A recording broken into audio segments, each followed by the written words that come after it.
There's so much in here. Where do I begin? It's been a year already since I started this channel, and I really can't believe it. Almost everything that I've done this past year is in this box.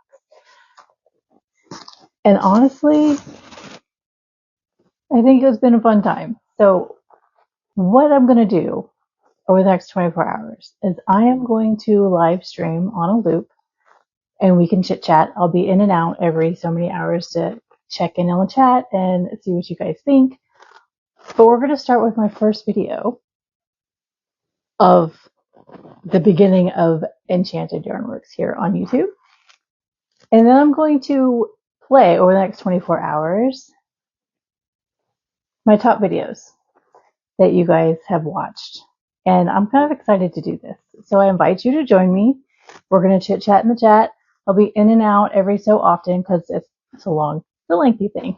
So come on, let's go ahead and watch the most popular videos over the past year that I have put up on the channel and you guys have watched, and chat along together, and we'll see how it goes.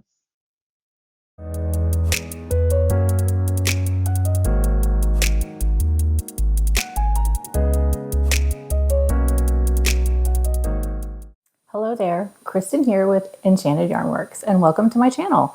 Have you ever set out online just in search for the perfect crochet pattern? You click that purchase button and wait for the download email. You open it up and click the link. I have a helper. The pattern is ready to be made. You gather your hook and yarn and get started. Everything is moving right along perfectly until it's not. Suddenly, the pattern ends. It's incomplete. Sometimes the pattern just doesn't make sense. Or you're able to get through it, but the finished product looks nothing like the advertised image. You've been had and AI strikes again. Well, here on this channel, we're going to make light of these sneaky AI patterns. I'm going to take the patterns you send me that you create with AI and crochet them right here for you to watch. Will they be successful or will they be failures? Only time will tell. So sit back, relax, click those like and subscribe buttons, and join me for the start of my series called What in the AI Crochet Is That Supposed to Be? So first up is a pattern submitted by my dear friend Beth. She's been an online crochet buddy for a little while now and has encouraged me in this wacky idea. So with that said, thank you, Beth, for your encouragement and for this first pattern. I sure hope it's a success and not a flop. Let's get started. Alrighty, here we go. Here is the pattern Beth sent in. It is a mosaic crochet pattern. So if anybody hasn't done that before, I was just on a whole deep dive doing this amazing mosaic pattern. I have two colors here. Beth's favorite color is teal, and I have white. So these are Caron Simply Soft. I have them wound up using my yarn winder. This color is Blue Mint. And I believe this is just white. So let's see what exactly color it says. Yep, just white. All right, so let's do this thing. So this says we need worsted weight, 2 colors, a 5mm hook. I am just using a generic ergonomic hook that I purchased off of Amazon. When I was getting back into crochet, I didn't see a need to spend a lot of money on stuff, and I knew I wanted to no longer use the metal hooks, the straight metal hooks, because they were just not so comfortable. So these were great. I think I paid like $7 for a set of 3, and they've been doing a wonderful job for me. So, okay. Mosaic crochet has you working single crochets and double crochets. The single crochets are in the back loop only, and then your double crochets use the front loops from those single crochets that are 2 rows below, and you're alternating colors. You're not flipping or turning, you're just working from right to left, and there we go. So I think we should start with, let's start with blue. Yes. So it says 41 single crochets, but we have to have a foundation. So I'm going to do 42 chains, and then I'm going to turn. You could always also do foundation single crochet.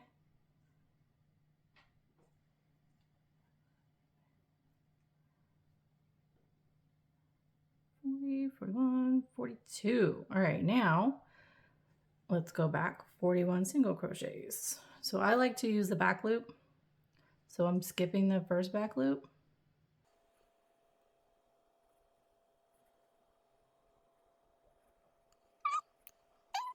Does take a little bit longer to do the back loop, but what I like is that it gives you this nice edge like you would get at the end of the top. So that was 6, right?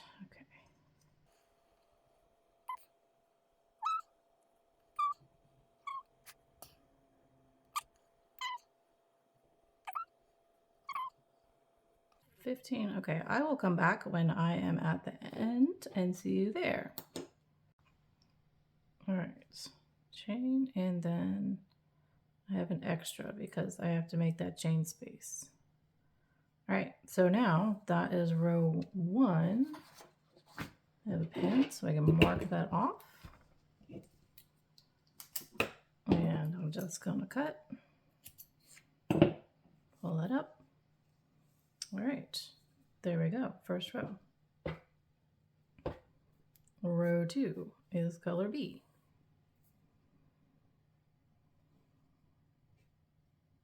Make slip stitch, and then you're going to come in here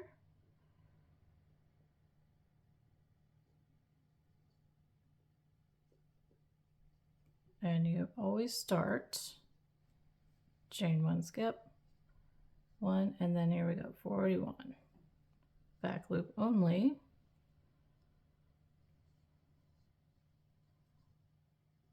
One, 2, 3,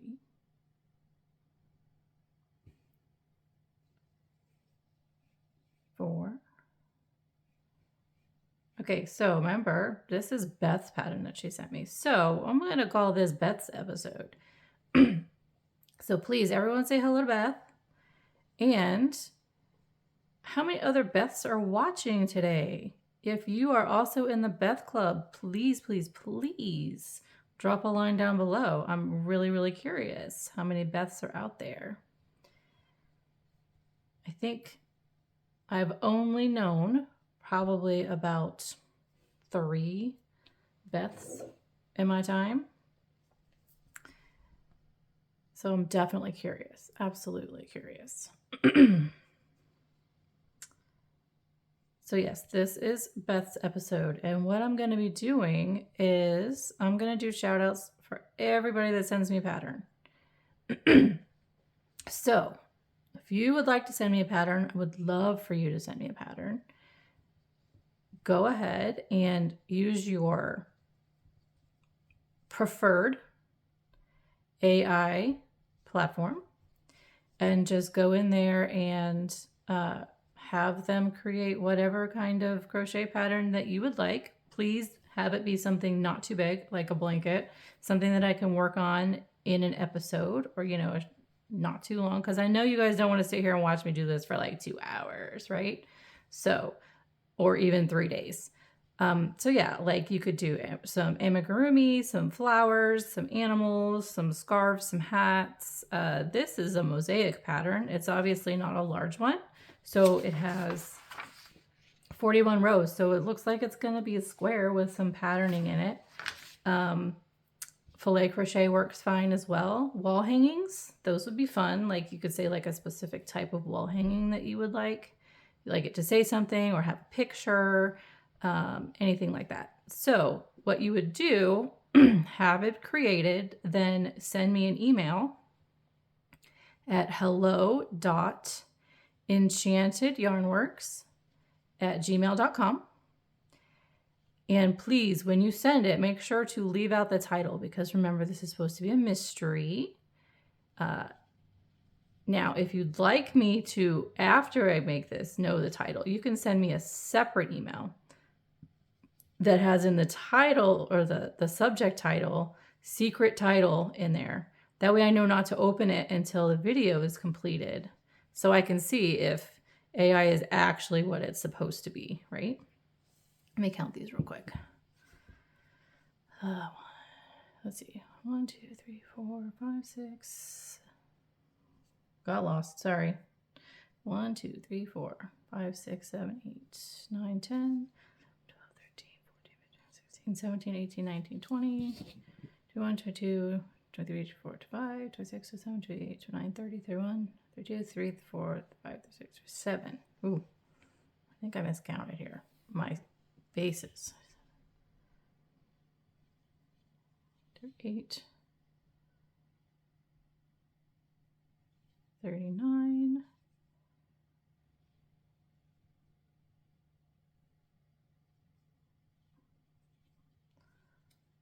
40. Yep, I did. But what we're going to do here, guys, is we're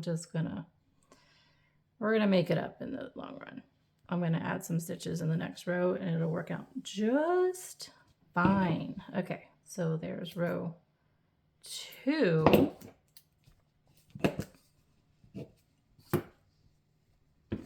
So yeah, and then when you send that email in, please be sure to, sign it. However, make sure your name is on there. If you want your first name or your handle on YouTube or whatever you prefer to go by, just whatever you would like me to shout out for you in the video, that's what you need to sign it with. I don't need to know all your personal details, so don't worry about that. So yes, that's all you have to do there for the emails. Super simple. Yep, so then you'll send me that with the instructions. And let's do this next row here. Gotta skip. And then I'm gonna have to add a stitch in here, so I'll do it shortly. 1, 2. So they say that you always want to leave mistakes in your crochet projects because that allows for your soul that you put into your projects to not be trapped. It allows them to escape. I know that sounds kind of weird, but hey, I don't mind having some flaws in my projects. We all make mistakes at some point, right? So it's okay. Nobody knows, right? Nobody will know. How will they know? Yep. So yes, row 3, 41 single crochets. Let's see where I'm at here. 1, 2, 3, 4, 5, 6, 7, 8, 9, 10, 11, 12,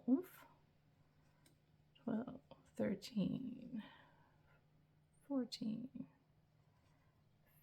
15. Remember, yep, we're going in the back loop only. 16, 17, 18, 19. How many of you guys have done mosaic crochet?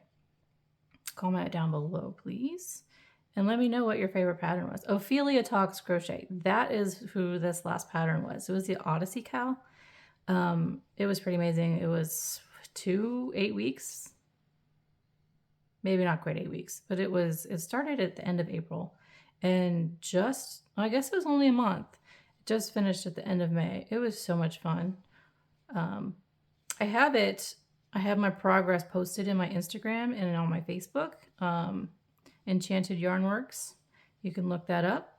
Go ahead and follow me if you'd like. I like to post my little projects in there. I have a couple of different little things.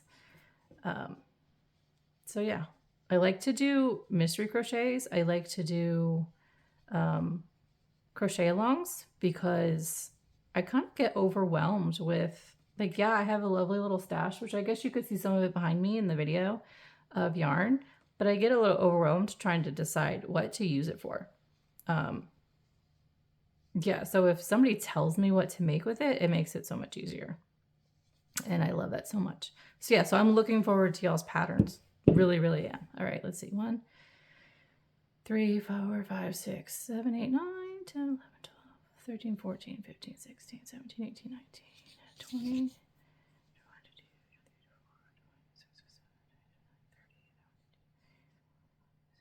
38.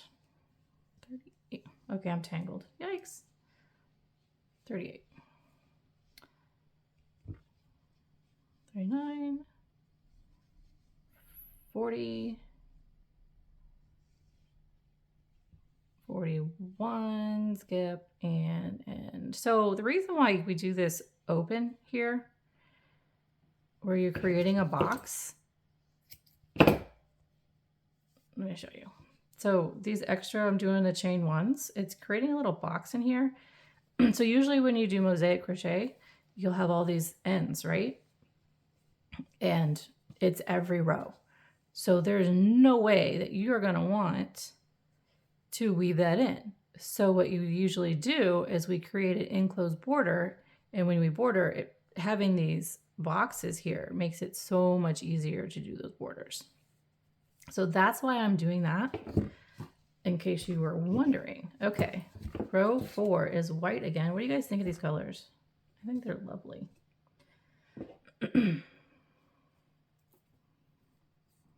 All right, let's see here.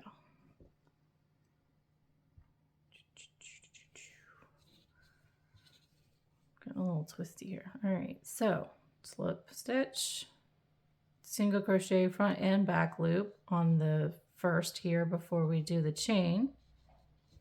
And then we officially start here. So he says 6 single crochet. So in the back loop only, right? 1, 2, 3, 4, 5, 6. Okay, next is 1 mosaic double crochet in the front loop. All right, so that means you're coming down here 2 rows below, 1, 2, and you see this front loop right here that's left over. We're going to do a double crochet in that.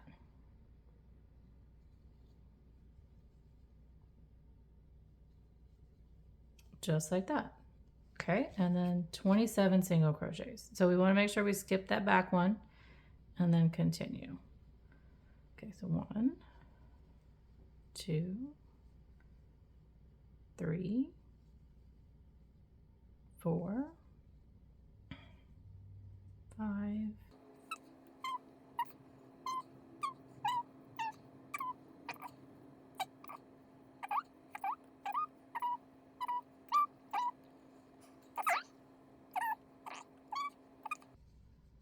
27. All right, 27. And then 1 mosaic double crochet in that front loop, 2 stitches below, 2 rows below, and then 6 single crochet. So skipping that back. 1, 2, 3, 4,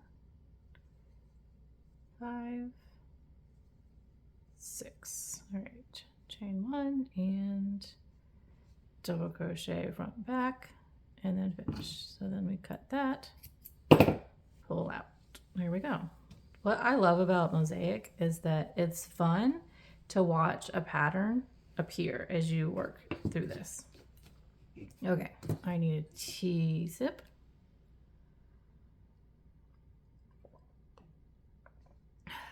All right. So next up we have color A, 41 again. So here I'm going to show you 2 different things.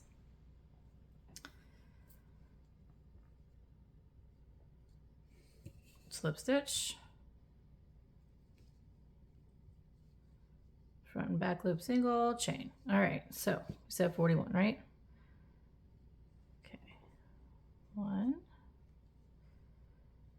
2, 3, 4, 5. So here's the thing. You could do this. You still stay in the back, right? And the back side is just going to give you stripes. Or if you wanted to double side this, I'm going to show you how to do that.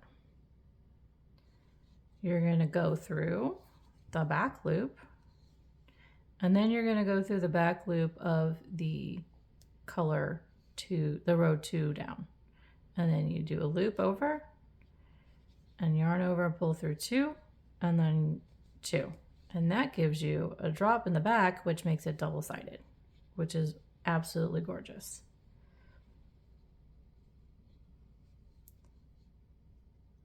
Okay, so we have 41.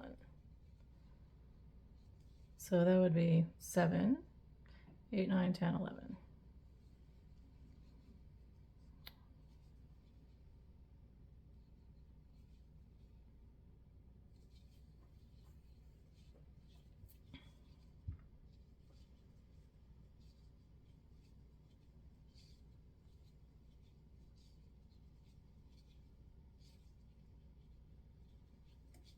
$19, 20,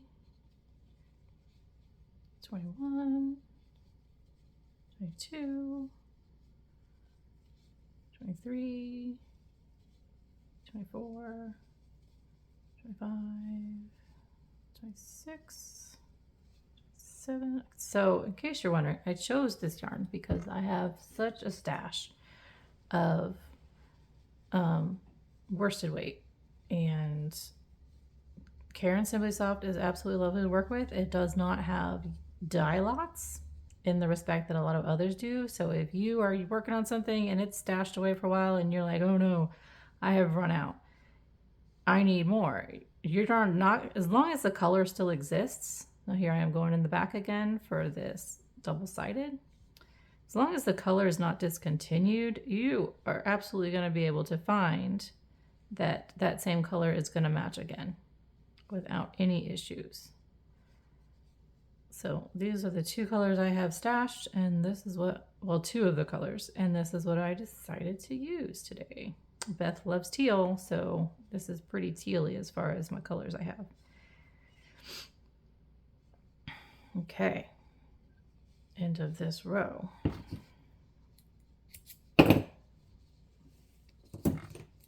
So while we're going along, are you thinking of, see, look, you see how that has created kind of a pattern in the back that matches the pattern in the front?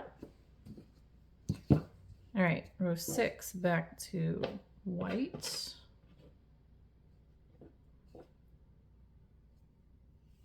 And slip stitch. Okay, fingers. There we go.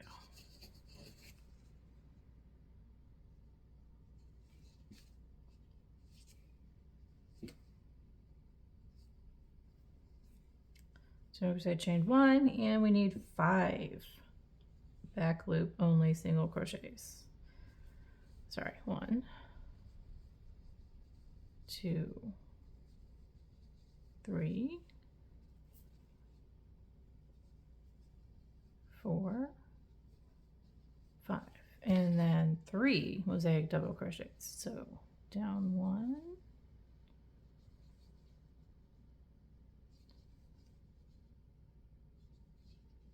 2, and 3.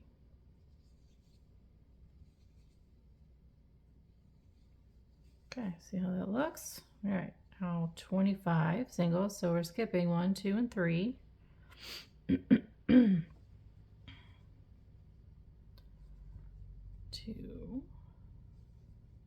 3, 4, 5, 6, 7, 8, 9, 10, 11,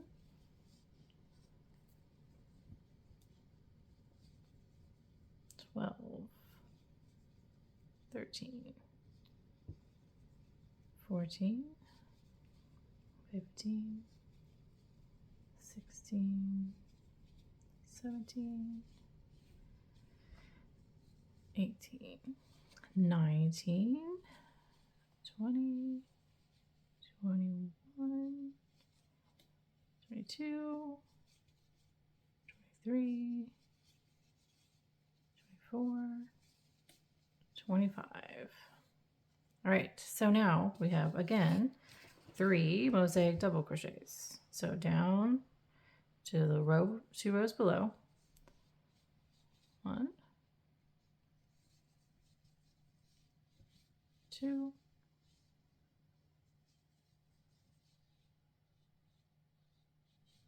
3.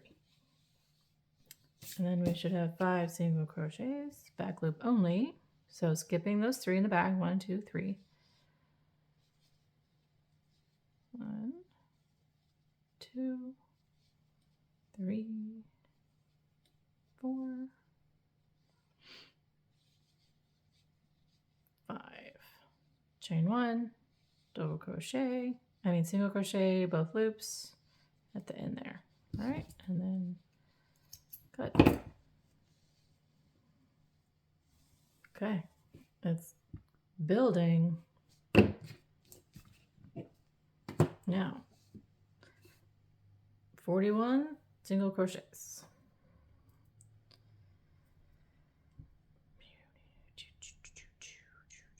Okay, I'm going to get this started and then I'm going to pause the video and then meet you back at the end and show you how it is looking, okay? Because we're just doing 41 across.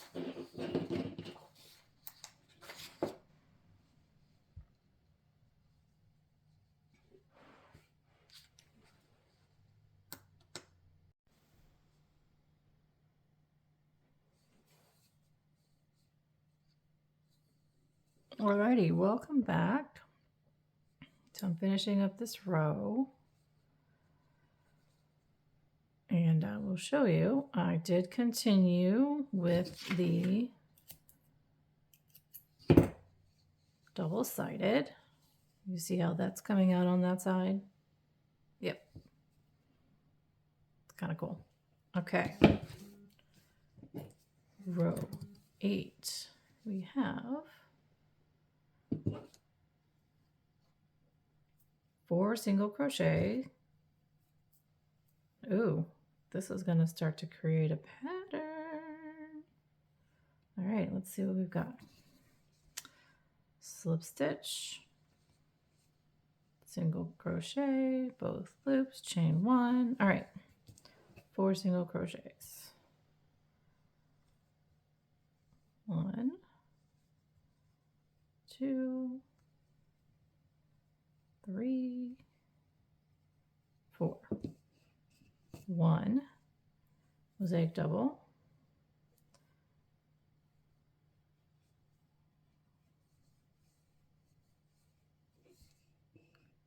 1 single crochet. Make sure I'm skipping that one.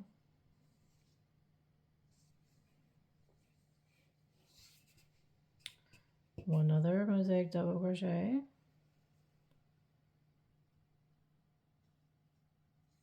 It's catching on that blue color. 23 singles. Okay, skipping. 1, 2, 3, 4, 5, 6, 7, 8, 9, 10, 11, 12, 13, 14, 15, 16, 17, 18, 19, 20, 21, 22, 23. And 1 mosaic double. Let's count those, make sure. 1, 2, 3, 4, 5, 6, 7, 10, 11, 12, 13, 14, 15, 16, 17, 18, 19, 20, 21, 22, 23. Okay.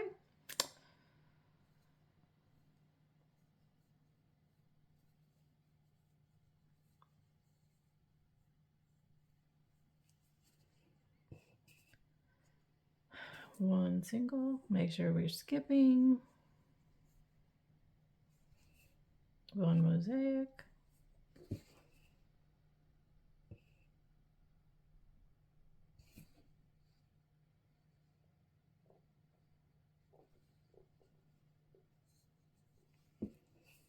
and 4 skipping.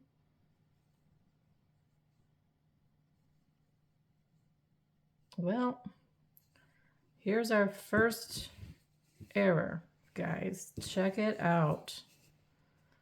Okay. I'm going to make sure I read this right, guys. Let's see. We're supposed to have 41, right? So 23, 24, 25, 26, 30, 31, 32, 33, 37. Look at that. Only 37 stitches. How's that supposed to work out, guys? It's not. That's funny. What should I do? Should I stop it here and cut it? Or should I move it all the way down? Because I'm going to have to do 41 in the next row. What do you think I should do? I think I'll just finish it. So there's 41. But there we go. AI mistake number 1. What did I say? 37 stitches?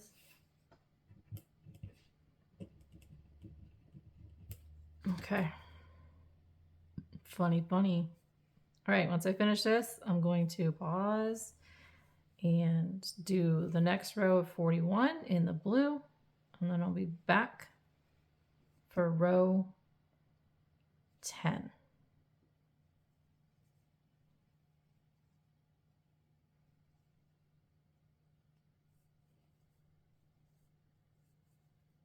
Okay. Let's get this one started.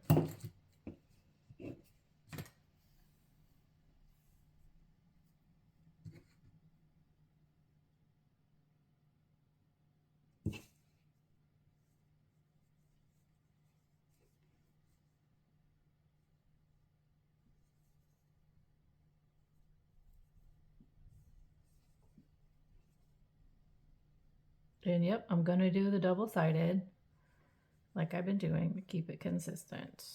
Okay, I will see you at the beginning of row 10.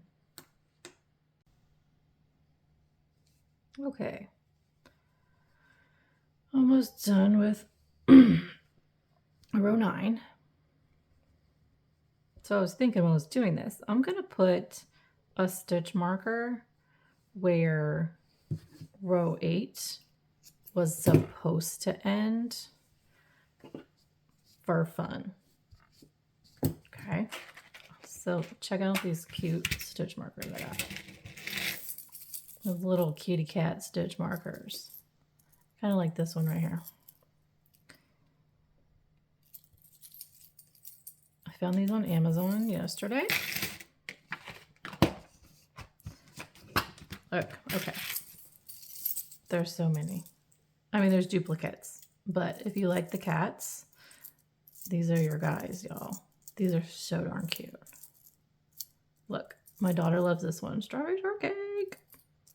Those little tea cats. Aren't those so cute?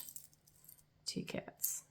They're adorable. Anyways, I'm distracted by cats and yarn. Absolutely. Okay, so this was 4 single crochets. So 1, 2, 3, 4. All right, guys, get in there.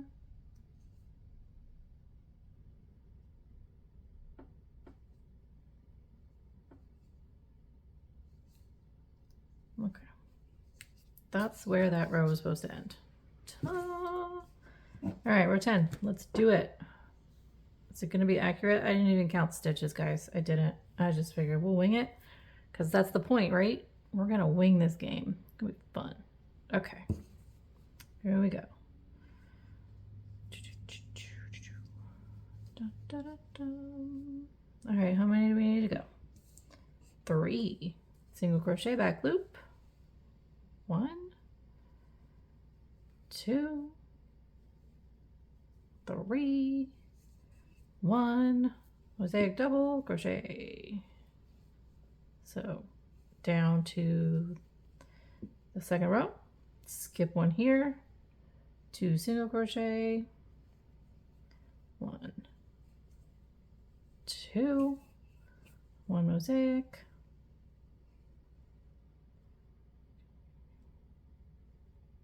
yep, right there. Sometimes you need to check underneath, see how many stitches you've done, if they match up. That's what I was doing. Single, 1 mosaic, 1 single, skip 1, 1 single, 1 mosaic,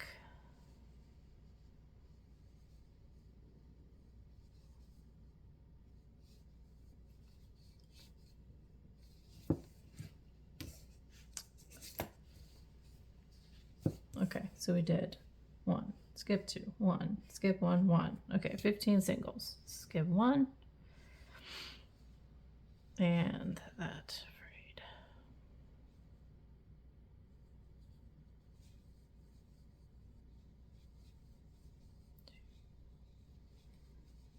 3, 4, 5, 6, 7, 8, 9, 10, 11, 12, 13, 14, and 15. Okay. And then 1 mosaic, double crochet, 1 single crochet, let's get that, single crochet back loop, 1 mosaic,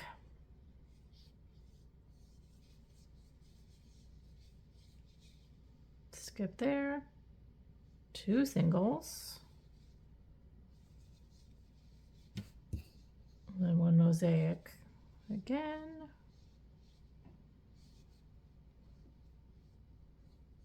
I have a feeling this one's going to be short again, guys. Skipping and then 3 single crochets. 1, 2, and 3. Goodness, that's even shorter than the last time. Yikes. Okay. So, yeah. I have a feeling it's going to get shorter and shorter, guys. Let's put another stitch marker in there. Let me just open this guy up and let them go out so I can grab whatever I want. All right, Tea Kitty. Look at him. Isn't he sweet and cute? Okay, so this is it. That's where that ends. But we need to finish the row out so I can do the next row. Okay, back loops only to the end.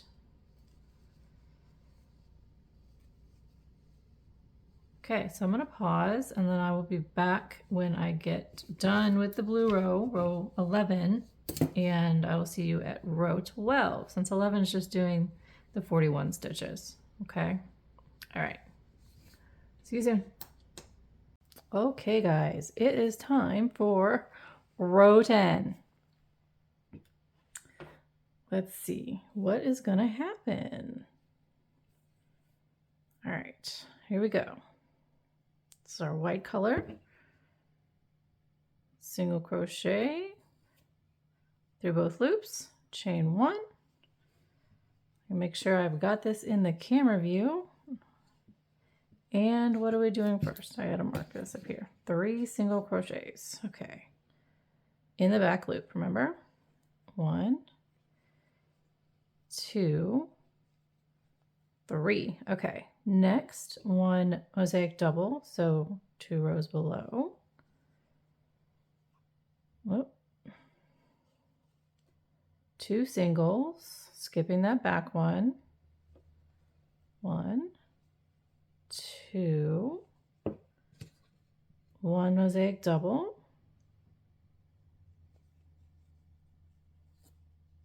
1, 2, yep, 1 single, 1 mosaic double,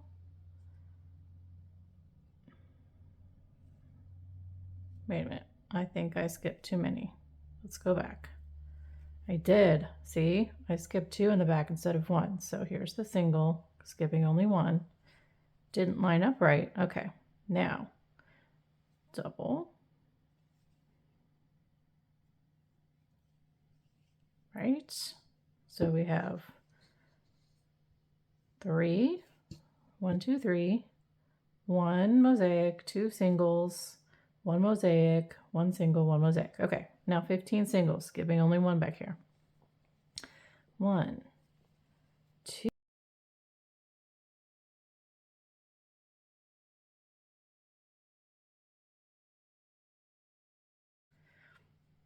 14 and 15. Okay, 1 mosaic,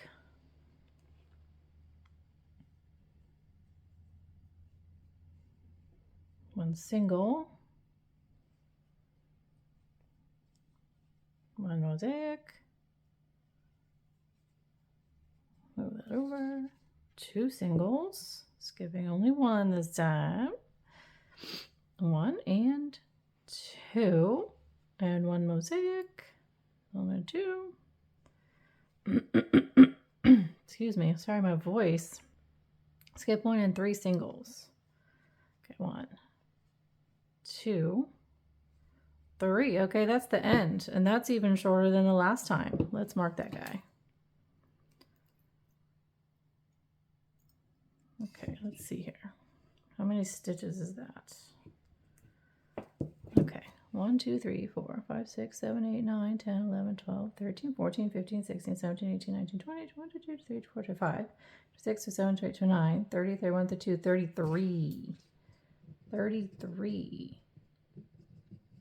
Okay, AI, what are we doing? All right, let me finish this up, and I will then do row 11 with my 41 singles, and then I will come back and we can work on row 12 together. Okay, see you in a bit. Alrighty, welcome back. It's time for row 12. Just finished up row 11. Front back, see how the reverse option gives you. Now it's looking a little silly because we're moving over. We lost another 4 stitches. We went from 37 to 33 with that. So curious how this is going to look. This side looks like it's staying relatively in a pattern, but we've kind of shifted. Let's see what comes next. Alrighty. Okay, you know the drill. Slip stitch, single crochet in the first with front and back loops, chain 1 to make the box, and then here we go. What are we saying? Row 12, 2 single crochets in the back loop, right? So 1, 2, 1 mosaic double, 2 rows down, excuse me, 3 single crochets. Make sure we're skipping only 1 here. Okay, 1, 2, 3, 1 mosaic. So we have 1, 2, 3. Make sure it's lined up. Excuse my voice today. Okay, next one, 1 single. So skipping here. I don't like how that looks. Let's do that again.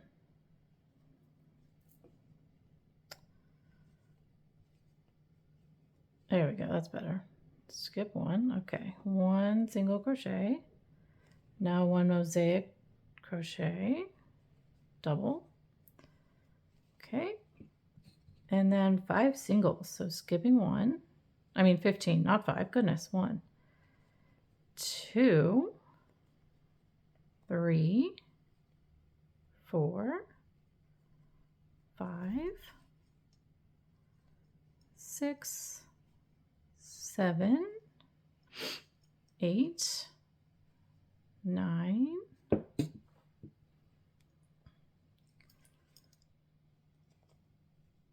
10, 11, 12, 13, 14, and 15. Okay, now 1 mosaic double. Okay, that looks like it lines up.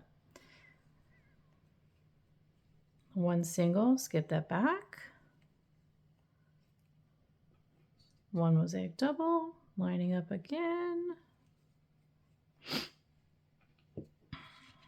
3 singles, skip that back.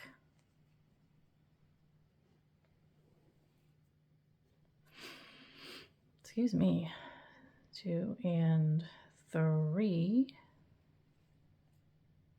2, 3. Skipped only 1. Okay. 1 mosaic double.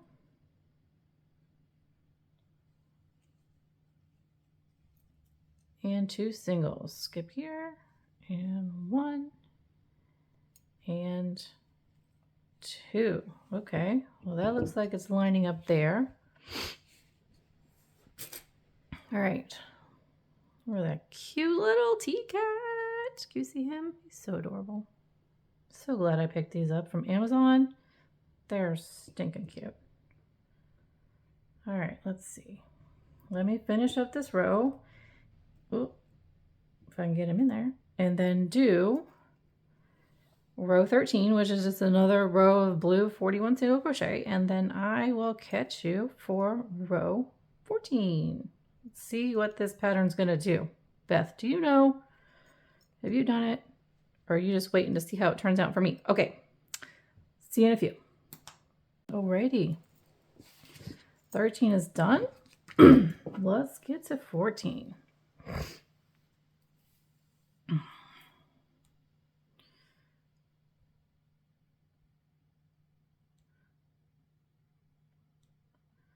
Sorry, I had to get some water.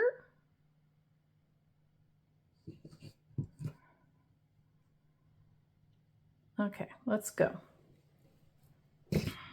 14.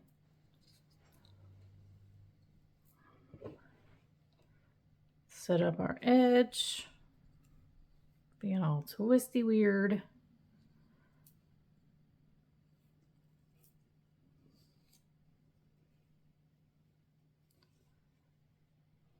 Okay. 1 single crochet in the back loop.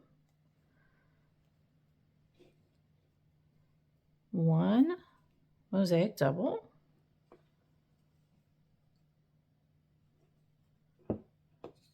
4 singles. Skipping that 1. 1, 2, 3, 4. 1 mosaic double. Looks like it's lining up right there. 1 single. Skip that back 1. 1 mosaic double. That's lining up as well. And then 15 singles. Skip that back. 1, 2,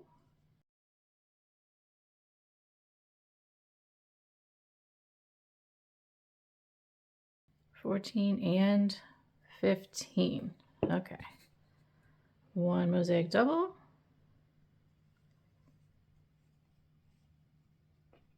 1 single. Skip that back. 1 mosaic double.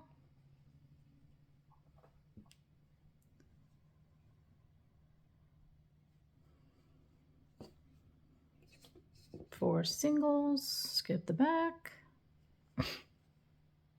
1, 2, 3, and 4. 1 mosaic double. Looks like it's angling. like over here, mirroring it over here. And then a single. Make sure I skip that. Okay, that looks like it's lining up. So far, the pattern is keeping itself consistent now that it's left out. Oh, nope. Left out what needs to line it up over here. However, we'll see where it goes. Here's the back side. Okay, let me go ahead and finish this up. And then I'm going to do row 15 and be back for row 16. While I'm doing that, please go ahead and like the video if you haven't already. If you're interested to see where this is going to go and where our travels are going to take us, please subscribe so we can enjoy doing this silliness together. So, okay, let me go and finish that, and then I will be back here in 2 clicks.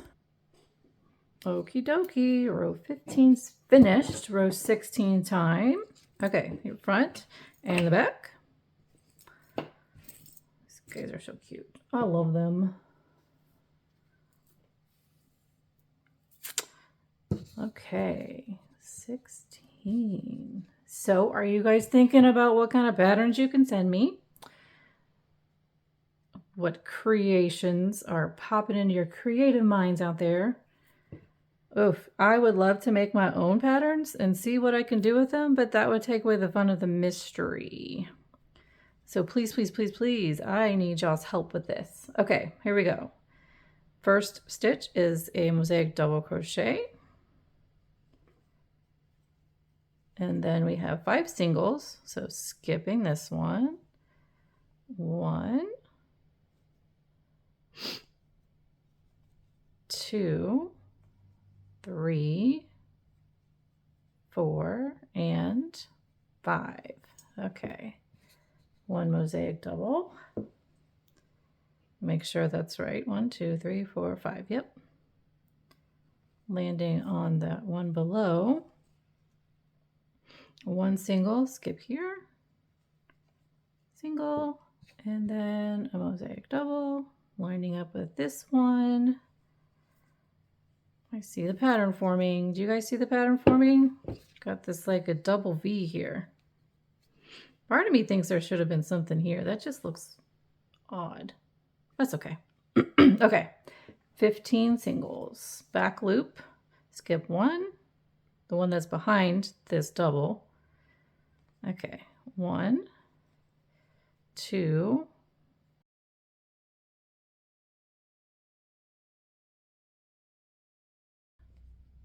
14 and 15. Okay, 1 mosaic double falls right above this guy. 1 single, skipping the back to make sure it lines up. 1 mosaic double.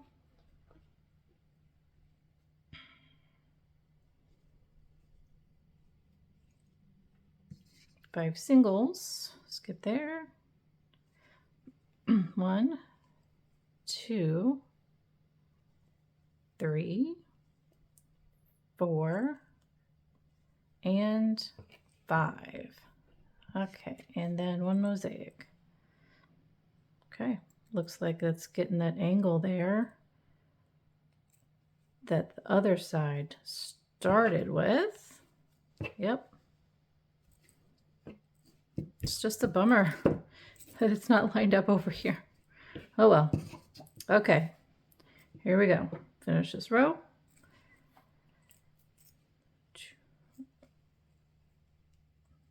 Of the surplus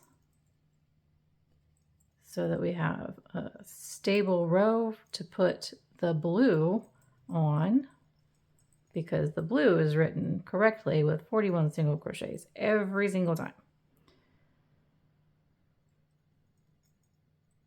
Okay, get that in there.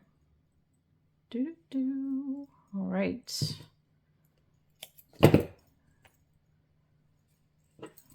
Okay, let me add the stitch marker in here, and then I will pause and do the next row and come back and see you guys for row 18. Okay, here we go. Row 18. All right, see, here we are. Go back.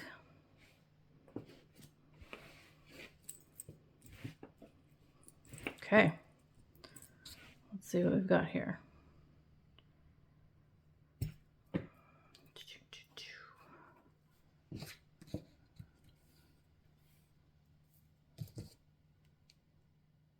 Are you guys enjoying this? I think it's kind of fun. It's fun to watch this develop and see what it is or isn't turning into. I mean, we could see that we already have some mishaps here with AI not following it over completely. I'm still interested to see where it goes. We're on row 18 of 41 rows. So let's go. Okay, 1 mosaic double crochet. So that's going to go on top of this guy right here. Okay.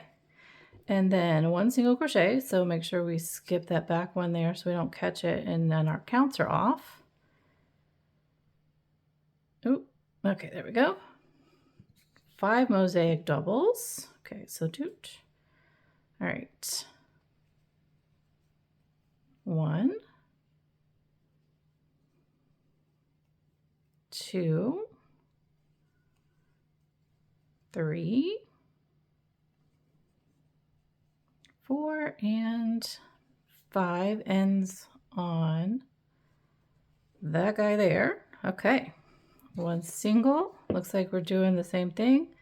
Let's count back here, make sure we're good. 1, 2, 3, 4, 5. So single will go here. And then another mosaic double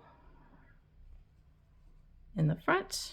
And then 15 singles in that back loop. Make sure we don't start here.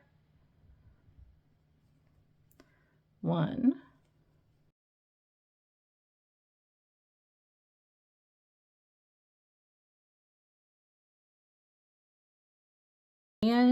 15. Okay, if you guys are liking this so far, please, please, please hit that like button. And by all means, share with your friends that this crazy lady is crocheting random AI stuff that she must be nuts, right? Share with all your peeps. I mean it. They might enjoy it too. Okay, 1 mosaic double, 1 single, skipping that, make sure we don't go in the wrong stitch from below. 5 mosaic doubles, 1, skipping there. Oh, I don't need to skip there, silly. Okay, 2, 3, 4, and 5. 1, 2, 3, 4, 5. Yep. 1 single's next. So 1, 2, 3, 4, 5. Single here. Yep. And then last one is 1 mosaic double. Okay. Okay. There it is, friends. This is the row. Let's mark this stitch and I'll finish this off.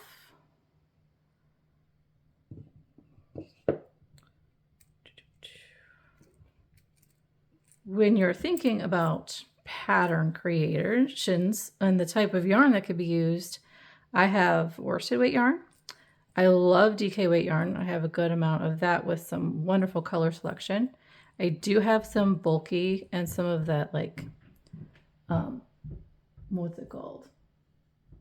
Not quite the chenille, but the stuff that you can use for the amigurumi, but the bulky. So yeah, there's some things you can think about that I've got. All right, I'm gonna finish this up and do row 19 and I'll see you back for row 20. Alrighty, row 20, here we come. Okay, so here we go. Run back. Let's do it. Do it.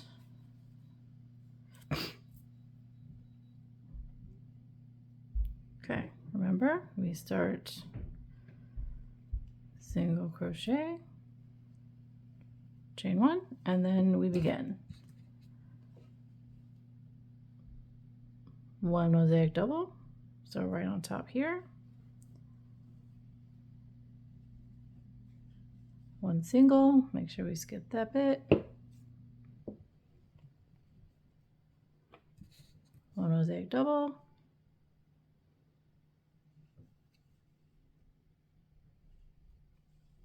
3 single crochets, back loop, skip that.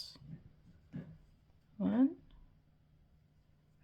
2, 3, 1 mosaic double,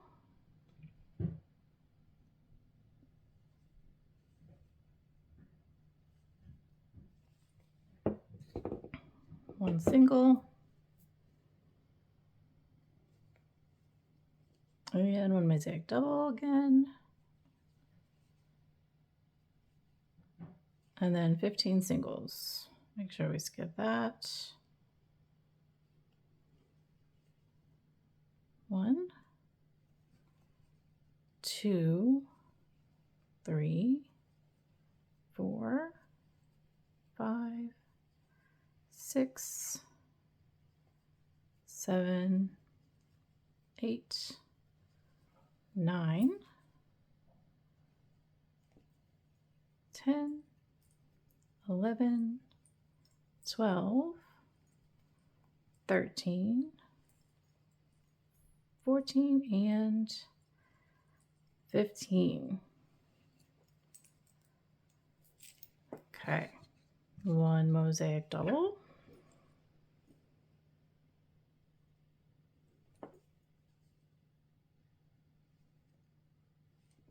1 single,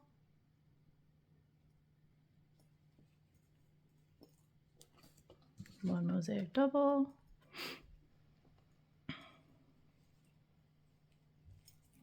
3 singles, 1, 2, 3, 1 double,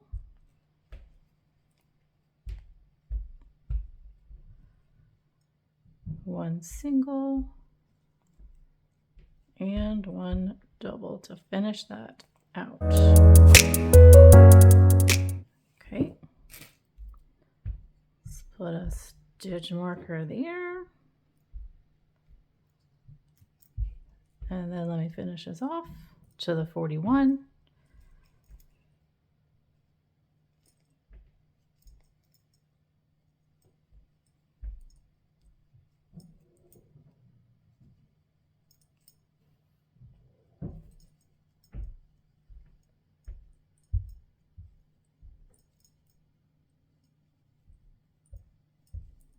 We do the chain and then the final single crochet, and then good. Okay. Alrighty, there's 20. Okay, I'll do 21. I'll be back for 22. We're halfway there, guys. Okay, we ready to move on? All right, so here I have finished row 21. Okay, so I found out that when I was editing this video and putting all the pieces together, that this one is super duper long. So I decided to cut it in half and do a part 1 and a part 2. So please hang out and subscribe so that you can get notification when part 2 comes in. It should be in a couple days, but definitely hit that subscribe button so you don't miss out.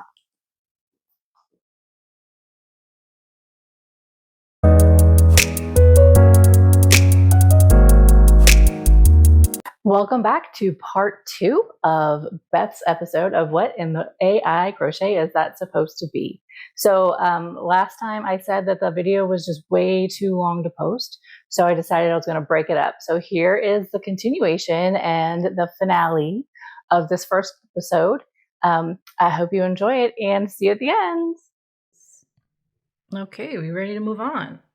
All right, so here I have finished row 21. Now we're on row 22, halfway there. Look at that. Front and back. Seems to be leaning a little bit. Must be my tension. That's okay. Blocking helps all those things. All right, row 22, I see you. All right, let's see here. Start the same.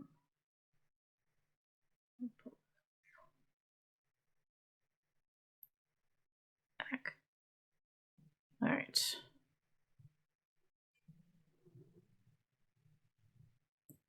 Okay, starting with mosaic double.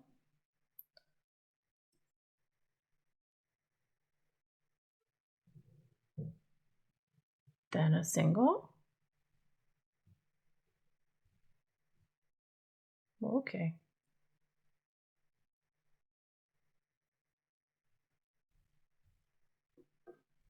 And then another mosaic double.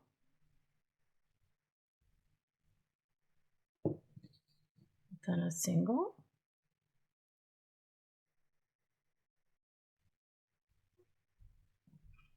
Another mosaic double.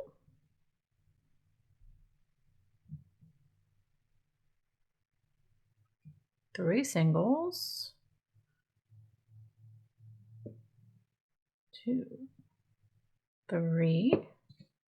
A double.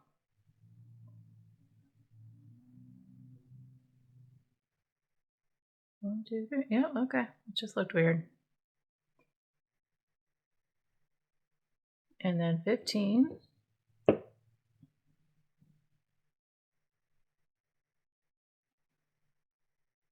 One, two,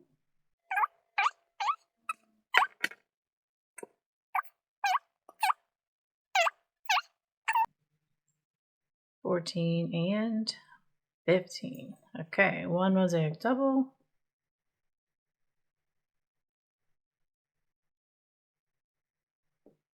Three singles.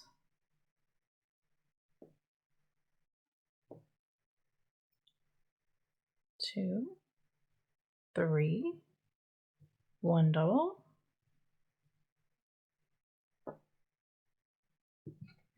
One single. One double.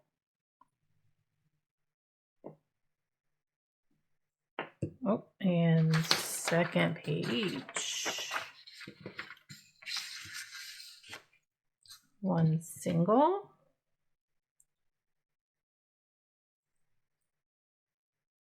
And a double.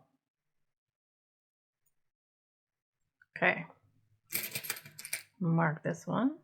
Ooh. Oh, we've used that one. This guy has a little, looks like a Hawaiian shirt. Cute. All right. I'm going to mark this on this page. Move this up. Finish this off. And row 23, I will do and meet you back for row 24. Alrighty, here we go. Row 23 is done. Time for row 24. If you notice, I decided to take out some of these stitch markers because they're getting a little heavy and obtrusive. So I thought I would just keep the first one of the shorter sense, and then where we're at as we're going. So here is how we're looking, front and back. Okay, let's go. Row 24, guys.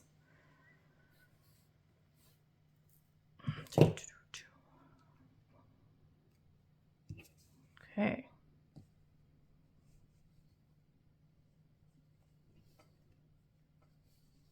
Single crochet, chain one.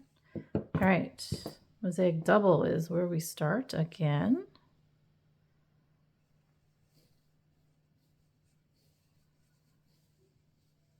And then a single.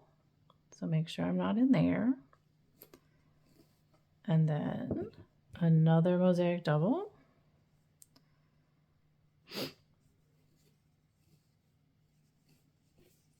And then a single. Looks like we're going back and forth again. So another mosaic double. And a single.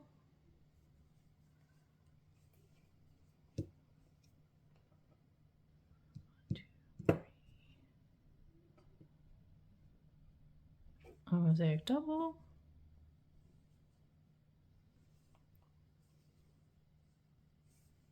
three singles, 1, 2, 3, 1 double,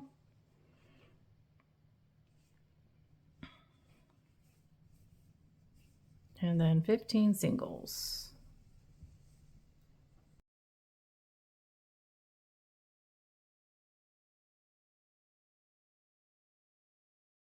And 15. Okay. 1 double,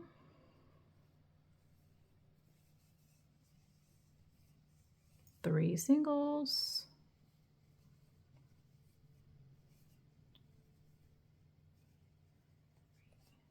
1 double,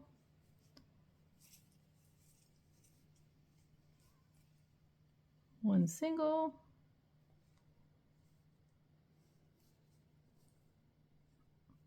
that caught below.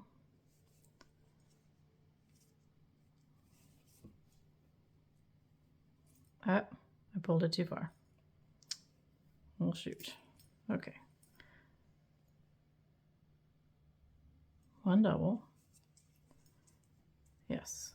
1 single. I went too far that time. Look at that. 1 double, 1 single. Okay.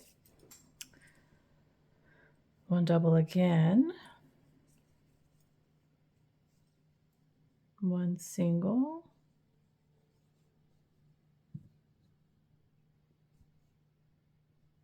1 double.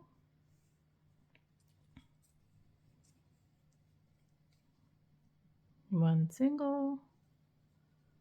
And 1 double. Okay, I'm going to count all these guys and see, because look, we've gained stitches here. Looks like we're back to this first one down here. So let's see. We have 1, 2, 3, 4, 5, 6, 7, 8, 9, 10, 11, 12, 13, 14, 15, 16, 17, 18, 19, 20, 21, 22, 23, 24, 25, 26, 27, 28, 29, 30, 31, 32, 33, 34, 35, 36, 37. Okay. It should be 37. So 1, 2, 3, 4, 5, 6, 7, 10, 25, 26, 27, 30, 31, 32, 33, 34, 35, 36, 37. Okay, we're back to 37 stitches, guys. Let's put a marker in there. Oh.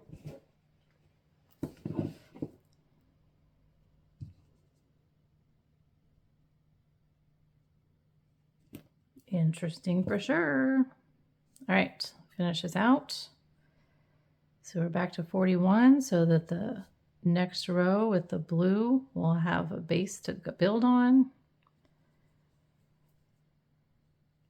And then I will do row 25, which is again 41 single crochets, and see you back for row 26. Okay, and we are back. Row 25 is finished. Row 26. So here we're looking. What do you think? Pretty interesting for sure. Okay, row 26.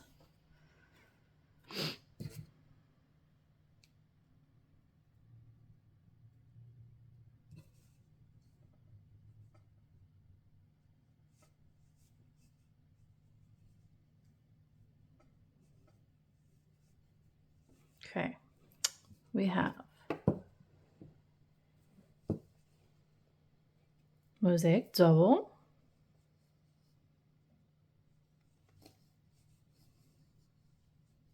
two singles,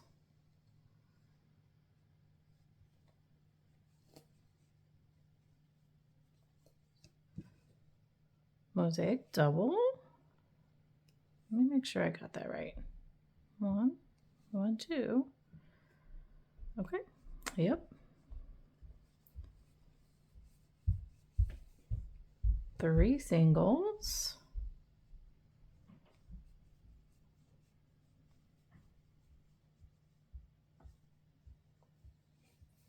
1 double,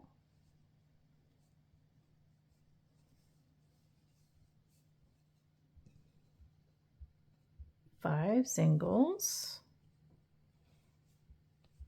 1, 2, 3,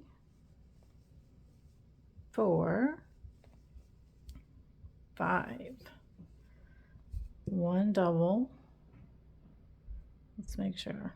1, 2, 3, 4, 5. Yep. 1 double,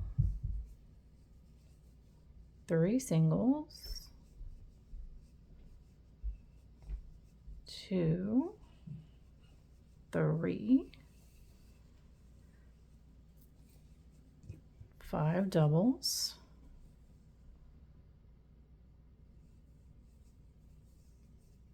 1,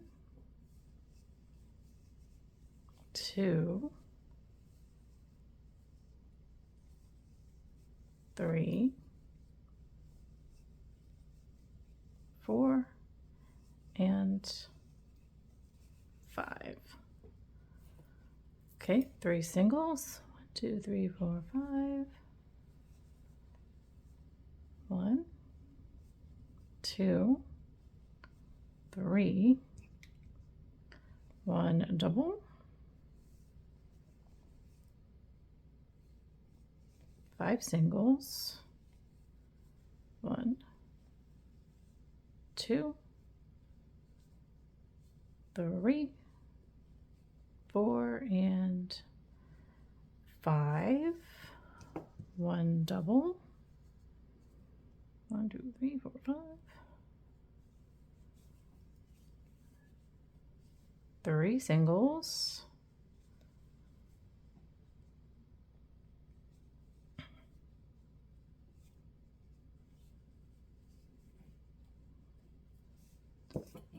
1 double,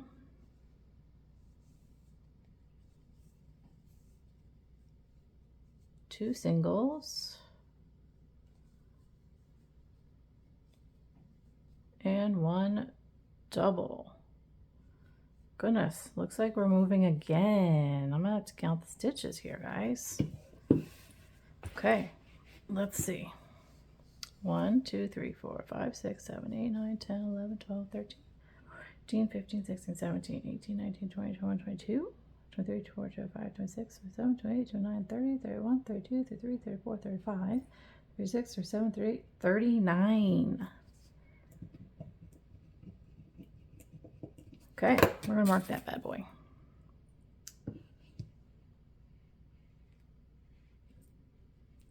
Okay, to finish this off, we have 2 more.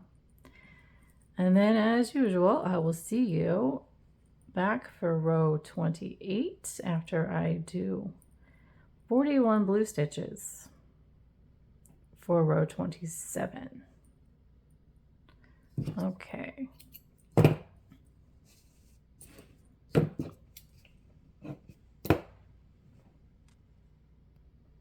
Okay, we are getting closer, friends.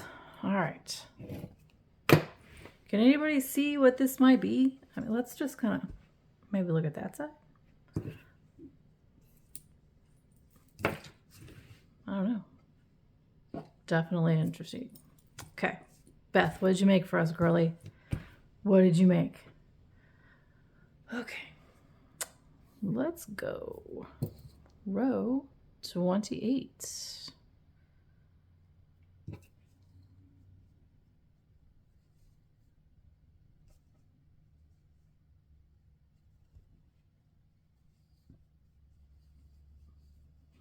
Okay, here we are. Oh, we're starting with 2 single crochets, back loop only. Okay, 1, 2, 1 mosaic.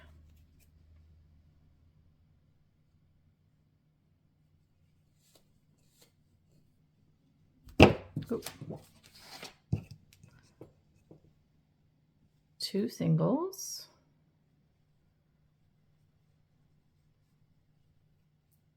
1 mosaic,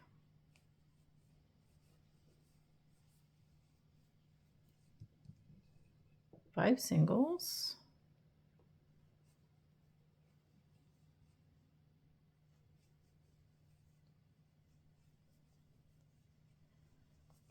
4 and 5, 1 mosaic,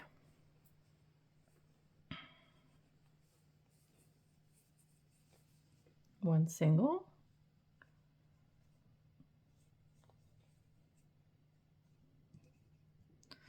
1 mosaic,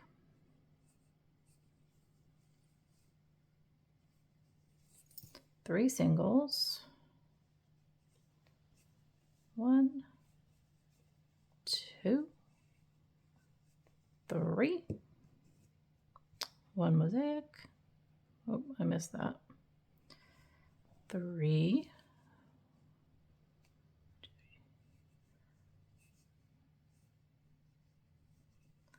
1 mosaic, 1 single, 1 mosaic, 5 singles, 1, 2, 3, 4, and 5. 1 mosaic,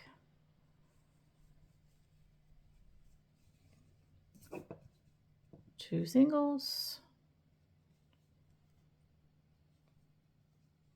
1 mosaic, and 2 singles. Okay. I was actually kind of excited that we might be over here again. Let me make sure I did this right. Okay. 2 single, 1 mosaic, 2 single, 1 mosaic, 5, 1, 1, 1, 1, 2, 3 singles, 1 mosaic, 1 single, 1 mosaic, 5 single crochets, 1 mosaic, 2 singles, 1 mosaic, and 2 singles. Okay.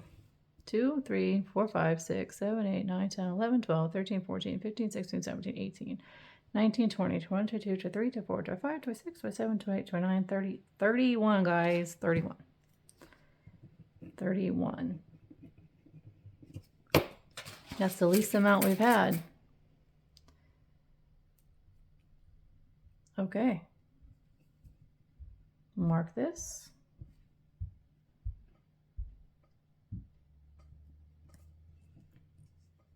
And then I'm going to finish this off and then do row 29. See you back for row 30. Okay, we are back for row 30. Guys, we've got 1, 2, 3, 4, 5, 6, 7, 8, 9, 10, 11, 12 to go. Okay.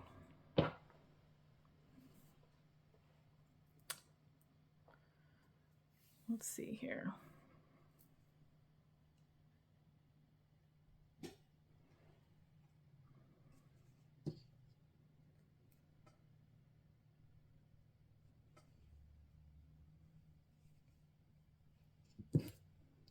Okay, 3 single crochets. 1, 2,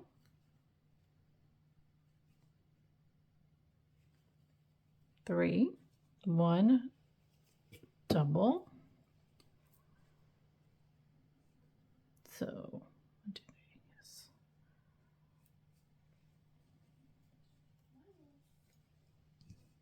1 single,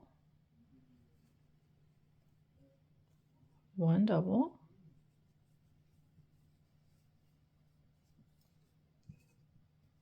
1 single, 3 doubles,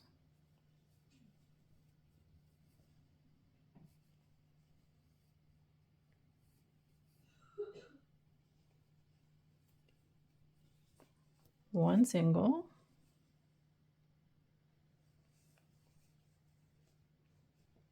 1 double, 7 singles,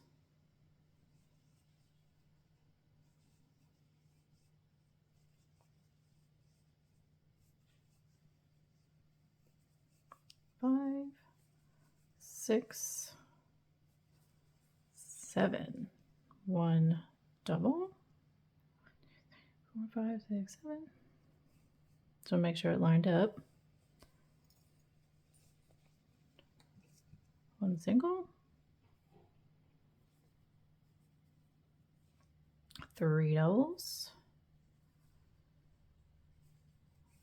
1, 2,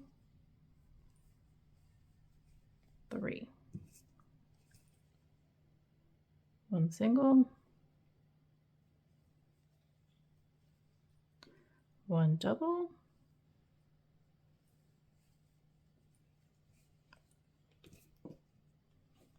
1 single, 1 double, and 3 singles. 1, 2, 3. Yep, that looks like it's in the same spot as the last row.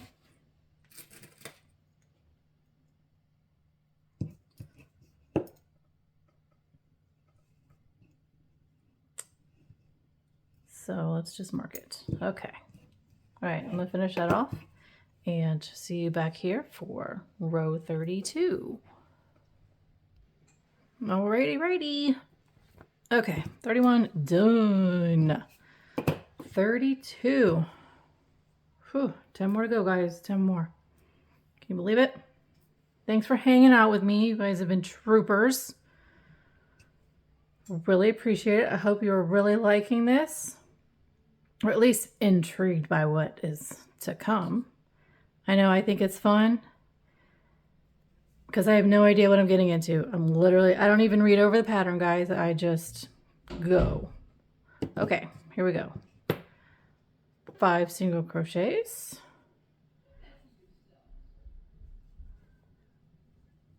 1, 2, 3, 4, and 5. 1 mosaic double crochet. 3 single crochets.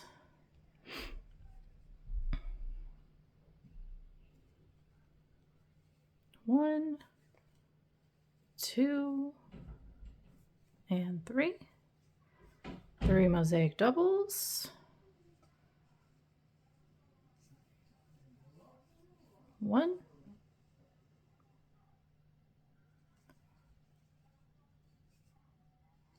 2, and 3. 3 singles again. So 1, 2, 3, starting here. 1, 2, 3. 1 mosaic double.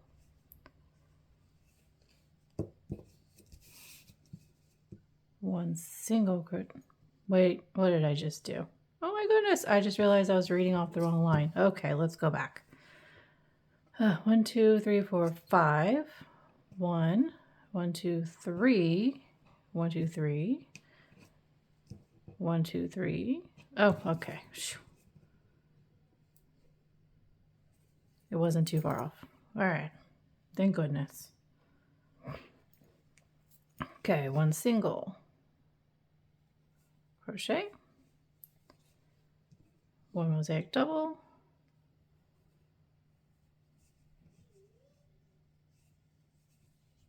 3 singles. 2,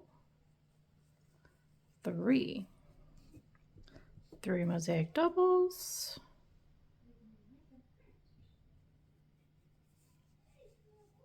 1, 2, 3. 3 singles again. 1, 2, 3, 1 mosaic double, 1, 2, 3, and 5 singles. 1, 2, 3, 4, and 5. Okay, we're growing again, guys. We are growing again. I'm gonna move this. No, we're gonna add.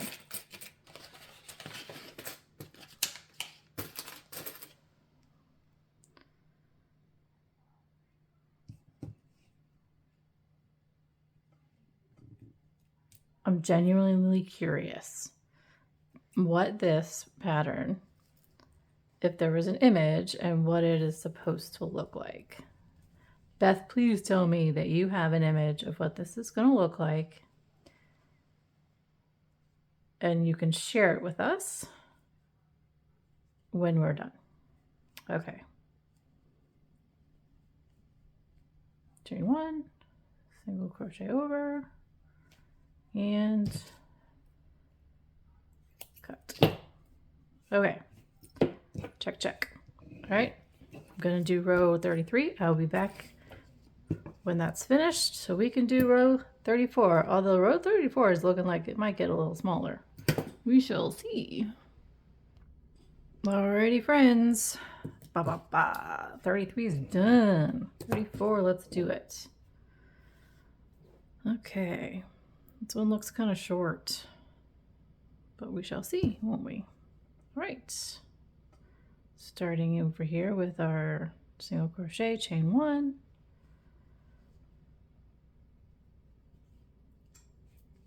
okay, 6 single crochets, 1, 2, 3, 4, 5, 6, 1 mosaic double. Let's make sure. 1, 2, 3, 4, 5, 6. Yep. Okay. 5 singles. 1, 2, 3,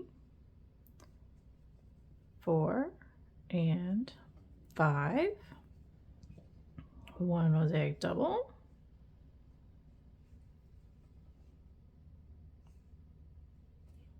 1 single. Another mosaic double.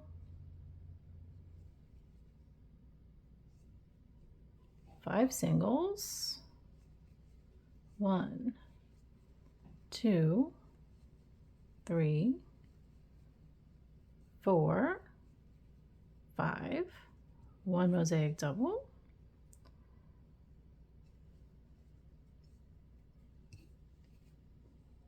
2, 3, 4, 5. Yep. 5 singles again. 1, 2, 3, 4, and 5. 1 mosaic double. And 6 singles. 1, 2, 3, 4, 5, and 6. Okay, there it is. Yep, it's up here again. All right, let's finish this off.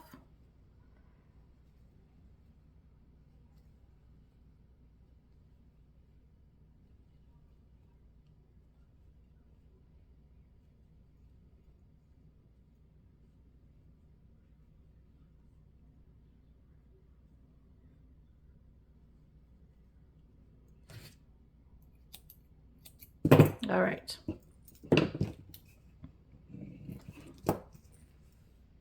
Oops, I marked it off too soon. Okay, let me go do row 33 and I will be back. I mean 35 and I'll be back for 36.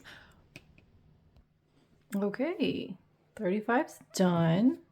So I was looking at this for a second and I'm like, what could this thing possibly be? I gotta try to slide these guys aside here. Let's imagine this is here, right? That kind of gives it a point. Then I kind of saw some this here. What if I flip this over?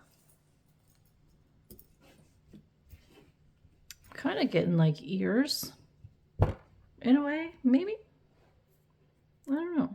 Kind of a face trying to make something out of that. I don't know. What are these guys over here?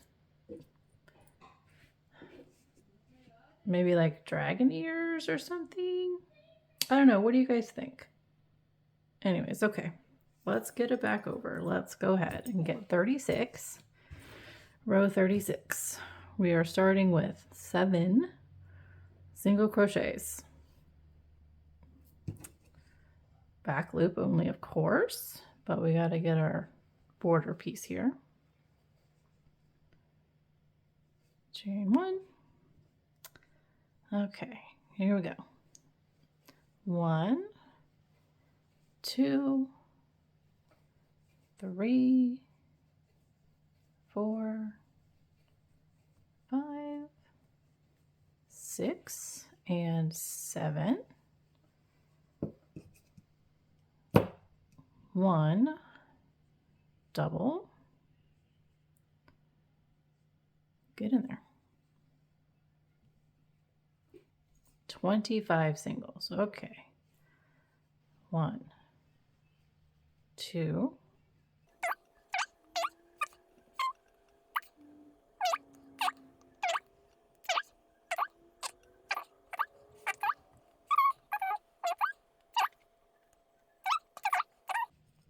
24 and 25. Okay, 1 mosaic double.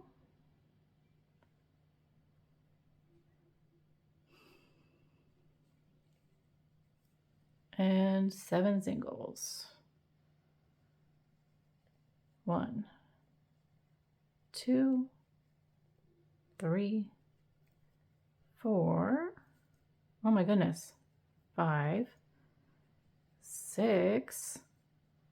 No way.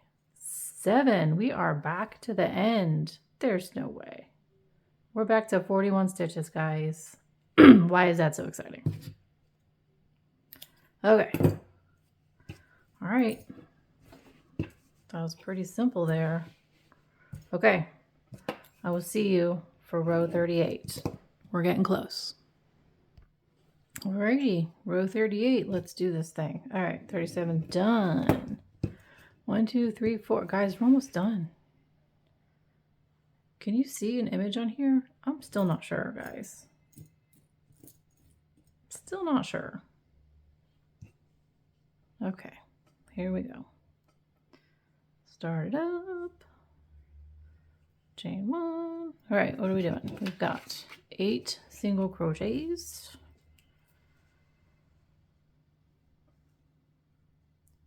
1, 2, 3, 4, 5, 6, 7, and 8. Okay, 1 mosaic double. 23 singles. Okay. 1,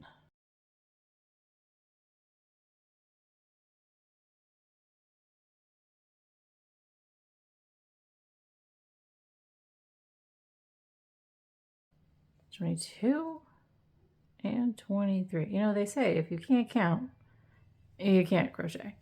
How funny, right? Okay, 1 mosaic double. And 8 singles. Let's go. 1, 2, 3, 4, 5, 6, 7, 8 to the end. Absolutely. Chain 1, make the box, space, and single crochet all the way around. Okay. All right. This is going to be my last pause for a blue row because I'm going to finish the last row with you guys. And we'll discuss what we have here. Okay. See you in a bit. Alrighty guys, here we go. Rows 40 and 41. All right, I'm gonna preface, if you hear screaming in the background, nothing to be worried about. My daughter is in the media room, which is right outside of my craft room. My door is closed, playing Battlefront, which is a Star Wars game on PlayStation. And it's getting a little intense.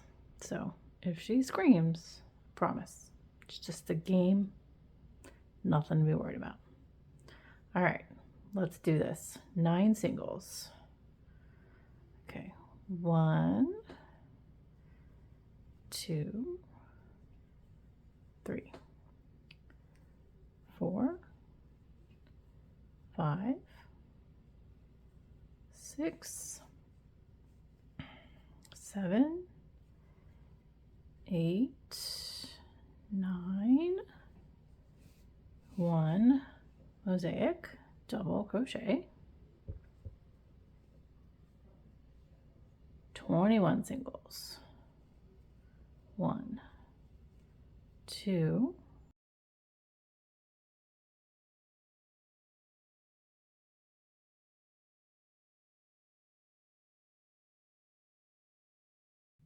20 and 21. Okay, 1 mosaic double and 9 to the end. Let's go. 1, 2, 3, 4, 5, 6, 7, 8, 9. Chain 1, single crochet under both loops to make that box and cut. Ta-da! Look at that. All right, let's put that last piece on, which is 41 single crochets with the blue color. Move that out of the way. Okay. What do you guys think? It's kind of neat. I want to take these guys off in a minute, but seriously trying to figure out what this could be. Beth, I'm going to call you, lady, and see if you have an image for this, or at least to get the title of it so that we can figure out what it's actually supposed to be. I'm trying to think of like the mirror of this side, because here it looks like it was mirroring. It does look like it's mirroring, but it's gone wonky. So like this is right, and then these guys look like they should come over here, and this guy needs to be moved over.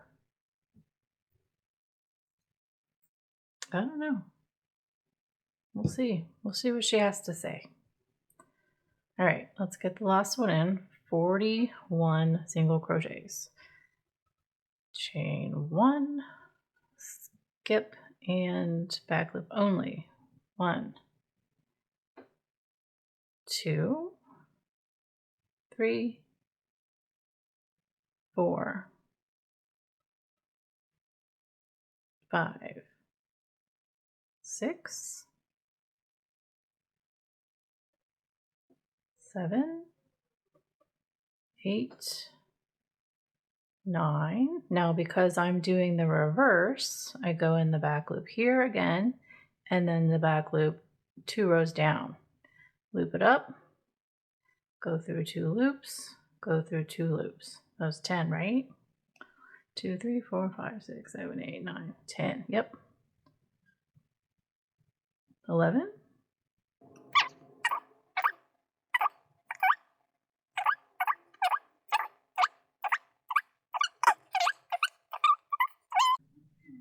30, 31, 32,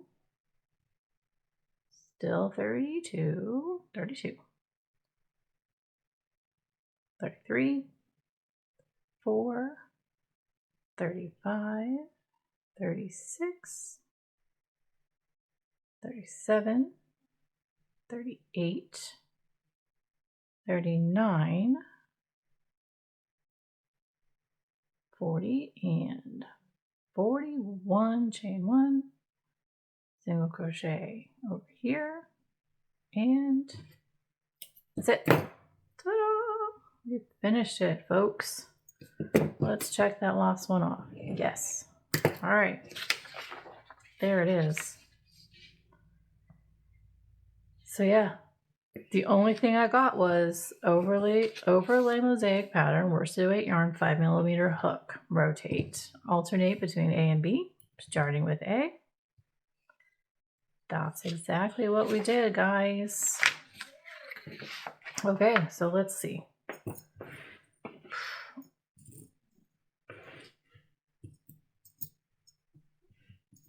It's kind of hard to tell with these guys on here where we land, but I don't know.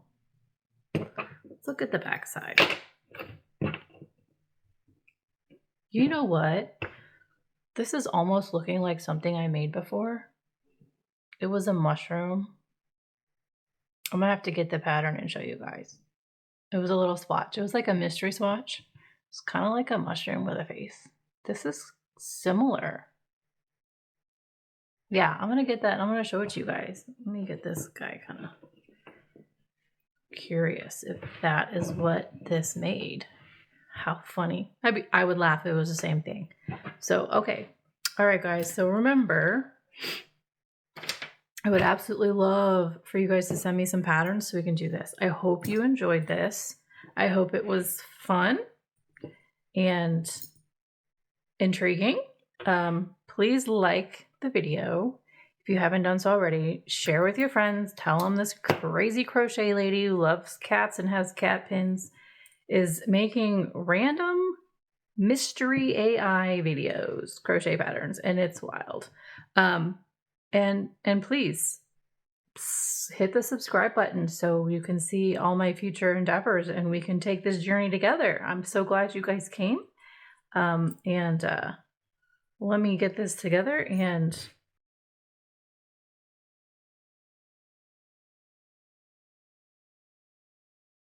okay, guys, we're back at the end and we have finished Beth's pattern for her mosaic crochet.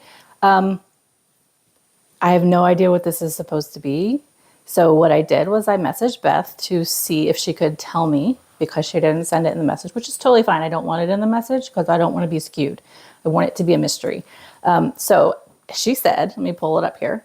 She said, quote, in the prompt for the AI said, create an overly mosaic crochet dishcloth pattern that spells out the word friend in the center and also has a design around the border. Guys. Well, not in the English language anyway. I don't know. So I think this AI is flop, which is fine. That's the whole point of this process, is to see how AI creates patterns for us, because, you know, we keep coming across all these patterns that are for sale and they're not legit. They're AI, they're made up. There may be some AI out there that does create patterns that actually are functional and that work, but time will tell, and hopefully I'll come across some of those that you guys send in and they work. But the fun is also the flop. So I look forward to both. That's too fun. So I hope you enjoyed this process today, and please, please, please like and subscribe, share with your friends. And I would love for this to continue going because I did have fun and I like the scientific experiment, I guess, part of it that you could say. To me, that's fun, you know, not knowing what's going to happen, how it's going to come out. And so what I need for you, please, to do, so this can keep going, is go into your preferred AI software and ask it to create a crochet pattern of your choosing. So it could be a hat, it could be a mosaic crochet, it could be filet crochet, it could be a scarf, it could be amigurumi, you know, something small-ish. Gosh, flowers, animals, who knows, a pillow, a dishcloth, a granny square. Like the limit's endless with some of these things, as long as they're not big, like a blanket or, you know, like a shrug or something. Because I want to be able to work on this in one sitting so that this video is not like, you know, 5 hours long, because I know you guys probably don't want to watch something that long, or days. So please, for this to work, I need you guys to do that and send me mystery patterns made by AI, excuse me. And what you can do is send those to hello@enchantedyarnworks.com. In the subject line, just say mystery pattern, and I need it typed out, you know, the text in the body of the email, and then put your name or your handle in there so I can just give you a shout out during the video. And thank you, of course, personally for your submission. And I don't want the picture or the title of the pattern in that. So if you can send that to me in a different email where the subject line says secret and secret title or secret name of pattern or something like that. That way I know not to open it until I'm finished with your pattern, because I want to be surprised. And I think it'd be fun for everyone to be surprised. That's kind of part of the process here. But this was fun for me. I hope it was fun for you. Please send those in so we can keep having these fun little parties together. And I look forward to the next time that we get together, and send in your stuff, like, subscribe, share with your friends. Thanks a bunch, and I'll see you next time. Guys, check out these super cute patriotic streamer earrings that I made. They will get you all ready for 4th of July celebrations this week, and it's super simple. It takes no time at all. Stick around and I'll show you how to make them.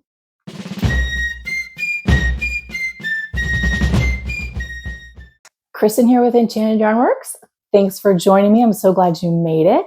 I'm doing something a little bit different today. I was inspired with the Independence Day coming up here this week to create something patriotic for you guys, and also for my daughter, whose favorite holiday happens to be the 4th of July.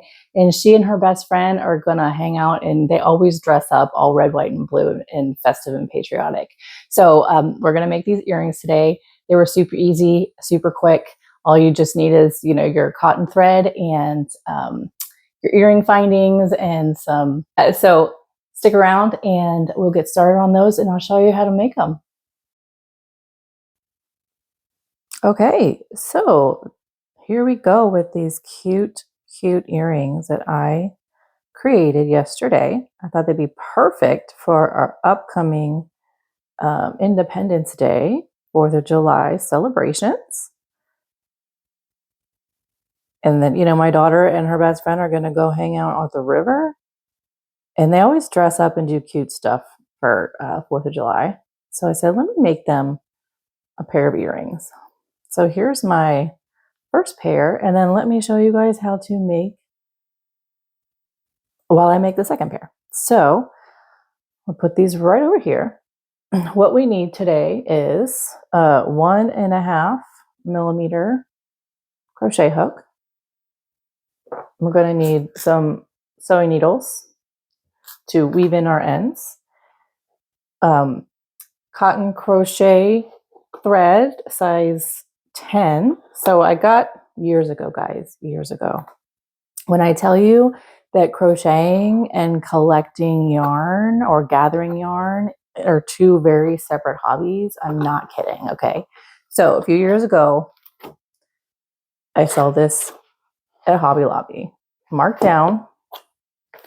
And I was like, this will be perfect because look how many, there's 30 different colors in there. I could do so many different things. Do I know what I'm going to do with this tiny cotton yarn or thread? Absolutely not. But I'm going to do it at some point. So today's the day, guys.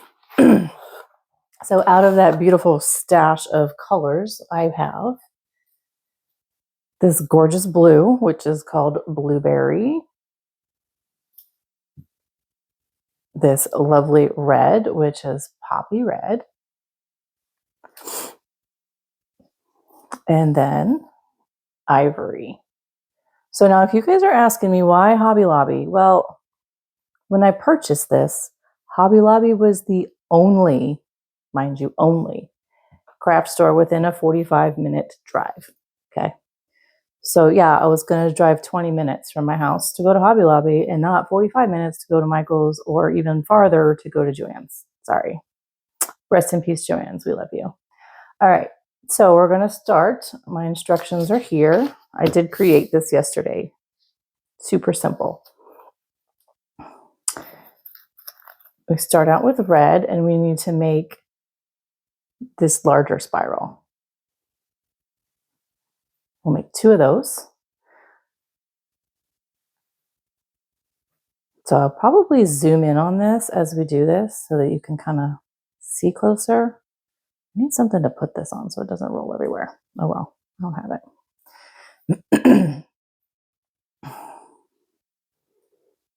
Now I'm giving myself a tail here so that I can weave that in later. So it says we need to chain 35. Is that good enough or should I zoom in some? It is kind of small. To move the camera a bit. Well, I can still see myself do this. Funny. Okay. Actually, I need to loop that twice. 3, 4, oops. 5, 6, 7, 8, 9, 10, 11, 12, 13, 14, 15, 16.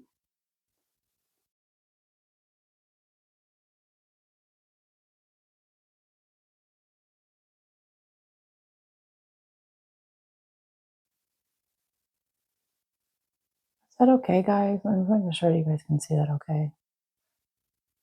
All right, so next step is 2 single crochets in the second back loop. Okay, so all the way down. This is definitely a time-consuming part. The back loop sometimes can be more tedious to get into, but I like using the back loop because it gives a cleaner front edge or back edge, whichever way, bottom edge. I don't know, however you want to look at it.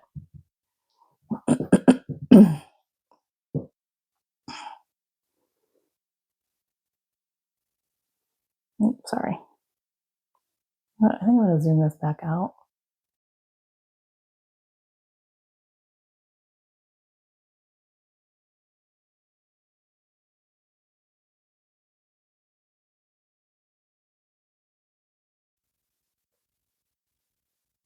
Okay, so for those of you who celebrate Independence Day, what do you guys usually do? Let me know in the comments. This year I'm going to be traveling. I will not be home. So I'll be with extended family, or not extended family. I'll be with closer family, but not my husband or kids. For 4th of July this year.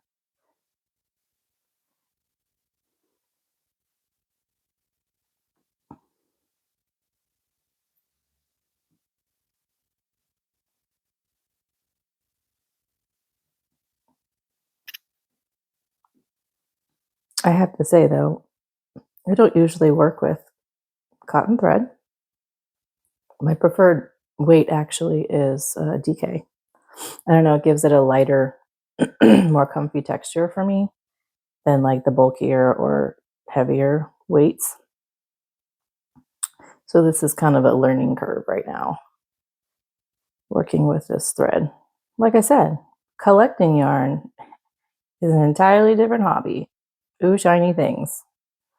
Yarn dragon, I guess, right? There's book dragons, anything collecting of anything dragons.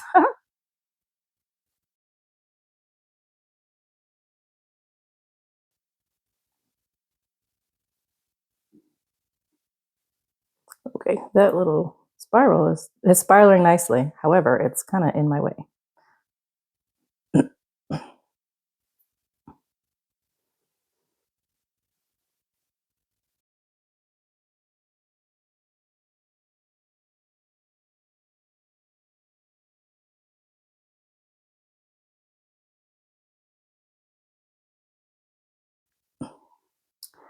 Anybody out there watching that uses crochet thread all the time, this is your preferred. If you have any tips for me, I would absolutely love to read them. So please go ahead and put those down in the comments.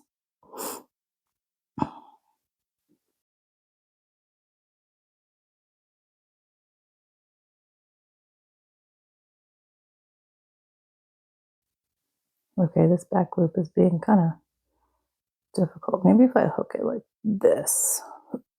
Come on, guys.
Okay, two more.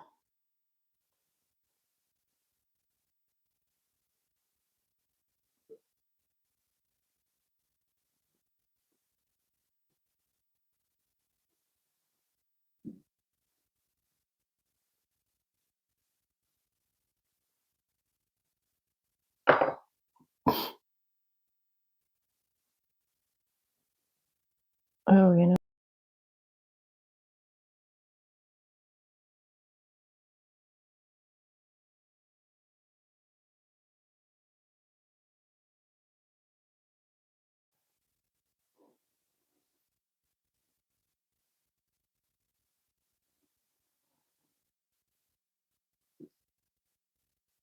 Look at that. How cute.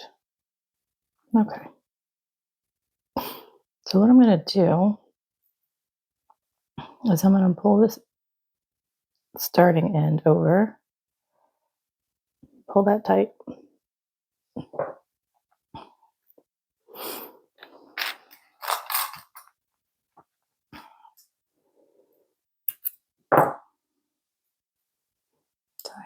Tie a double knot.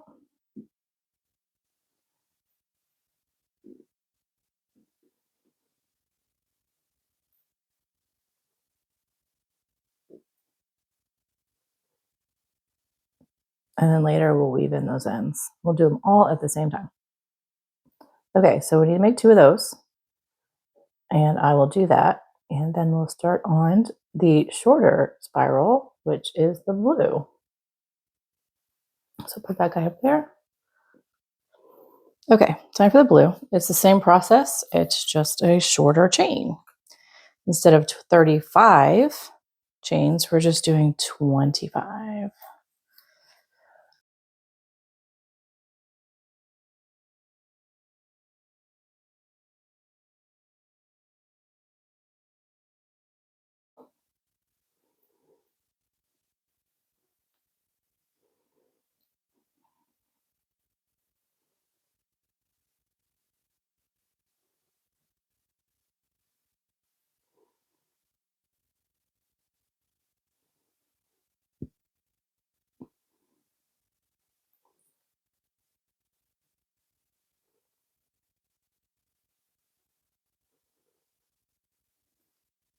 21, 22, 23, 24, and 25.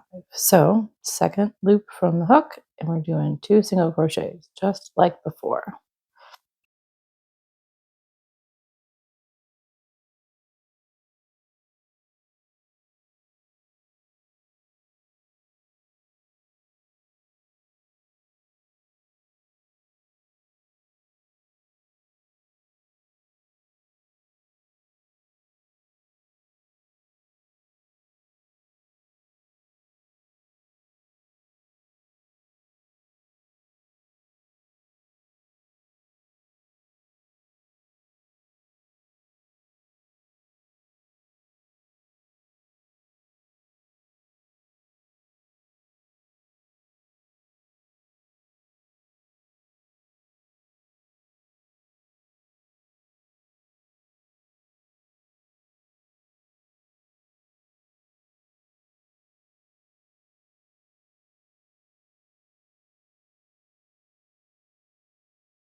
Okay, last 2.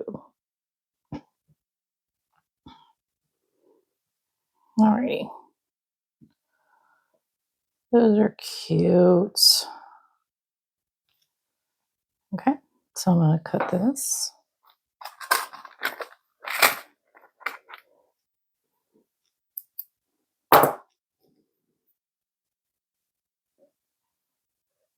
I'll pull him through again.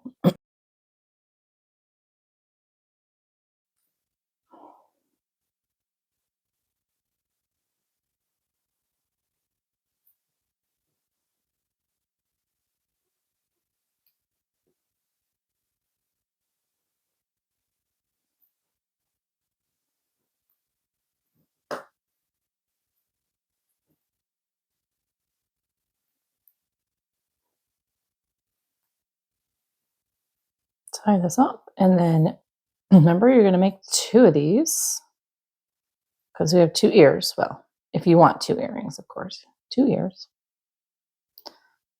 There we go. See? Ta-da! All right, next up is white. And that is the streamer.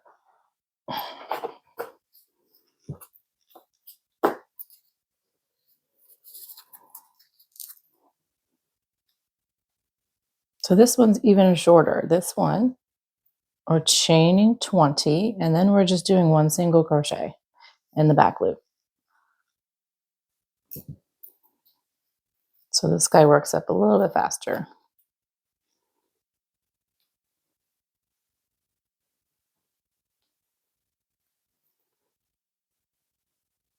You see the white okay?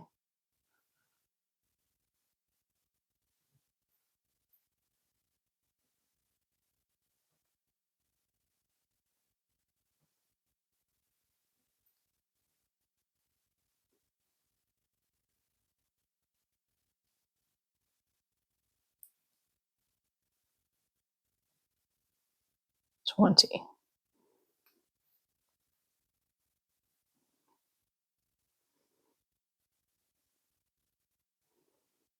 Okay, 1 single crochet all the way back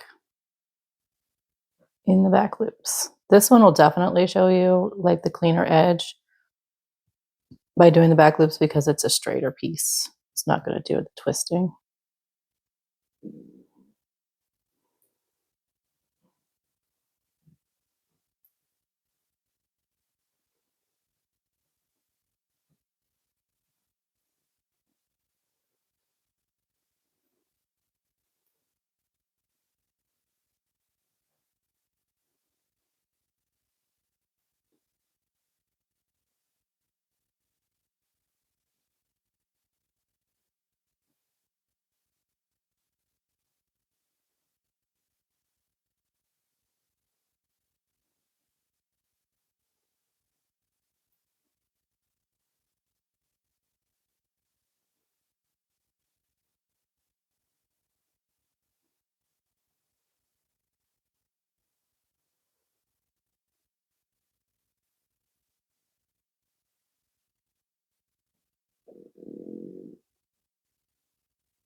Okay, that's it. What I like about it is, yeah, it's easy and straight, but it does kind of twist on its own, so it gives it just that little long streamer kind of look. Okay, same deal. Gonna pull this guy through over here, tighten that up, and then tie these guys together.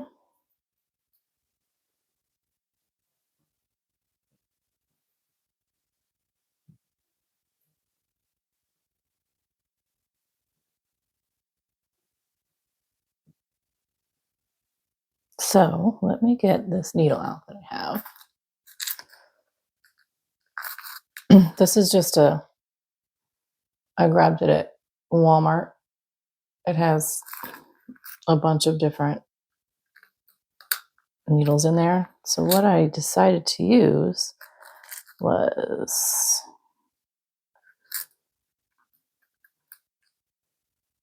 I don't remember if it was this one. I think it was this one. That one's kind of thick. I don't want to stretch out my threads already. So what I do,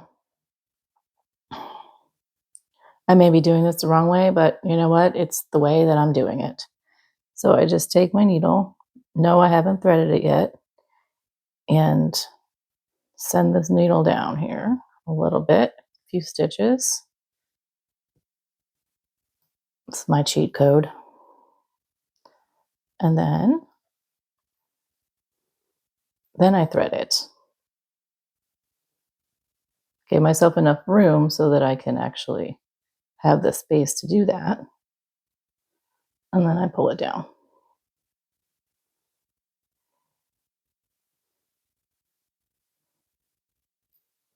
Just like that. I'll do that again with the other one. I don't want this super thick, so I'm not going back and forth a few times. I think it's going to be just fine. These aren't going in the washing machine or anything like that. They're just, earrings that are just going to dangle. So I'm not too worried. You could also put some like fray check or just a little dot of glue on there if you wanted to make sure those ends don't come out, but I don't think they're going to come out. Okay, so those guys are pulled down. And then I'm just going to trim them like so. There it is, our first white streamer. Okay. So now I'm going to do all that with the others, and then I will be back for assembly. Okay. So here's the fun part, guys. I have all of this jewelry making stuff, supplies, jump rings, everything for bracelets, as I was doing bracelets, a few years back. And I have tools, but I don't know where they are. So backstory, last summer, we moved from Texas, and I have a whole jewelry drawer cart that I got off of Amazon. And I had most of my jewelry stuff in there. And I have a little zipper pouch that's, okay, I don't know where that went. That kind of opens like this. That has all of my pliers and scissors and everything in there that I need for jewelry making. Thought I put it in my drawers, but I looked through those drawers 3 times this week and I could not find them. So I did these guys by hand. I opened these jump rings with my fingers. I know it's insane. I can't believe I did it, but I did. So here's to hoping that this happens and works today. Cross your fingers for me. Okay, so these guys are great. I love these little, got these on Amazon too. They do sell them at like Walmart and other craft areas, I think, but I needed a bunch, so Amazon. So these jump rings, I don't know, is that like maybe a 4 millimeter? So I'm gonna get 2 of those guys. Make sure they're the same size because some of them look different. This one looks smaller. Okay, put those over there. And then for the earrings, you could do like the fishhook kind if you wanted, or my daughter chose the latchy ones, these guys. So I'm going to use these today because that's the request. And that's what these are. Because we don't want to make sure we don't lose them while we're, hanging out at the festivities. So 2 of those. Ah, yep, there's 2. Woohoo! That over there. All right, guys. So the way I have these lined up, this is the front because the latch is in the back. You see the latch back there? Okay. So the way that I'm putting these together is I'm putting the red on the left, the white in the middle, just like I have it laid out here, and the blue on the right. So when I put them together, I have to make sure that they line up correctly.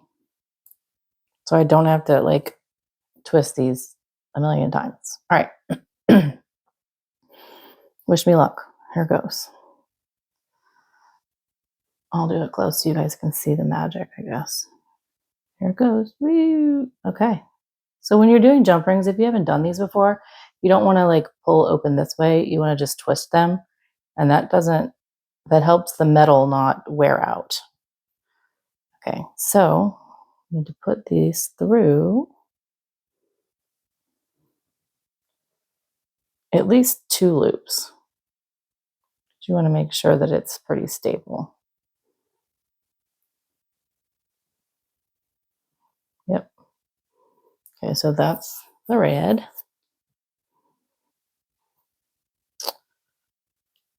I'm going to do this end. For the white. Oh, sorry guys, you're not in the camera view. White. Twist it over. And then blue.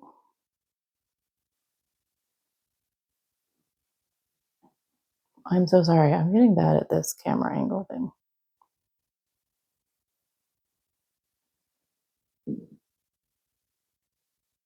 Trying to find some loops. So if I had my pliers, I could hold this better. I'll find them eventually, guys. My craft room is still in construction. So I purposely do not have everything pulled out of, box storage in my storage area down here in the basement. Because I don't want to pull it out and then have to put it away once we get the cabinets and everything else in here and finish that up. Come on. I need more than 1 stitch. Okay, there we go. All right, so now, this is going to be the front. So this has to go on. This is the back. So I need the back facing me.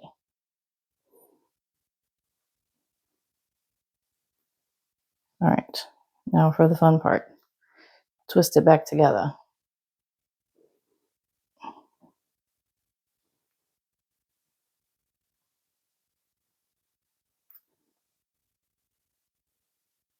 Ta-da! Look at that. Thank you guys for your luck or whatever you sent me, but it worked out great. Okay, so red, white, and blue, super cute. All right, that's how you make these guys. So you'll go ahead and make a second one, and then you'll have a pair. Aren't they cute? I love them. Okay, let me know how these work out for you. You can send me a picture of them at hello@enchantedyarnworks.com if you like. I would love to see your work. If you post this on any of your socials, please tag me either my YouTube video or I do have Instagram and Facebook. Both are Enchanted Yarnworks. Would absolutely love for you to show those to me. So happy 4th of July, Independence Day, and take care, and we'll see you back soon. Okay, I hope you guys enjoyed this video tutorial on how to make these adorable earrings. please, if you haven't, like and subscribe so you can be notified whenever I post something new. Also, we're doing another video coming up here in a couple days, themed completely for Independence Day. And I hope you guys will like it. It's easy and fun to get an idea of what's coming up. It uses cotton Aran weight or worsted weight yarn, of course, in red, white, and blue, because this is the theme this week.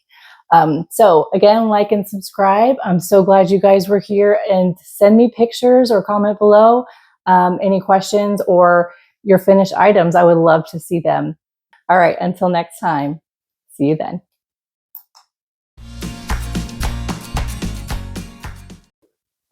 Oh my God. You look. Oh my God. You look like the 4th of July. Makes me want a hot dog real bad.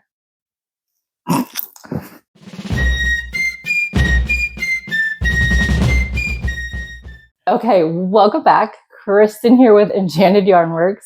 Credit to my daughter there, who's quoting Jennifer Coolidge in Legally Blonde for her. That was perfect, and it was epic. So today, guess what we're doing? We're making another 4th of July Independence Day pattern. Easy, doesn't take long. And all we need today is red, white, and blue cotton Aran weight or worsted weight yarn. And we are making this adorable headband or bandana, excuse me. Doesn't take long. It'll take you a few hours at the most, probably. And what's great about it is you could use these for decoration also, kind of like bunting.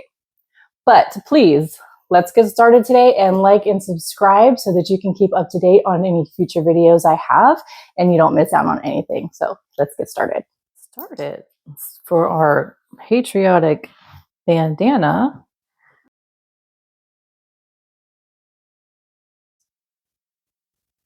So what I'm using today is, first off, a 4.5 millimeter hook. This is just one of the simple ergonomic ones that I bought on Amazon, like a set of 3 for about $7 or $8. They come in like a like a grouping of, like say 6, 6.5, 7 millimeters, or 4, 4.5, 5, something like that in a group. So you don't get like a multiple of the same. You just get like a running order. I have my little scissors that came with a set of something that I got some time ago. I love them. They work perfect. I will be using a tapestry needle, whatever, to, put my ends in. And then the yarn we're using today is Paint Box Cotton Aran. This looks a little empty because I've already used it for this pattern that I created yesterday. So I'm kind of excited to share it with you guys. So Paint Box, 100% cotton. This is rose red. And it does call for a 4.5 millimeter hook. I have some light champagne for the white. Also Paint Box Cotton Aran. Aran, if you're not sure, is about the same as worsted weight. And then for the blue, I'm using royal blue. I don't know if you can see that between that. So if you guys are wondering what this plastic is, I can't remember what it's called, but I got it on Amazon, and it's stretchy, and it's mainly to put like over your big cones of threads. And I thought it was perfect for when I cake these guys up. I just put this on top, and it keeps them all together, and it doesn't, fall apart. And it keeps the label in the front rather than in the center, so I can see it easily for what it is. Okay, so we're going to be starting with the blue. I'm going to put this next to me so I can kind of keep track. So this pattern is not a full granny square stitch. I'm calling it like a modified, because you have one row of the granny, and then you have one row of the V-stitch. So it kind of gives it a looser texture. You could probably do this in a DK weight also if you wanted to. Just remember your stitches are going to be, you're going to need more and more rows. So I'm going to do this a little modified from the pattern. I'm going to make it a little bit smaller. So I'm going to take one row away from each color. So this one starts with 6, 1, 2, 3, 4, 5, 6. And then I have 5 and then I have 4. So I'm going to do 5, 4, 4, and probably 3. Maybe keep it 4. We'll see. All right, so we start with a chain 4 because we're making a circle. 1, 2, 3, 4, and then we're slip stitching to the first.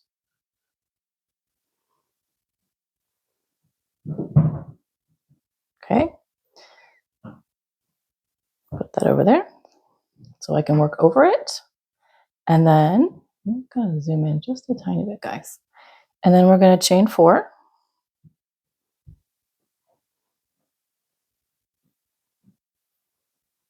And then we 3 doubles into the center of the circle that we made with the 4 chains, the original 4 chains.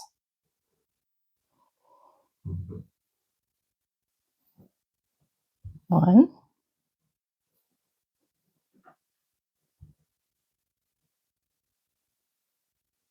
2,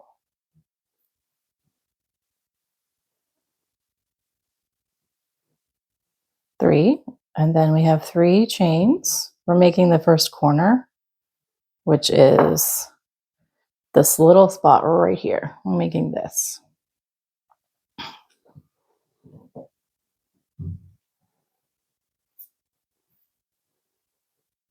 Okay, so 3 again, double crochets.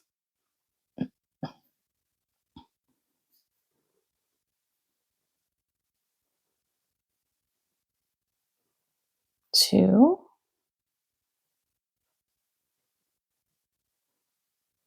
3, okay, and then a chain 1, and then another double crochet. So this second double crochet, or the single one here, kind of makes the edge part. So I don't know about you, but sometimes I tend to like tighten up as I get towards the end of a row. So I have to remember to keep it the same, if not a little bit looser, so that it doesn't tighten up through here. So it stays, loose and not does this. So keep that in mind if that's something that you struggle with. Okay, so next we have 4 chains. Keep those loose so that it doesn't get super tight on me. Turn, and then a double crochet. This is the V stitch row. Chain 1 and double crochet. So that's the first one. This is our stabilizing edge. And then chain 1, and then we come over to our corner, doing a V stitch. So double crochet, chain 1, double crochet, V stitch made. Now 3 chains. And now we have the other side of the corner to do for V stitch. So double crochet, chain 1, double crochet, V stitch made. Now chain 1 because we're coming back over here, and we have to make another V stitch. So double crochet, chain 1, double crochet,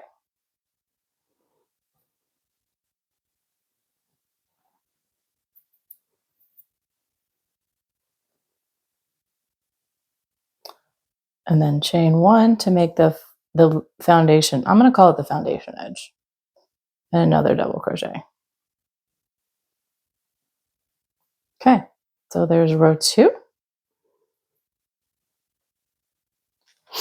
Now row 3 is the same with our granny stitches. So we're going back to granny stitches. So 1, 2, 3, 4, turn, granny stitch. So 3 double crochets. 1,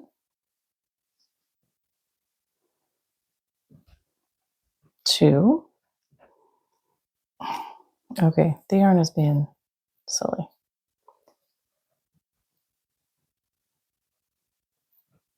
3, and now chain 1, and then we're working in that chain 1 space between the V's.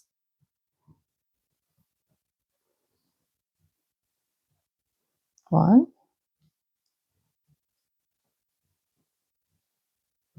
2,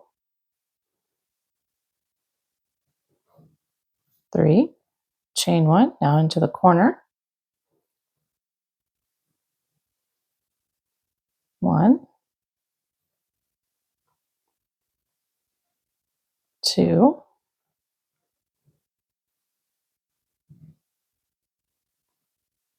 3, now chain 3 because it's the corner. Let me move this so that it works better for me. Okay. Now, other side of the corner. So we need 3 double crochets. 1, 2, 3, and our chain 1. And then working in that space, chain space between our V stitches again. So our granny stitch, 3 double crochets, 1, 2,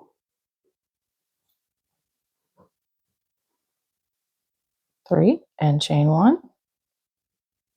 And now we're working in our foundation stitch area. This is where we increase. 1,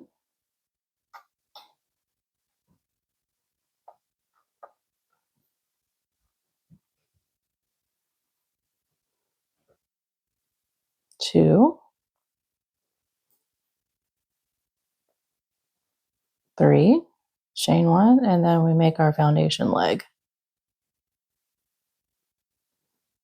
of double crochet.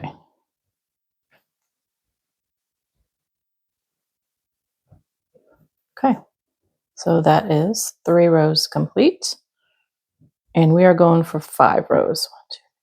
Yep. So chain 4. So you're just going to repeat this process all the way through. And then I will just do this and speed up and then catch you on the edge of changing colors to the white.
Okay.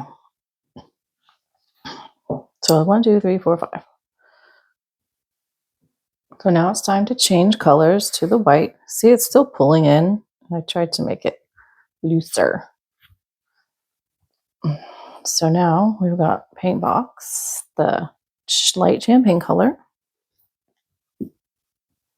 I like to put my larger skeins like that down below me on the floor or on something so that gravity allows it to pull up and it doesn't get twisted. Okay, so here's my little trick on how to change colors, especially for this. So I'll pull this loop out so that it doesn't unravel, and then I take my hook and put it through the front of this loop and then the front of this loop. Can you see that okay? Okay, and then take my new color, pull that through, leave this like this for now, and then now I do my 4 chains. And then I turn. Okay, so I want to make this loop a little smaller. So what I'm going to do, usually you could just pull it and it'll be fine, but I want to make it a little extra. Sometimes I'm paranoid.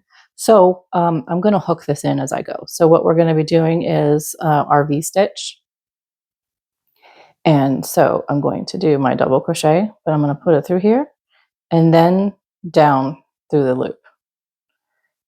And then it comes back up. See that loop is still there?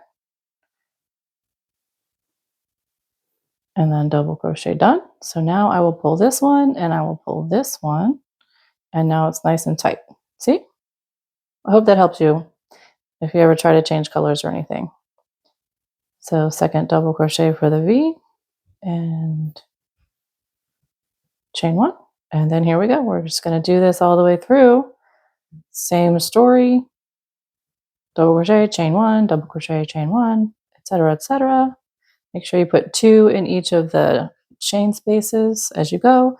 And then remember, you have on your corner, you're going to have your V-stitch, chain 3, and V-stitch all in this corner, and then keep going. So I will meet you a bit later with that.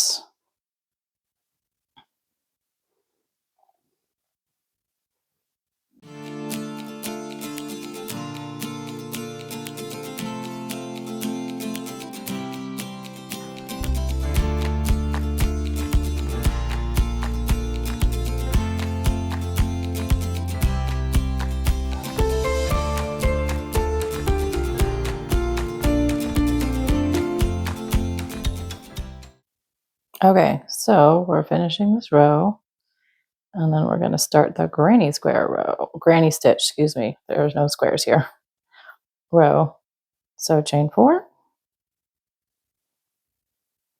It's always a chain 4 turn, guys, always. It's just a matter of, are you doing the 3 doubles as a granny or are you doing a V-stitch? So this is the 3 doubles for the granny stitch.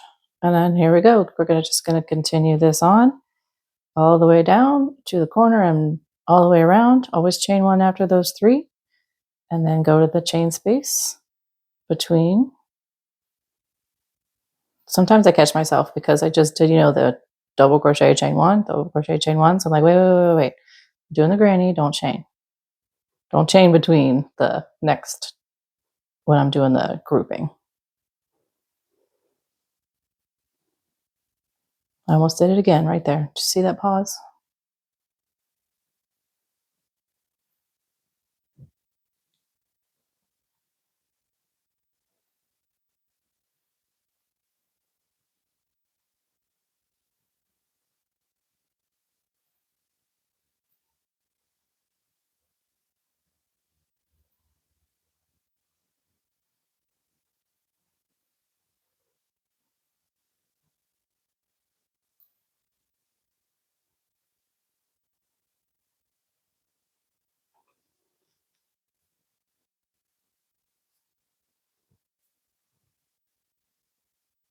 Okay, so remember you have to do your grouping for your granny. So 3 double crochets in your corner.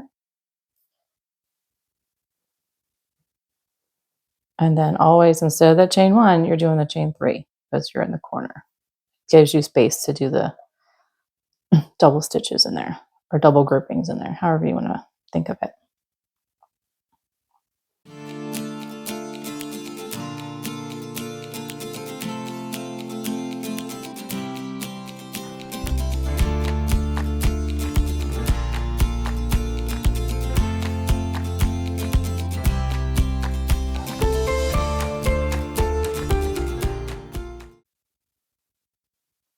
Okay, so now our edge double crochet here. All right, so there we go. We've got 2 rows of the white, 5 rows, yes, of the blue. So we have 2 more white to go.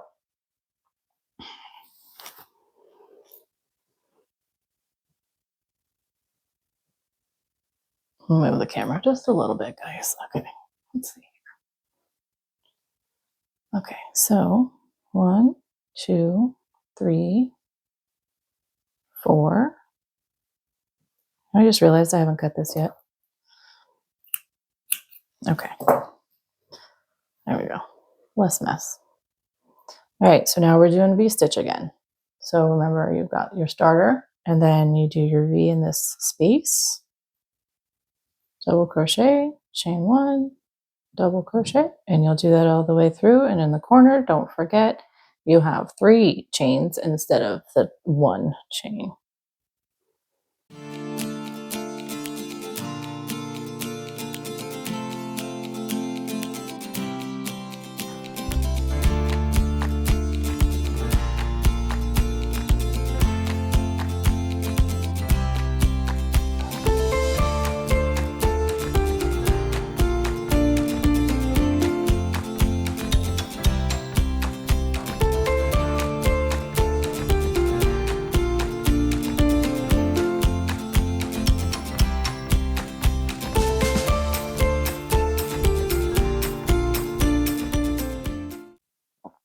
Okay, so now we have our chain 4 to finish off row 4, or do row 4 and finish off the white.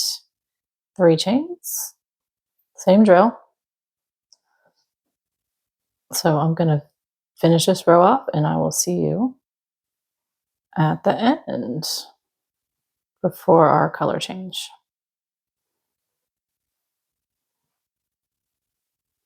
Okay, so finishing up this row, the last double crochet. All right, and now it's time to change over to the red. So if you guys can see, all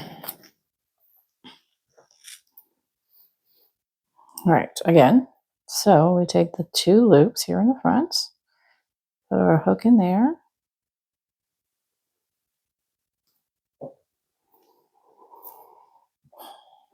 and then pull up the red,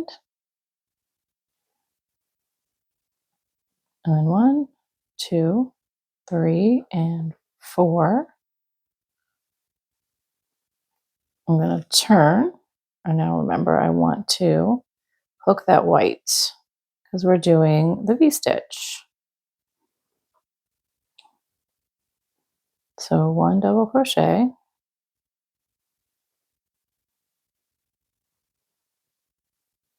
chain 1. All right, I'm going to pull this white to make that loop smaller, and then another double crochet in the same, and chain 1. Okay, let me cut this guy before I forget. Okay, so now the V-stitch all the way down and around. Don't forget your corner.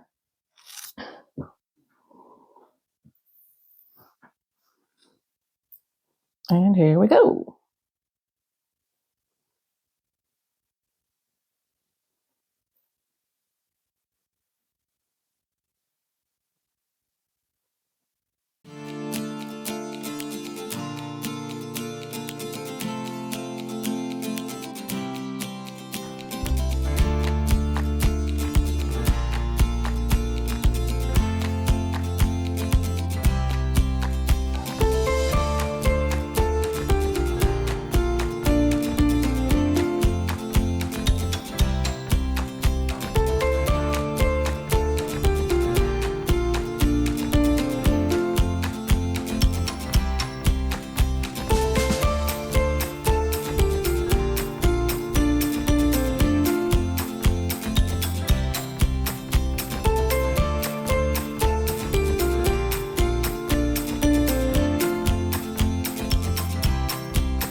Okay, so now chain 4, and we're going to do the granny side. So this is just going to continue and repeat. It's the same rows, same stitches that we've been doing this whole time. So I was looking at this and thinking that I might have done just 3 rows of red because I shortened this one in the white and in the blue, but I realize I want to keep the 4 because I started the red on the V-stitch, same here, and I want to end it with the granny stitch so it's less open for the edging. That's what I want to do. So I'm going to do the next 3 rows, and then I'll be back at the end, and then we will work on the tie and the edge, and then we'll be done. Okay, so finishing up with the red.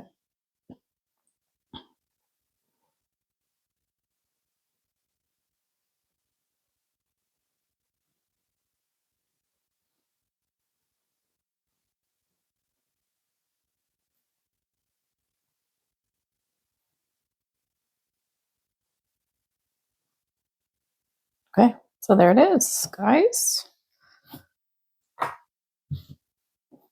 Now you can obviously block this and it'll get much shapelier. But okay, so here's what I'm gonna do. I'm gonna pull this out and I'm gonna cut the red. Before we do the edging though, I want to talk about, okay, that one's tied. So here's our connections. So I'm gonna knot these guys up a little bit.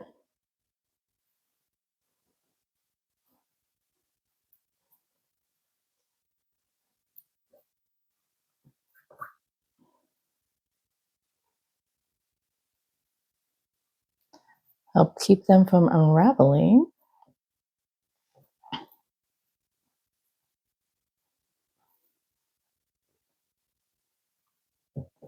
And then we need to stitch these guys. All right. So let me show you. I forgot to mention how much yarn you need, guys, and I genuinely apologize for that. So here is what's left of the red. They are all 50-gram skeins. So I measured this out diligently yesterday when I was making this. So for this larger one, I only used of the red, which is the most used because, you know, as you're growing, I only used about 22 grams. It literally sat on my scale as I worked so I could see what was left over. So all you need is 1 skein of each color if you're just going to make one. You could probably actually get 2 of these out of it because now I made this smaller one, but I measured it out. When I finished yesterday, I had 28 grams left, I think, total for this. So if I did this size of the original, I would have used all of it up because there would have, it's 25 and 25. And since I had 28 left, this used less than 25. Now, mind you, that's going to vary depending upon your tension. Sadly, my tension can vary sometimes too. But just to give you the idea, 1 skein, at least for 1 at a time. So, okay, so I'm going to weave these guys in and then I will be back and we can do the tie and the border like we have here. It's really simple, guys. I can't even believe how simple it is. So, okay, see you in a minute. Okay, so I fibbed. I wanted to share with you how I'm running these in. So I'm kind of running them up the chains because those chains are going to be covered by single crochet for the edge. And in my mind, that's going to make it more secure. So if you do that, and I lost my thread. Here, I'm going to do this first. Just make sure that you're not making that chain tighter because you still want that loose. But it is going to be covered up with single crochets once we put this tie border on. So I wanted to kind of show you that I'm doing that. It just goes up that chain. Ta-da! All right. You guys are all weaved in. Looking nice. So now it's time to do the border. And what we're going to do, we're going to use blue. And we are going to chain. This is all one big piece, guys. So we're not going to cut stuff apart. We're not going to, I mean, yeah, it's going to be stitched on a little bit, but it's going to be worked all the way across in one thing. So what we're going to do is chain 50.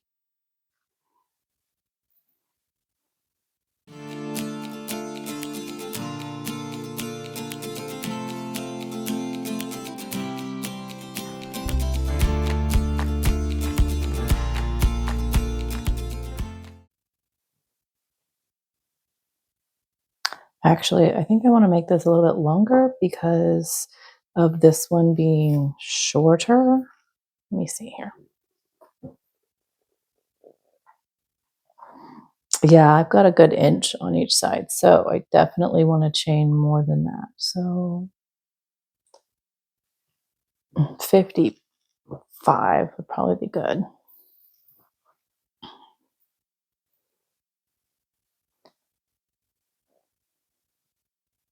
So if you're doing the bigger size where it's 6, 5, 4, 50 works fine. But if you're doing the smaller one, 5, 4, 4, then 55 or 56. Let's do 56. All right, so now what we're doing is we're going to slip stitch back loop, second loop from the end, all the way down. Just a slip stitch.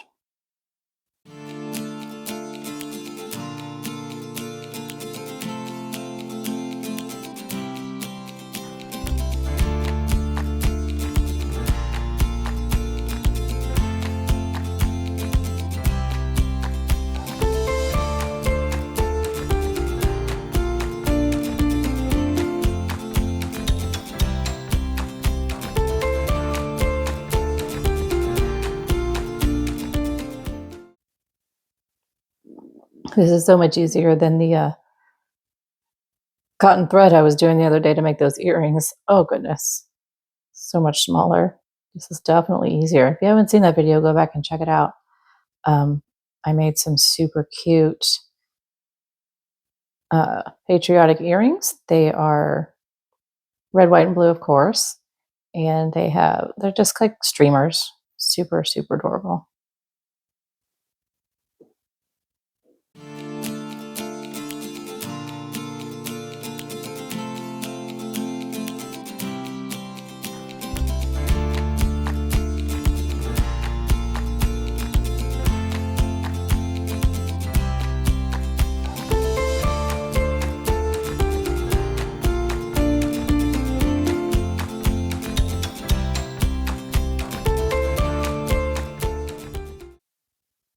All right, the last one. And I'll show you what this is looking like. Okay. So it's kind of like a cord. So now how to attach it. What we're going to be doing, we're going to be going this way. So you need to decide your top and bottom. For me, I just went with my last stitches. This is going to be the top and this is the bottom. So you start at the right.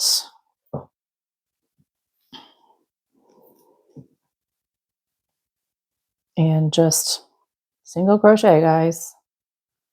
Single crochet. So 1. And you're going 3 per segment here because these are doubles or chain 3s. I mean, there's a chain of 3. 1, 2, 3, all the way down. Easy peasy, guys.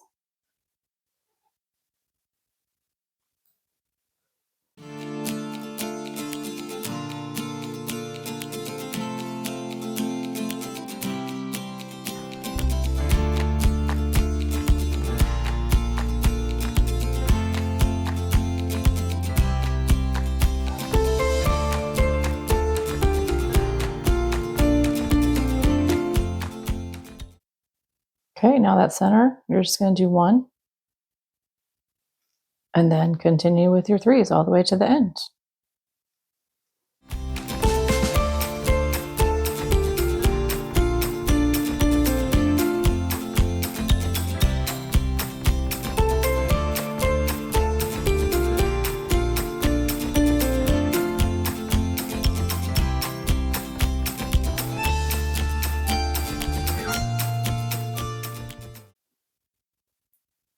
Okay, so now we have to do the end of the other side, and guess what?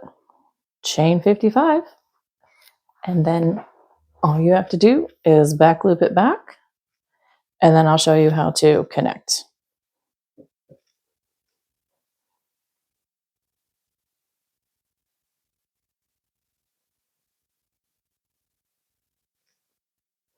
Okay, so I'm in the last one,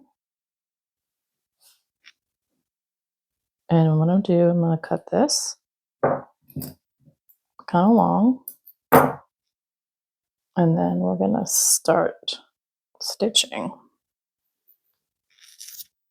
We're going to do both sides because they're both, kind of loose, and they need, gosh, that was hard to see, sorry. And they just need, reinforcement.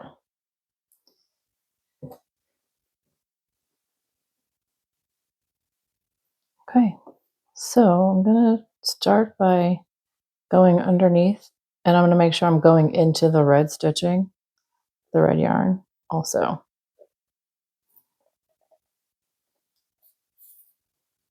And get that nice and tight on there.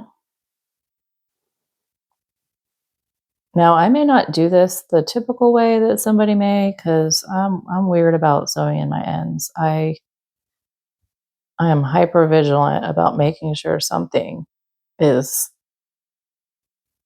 gonna stick. So I'm coming back the other way, and I'm coming back into the loops in the chain on the other side to help stabilize that. And then I'm going to go back again this way through this loop under here, if I can catch it, and then down into the red,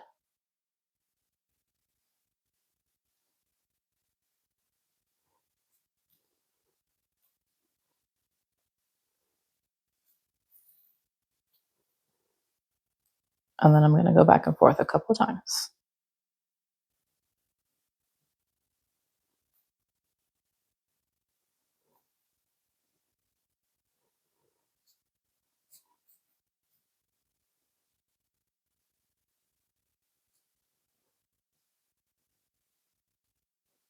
And this one's going way back there, if you can see.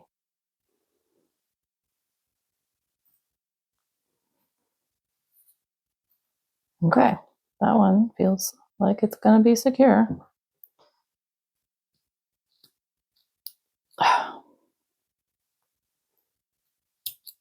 Okay, so now let's go to the other side. So yes, so this guy is our starting chain tail, and that's what I'm going to use to secure this in better.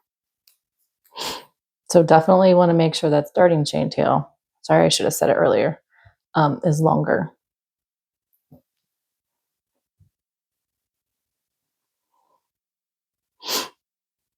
So I'm going to just do a quick loop around first in the red,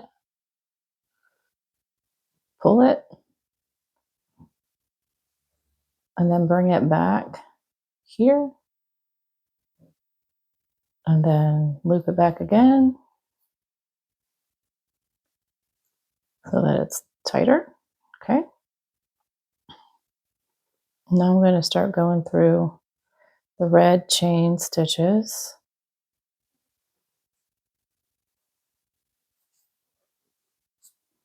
And back and forthing it a couple of times.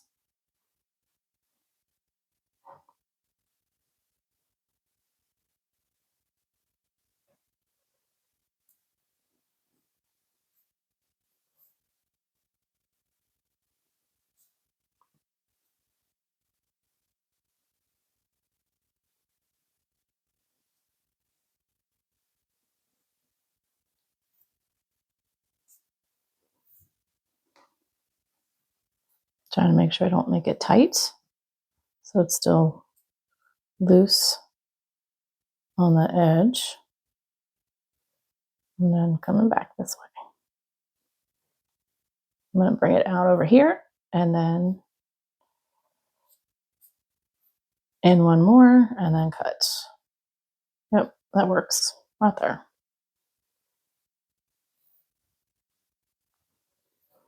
Okay, there it is, guys.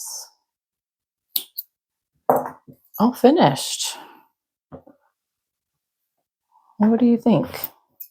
What do you think? Would you make one of these? Would you wear one of these? Yeah, you could also use this for like decor. Triangular bunting. It's not quite a pennant. That's, you know, smaller. It's something different. Yeah, you can make a long chain like that. The way that we just did the chains and connect them like that. That would be super cute. Okay. I hope you enjoyed this pattern today. Please, I would love for you to, whenever if you make this, go ahead and post it and tag me in your socials. I have Enchanted Yarnworks on Instagram and also on Facebook. So whichever platform you're using, you could just go ahead and tag me there.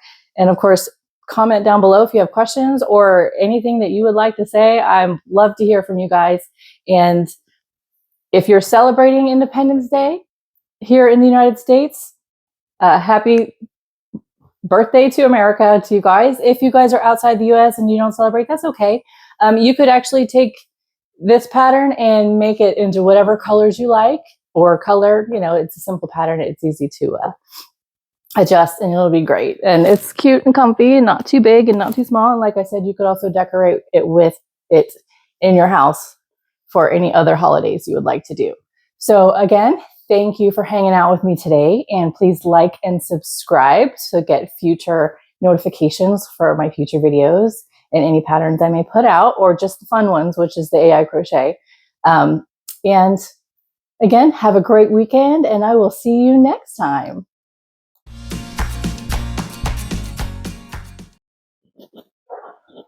It's cardigan time. Do you know what that means? That means it's time for back to school. Teachers, you know what I mean. So click that like button and that subscribe button, and I will be more than happy to show you how to make these adorable crochet earrings to get you ready for the first day of school. These are perfect for our teachers going back to school. So click that like button and the subscribe button and hang out with me today so I can show you how to make them.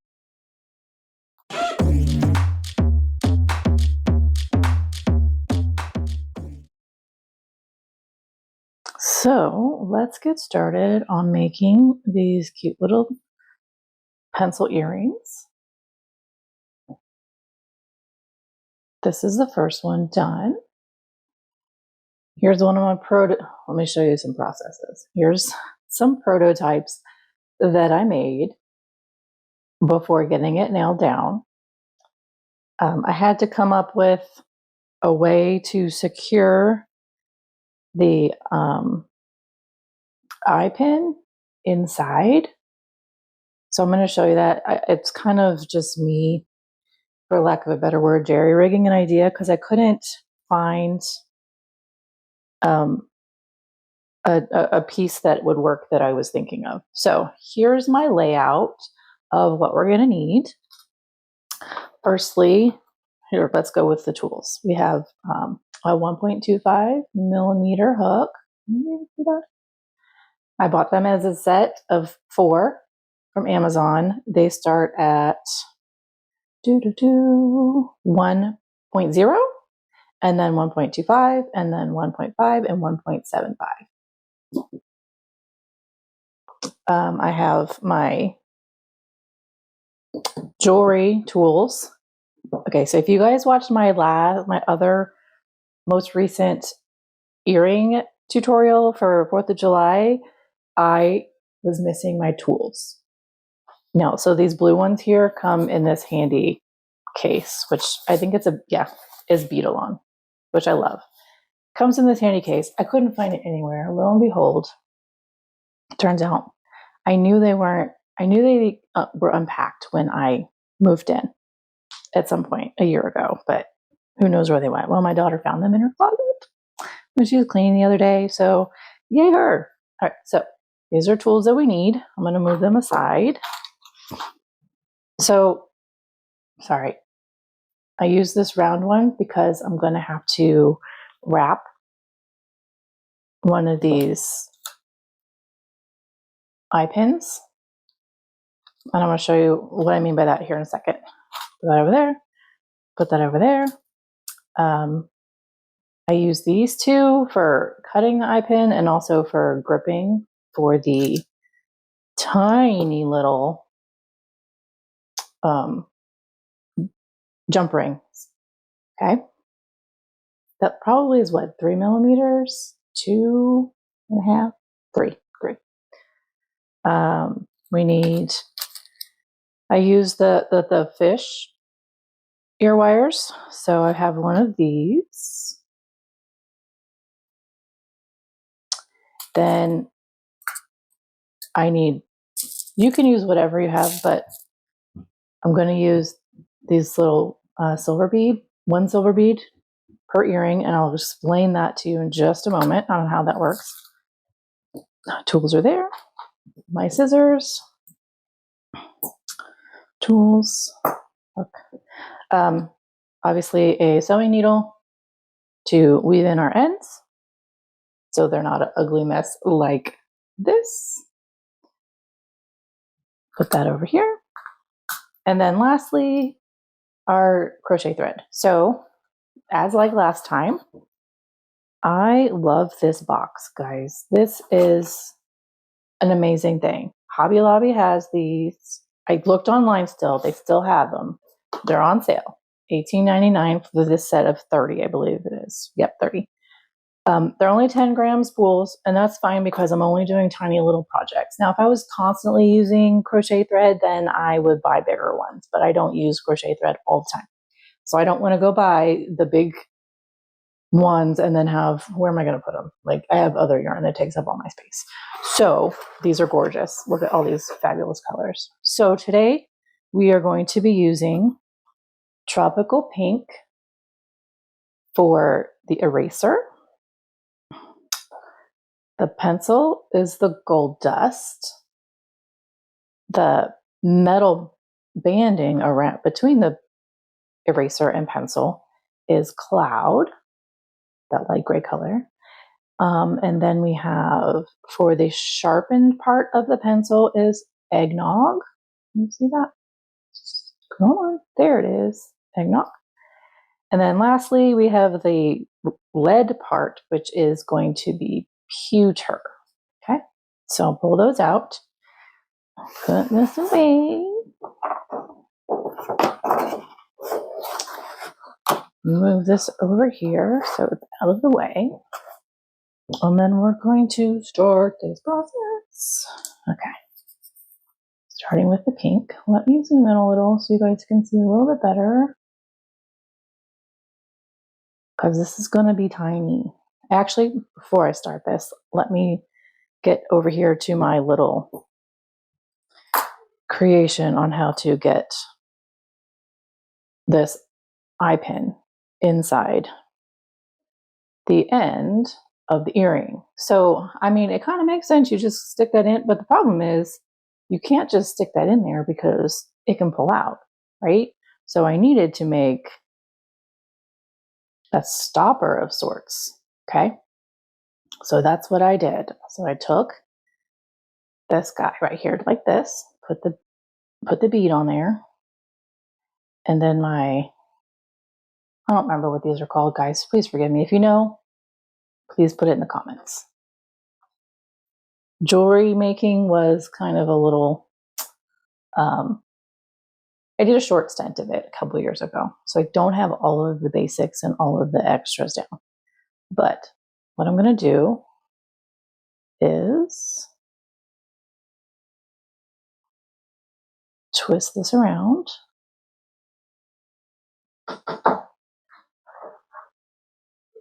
Okay, so I'm going to just wrap this around.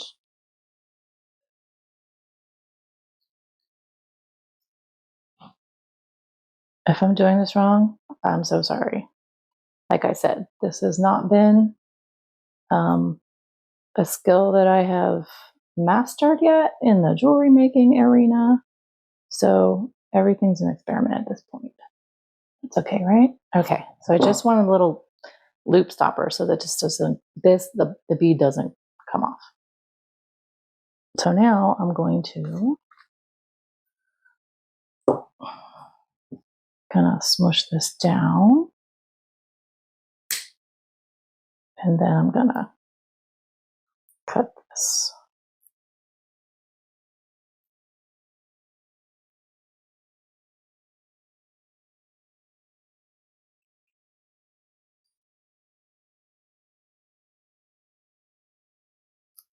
There we go.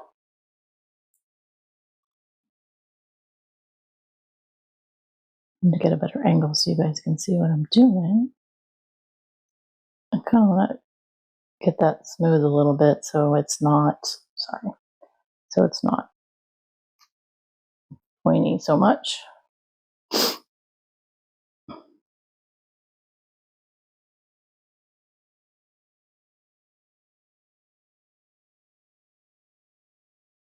I'm not opposed to smushing it either. There we go. Okay, so there it is. My little catch that goes inside. All right.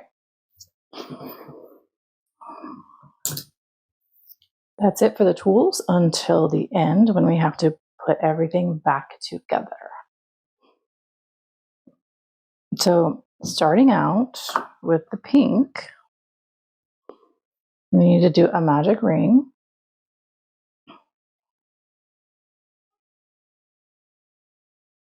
Okay, magic ring. In case anybody's unsure how to do this, you start with the short end in the front, wrap it around your finger or fingers. I use one finger for the crochet thread. Like if I'm doing regular yarn, I will do 2 fingers.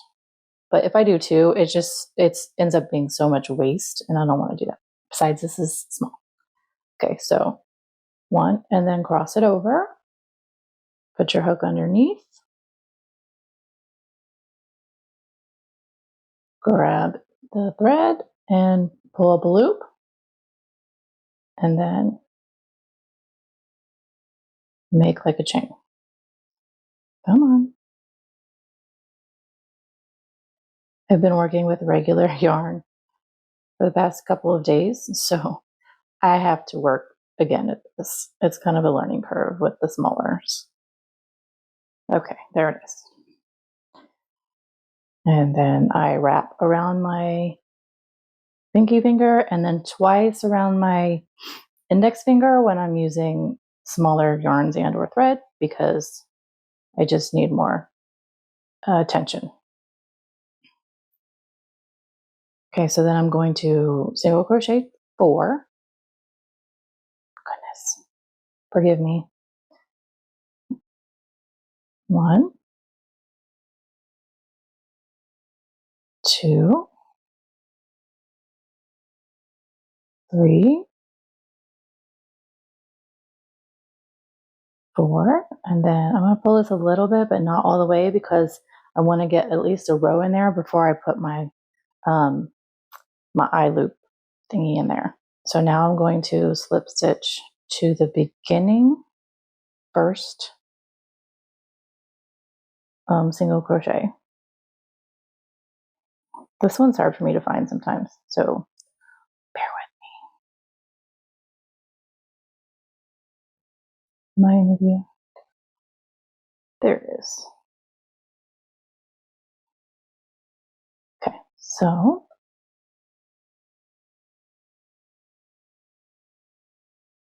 there it is. I want to make sure there's still some opening in the middle here so that I can get that other bead dealy through. Okay, slipped and now chain 1. Now we are going to single crochet 2 in each. So in the same one, because we're increasing, single crochet 2, So 1,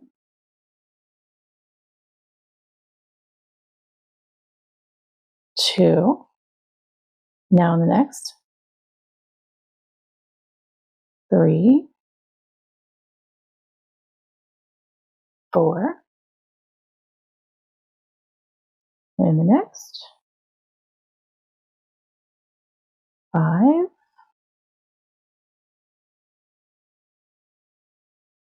6, and the last one. Sometimes I have to search for it. There it is.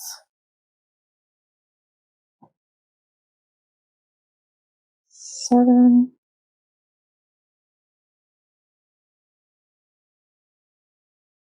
8. Now we're slip stitching to the beginning again.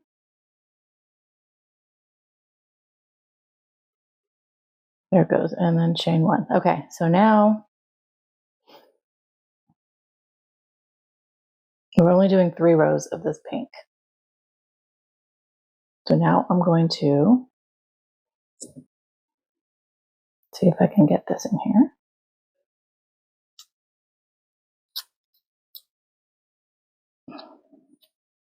This is the tricky part.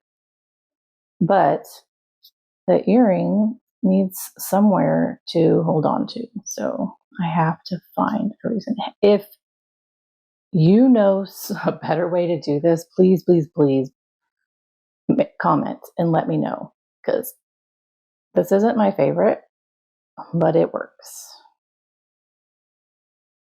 Okay, so now I'm pulling the tail from the magic circle, okay?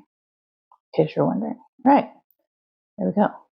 One more row of 8 single crochets. Now I'm going to be leaving tails because I'm not putting any stuffing in here. They are going to be the stuffing. Right, I need to see where I'm at. There it is. The first couple rows are difficult to establish and to see, but once you get past them, it gets easier. Okay, so come on, buddy. Oh, goodness. Like I said, relearning the small hook and the small thread.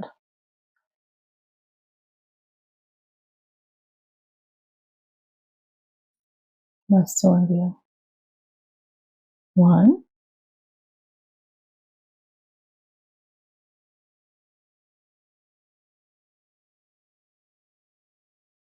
2, 3,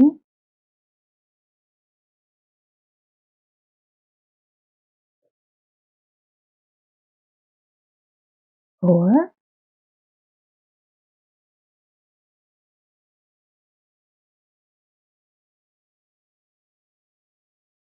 5,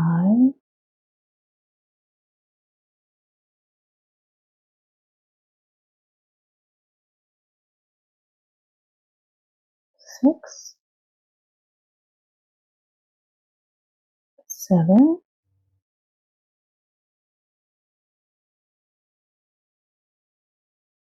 and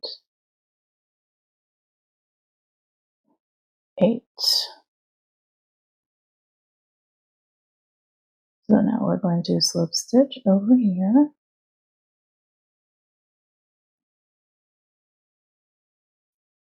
Where's the beginning?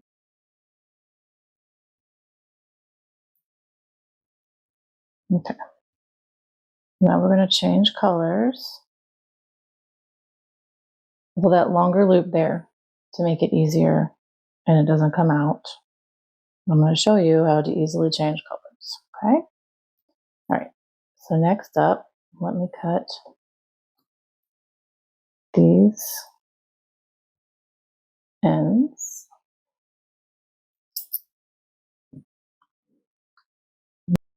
Okay, so our next color, we are going to do the, where'd my earring go?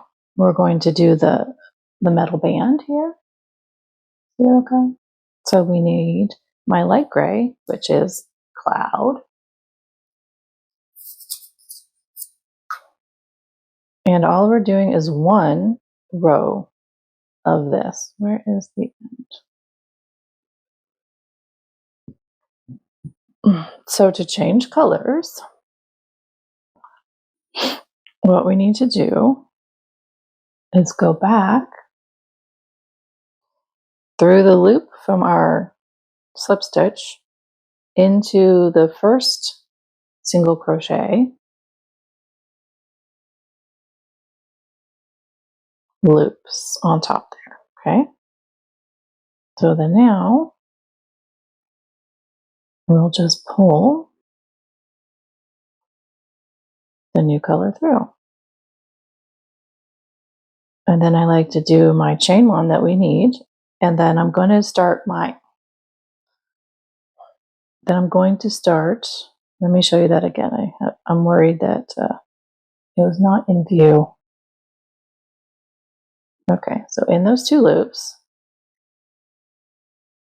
pulling the thread through, loosen your thread, pull through. There we go. And now chain one. And I'm going to immediately start my first single crochet because I want to grab the tail from the gray and the pink tail that's left over from this here. So that's my one. And then two.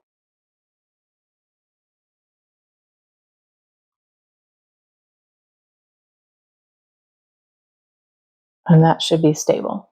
So now I'm going to pull my loop here. One of these two. There it is. And then there you go. You have an invisible join. So that was two. So I'm just going to keep moving these guys around to the back while I go around.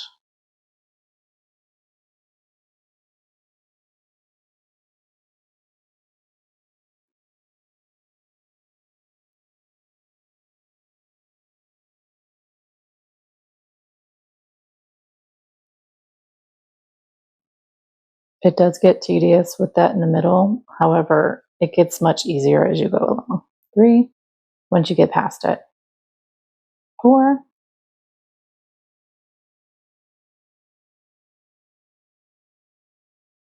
5. And seriously, if you know of a way to do this differently that's better, please share. I would be elated to know.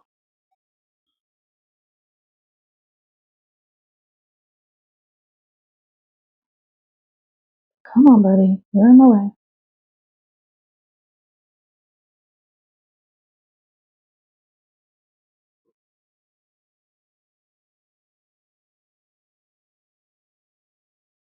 Seven, and here's 8.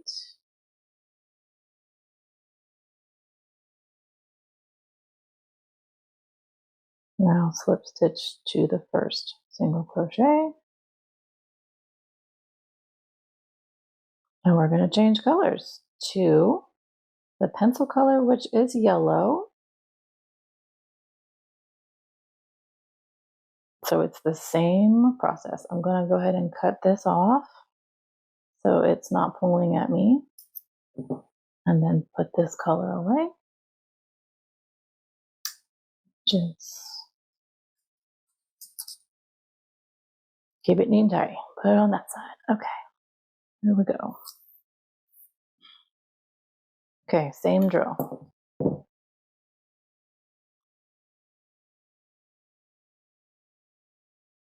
Go through the loop here. And then through the single crochet top here. Come on, where are you? You're getting messy.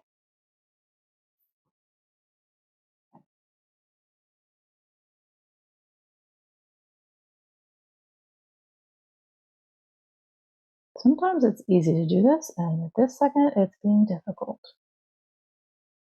I promise, it's not always like this. Okay, made it through. Woohoo!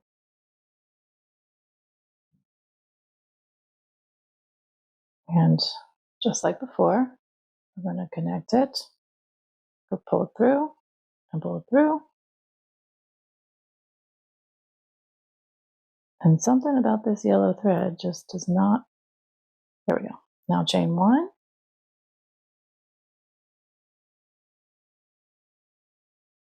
And then single crochet in the same stitch. And again, I'm going to sandwich those colors. 1,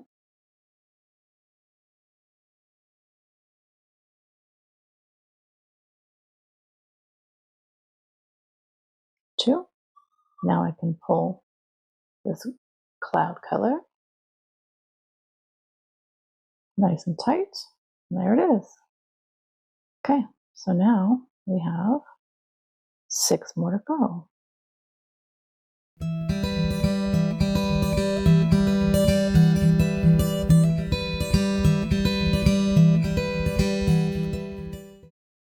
This is 7 and 8.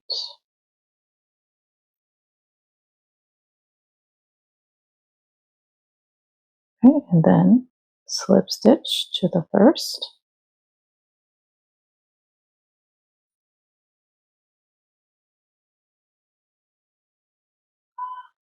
And chain 1.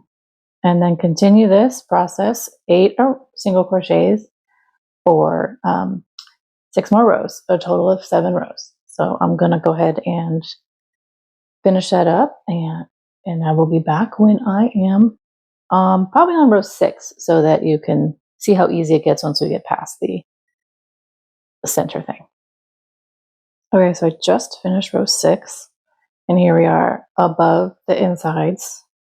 If you're looking at this going, Kristen, why? Why do you have all these tails hanging out? They're got to be annoying. You're right, they are. However, there's no stuffing for these. They're so tiny. So I use the tail ends to stuff inside and give it more stability. That's why they're there. So I just work around them, moving them around as I go. So I am here at the end of row 6, ready for row 7, and chain 1. Do 8 single crochets. And as you can see, it's much easier to do once I'm above the center support.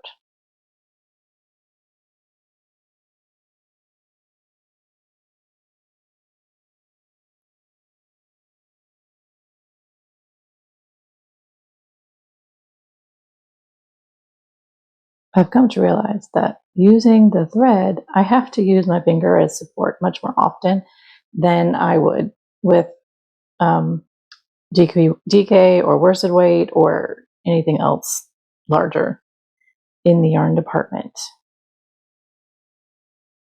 Does that seem to be the same for those of you who work with all kinds of sizes, or is it just a me thing? Okay, there it is, 8, and we're gonna slip stitch and leave this long tail because we're changing color. But before we do that, I want to stuff some of these guys in here. Now, if you're using the standard fully aluminum metal crochet hook, you can use the butt end of that. It fits perfectly down in here to push these guys in. Since I don't have that today, I'm going to use this tool. It works just fine.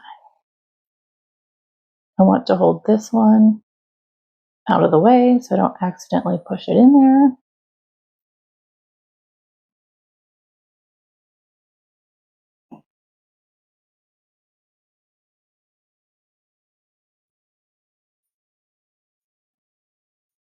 So using these ends to stuff this gives it much more shape than if I were to leave them out.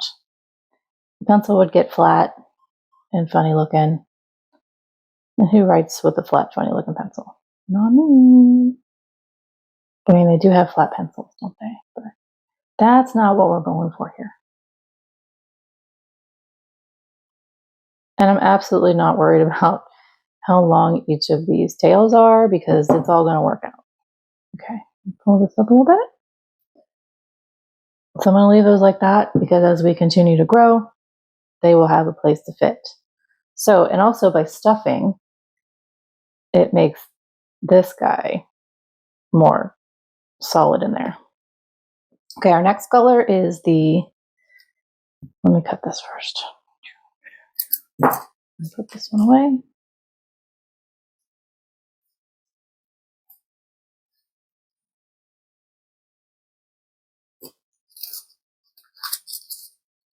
Yep. Next color is the sharpened part of the pencil, and that is eggnog.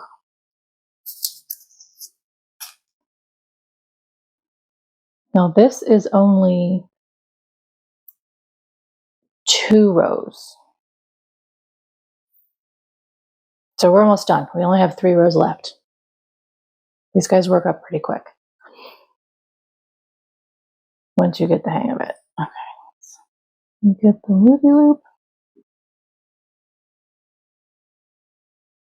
and then through this loopy loop.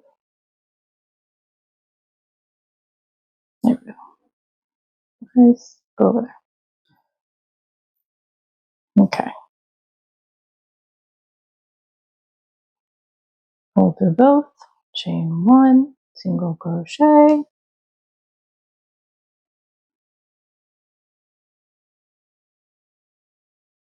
Get. Okay. 1,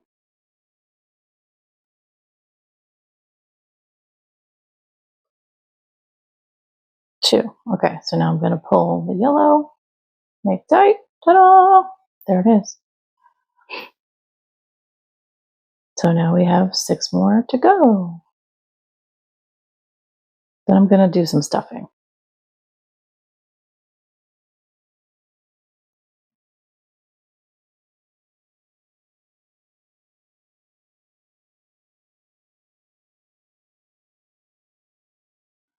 Three,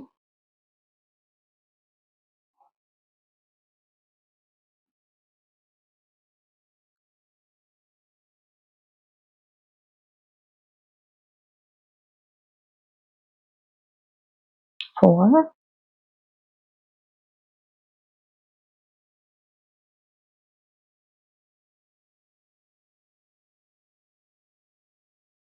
5,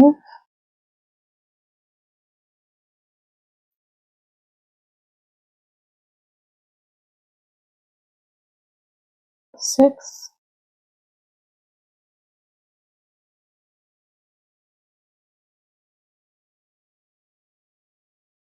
7, and here's 8. And then the slip stitch, the infamous slip stitch. Okay, so I'm going to make a big loop so it doesn't pull out while we stuff. Okay, I am going to make this, cut this yellow one a little shorter because it is a little crazy long. And we don't have a lot of room left.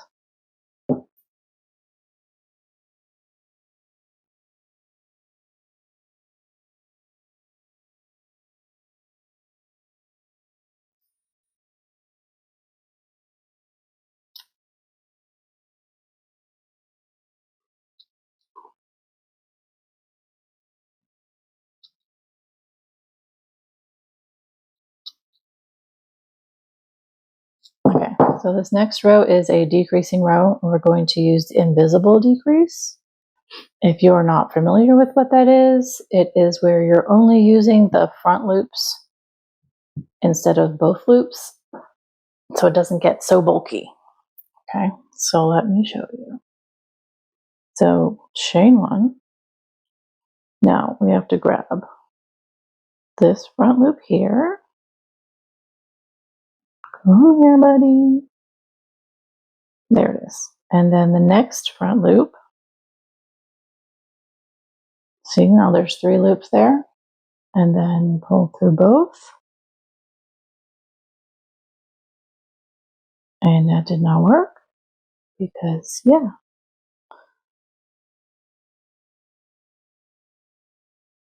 Okay, buddy.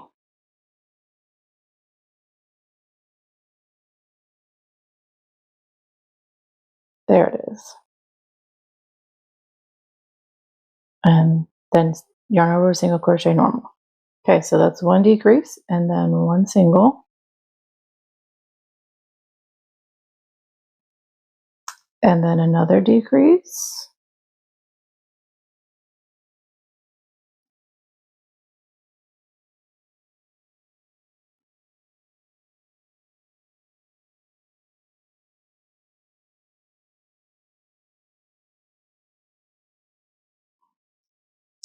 and then a single,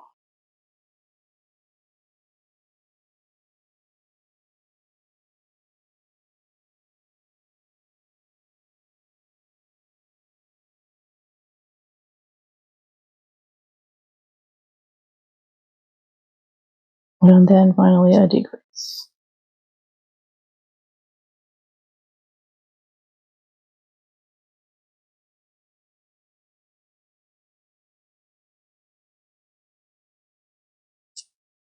And then slip stitch to the top,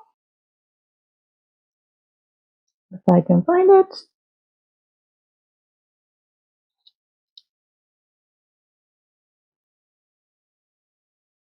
Okay, I'm gonna do this, then that's fine. There it is. Okay.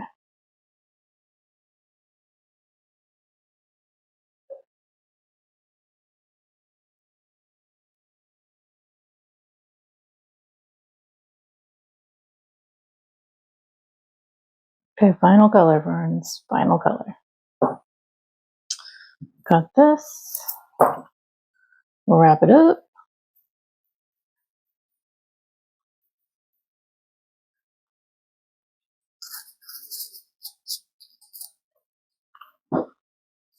And this is pewter for the lead, the graphite color. Where's the end? There you are. This doesn't take much. We're doing one row and it's all decreasing.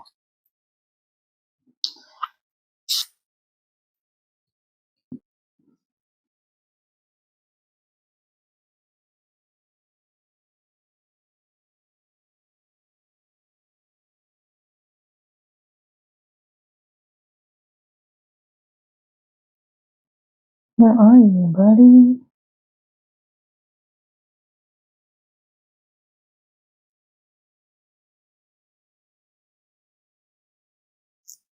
That's just going to be it. Okay. Final one, guys. Chain one. Now we are slip stitching all the way around. I mean, not slip stitching, I'm sorry. Invisible decreasing all the way around.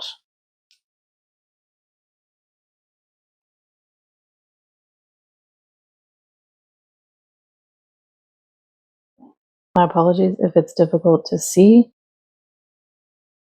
It is difficult for me to see. To be honest with you. Okay, there's one. Let me pull this guy so it's out of my way.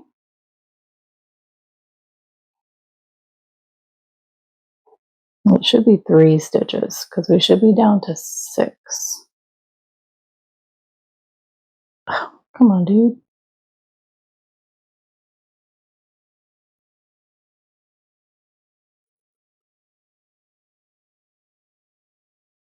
Crazy. I just did this the other day and it was not this difficult. Acting out for the camera, I tell you. Just incredible. Okay, so I'm gonna, yep, here we go. Over here. See that okay? Trying to make sure my fingers aren't blocking everything. It's just so difficult. All right, there it is. So now the slip stitch.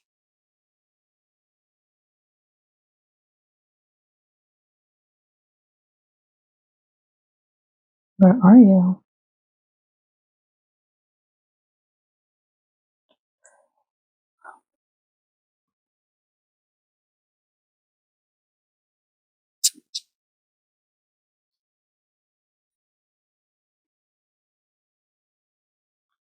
Ay, ay, ay. I'll tell you what, this is making me mad. We're gonna get it, guys. Move out of the way.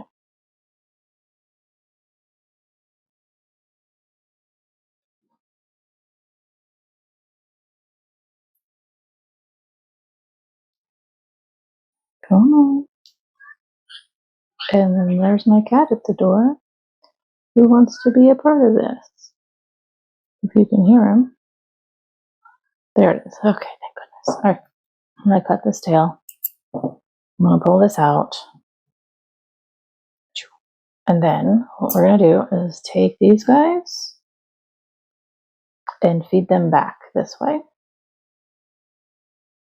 to weave them in with the needle.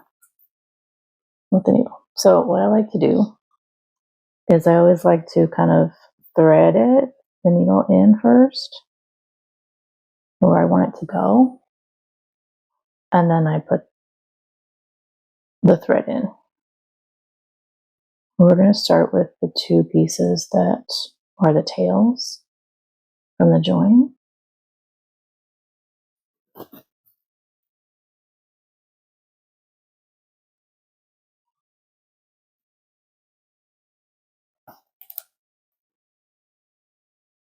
Okay, so that went through. I'm going to trim it once I get done with all of them.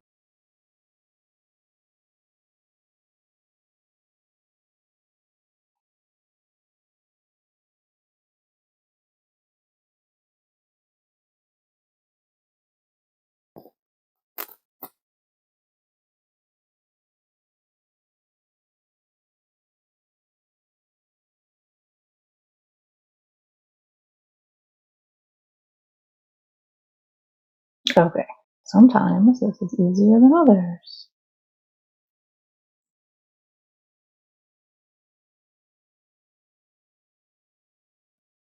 There it is.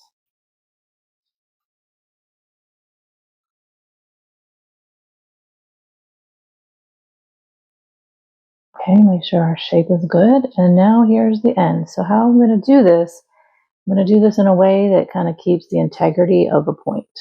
Okay, that's what I'm going to do. So we're going to come up all the way at the top, like that.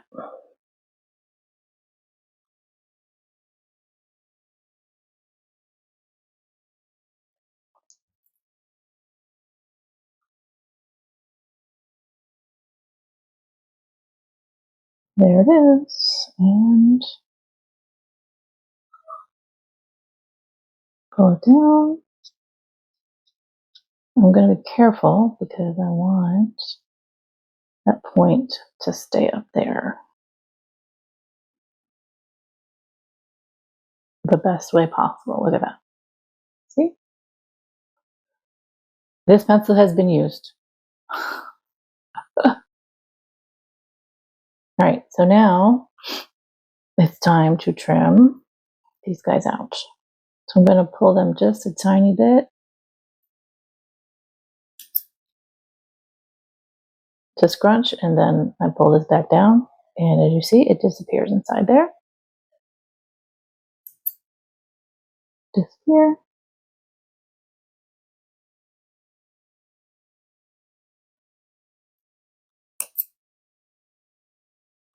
Ta-da! There they are. Ba-ba. Okay, what do you think? There it is. Now we just need to put our jump ring on and our earring hook. Okay, that guy's a little bit tiny. We're going to make it happen. Okay, tools.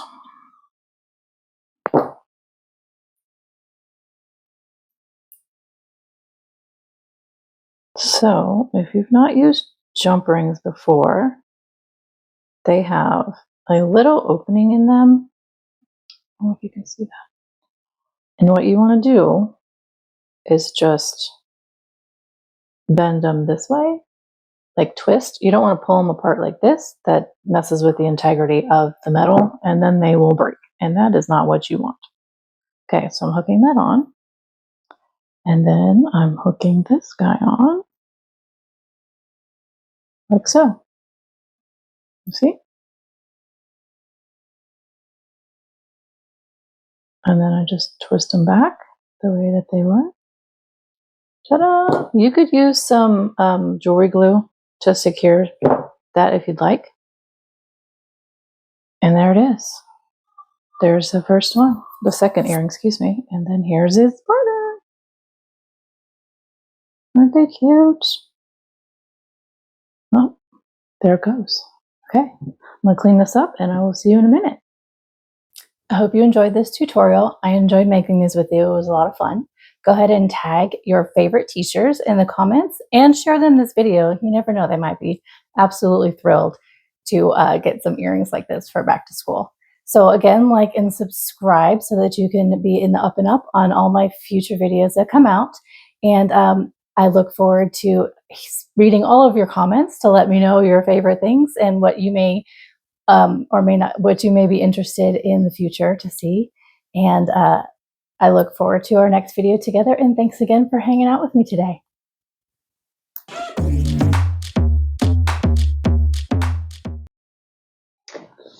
Granny Square Day is coming. I hope you're excited as I am. I've got a lot planned this week, starting today.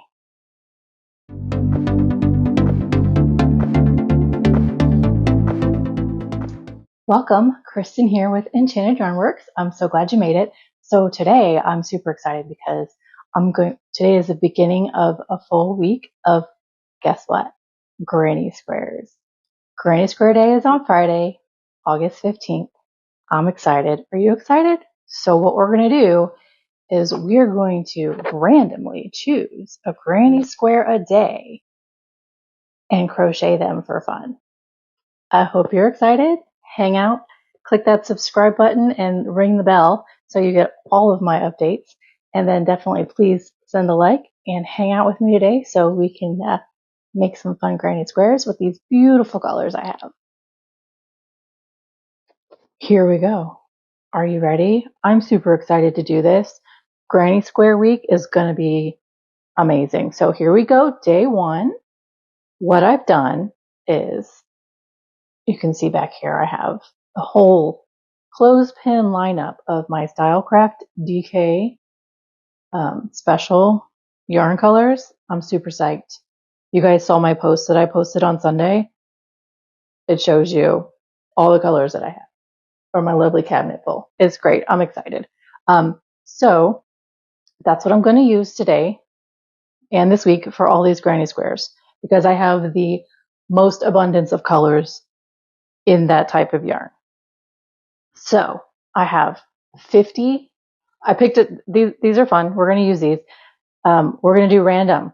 I have in my jar here, I have 2 sets of numbers 1 through 50. I have regular ones for this deck, and I have ones with stars next to them for this deck.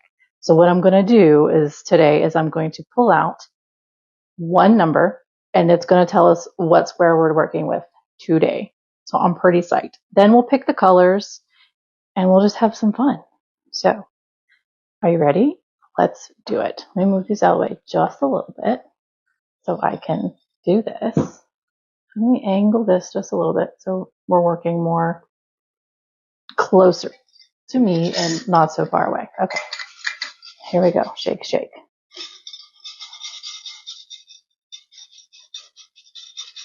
Put in the comments what number you think we're going to get first. I'm curious to see if anybody's able to come up with a number or be in tune or use their intuition to see what number we're going to get. Okay, let's see. All right. I can't see them. You can tell I can't see them.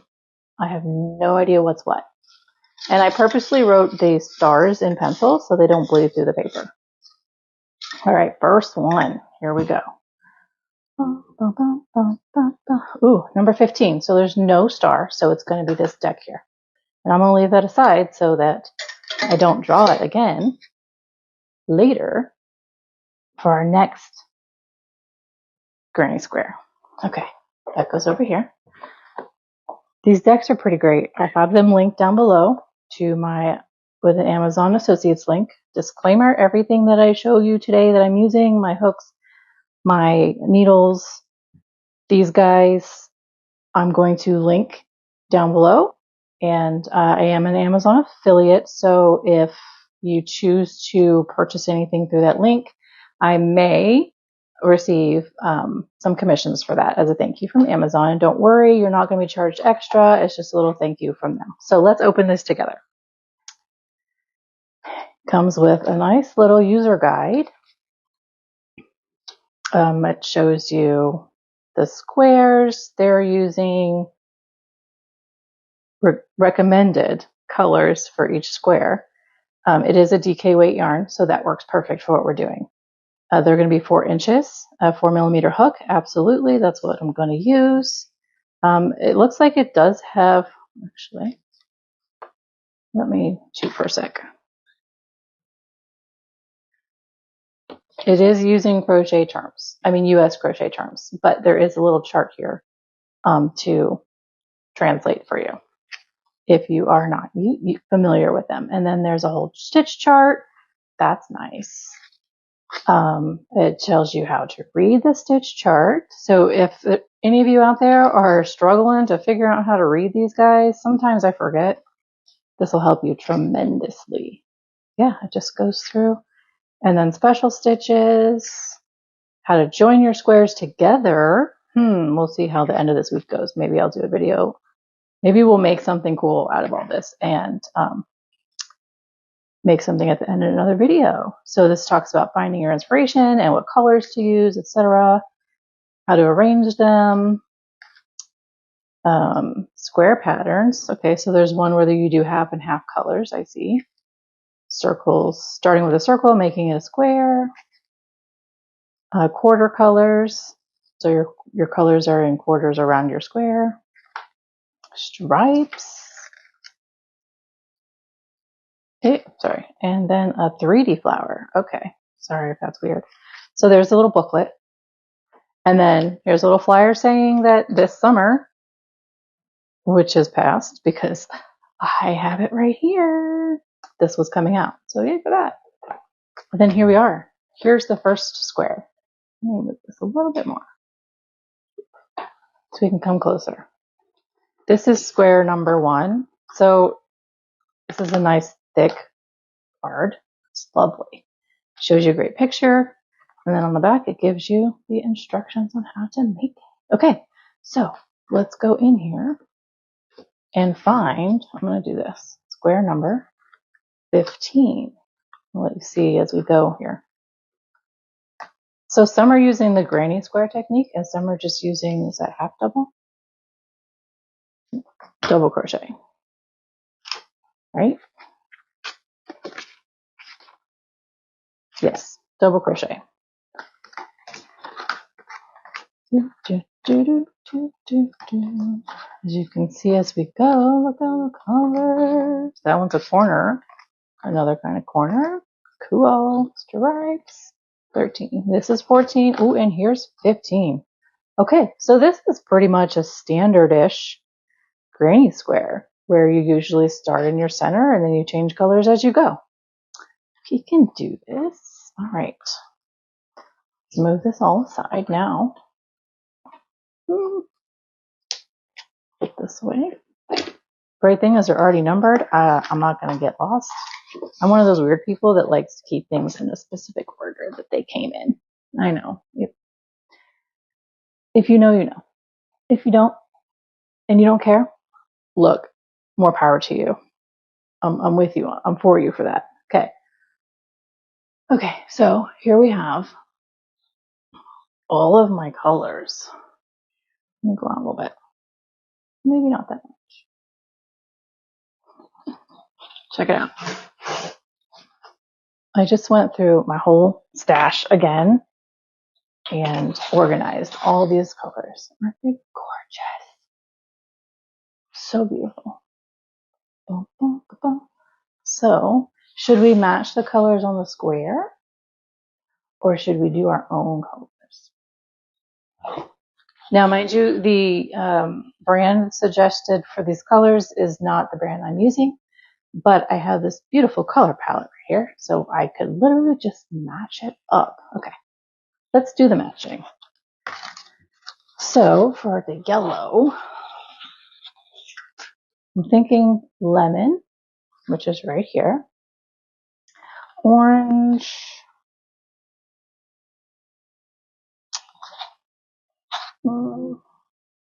maybe the spice right here. I don't really have something, well, maybe a tomato. Is that tomato closer? I'll pull them both and we'll see. Let's see here. I think I'm liking the spice better than the tomato. And I said lemon. And then this purpley color. Oh, grape. Let me put this kind of in an order of where it is on the chart. And then we have this light pinkish color. So let's see. Powder pink? I think powder pink hits it, guys. What do you think? Is that it? I think we're just going to go with it. It's going to be beautiful. Gorgeous. All right, so let me get my yarns. Put this away right there. Okay. Okay, so I have my beautiful colors. So what I want to show you is I love to cake my yarns. I use a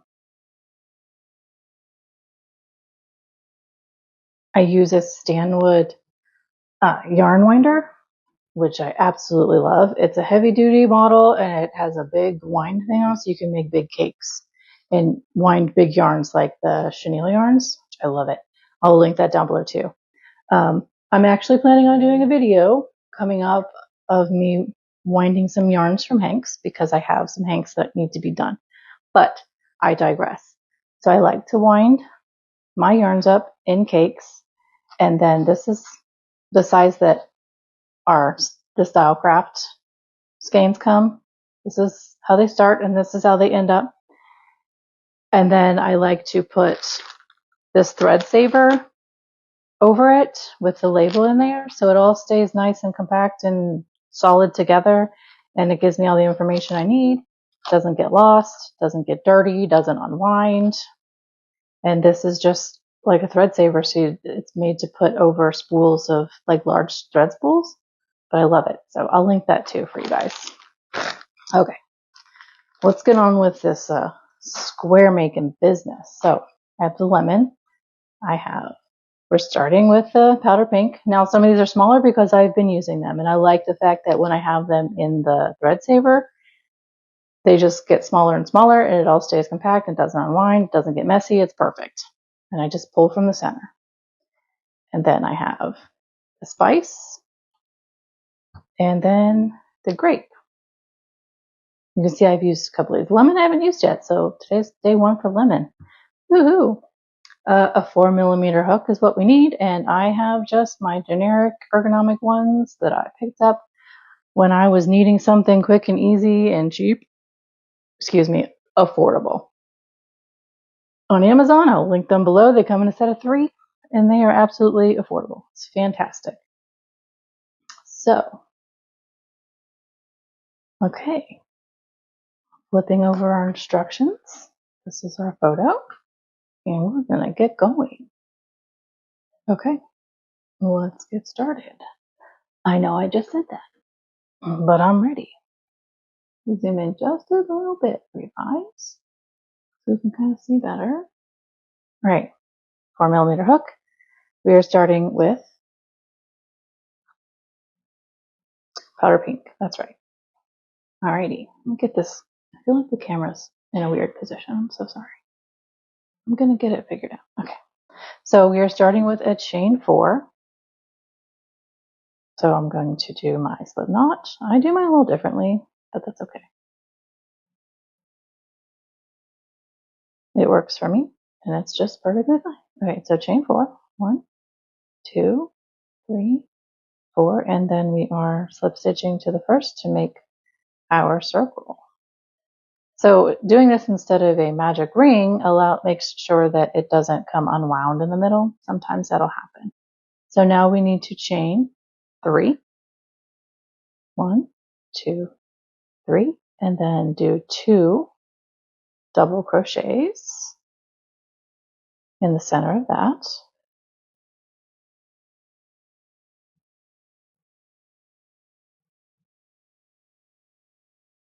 Okay, and then we're chaining 3. Come back around, and we are doing 3 double crochets, still in the beginning circle that we made with the 4 chains. Okay, and then again, chain 3. So we're doing 4 groupings of 3 double crochets here. Now our chain 3 at the beginning will count as that double crochet in that first grouping. So that gives us that 3, 3. So 3 more. 1, 2, 3, and then 1, 2, 3. And here's our last grouping that we're going to do, because we're making a square, right? Here we go. This is one of the easiest granny squares because it's square, square, square all the way.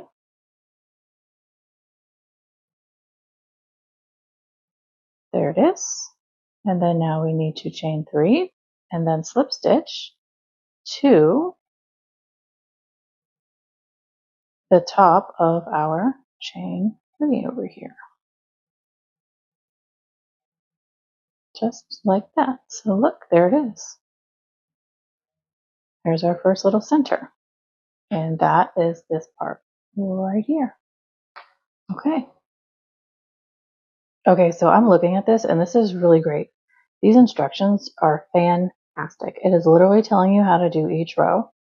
And then it is telling you how to change and when and where to actually change your colors. So if we look on the instructions, we're going to be tying off our first color here. And then our second color starts over here in our corner chains. Actually, it looks like it starts on top of our double crochet in that first grouping, the last one, which that's really kind of cool. However, that is in this block. I'm going to pull up the block that we're doing to compare. And that one says that we are changing colors in the corner. That's really cool. I'm going to look at this to double check. Yep, it's starting in the corner chains opposed to in the top. We're going to be finishing off, it looks like, in the top of the double crochet. So right there. All right. This is fun. Okay, so let me cut this guy. With the scissors.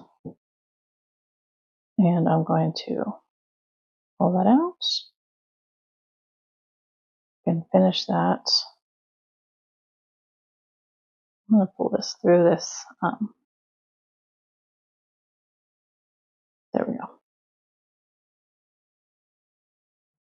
Where am I at? Goodness. It just went invisible. There we go. Here's the top. So silly me. Okay. So next, is this really too, hang on. This looks really bright. Maybe better color contrast.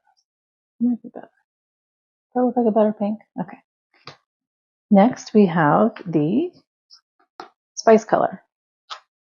So I want to show you real quick how I put these back in. So I just like to kind of wind my yarn back up and to make sure that the pull is towards me, and I just kind of push it right back in the center. Ta-da! Easy.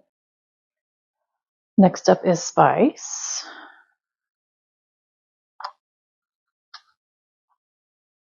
Okay, we're being pretty picky about how this wants to come out. Goodness, I must have wound it funny when I put it back in there. Yikes. There it is. Okay. So to do this connecting, yes, I'm going to make a slip knot. I'm just going to go into my corner here and chain, connect it, and then now we're chaining 3. 1, 2, 3. And then I need to do 1 double crochet,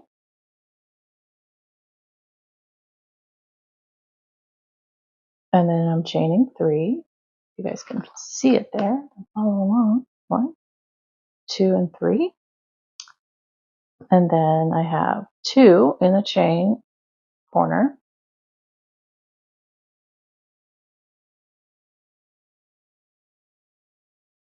One,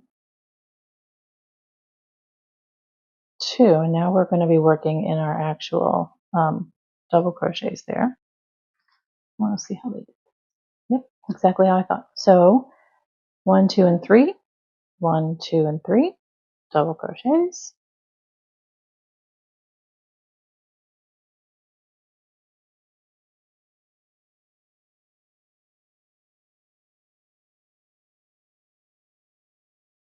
And then we have 2 in our corner,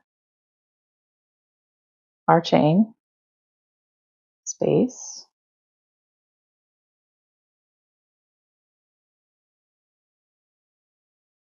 Beautiful. Now we are going to chain 3 and repeat. So 2 here. Sorry.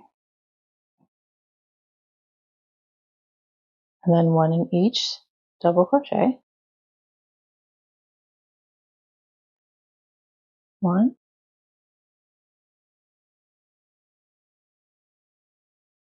2, 3, and then 2 in our chain space.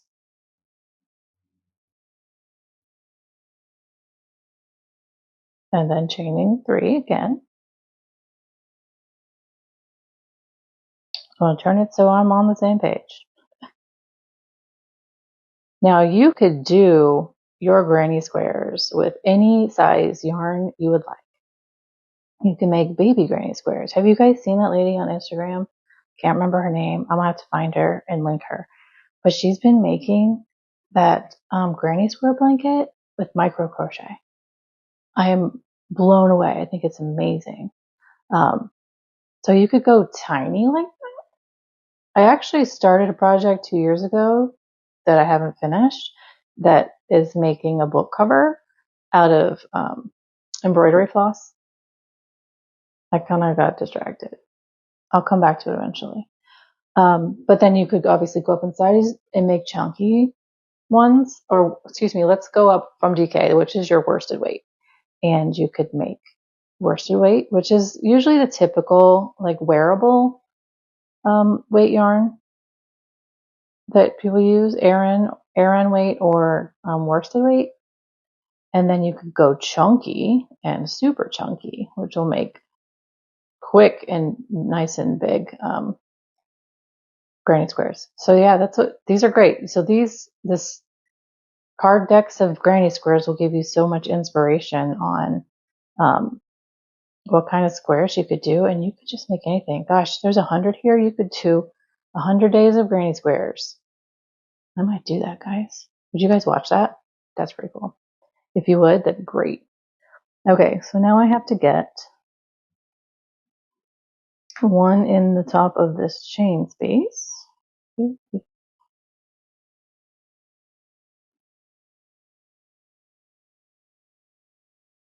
Because these were chains, remember? There we go. That way it's all equal and even. And then 1 in the top of this double crochet. And I am pulling this over to kind of block it in. I might change it later and pull it back out and then just sew all that in. We'll see how I feel. And then the next, nope, I did that wrong. I'm sorry. Okay, one in that chain space. Yes. That piece of yarn was distracting me. Okay, and then one here, above there, and then the last one goes right here. Yup, that's it. So then now we are slip stitching to the top of this chain.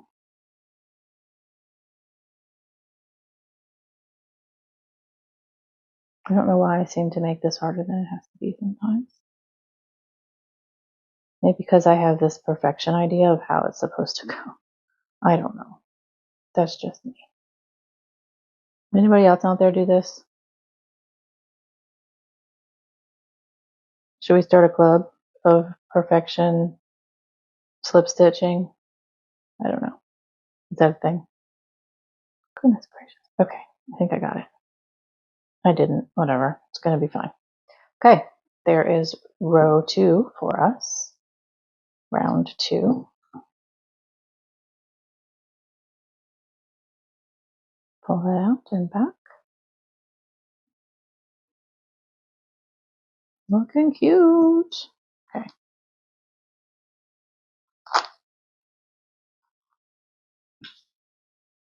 Okay, that one's going back over there.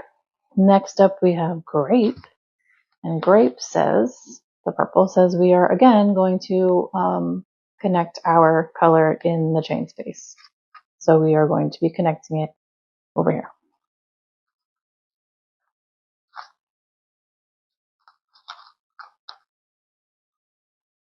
Line my center.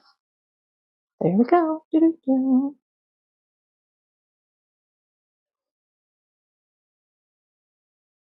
So now this, if you've noticed, I was looking at it too. It has telling you how to, a way to join. So if you're joining all of your, what that means is when you're joining your other squares together, it's telling you, suggesting the best joining method to use, which is on page 14, and it's a slip stitch method.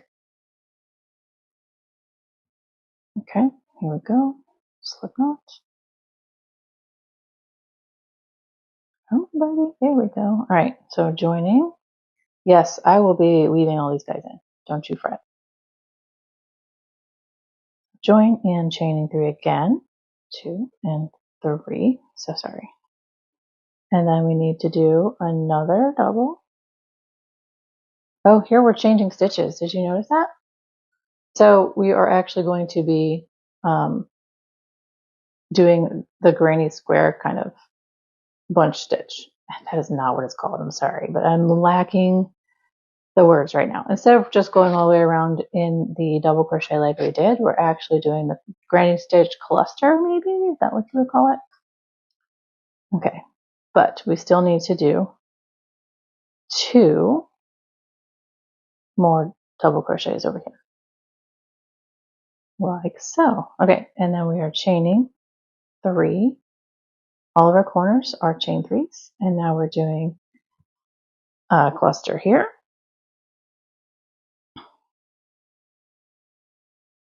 Of 3 granny stitches, 3 double crochets, excuse me. It makes a granny stitch. And then we have a chain 1, and we are skipping 1, 2, 3 stitches. So 1, 2, 3. In the 4th one, we are doing a cluster of double crochets. 1, 2, and 3. And then chaining again, and then clustering in our corner.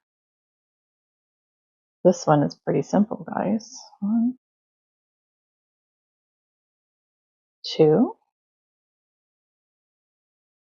3. Chain 3, 3 again in the corner.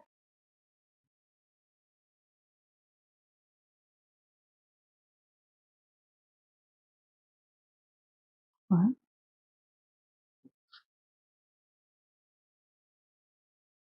2, the reason I'm using this yarn and have this yarn is I absolutely love the feel of this yarn. I like lighter weight yarns. I'm absolutely in love with knitting as far as the fabric texture that comes from knitting. Unfortunately, I am so used to crochet. I've been crocheting since I was on and off since I was like 8 that I lose my patience when I try to teach myself knitting.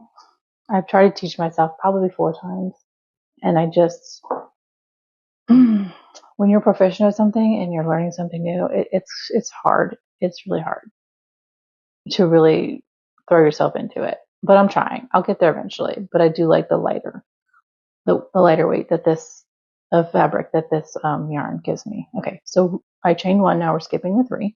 1, 2, 3, and now our double crochet cluster.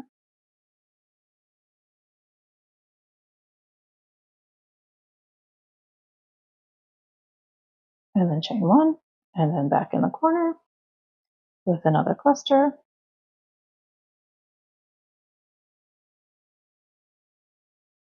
Let me move this again. I'm so sorry. I just feel like I keep getting out of the camera view. 3 again, and then back in the corner for 3 more double crochets.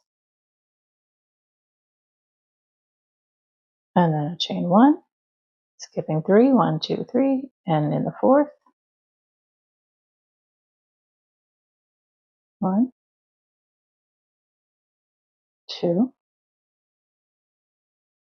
3, chain 1, and back over here in the corner, 1, 2, 3, chain 3, same thing here, 1, 2, 3, chain 1, and we're back to the beginning side, skipping 3, 1, 2, 3, and we're going to be over here in the 4th, doing our cluster,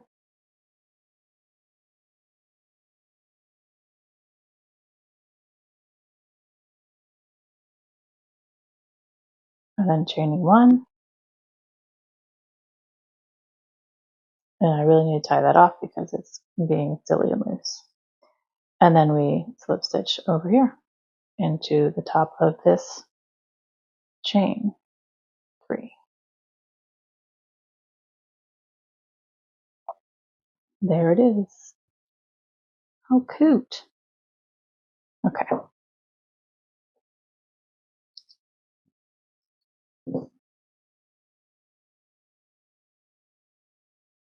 I do need to, for my sanity,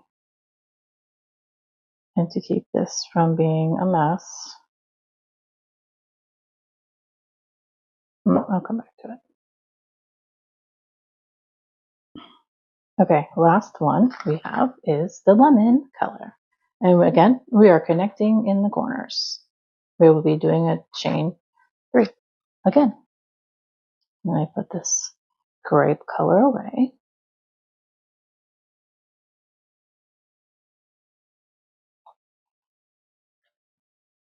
All right, lemon, fresh lemon. Your first time. Sorry, I know that sounded really silly.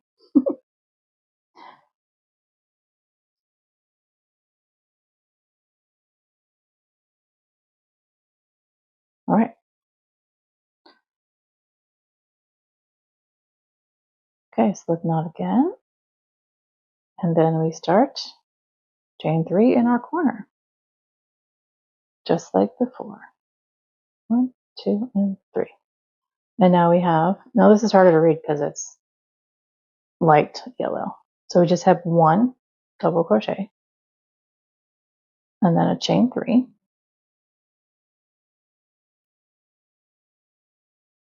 And then on this side we have 2 in the chain. So it looks like we're just finishing off going in pretty much every stitch, it looks like. but we shall see. 1, 2, and now we're going in all 3 of our double crochets and in the chain. Let's see. Yep, okay.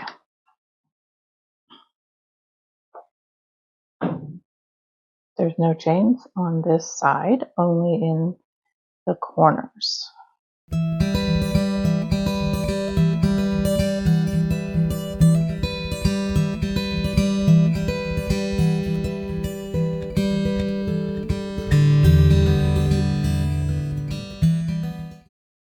Okay, so those are 3, and then now we're back to the corner, and I need to do 2 in the corner before our chain 3.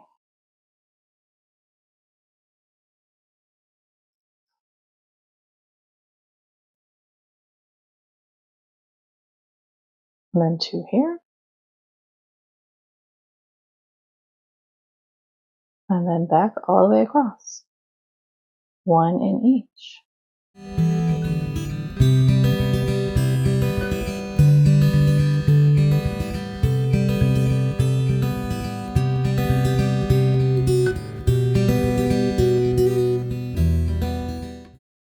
So I guess this is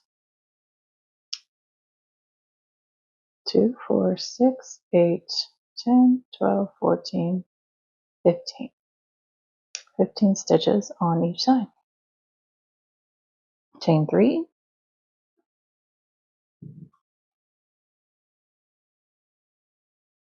2 in the chain space. And then let's go back across.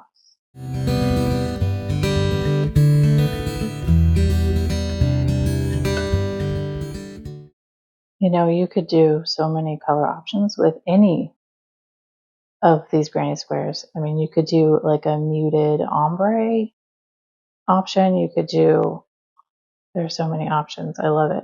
And whatever yarn you choose to use, I'm sure they have a beautiful array of color choices.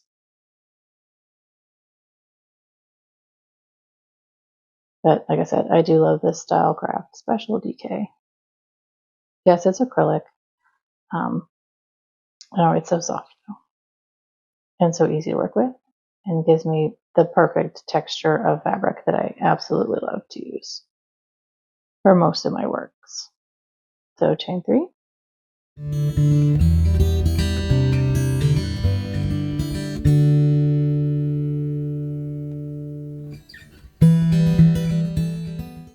So we did 2, so we're doing 3, 4, 5, 6, 7, 8, and then 9, 10, and 11 before we slip stitch to the end. So 2.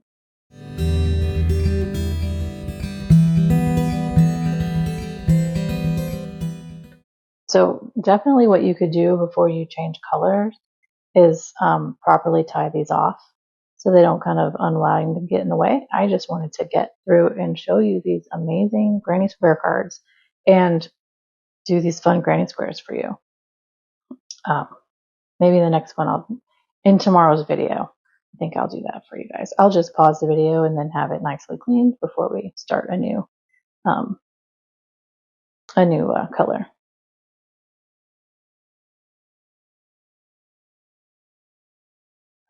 Because you see, it likes to separate.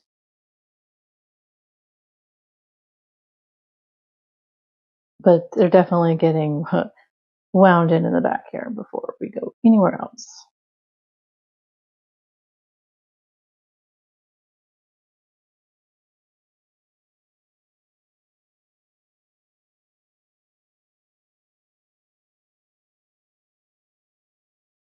Okay, how many did I say? 11? 2, 3, 4, 5, 6, 7, 8, 9, 10, 11, 12, 13. So 2, 3, 4, 5, 6, 7, 8, 9, 10, 11, 12. There it is, 13. And then we're just slip stitching to the beginning chain 3.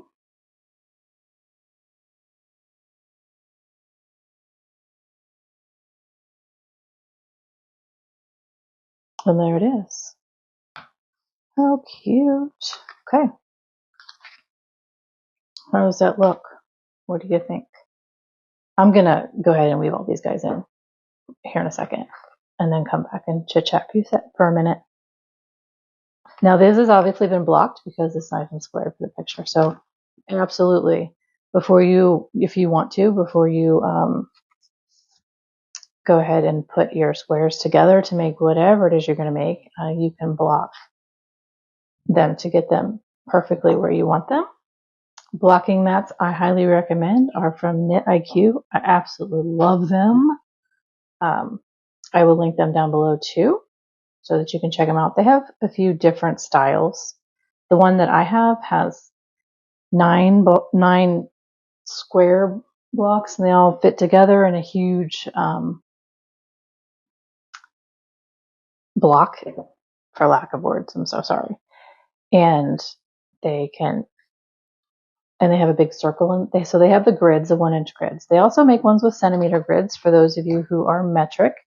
But they, in the center are a bunch of circles so that you can easily block the circular items that you may have, which is equally fantastic. So I will put those in the description box for you as well. And these lovely needles.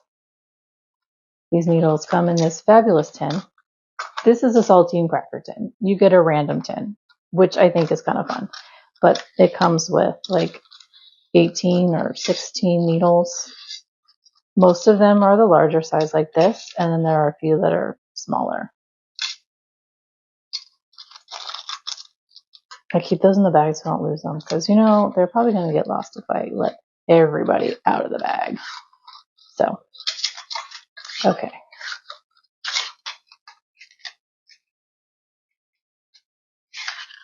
All right, that's going over. So I'm going to finish this up, and then I will see you in a few minutes. All right. I hope you had fun today with me. I certainly had fun. Granny squares can be a lot of fun and definitely colorful depending on how you want to work the palette. So here is our blocked square that we did today. Isn't she so cute? So I'm going to put this in my pile to get ready for tomorrow's videos and tomorrow's squares. So please definitely make sure you're subscribed and you have clicked the notification bell so you'll get all the notifications when my videos go live, because there's going to be one every day this week leading up to Friday, National Granny Square Day. I'm excited for that. I hope you're excited for that. And thanks for hanging out, and I will see you again tomorrow.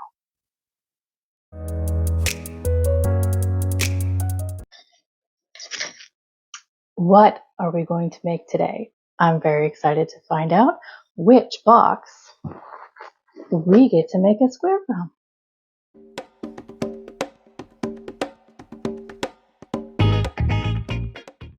Okay, it is Granny Square Week Day 2. Who's excited? I'm excited. I can't wait to see what Granny Square we're making today. So, again, if you see back here, I have a color palette. I mean, it goes that way some more into greens and grays. And then this way, it's mostly over there. I've got like a burgundy at the end of my, all the colors I have in Stylecraft special DK yarn. I don't have all of their colors. That's kind of like a goal I have right now. Stylecraft, if you see this and you'd like to help a girl out, much love and appreciation to you. I do love your yarn. I love how soft it is. I love the texture that it creates when I make the fabric. I love how lightweight it is. I like the lightweight kind of yarns. Granny squares, friends, you can do with whatever weight yarn you want to. Let's not forget. If you prefer chunky, go with a chunky. If you prefer worsted, go with a worsted, etc. If you prefer to do the super tiny micro crochet and you want to use thread, good on you. More power to you. It's admirable. I love it. So here we go. I have all my numbers in the jar. The last square I did, yesterday's square, is not in here. The card is not in here. I left it out just so I can keep it with my square. If here first, this is your first meeting of my homage to Granny Square Day on Friday, and you didn't see my first video yesterday, I have it linked below. You can go back and watch it after this, or you can pause this and go watch it and then come back, but please come back. I would love for you to see what square we're doing today. I don't know what square we're doing today. We're going to find out right now. So I have numbers 1 through 50 times 2, except for yesterday's square in here. I have plain numbers for this deck, and I have the numbers with a little star written next to them in pencil so I can't see through the paper for this deck. So here we go. You see, I can't see the numbers. I have no idea what I'm going to pull up, but it's going to be fun. Okay. Excuse me. All right, here it is. Bum, bum, bum. It's number 8, and it's with a star. So we're doing Granny Square flowers today. Ooh, ooh, ooh. Exciting. All right, we're going to open this up and see what this beautiful deck has to offer. Number 8. Wow. Do, do, do, do, do. All right, so first up we have the user guide. In here, it gives us the yarn suggestion that the author made, and then it is using DK weight yarn. These are the colors in that brand that she used, but we're going to use my Stylecraft, and we're just going to copy, like put it next to see if we can get closest to colors. We are using a 4mm hook, again worsted weight yarn, and they're going to be about 4 inches size square. So in the box, we have the user guide, which goes through all your terms. Like I was saying, this uses US crochet terms, but there is a conversion chart for you if you are not a US term user. And then there's your stitch chart symbols, which is nice because you're using a stitch chart with this. You're not using written instructions and special stitches. It has it explained for you.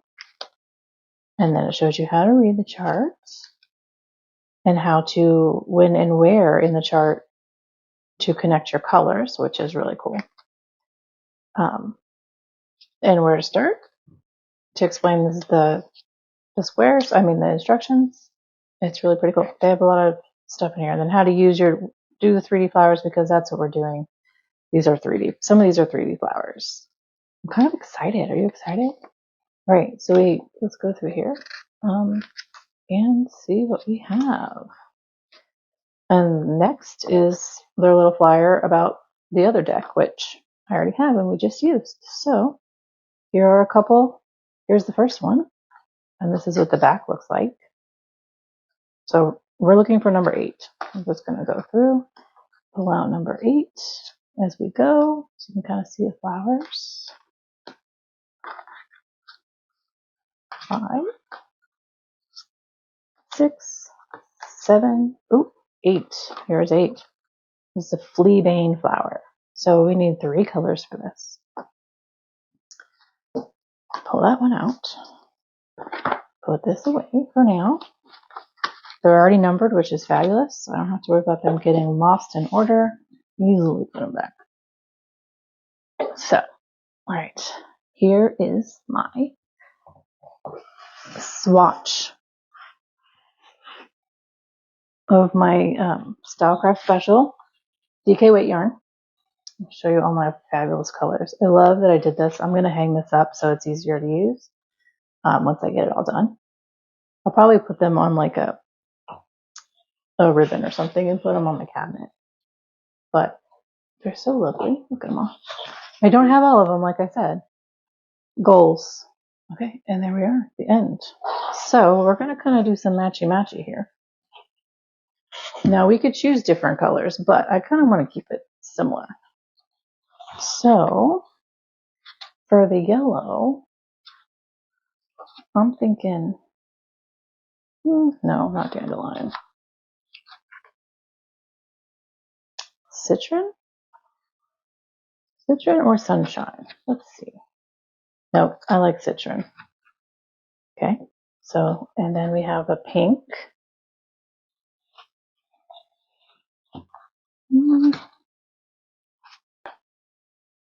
Blush? I think blush looks pretty good there. Or, no, fondant's a little too pink. Candy floss? Yeah. I like blush. And then our green color. All the way down here.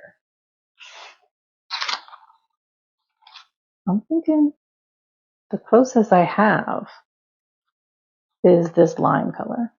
That's what I think. What do you think? So here's our colors. I think that's pretty close. I like it. All right. Let me put this back over here.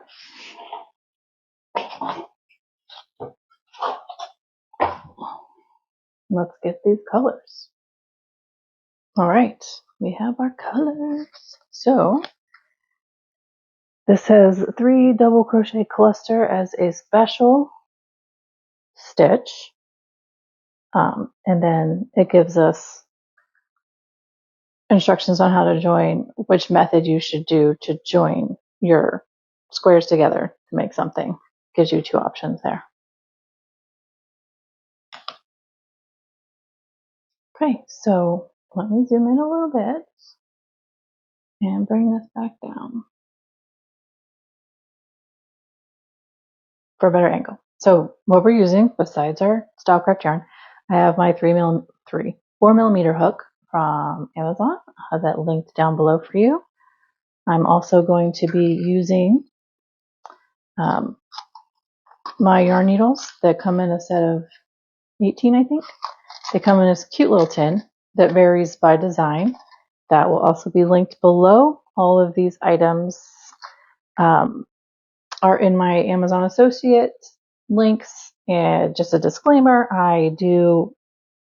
if you do decide to purchase anything there, you will not be charged extra. Amazon is just giving me a little kickback to say thank you for recommending products, and I may earn commission on qualifying purchases. So there it is. Okay, so let's go ahead and get started. First, we are starting with our citron. I like to cake my yarns with my Stanwood yarn winder, linked below. And then I like to put this thread saver mesh around them to keep them together and not a mess in my storage. And it allows me to put the label in here so it doesn't get lost and I can see it at all times, the color, etc. And as I'm working from the center, it allows it to hold everything in and it doesn't get loopy and messy and loose. So I love using this thread saver. That's in there too. All right, so we're going to go ahead and start. Looks like we are doing, you could do a magic ring, but this is asking for you to do a, make your ring with chains, with a chain 4. So we have a slip stitch. So we have a chain 4 and then a slip stitch to make a ring. Now that's going to make it solidified if this is the first time you're doing something like this, opposed to a magic ring that can potentially loosen up and open up in the middle. So if you want to not worry about that magic ring ever, go ahead and do the chain slip stitch ring that we're going to do here. So we do 4 chains, slip stitch to the first chain, just like so. I like to move this guy over so that it gets kind of worked in. And now I am doing another chain, so a chain 1, and then it looks like we're doing 1, 2, 3, 4, 5, 6, 7, 8 single crochets around. So into the center of our chain space. I can zoom back in. Okay. So I said 8, correct? 1, 2, 3, 4, 5, 6, 7, and 8. Yes. 1, 2, 3, 4, 5, 6,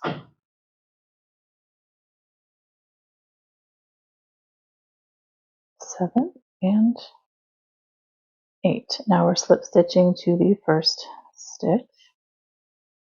Yes, right here.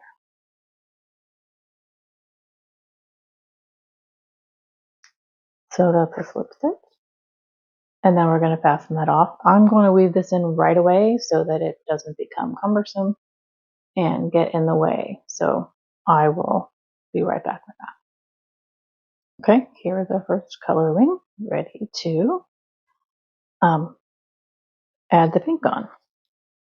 So this says, it's really cute. It shows where, can you see? It shows you where to add your next color in. So this one is going to have us add it to what looks like the first single crochet from below. So we're going to do a chain 1 and then a single crochet and then our clusters. And that is our blush color.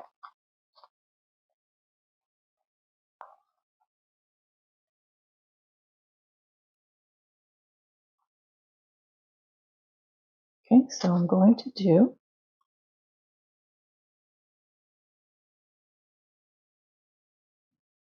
my slip knots.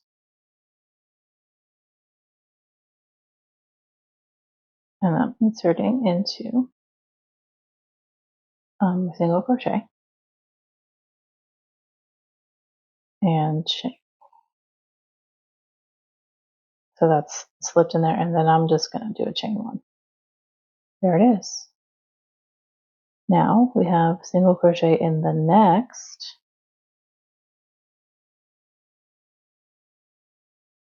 single crochet, and then we are doing the 3 double crochet cluster. Okay, so the 3 double crochet clusters, so we yarn over, pull through, and then pull through 2, and 2 more times, or a total of 3 times.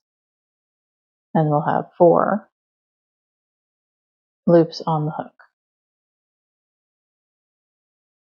There it is, and then pull through all 4, excuse me. Ta-da! There it is. And now next we are going to do that 1, 2, 3, 4, 5, 6, 7 more times. So single crochet and then our cluster.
And there's the last one, and then it says to slip stitch to the chain 1, which is right here. There we go. Look at a cute little flower forming. Okay, so I'm going to fasten off, weave in my ends, and then I will be right back to finish with our lime color. Okay, There, that's done. I'm kind of pushing those little cluster stitches back forward so they get nice and poofy in the front the way they're supposed before I add the lime color. Although it kind of looks like it doesn't want to, but we'll see.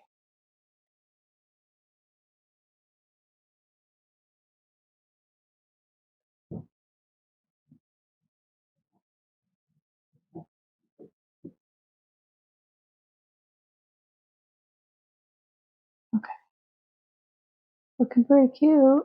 What do you think? Cute, cute. All right, next up we have the lime. And it wants us to connect this with a chain 3 on that first single crochet.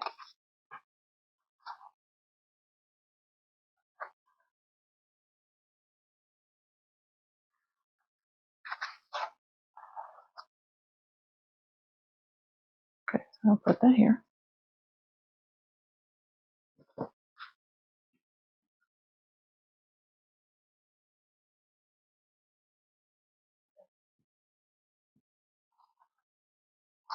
Okay, dokie, buddy. All right, first single crochet. Where are you?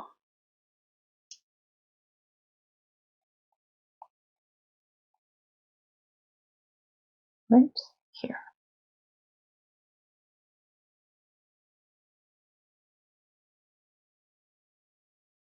Okay, so a chain 3. 1, 2, 3. And now I'm doing 2 double crochets in that single crochet and then chaining 2. So we're making a granny cluster.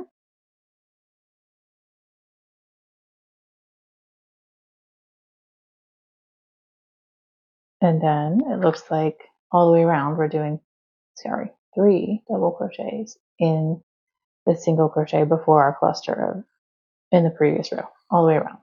So 1, 2, 3, 4, 5, 6, 7. So 8 total. All right.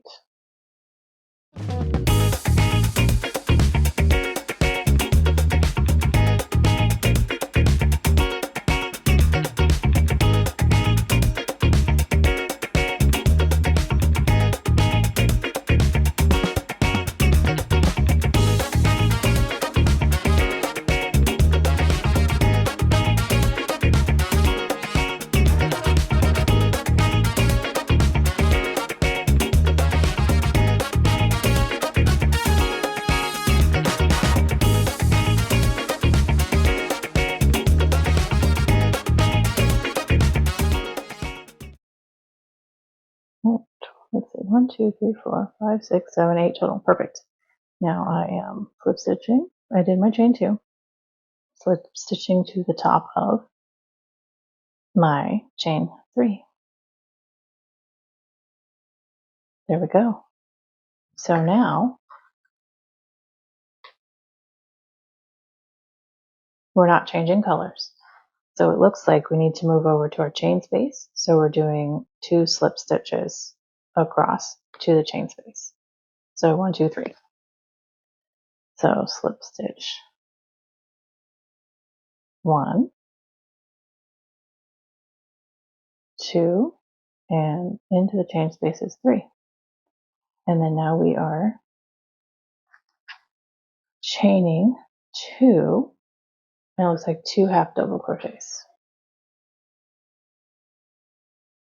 in our chain space.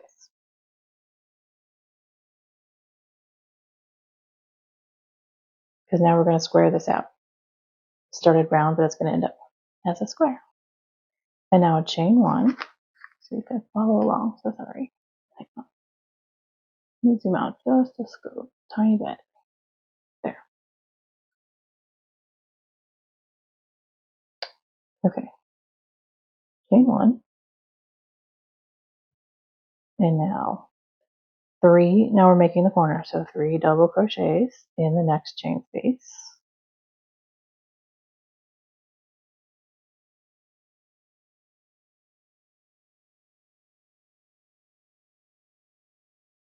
And then 3 chains because we're making a corner. 3 double crochets again,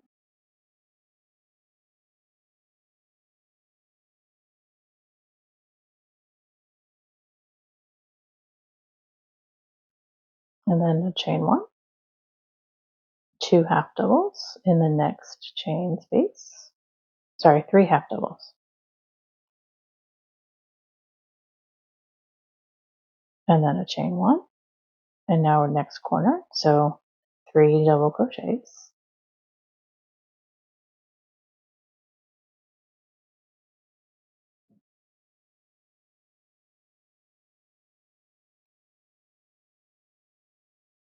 chain 3,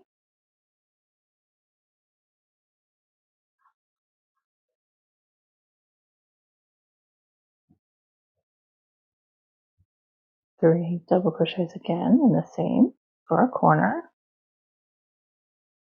See?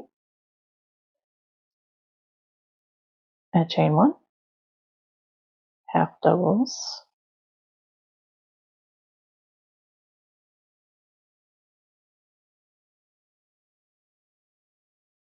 chain 1, next corner with our double crochets,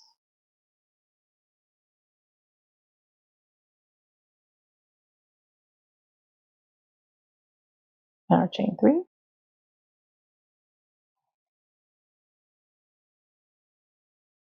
double crochets again to finish off the corner,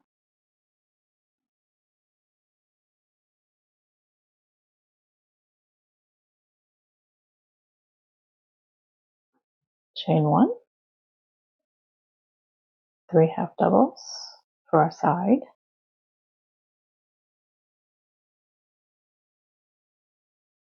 chain 1, back to the last corner,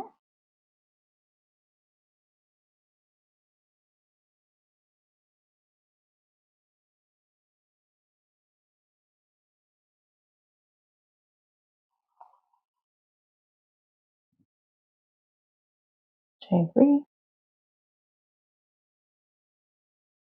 3 half doubles,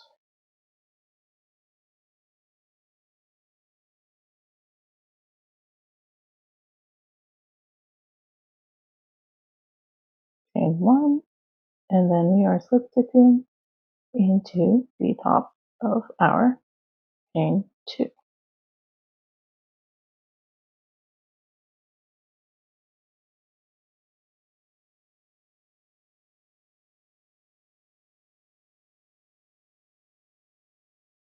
Okay, there we are. Now, last row we need to slip stitch 1, 2, and 3 so we get into chain space. So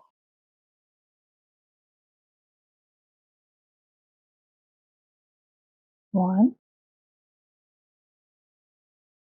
2, 3 in the chain space. Now we are going to be double crocheting for the rest all the way around, it looks like. So chain 3 and 2 doubles. 1, 2, 3. 1, 2, chain 1, to the corner we go. And that's our 3 doubles and a chain 3.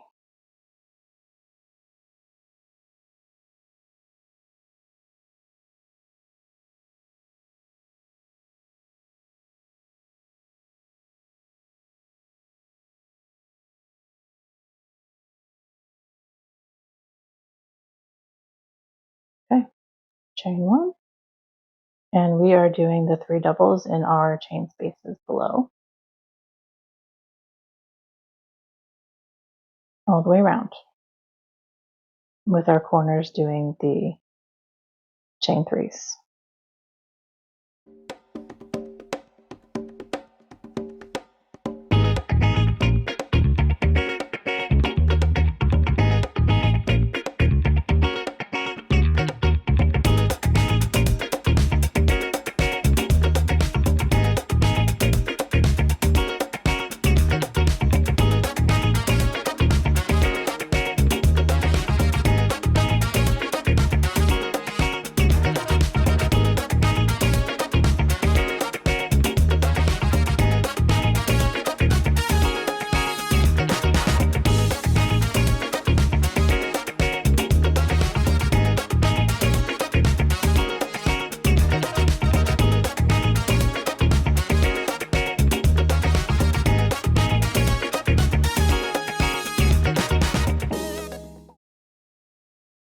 Okay, so then we chain 1 and slip stitch to the top of our chain 3 at the beginning.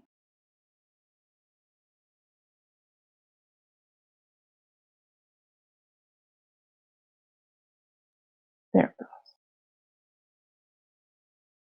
There it is. Okay.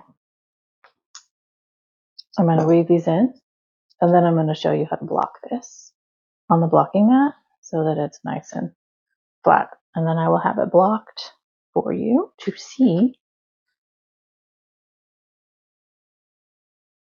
Okay, 1 second. Okay, so I've got it all woven in on my ends. So cute. All right, and then here's the picture. What do you think? Pretty cute. All right, so let me show you the blocking really quick. Zoom out quite a bit. All right, the edge there is kind of.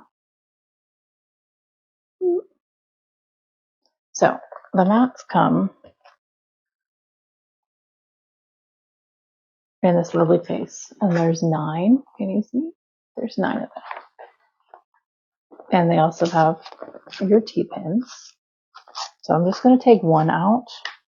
As you see, they'll all go together like so, and then there's another, and it's a grid of 9, and you got your circles. But I only need 1 for this block. Now, so I could definitely do 4 on here. So they're 1-inch increments. Like I said, I believe in the previous video, they do offer mats with, or was it this one? They do offer mats with the centimeters. So here's what I'm doing. This is 4 inches is what we're going for here.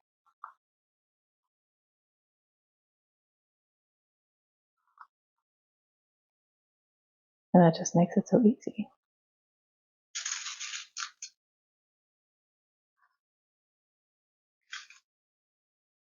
And then what I'll do is I will just use a steam iron gently above the squares so they don't melt, but it does help them to relax and release. And then lift this up a tiny little bit so that air can flow underneath, just like that. And then they'll be lovely. So there that goes. I will show you the end of this in just a few. This is fun. I can't wait till tomorrow. Okay, see you soon. Was it fun for you? It was totally fun. This is a super cute granny square. I'm super excited we got to pull from the flower box today. There are so many granny squares to choose from in here. Gosh, we could do this for 100 days, literally. So here it is, blocked and everything, ready to go into the pile. And gosh, I wonder what we're going to do with these at the end. I don't know. So make sure you are subscribed and you have the notification bell dinged so that you can be in the know when the rest of my videos come out this week, because it's a full week of granny squares. Are you excited? I think it's great. So don't miss out. And please like and comment down below what you're excited about. If you have a favorite granny square pattern, any of that fun stuff. So thanks again for hanging out with me today. And I'm excited to continue the journey tomorrow. Let's see what's in store. What's it gonna be today?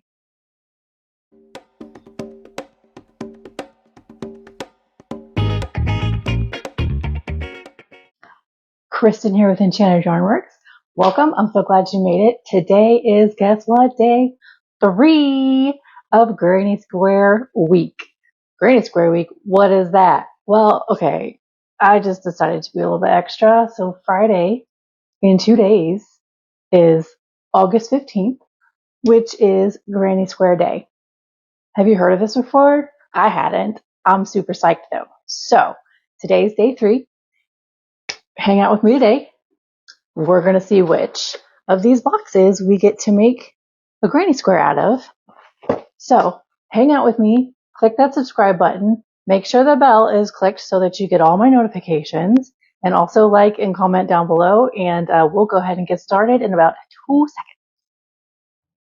We're back for day 3 of our Granny Square week, getting ready for Granny Square Day on Friday, April 15th. Who's excited? I'm excited. Alrighty, recap. We've done 2 already. This is day 3. So our first one was card number 15 out of the regular Granny Square deck. And the second day was a square number 8 out of the flowers deck. So I have those set aside. I did notice, I don't know if you see the lighting's a little different. I did notice when I was editing that the lighting was a little too yellow. So hopefully this is better. I changed it up a bit. All right, so I have my 4mm hook here. Link to that down below. I have the card decks linked down below. I have laid out my color swatches that I have for my beautiful and comfy and cozy and soft Stylecraft special DK weight yarn. Love their yarn. What else do I have here? I have my numbers 1 through 50 times 2 minus these 2 here that we're going to pick today's Granny Square from. Are you excited? I'm excited. Woohoo! All right, so everything again is going to be linked down below. If you're interested in these cards, they're pretty fantastic. I love them. You can, it's fun because the cards, you can lay them out and create your own design. Claire Montgomery did a great job creating these card decks. So thank you very much to her for that. All that's linked down below. And again, I'm an Amazon associate. So if you choose to purchase anything through my links, thank you. But Amazon may send me a little thank you as well, with a little bit of a commission from that. You don't get charged extra. They just like to send a thank you from their end. So let's get going. Okay, here we go. Let's pick. Let's pick. What's it gonna be today? All right.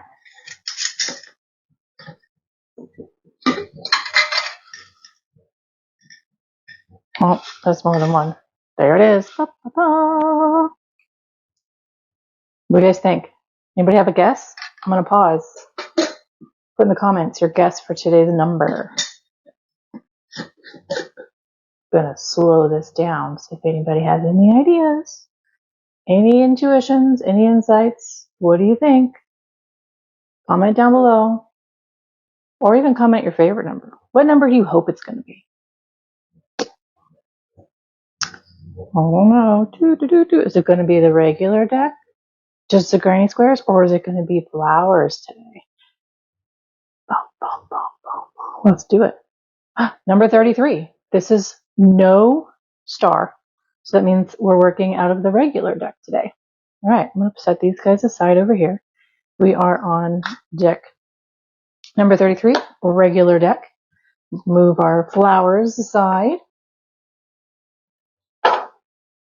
And let's see what's happening in here. I put everything back in there. If you missed the first 2 days, they are linked below. Please, you're more than welcome to pause this and go watch them, or you can watch them after this. That's perfectly fine, but I do go into all the details of what's in here, which is super fun.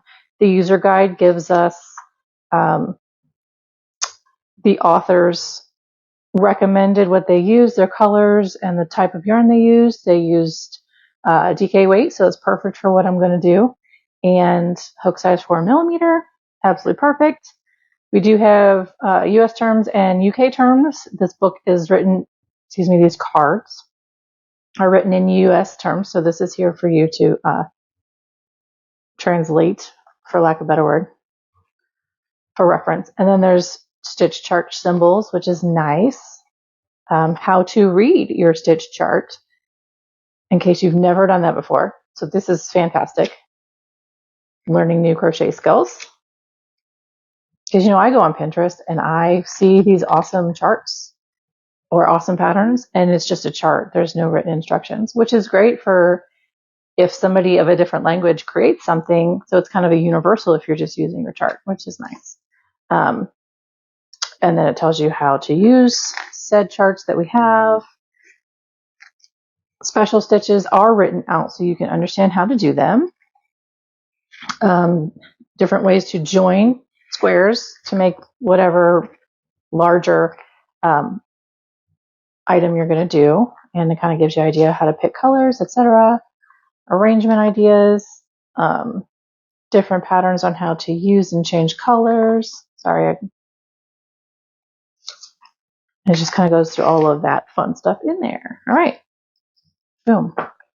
This is a little flyer that came with this saying that this summer, which we're in right now, but it's kind of past, that Florals card deck came out. All right, so we're going for number 33. So I'm just going to flip them over as we go. That's one. Give you an idea of what we see. They're kind of fun in there. Look at those colors.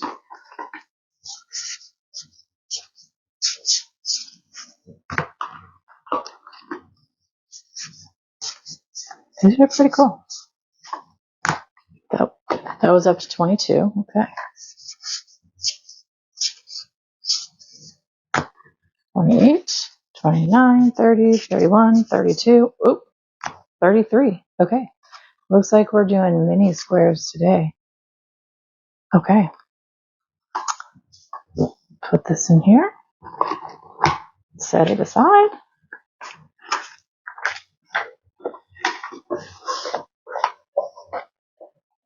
Go there next to my water bottle. All right, so what we have, we're going to pick colors. Let me pull out my swatches for y'all to see.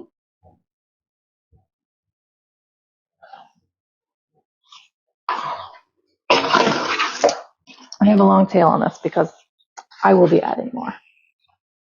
All right, so look, aren't they beautiful? Okay, you can see these colors much better with this better lighting. My apologies for the past 2 days. Aren't they great?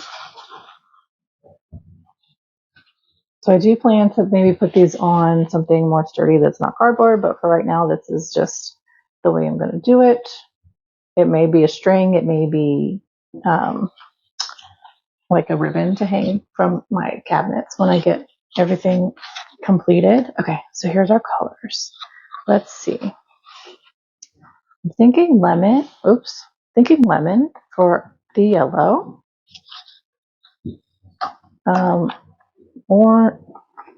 Where's orange? Orange is right up here. Let's see. I'm liking the spice again for that one. Pinky color. I like clematis. That looks pretty close. Yep. And then for our bluish green color here, let's see what I have.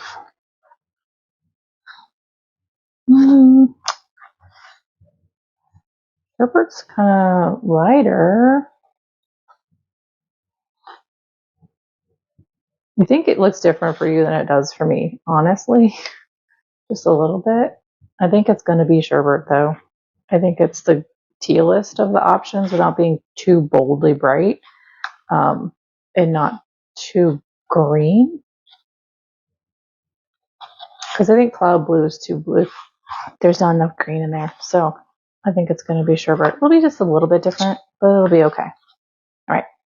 So I'll put this back, and then I'm going to get the colors out. All right, I have my colors. So I'm looking over this, and it looks like what we're doing is we're starting with one color, and then we change colors as we go around, and then we turn and go right side, wrong side. But we're changing colors as we go around. So let's do it. Now, in the book, it does have some written instructions to help you understand how to do that. Okay, so we're starting with our sherbet color. Oops, sorry, that was too fast. There we go. Let me angle this just a little bit. Kind of zoom in, not out, in. Okay.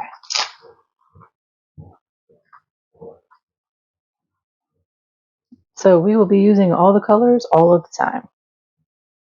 Okay, so we're starting with our slip knot. And this we are doing a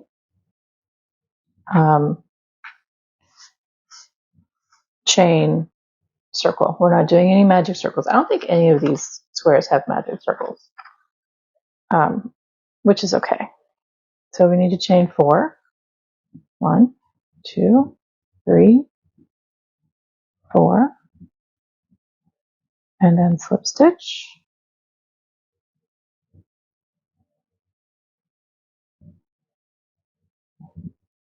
Okay, and then we are chaining 3.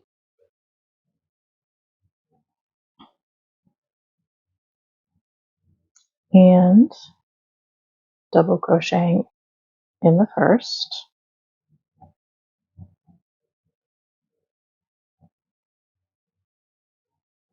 And then chaining 3 because we are straight into the corner.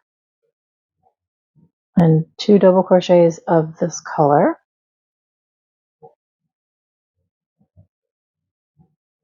Now I'm going to show you how to change colors. Now I know I finished that off, but I'm going to undo it. It's going to make sense. 1 second.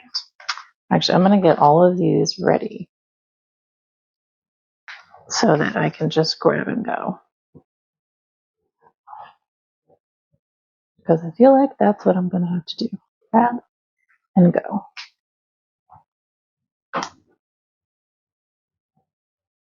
So, right. So now I'm going to leave that loop open and I'm going to go into the loop made and then the next one from the double crochet like that. And then this is how I attach the color. Okay. It's getting caught on my ring. So then adjust. And that is the finishing off of that actual stitch. So then we do 2 double crochets in this color.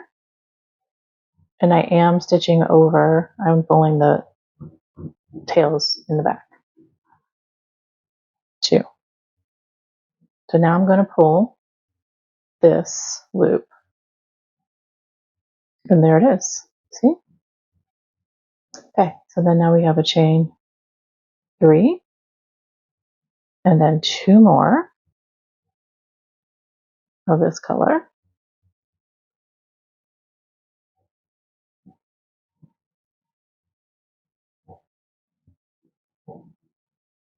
Now this does say not to tie off and cut your tails. We're just going to work them up. Okay, so that's 2. Oh, man. Now we have to chain, not chain, excuse me, connect the next color. I need to put them in order. There we go. So same way.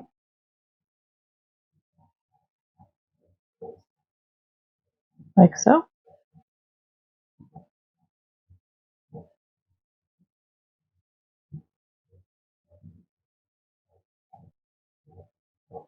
There it is. And 2 more of this color.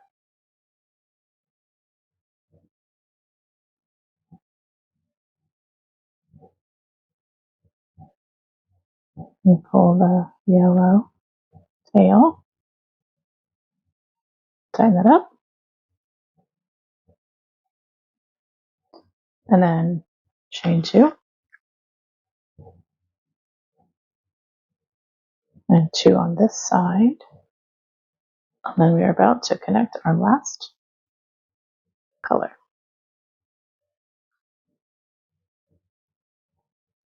which is the spice.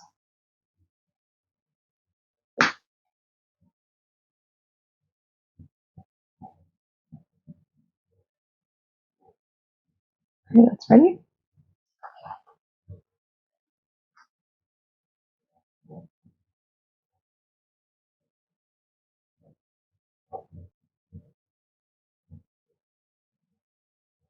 Right.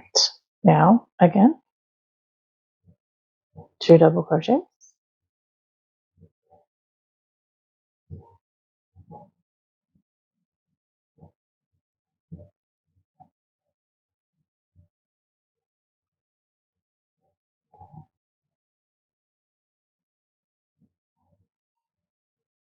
I'm going to clean this up in just a moment. And then chain 3.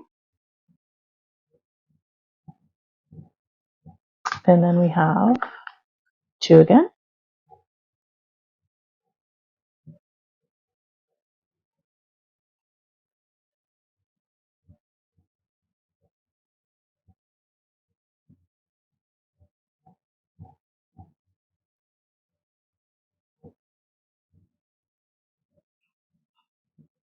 Move this over because our chain is right here, which is actually more or less our first double crochet.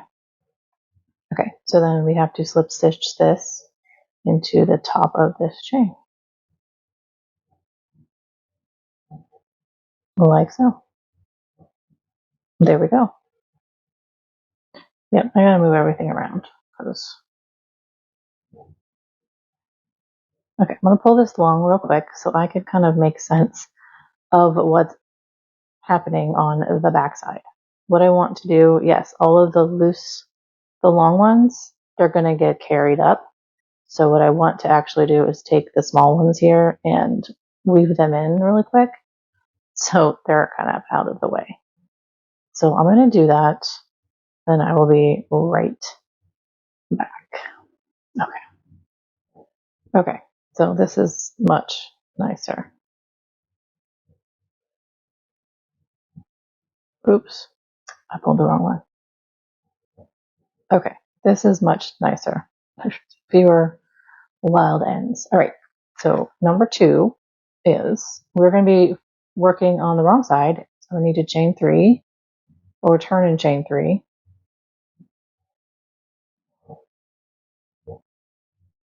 So 1, 2, and 3.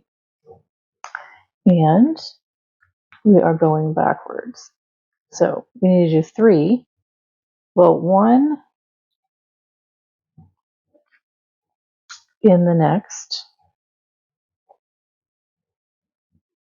double crochet because that chain counts as a double crochet. And then 2 more in our corner.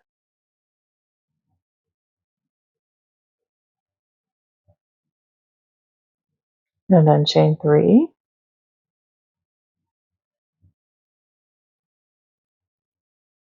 This is going to be absolutely fun.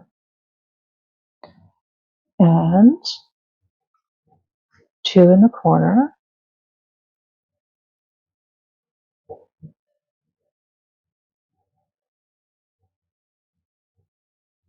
And 2 in the next 2 double crochets from below. And then we get to change colors. So what we're doing, leaving this long again. Wait, put that over there. Pull up. Let me see if I can untwist this a little bit as you know what? I don't even know. So I pull this up like so to finish that stitch off. And we have 2.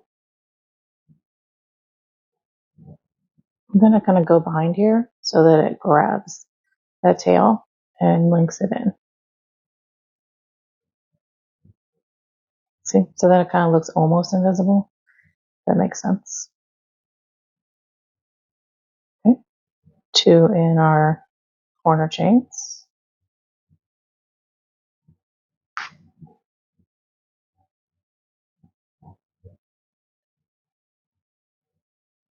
Chain 3. 2 more.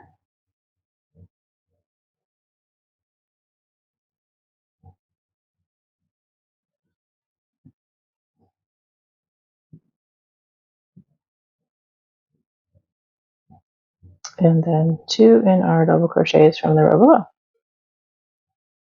And then we're changing colors to the yellow, which is to lemon. Okay, again.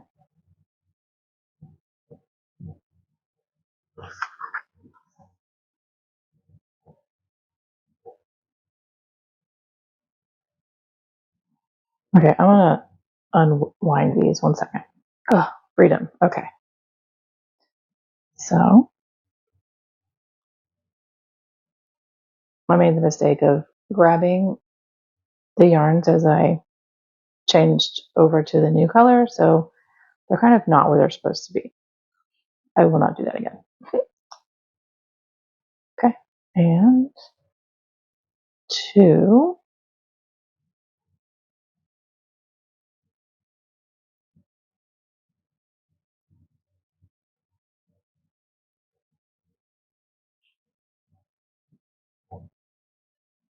Pull this guy. 2 in the corner.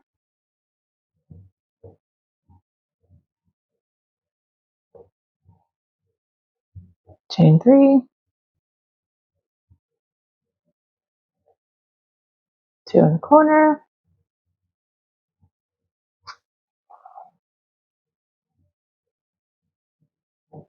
And then 2 more over here.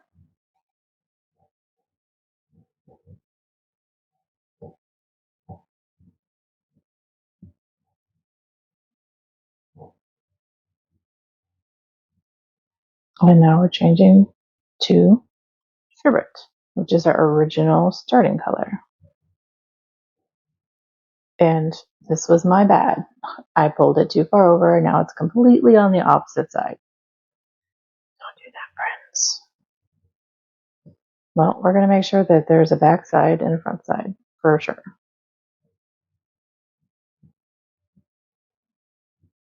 Can you tell this is the first time I've done this?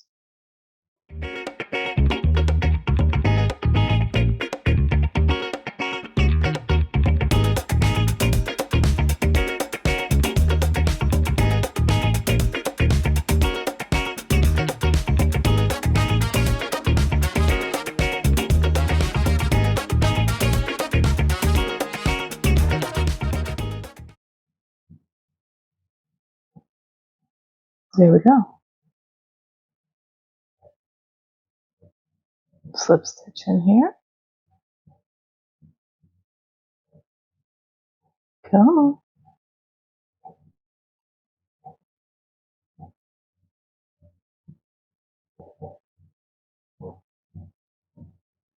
All right. 2 rows finished.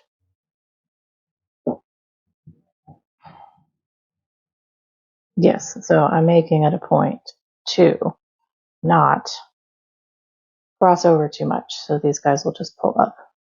Okay. So back, we're still with blue, so we need to chain 3 and go this way.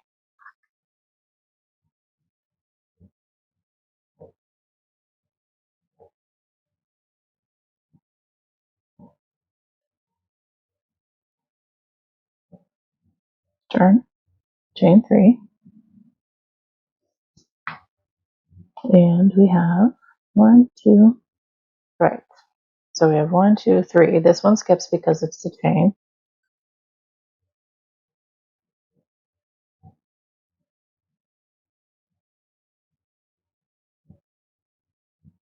And 2, it looks like, in the corner. So it's a pattern. So we're growing on the side and then still keeping 2 in the corners. And the chain 3 corner, and then just changing colors as we go. Okay, easy peasy.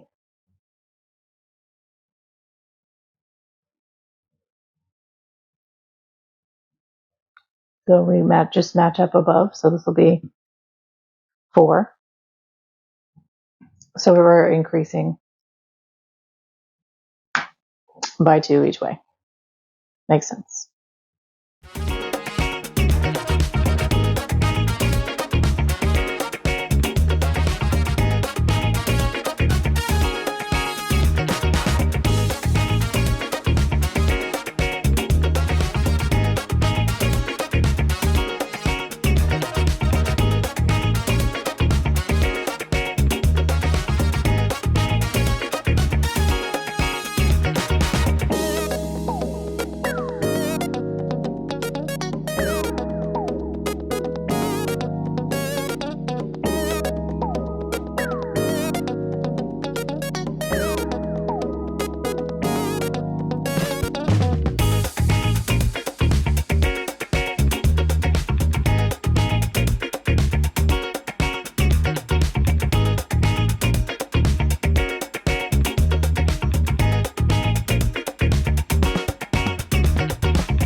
Okay, last one.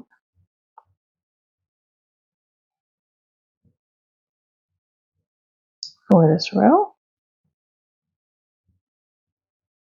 And then slip stitching to the top of this chain.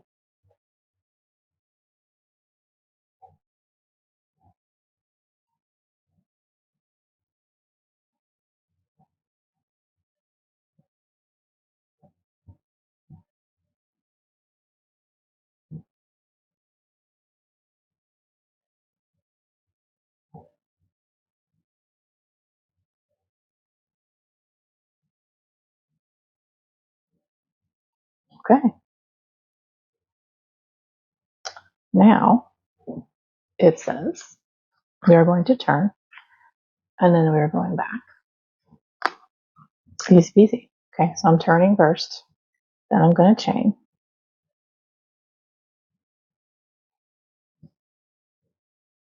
Chaining 3. Skipping the first one because that's our chain. Again. All right, so I'm going to do this all the way around.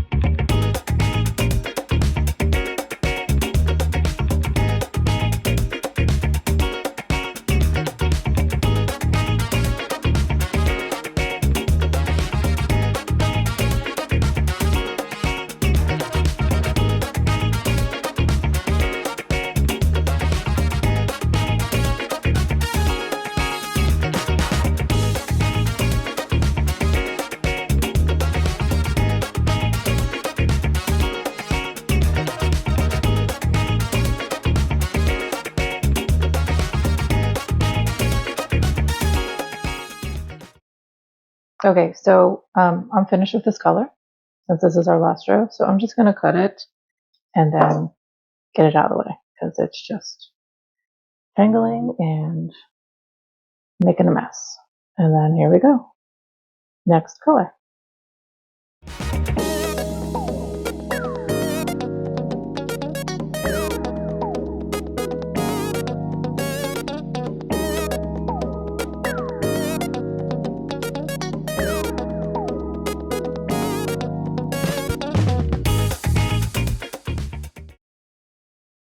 Okay, so just like the pink color, I'm going to cut this off.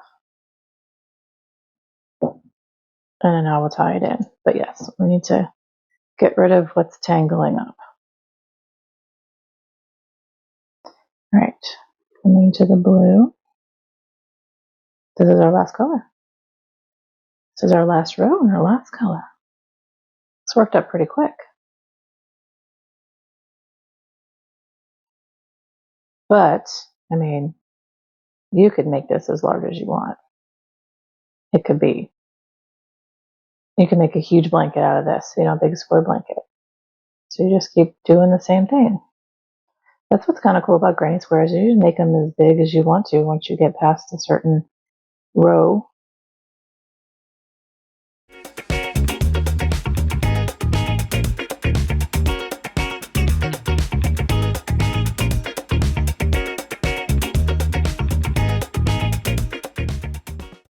One, two, three, four. Yes, I have two more. 5 and 6.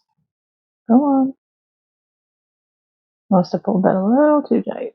It's okay. He's gonna work. He's gonna work. There it goes. And this is it. Slip stitching into the top of the chains.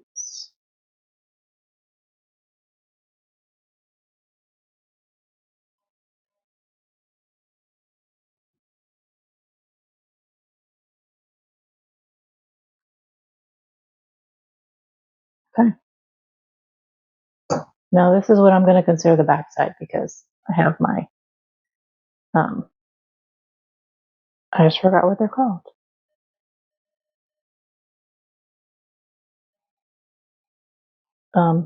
So this is going to be the front side. And then I will get those weaved in and I'm going to block this. Actually, let me cut this off. Okay. There it goes.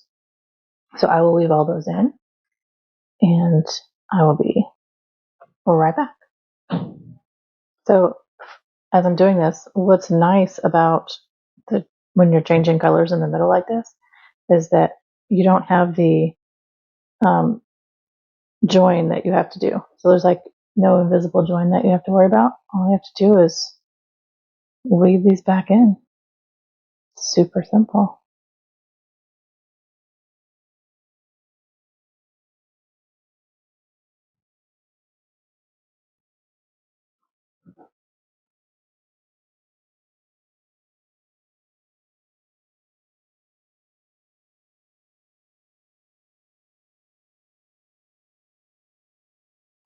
Okay, I'll see you in a couple minutes and we'll talk about blocking. Okay, there it is finished. So, like I said, let me get, that looks like I need to redo it. Let's talk about blocking. Okay, so if you saw my other two videos this week, then you should be familiar with the Knit IQ blocking mats that I have been talking about, but I will zoom out a little so we can show you again in case you've missed it. Okay, so they come in this absolutely fabulous package. There's 9 squares. Okay, they have your eye pins, T-pins, excuse me. And then what it does is they form a grid of 9, 3, 3, 3. This is 1 on the bottom, 4 in the middle, and then 7 is going to be on top. And they also have the large circle. So if you're making circular patterns that need to be blocked, it's perfect for that. These are also in inches opposed to metric. So, but they do have some mats that are in centimeters if that's your preference. So these are also linked down below. Okay, so I'm just going to show you how I'm going to block this up. I could probably put 4 or 5 on here. So I'm taking my corner and these are 4 inches. So I'm going to make this a 4-inch block. And that's what the pattern says it is. So not do anything out of ordinary.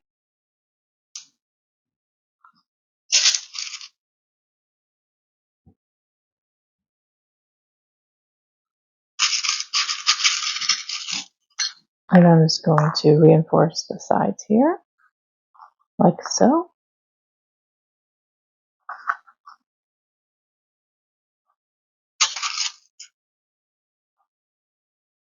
Just like that.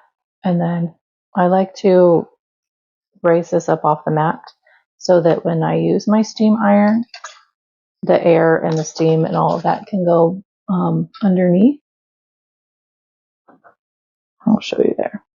Gives it a little area for it to go underneath so that it's not getting wet against the mat. So this is acrylic yarn, so I'm definitely using steam. I'm not going to touch it onto the yarn because it'll melt it. But the heat and will help relax the fibers, and then they'll line up and straighten out for me. And that'll be it.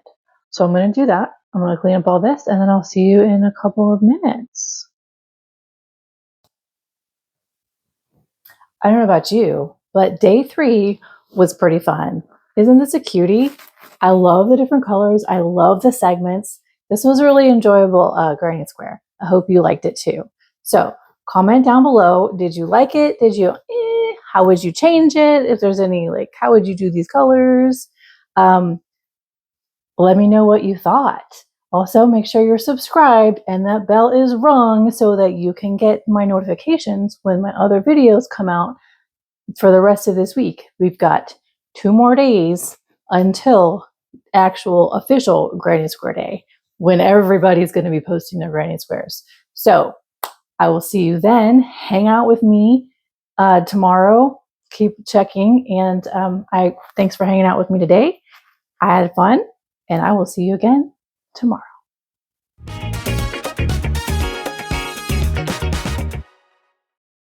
It's Granny Square week, and I got a little carried away.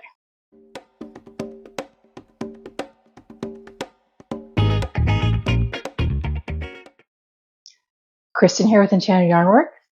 Welcome. Thanks for joining me today. Yeah, I know.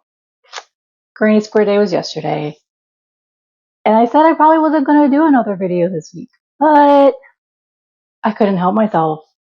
They were so much fun. It is so much fun to make granny squares. I mean, these are beautiful. All the ones we did this week. So I thought we'd circle back and I would jump back on the AI train and do an AI created granny square for you today. Now, don't know what's going to turn out to be, but I do know that it's going to use the yarns that we've been using all week, which are Stylecraft Specialty K. I have it linked down below where you could grab any of these colors. They have so many colors. You could grab your own stash of Stylecraft. And so I'm excited to go into the AI theme today and see where it's going to lead. So hit that subscribe button. Make sure you've got the bell dinged so that you are notified. And then please hit that like and hang out with me today and see what AI has to say about granny squares. Okay, so, oh my goodness, I have been duly inspired by this Granny Square Day that was officially yesterday. And for all of y'all that have watched my week's worth of videos, because I had to be absolutely extra and I was just inspired to do Granny Squares all week. Thank you. Thank you for hanging out with me this week. If this is the first video you've caught of this, I absolutely encourage you to go back and watch Monday through Friday, the past 5 videos. I do have them linked in the description box for you to easily find them. So here is our stack of squares that we made all week. They're lovely. Came from the 2 different compilation Granny Square card deck boxes from Claire Montgomery.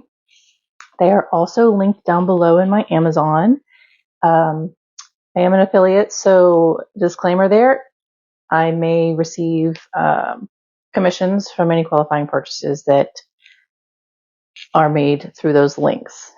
No pressure. If you decide you would like to purchase something, thank you very much. If not, that's okay too.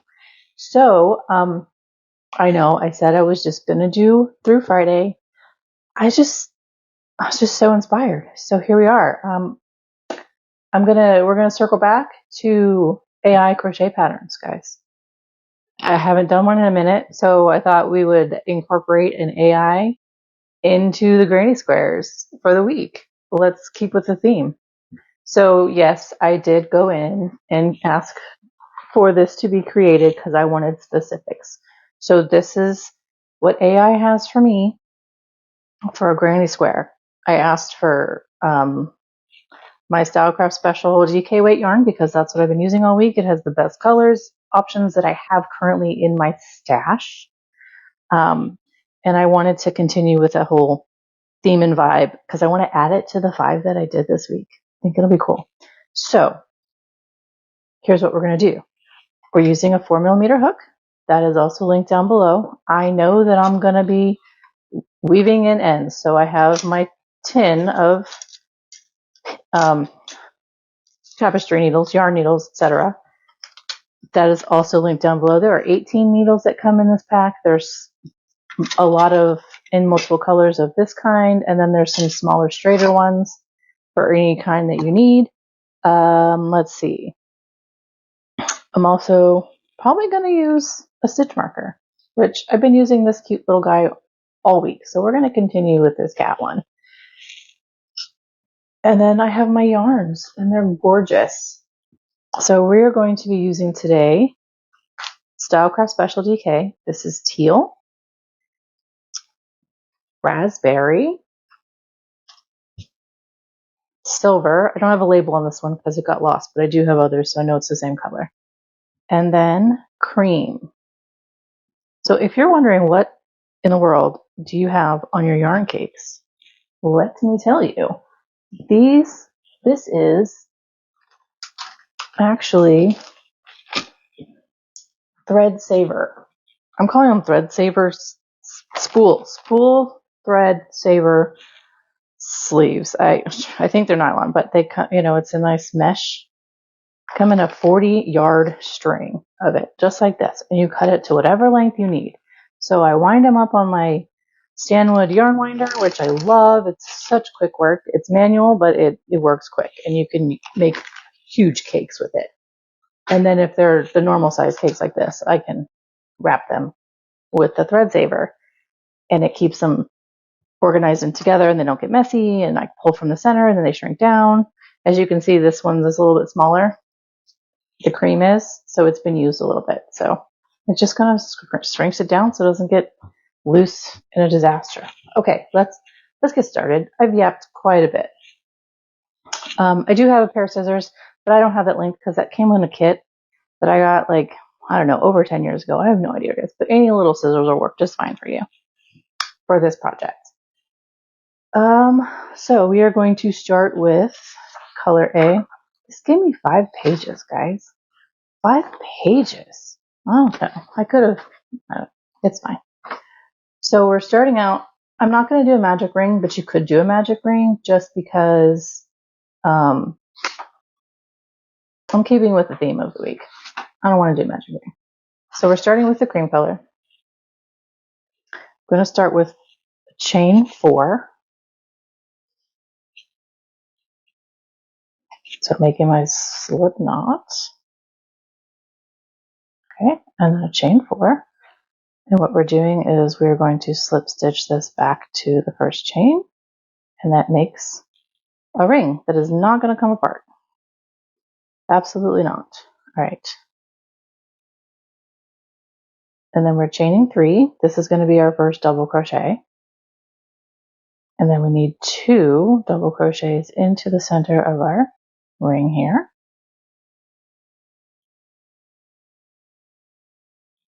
If I can hold on to it, right? So this makes our first granny cluster because that chain counts as a double crochet. Now we're chaining 2 and then 3 doubles.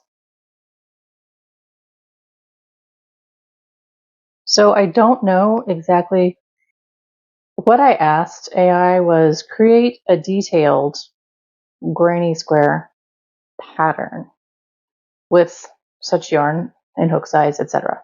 So I haven't read over this pattern. I don't know if it's just going to be standard granny square, the same thing for however many rows, or if it's going to have some design to it. So to be fair, with AI, it still has me a little bit of a mystery, but I don't know. So we need a total of 4 of these guys. Right? 1, 2, 3, 4. Yes.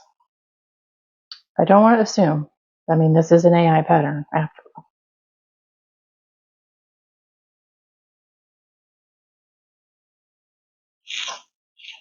And then a chain 2. And we are slip stitching to the top of our chain 3.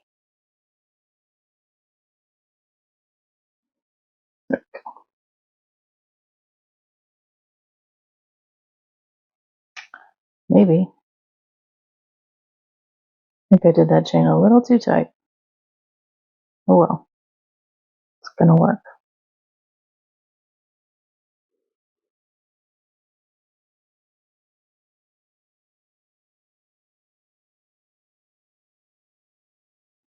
Okay, buddy. There we go. Okay. So there we have it. Now that's page 2 done. Now we're changing colors. Teal. Let's see if we're going to come back to this color at any point. Raspberry, teal, silver. Nope, we're not. Okay, so I'm going to tie this off. And that's it for the cream color. So granny squares are very popular right now, if you haven't guessed. And I think that's just because there's so much potential with them. And they actually can be, a mindless opportunity to crochet, which is not a problem at all. I mean, this is like your relaxing thing you can do. You can sit down and actually watch TV and mindlessly crochet your granny squares because you don't have a lot to count. It's the same pattern over and over. You're just, increasing with each round and or changing colors. So, that's what makes it, I think, so possibly so popular. And the versatility is just incredible. There's so many ways you can use granny squares. I mean, you've got wearables, you've got household items. I mean, there's so much. I'm pretty sure there's granny square baskets out there, right? Like storage baskets. Let me know. I think there is. I'm pretty sure there is. It would be a little crazy if there wasn't, I think, at this point. I mean, how many do I have? I have 80 plus granny squares in a box right now that I have made to make my daughter a pair of pants. Because that's what she asked me for. I'm just still working on the lining factor because I don't want, look, my mother sews, okay? And so I've grown up with, you make a lining for things have to be wearable comfortably, etc., etc. So I can't just throw these squares together and be like, hey, daughter, go wear them. Or, hey, let me throw them together, and now we have to find you pants to wear underneath these, because these granny squares, I mean, you can see right through them. And they're white granny squares with a red heart in the middle. So kind of going to see all the things. And that's not what we're going for. Okay, so here's our top, right? So change to raspberry. So this is what happens if I don't read. It actually told me, guys, here I am yapping, and I didn't even continue to properly read. It wanted me to change colors before I finished. Well, we'll do that next time. Talking too much, friends. Okay. So we're gonna put this into the top of here. Actually, no, we're just going to put it straight over in the corner space because that is where we're ending up. It wants me to slip stitch all the way over. Now, I do like the way that it wanted me to join the next color, and that was really smart. However, I'm not going to bother with joining it over here and slip stitching over. We're just going to join it where we're supposed to slip stitch end. Okay. And now we're doing our first double crochet, which is chain 3.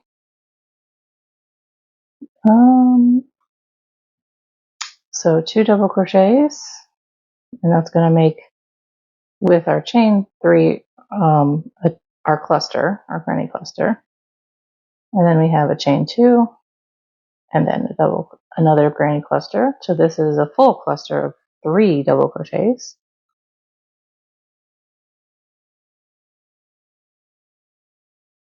Can you guys see this okay? Should I zoom in? How's that? Kind of. I'm going to zoom in. I'm going to angle this better. There we go. Okay. This is the corner. So now we are chaining 1.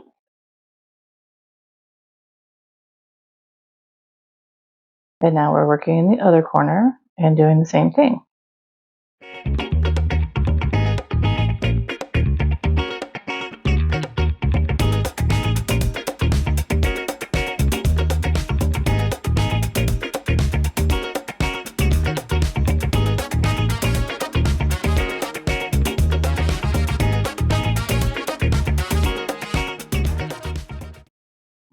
Chain 1, and same thing over here.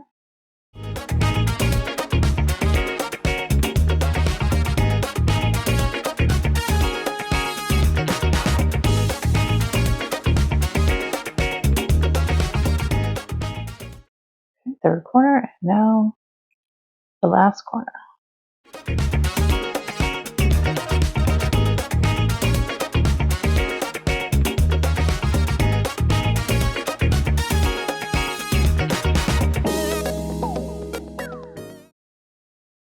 Okay, so I'm going to read my directions before I assume how I'm going to finish this up. All right, so chain 1, and then slip stitch. That's what it says to do.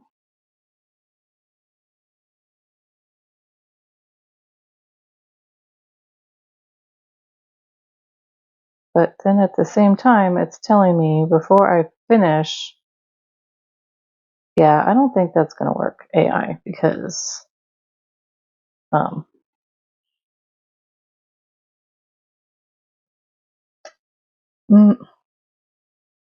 don't know. I don't think that's going to work. It wants me to change the color out here with the slip stitch, but I don't think I'm going to bother with that. I just think I'm going to start it in the corners, because it wants me to slip stitch over with the new color once I changed it right here. I'm just going to keep joining over here because it doesn't make sense to me. Okay.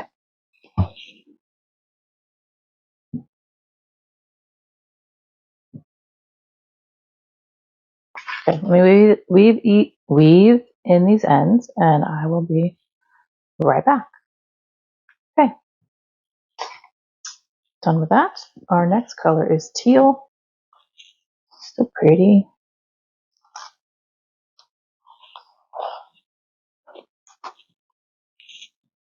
Got a little yarn barf there. That's okay. All right. Same drill, friends.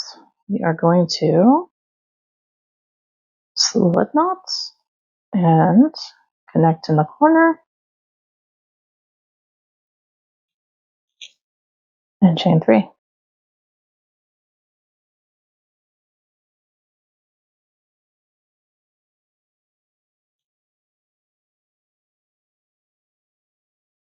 So we're just making our corners with our 2 granny clusters.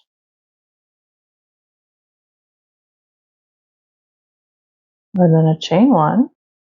And then we're working 3, another granny cluster in this space here.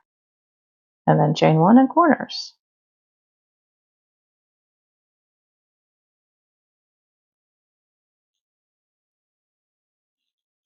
So you see why I say granny squares, traditional granny squares, can absolutely be mindless,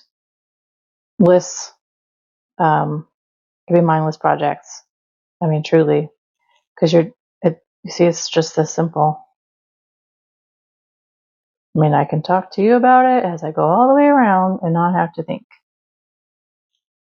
Can absolutely go into autopilot.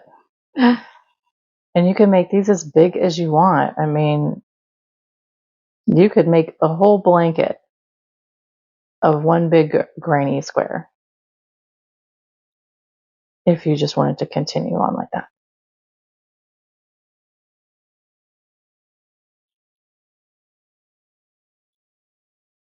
These colors are pretty. I like how they're turning out together. What do you guys think?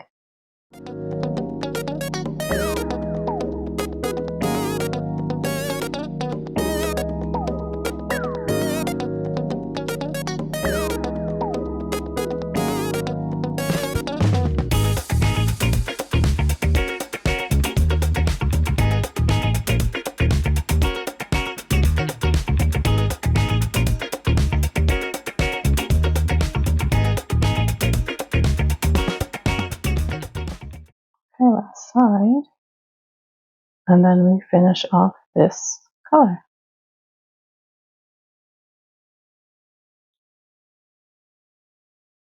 And we chain to the top of our chain 3, or slip stitch to the top of our chain 3, excuse me.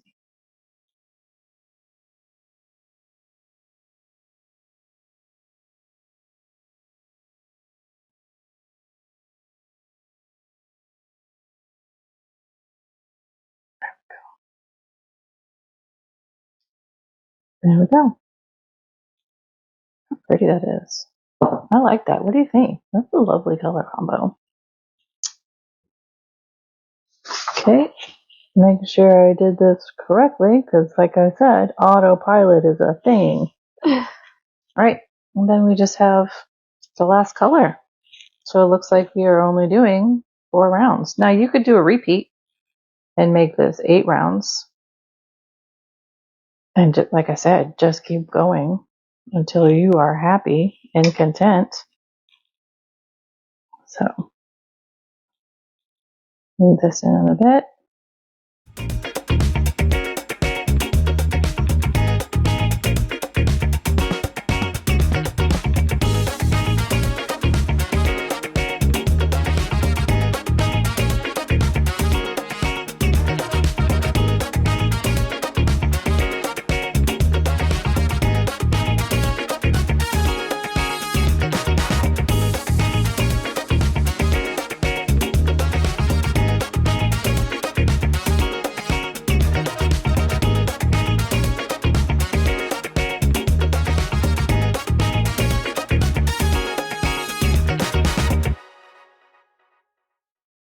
I'm so sorry. I forgot that I zoomed in so far, so whenever I come closer to myself, I'm taking it out of the frame. Sincerest apologies.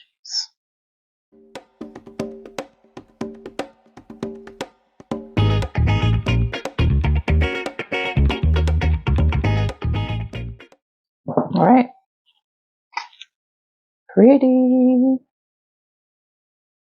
Okay, last color, and that is silver. Yes, it's a very light gray. Stylecraft has so many shades of colors, and I absolutely love that. I think I have 5 or 6 colors in the gray realm palette, like from dark to light to include white. I mean, This is silver, and then there's a hint of silver, which is closer to white, and then there's white. So yeah, I this is why I love their yarn, because they have so many wonderful colors. Okay, same drill, my friend, same drill. Granny cluster, chain 2, granny cluster.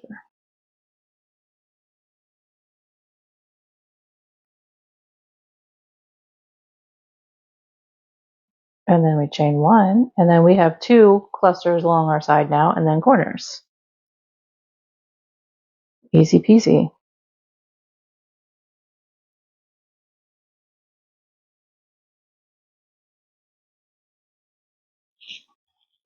Okay, yarn. You must relinquish the materials. Thank you. Okay, so I need to chain 1.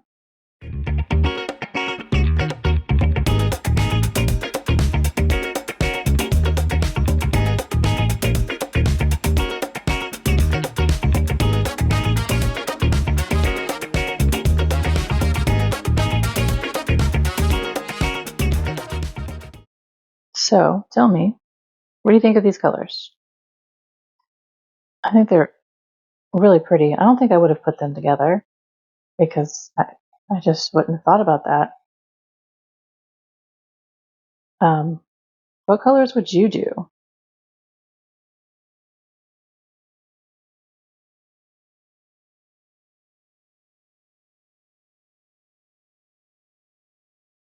Do you have favorite colors?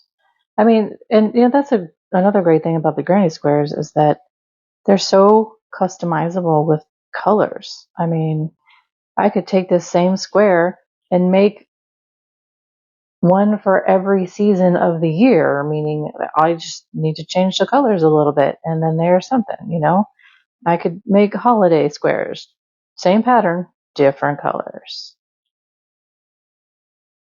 I could take the different shades of one single color, that yarn companies offer, and make a whole blanket of squares just like that. You could make your square one solid color. There's so much opportunity for creativity with granny squares. I think that's probably, again, why they're so popular right now. I'll be honest with you, grew up with the granny squares, from the 70s and the 80s, and they were ugly. Okay, I'm gonna say it. They were ugly. Okay. Yeah, I like the autumn colors, but those colors were ugly. They're just ugly brown and ugly yellow and ugly orange and just bright red. I mean, we're so fortunate today to have such better yarn options, color palette options today. I'm so grateful for that. So yeah, the granny square thing for a while was just meh. It was everywhere when I was a kid, and I'm over it. But I'm appreciating the diversity within the granny squares, and the versatility that they offer. Okay, here we are. We're at the end. Slip stitching into the top of the chain 3. Once I get it over here.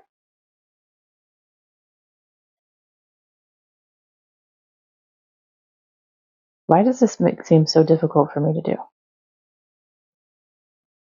Everybody I watch does it in 2 seconds. And I'm over here struggle busting. Am I doing this extra?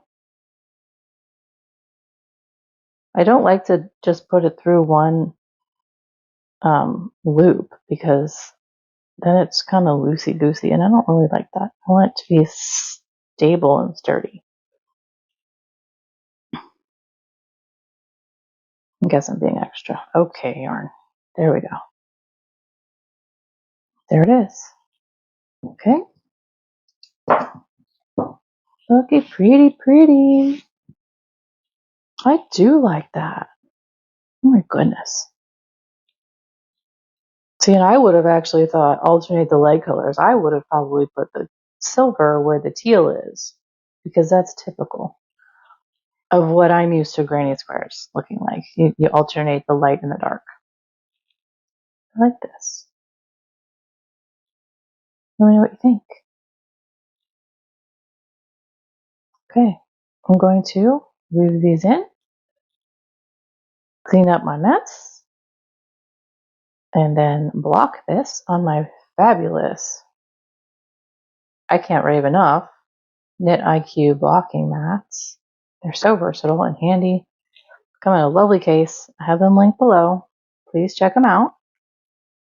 I mean, the one I have linked, but then if you go and click on the business page, it'll show you the other ones that they have.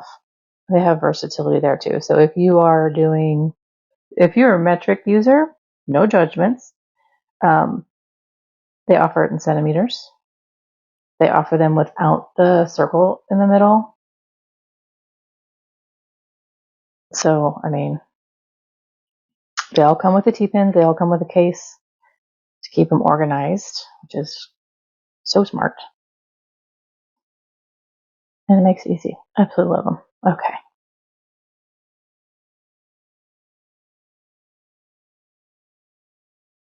Okie dokie, I'm almost done. And like I said, I'll clean this up, get these blocked, and I will come chit chat in just a few minutes. Okay. Well, AI did not disappoint today. AI definitely hit the mark, and I'm super excited and proud. So no flops here today. I love how beautiful it is. I love the color choices AI gave me. So if you're wondering how you can get in on the AI train, so I will put the explanation down below, and there's going to be a lovely little pop-up here. But definitely go to your AI preferred platform and put in there something that you would like it to create, that you would like me to create on video to show you. And we'll see if it's going to be a flop or if it's going to be a success. So you could say hat, scarf, granny squares, pot holders, an amigurumi pattern of some kind. I don't know, like a small little wall hanging. There's so many options. I mean, you could go back and see, kind of gave you an idea of what I've done in my previous AI videos over the past bit and give you some inspiration and ideas. But again, I want to thank you for hanging out with me today. This was a fun one, and I'm kind of sad to see Granny Square Week go. It was enjoyable for me. I hope you guys enjoyed it too. It was just so easy and relaxing and fun to make these squares. Goodness, who knows where it's going to go. I might be popping in a little bit every now and then just to keep you updated on some things. I might throw in some random Granny Squares out there. And but again, thanks for joining me today. I'm super happy you came. Make sure you are subscribed and that notification bell is dinged. And please like and comment what you think about today's video, or if you have questions about how to do the AI submissions, because I would love to put your submission in a video and give you a little, hey, thanks for sending that in to me. So I will see you next time, and bye-bye Granny Square Week. It's been fun.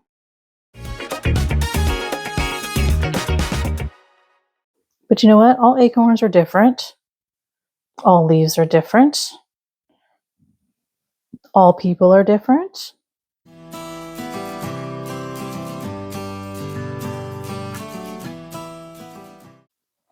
Welcome, Kristen here with Enchanted Yarnworks. I don't know about you, but I'm super excited because it is September and we are getting into fall. Autumn, my absolutely favorite season. Today we're going to do something a little bit different again. Every now and then I like to do a little bit of jewelry making. I do have a little history of doing some bracelets. So I don't know if you've seen my other 2 earring videos that I did for the 4th of July and then also for a back to school theme. But I decided let's do something for the autumn season, and let's go ahead and make some cute acorn and oak leaf earrings. So today that's what we are going to do. So please hang out with me today. Make sure you are subscribed with the notification bell ding so you get all of the notifications when my videos come out. And please, I ask that you do like this video if you do like this video and of my other content. It does absolutely make my heart sing when I see that my videos have been liked. So without further ado, let's go ahead and get started and make these adorable pair of earrings. Ready, let's get started. So we are going to continue make this beautiful earring for our autumn theme. We have 2 different greens and then our cute little acorn right here for our leaf and our acorn. What we're going to need for this project is size 10 crochet thread. Now this is my lovely little collection of Egyptian cotton crochet thread that I picked up at Hobby Lobby. It has 30 different colors in it, but the colors we are using today are, for our leaves, we are using, and I love these little spools in this little collection because I don't use crochet thread a lot. So I don't want to buy the regular size ones. And Hobby Lobby has a couple of different kits like this. They have this one. They have like a kit of 5 or 6 that are metallic threads. Those may be coming out here during the Christmas holiday, New Year's season. Hint, hint. And then they also, I just saw they have a hand dyed, they're all variegated colors, a set of those. It's not 30. I think it might be 15 or 18. I'm not sure. I don't have that one. Okay, so I like these. Like I said, I don't use the thread a lot. So when I just make these cute little earrings, this is perfect because I have such a option, like color options to choose from. I have a bunch here. So I like that. What we're using, again, like I said, is snow pea for our leaves, moss. I'm going to kind of put them right there for now. And then for the acorn, for the top, we are using tawny. And the bottom part is natural. Now, there's also this orangey color that if you wanted to make orange leaves, you could use this papaya color. I think this is a really nice one. They have this beautiful currant color. So if you want to like go in the fall theme, I think these are the best fall-ish colors that they have in here that you could choose from.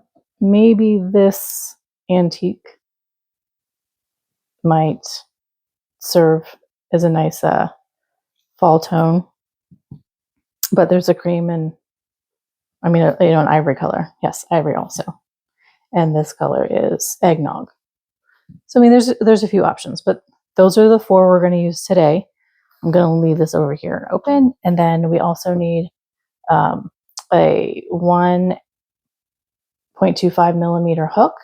Now you can use the regular boy ones or any brand that you can find that does not have the soft handle on it. I like this because I don't use the small things that often, so this helps me grip and hold on to my projects or my crochet hook. It's more comfortable for my hand.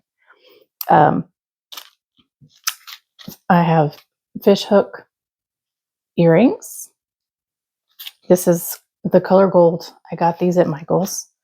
We also need a 4 and a 6 millimeter jump ring. I highly suggest that you get them at the same time, at the same place that you get your earring fish hooks or whatever type of earrings you want to use. Because silly me just ran to Michael's because I have a bunch of these guys in so many different color tones, but they don't quite match. So we're just going to make it happen today. I can always change that later. It's no big deal. So if you want to use different colors, like you could do silver with this. You could do black. There's the rhodium color, which isn't quite as bright of a silver color. I do think, though, that it would be really pretty in the antique copper or the bronze color. I think that would be absolutely gorgeous. But I don't have any earring hooks in those colors today, so I would have to order those. We're going to get this done so that we can have some lovely fall earrings. And then also we just need two pair, excuse me, of our pliers, our jewelry pliers, so we can hold our jump rings. Oh, you could also, if you wanted, I don't know, this might not be the right copper color tone. I think the antique copper would be better for this project. But hey, whatever your heart desires is the way this game is played. Do what makes you happy. So, okay. I will link the tools with Amazon, and then I will link the earring stuff also if we have that. The thread is from Hobby Lobby. You can go ahead and get whatever thread from wherever you want, but those are those colors there. Oh, we're also going to need a sewing needle, and I like to use this size right here when I'm using my crochet thread. And it's just a packet from Singer Sewing Needles. Easy peasy. So let me put these tools aside, and then we are going to get started. This is, if you're wondering what this is just a paper towel holder that I'm using right now so that I can put my little skeins of yarn on or thread on so that they don't wobble all over the place. It kind of helps a little bit. So we're going to start with the green colors. So first up, we're going to use moss. Okay. I'm just going to put that up there on the top. It'll kind of do its own little spinning thing. All right, so first up, we're going to get started with our 2 leaves, one of each color, or you can do both color, like all one color, or like I said, you could throw in the orange leaf in there if you wanted. I mean, your imagination and creativity is the answer for you. So, slip knot. See if I can zoom out a little bit closer. Move my camera angle so that you can see what I'm doing better. Because this is tiny. Okay, I hope that's good. All right, so then we need to chain 9. Okay, so 1, 2, 3, 4, 5, 6, 7, 8, and 9. Okay, oops. And then we are going to turn, and we're going to use the back loops. And the reason for that is, I don't know if you ever struggle with this, but if you're doing leaves sometimes, or if you're making a bag or something where you have to, you're going in the round and you end up with this hole, all the holes in the middle. So this, we're going to alleviate, I don't know if you can see there's a nice ridge down the middle. And we have some texturing that we're going to be, so we're going to be using the back bumps, and we're going to be using back loops as well as both loops. But here's the back side of that if you want to see closer. So as we go down our chains, we're going to use the back bump on the first pass, and that alleviates the gappy holes down the center that we tend to end up with. So, okay, so second chain from the hook, we're going to do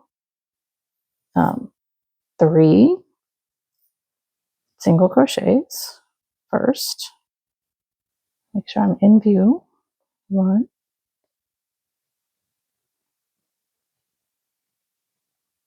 2,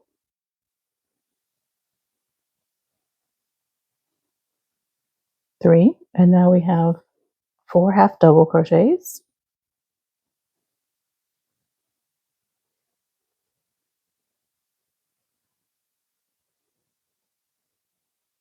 1,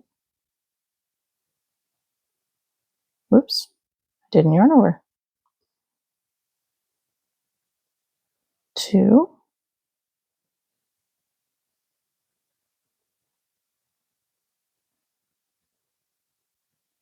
3,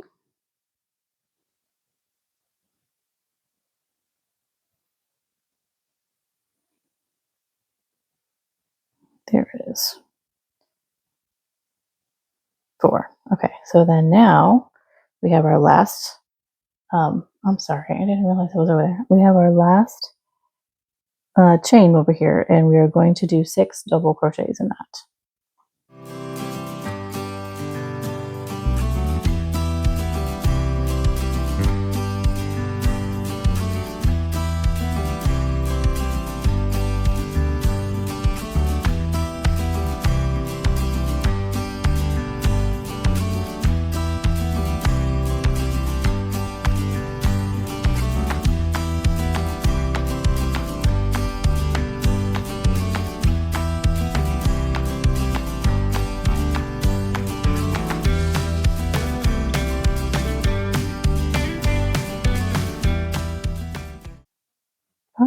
And here is 6.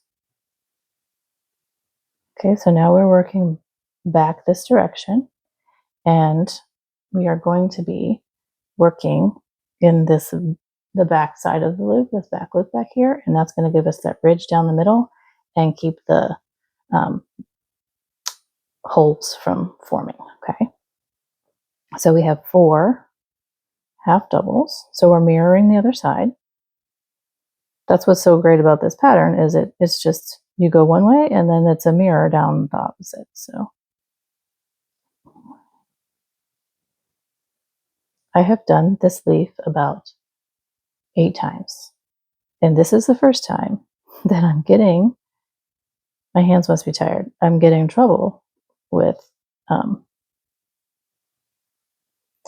actually getting the thread needle in, the hook in and the thread. Yeah. So okay, so 2,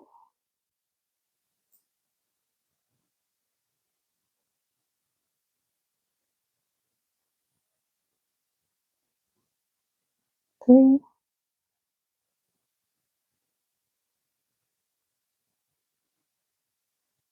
4, and now we have 3 single crochets.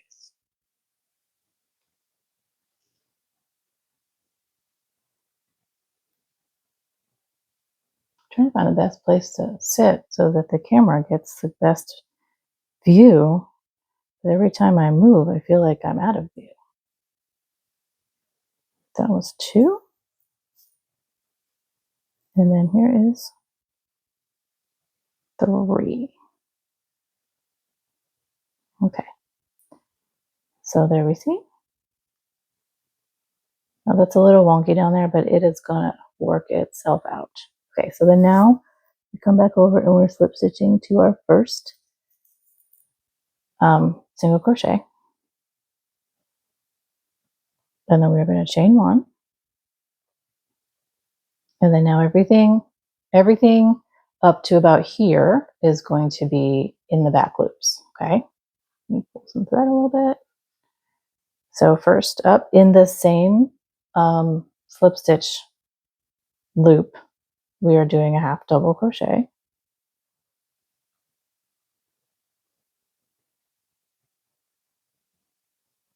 And then next we're doing 2 double crochets.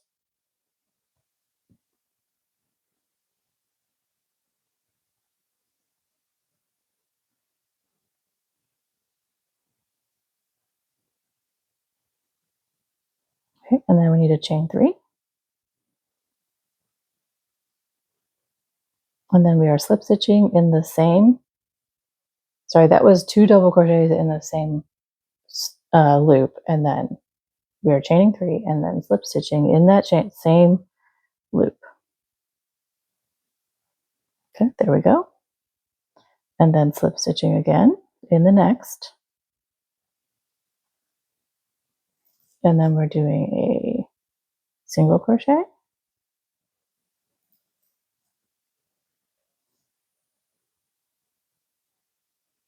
a half double,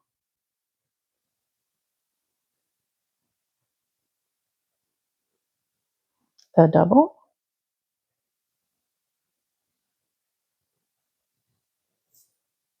and then 3 doubles in the same next loop. 1,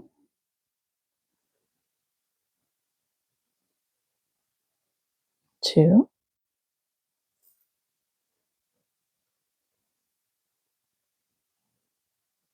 3, and then we are chaining 3 and slip stitching down here in the same loop.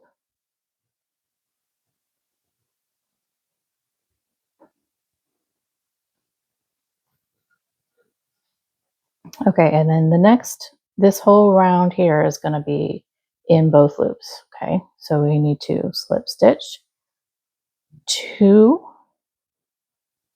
so 1, and then in the next one, so in the next total of the, yeah, okay, and then our next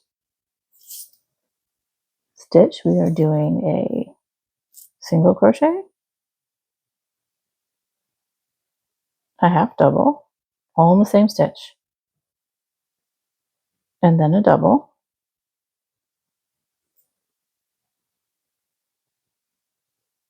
and then we're mirroring it in the next stitch. So we're starting with the double, and then a half double,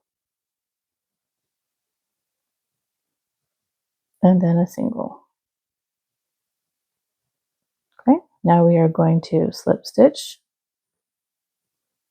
1, and the next one, 2, and then now we are coming back to the sides, which we are doing in the back loops. So we're going to slip stitch in this back loop because we're mirroring what's happening over here.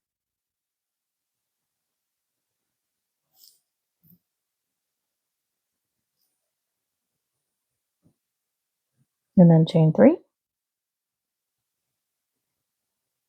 and then double crochet 3 times.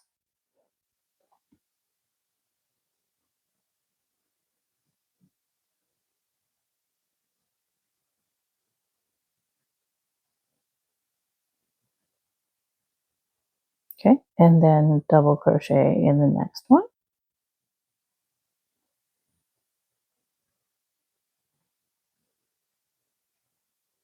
And then half double in the next. And then single crochet.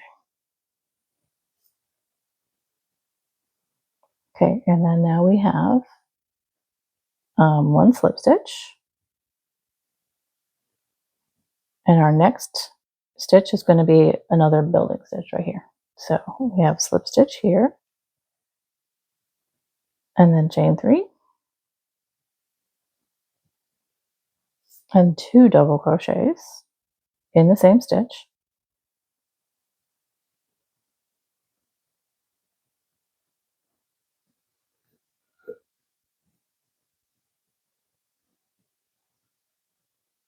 And then in the last one, we have a half double crochet. Okay, so that takes us all the way around on our leaf. And now we are going to slip stitch in this next stitch right here so that we can now make our stem. So we're doing both loops for that in case that was unclear. And now we are chaining 6. 1, 2, 3, 4, 5, 6 back loops. Second from the end, we're doing a double crochet,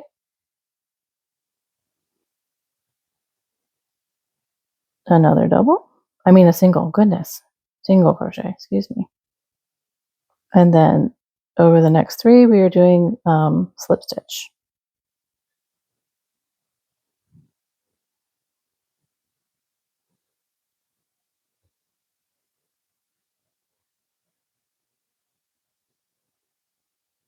And on this last one, I like to kind of go through both of those loops so it's more steady and solid there.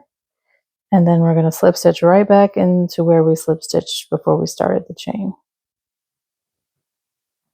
Okay, and then we're going to tie that off and then leave a tail so we can weave that in.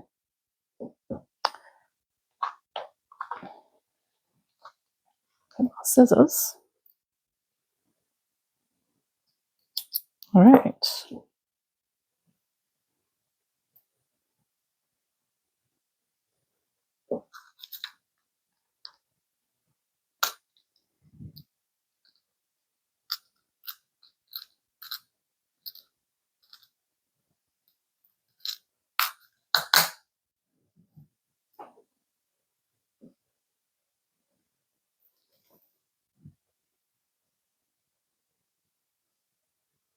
So I like to also do a little reinforcing when I weave in this end here. So I'm going to come back here like so. Make sure that's okay.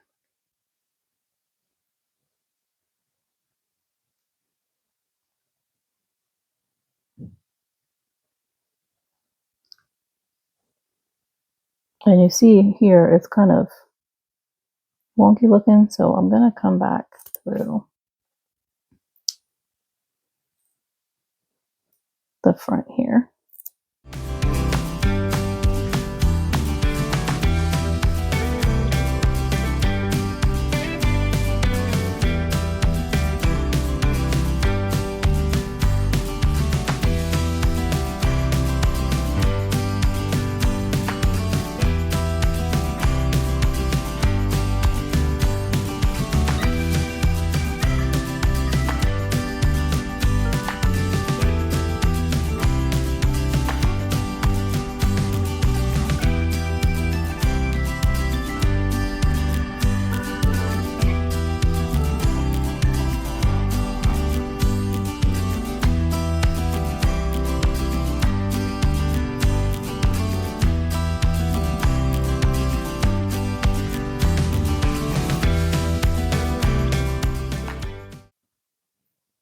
Then after I finish this, I'm going to make the other color leaf, and then I will pause for that since we've already done this one, and then I will be back. We can do the acorn, and then we'll put everything together.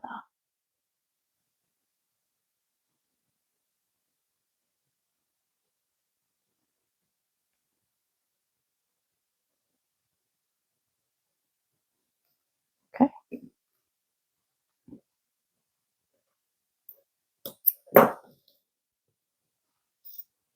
Alrighty, here's our first of the leaf. Okay, so let me go ahead and do the other one, and I will be right back. Alrighty, here they are. So pretty. So before I make the acorn, I want to say, if you'd like, you could stiffen these up, like maybe with some. I personally have Stay Flow liquid starch at home. I just 50-50 it, and I just kind of dip them in and then take them out and let them sit in the air dry, and then they're nice and firm. Or if you're like me and they're leaves, so I kind of like that they are flowy and kind of change shape a little bit, because I mean that's kind of nature-esque. So personally, I'm going to leave them and not starch them, but now would be the time to do the starching if that's something you want to do, so it can kind of get started on drying and all of that before you're ready to put it together. So put those aside. Now we're doing the acorn. We're going to start with the acorn bottom, and like this is color natural. So, and these guys are really tiny, which is wonderful. So it doesn't take too long to make these. I love it. So we're starting out with a slip knot. Now for the bottom, I suggest you actually have a little longer tail, because you're going to want to stuff the bottom so it's doesn't get flat. And then we'll also end with a long tail as well to do the same. So, okay, so we need a slip knot and then a chain 2, 1, 2, and then we're doing 6 single crochets in the second chain from the hook.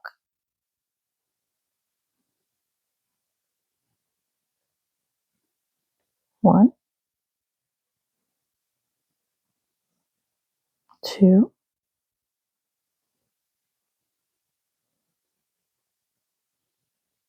3,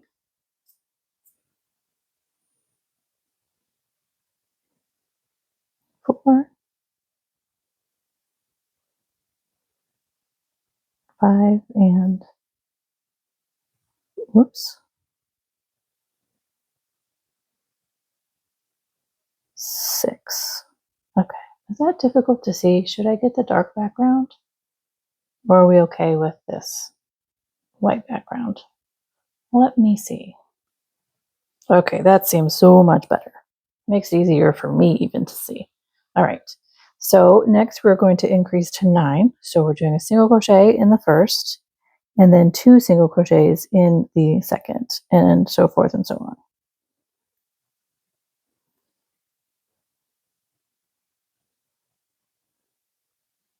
1, 2, 3,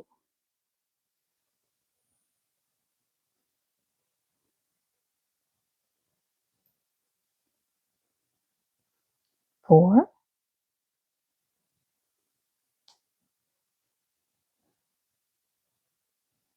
5,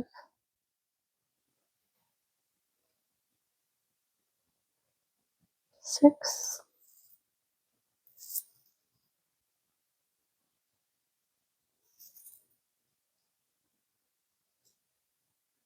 7,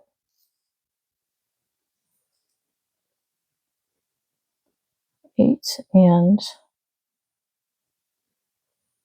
9. Okay, so it's going to try to curl in on you. You just want to kind of keep working it so that it doesn't go backwards.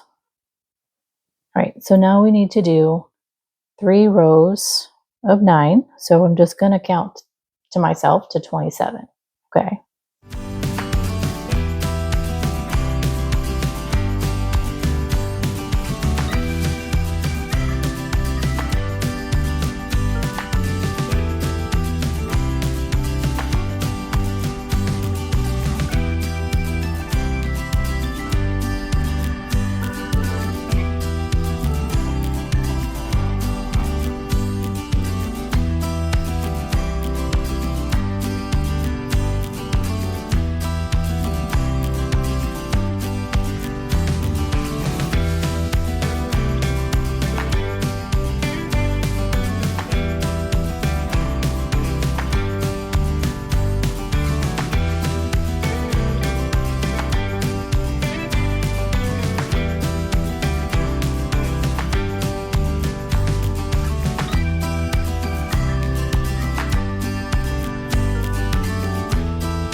Okay, so that was 2 of the 3 rows of 9, 3 rounds of 9.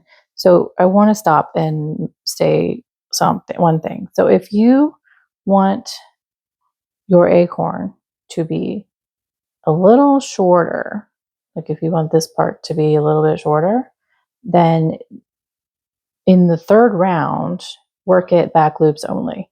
If you like this length, then and then you're going to omit a round for that. But if you like this length, then continue to do the 3 rounds of 9, and then we're going to do another round of 9, just back loops only. So like I said, if you want it shorter, just a little bit, because you know, acorns are different sizes. Some are, it depends on the tree species of oak. Some have longer acorns, and some are short and stubby. So that's up to you what size you want to do. Like I said, so if you want a shorter, stubbier one, you want to do 2 rounds of 9, and then the 3rd round you want to do back loop only. We're doing 3 rounds of 9 and then a 4th round of back loop only right now. So I have 1 more round of 9.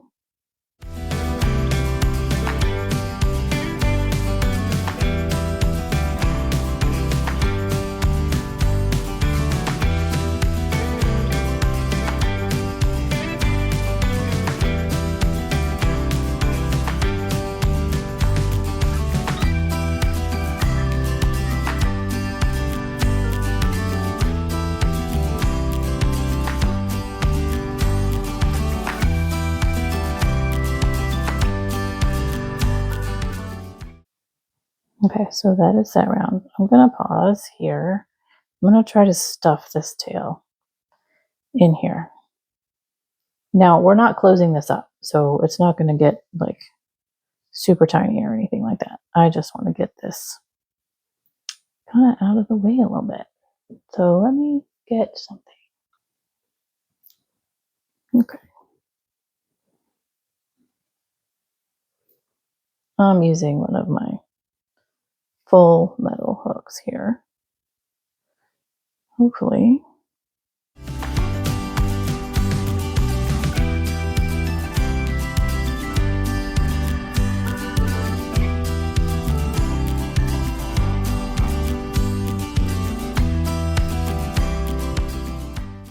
Okay.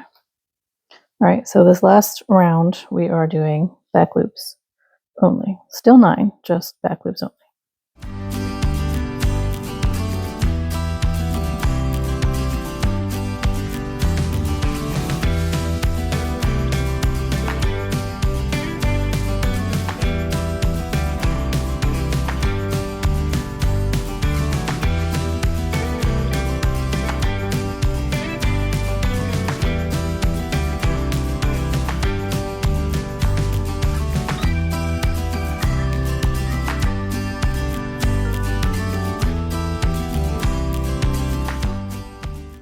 Nine.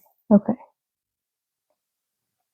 So as you see, we've got a nice little ridge here, and that is going to give us something to sew the cap on with. So I'm going to pull this through the next stitch.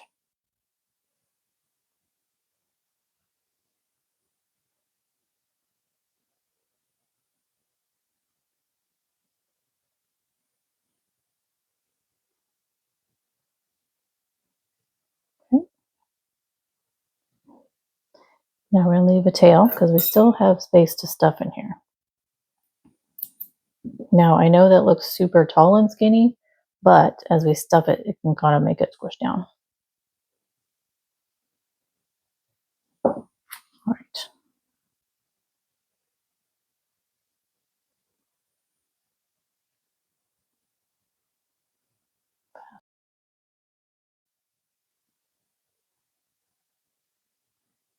Okay, actually, I'm going to go ahead and get this stuffed, and then I'll be back in just a second. You don't need to watch me do this over and over, right?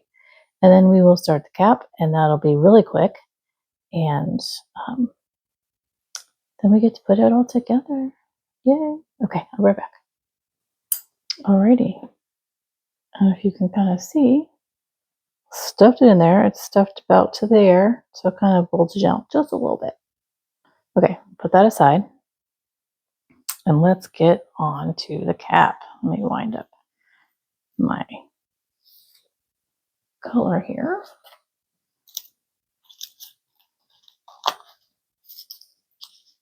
All right, and last color is tawny. That is our brown.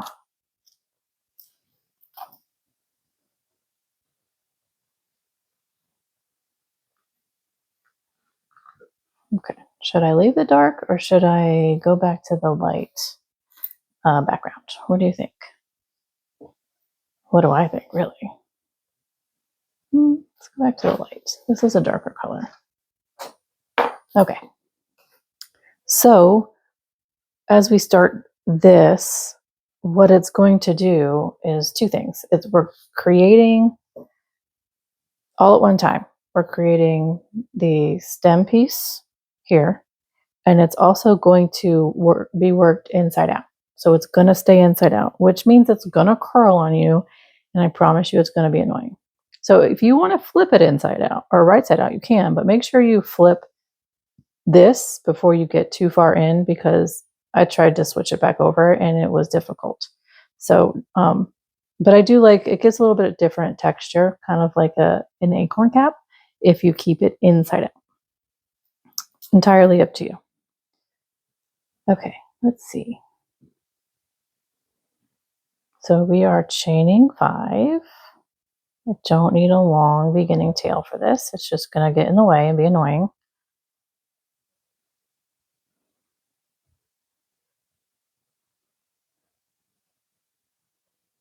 Okay, and then we are doing slip stitching in the second chain from the hook. So that is here. I sincerely apologize if my camera does not stay focused. I don't know any way to fix that.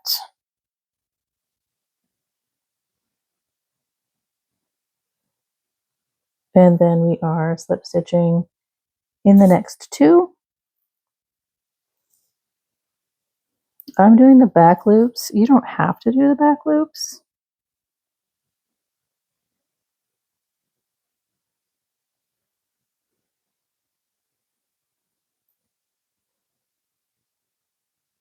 Okay, so that makes our stem. And then now we are doing the round, and it goes into the last stitch or chain. So we need 6 single crochets there. 1, almost 2, 2,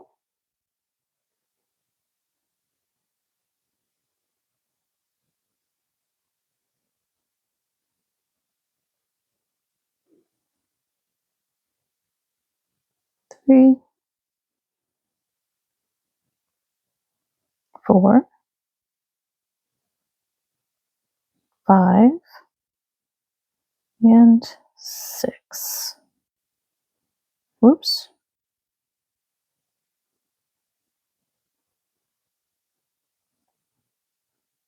And 6. Okay. So now we're going to throw that stem to the back there, and we're going to continue around, and we have to increase again. So 1 single crochet and then 2. 1 till we get to 9.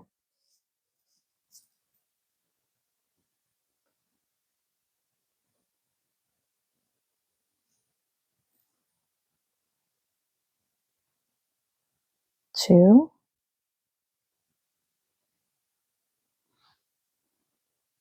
3,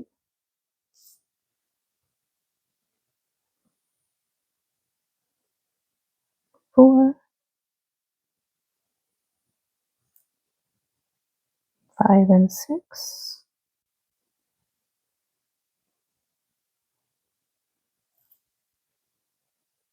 7,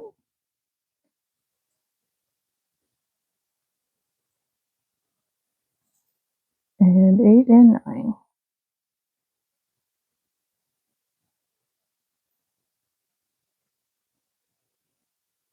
Okay, and then we're just going to do one more row of 9, or a round of 9.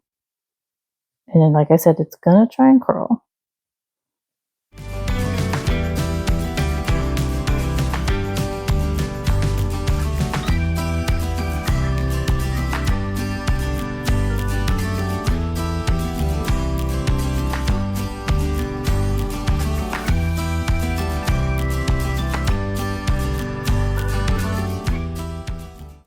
And here's is 9. Okay, so now I'm going. Okay, so I'm going to take, like I did with the base, and I'm just going to link over the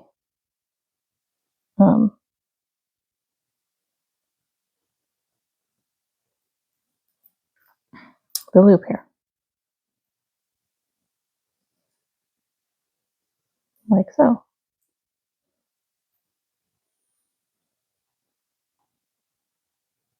Okay, so tie that off. We're going to leave a tail because we have to sew it. And I'm going to pull that through like so. And then I'm going to also pull through our starting tail.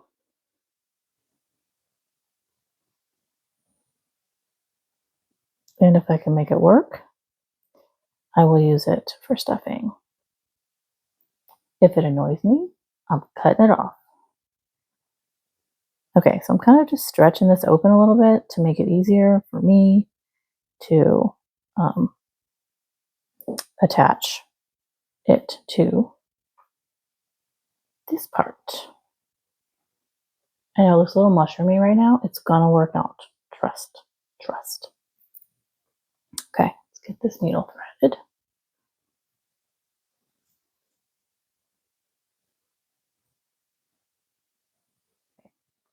Now let's start by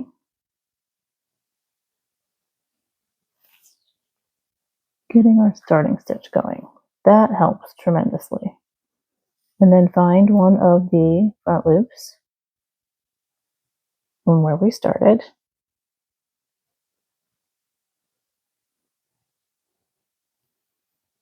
And then we're just going to whip stitch all the way around.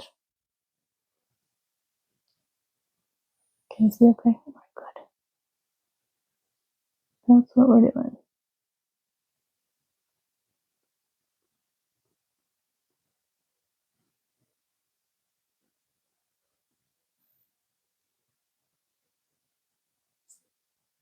Yep, that tail's going to annoy me. We're going to figure it out though.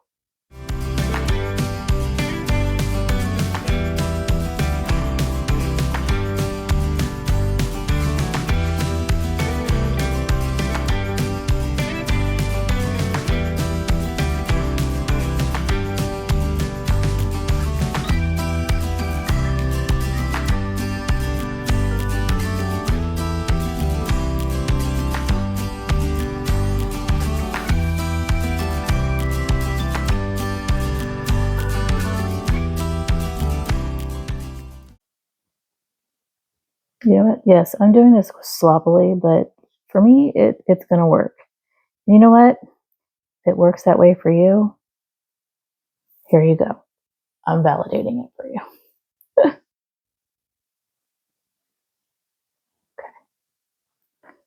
You know what? He's not even going to try. I'm not even going to try. We're just going to say goodbye. I'm not worried about it being a problem because it's a slip knot at the beginning. So I'm absolutely not worried about it. Okay, next over here.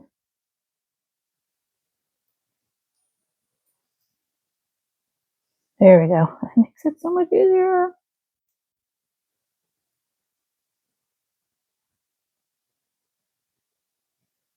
So here's proof, friends. I am a real person. Okay. I sometimes do this a harder way than I should. And sometimes I just make it work and it works perfect. So if you're ever in that boat and you're feeling like, man, I just can't, it's not working today, I got you. It's okay. You're human. We're all human. All of us. I think anyways. I think we're all human. And that is human nature, and that's where we're going to be. Okay, so I know this is a weird bulky thing. I'm going to just stitch through it like so. And it's gonna work itself out. And if it's not perfect, you know what? I'm okay with that too. Do you know why? Because nature, the perfect thing about nature is that it's imperfect. So there we are.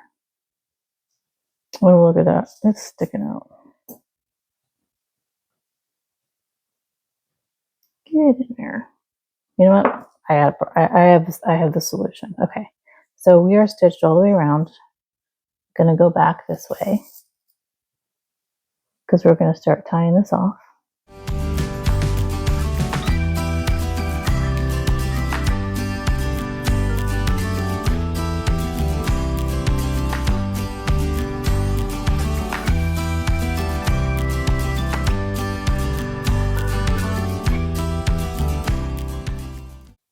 Looking pretty cute to me.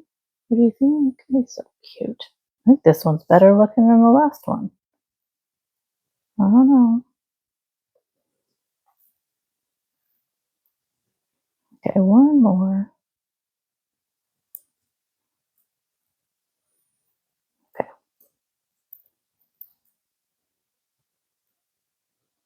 Okay. Beautiful. Good, so cute. What do you think? I kind of like that one better than the first one I did.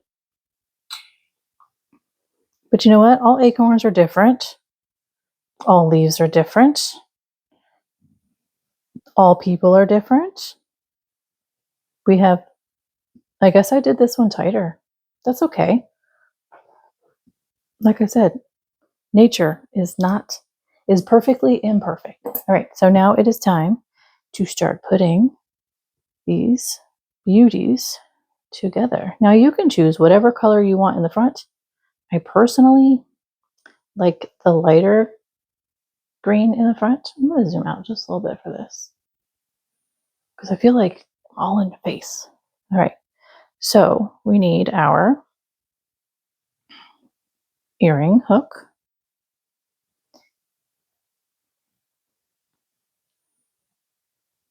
What did I say? That was what? A 5mm and a 3mm, or 6 and a 3? What did I say? A 4 and a 6. I'm sorry, way off on that one. 4 and 6.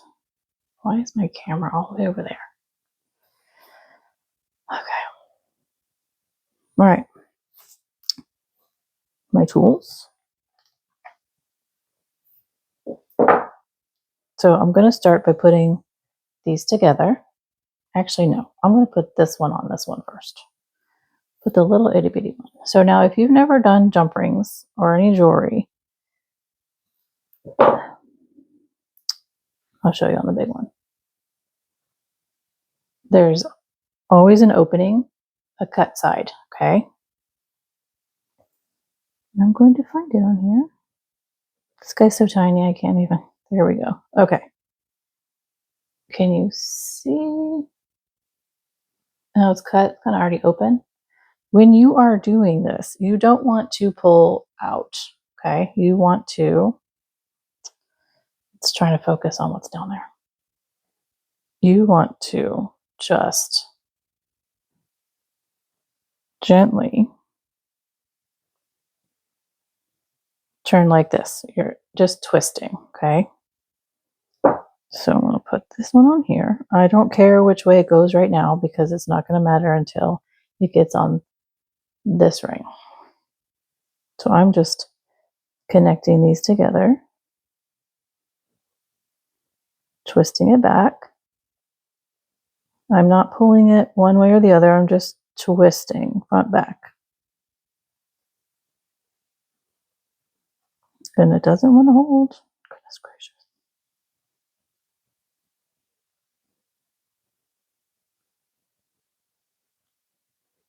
Okay, there we go. That one's ready. So now you have to open this one.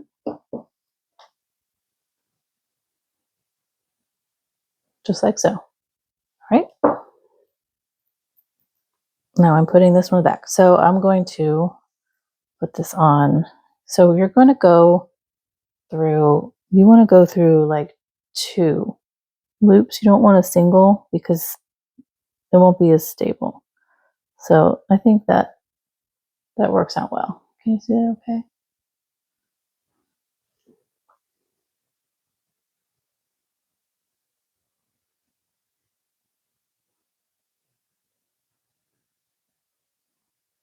I'm probably making this look like the most awkward thing on the planet. It is feeling a little awkward right now. But you know what? It's going to work out. Okay. Now, if you see, our acorn stem isn't exactly in the center. So I want this towards the back, close to the leaves. Okay.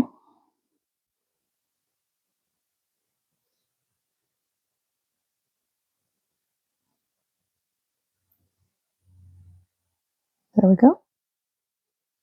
Like so. Okay. So then now we got to think about the front, and we have to make sure our earring hook faces the right direction. Okay. And that should be accurate.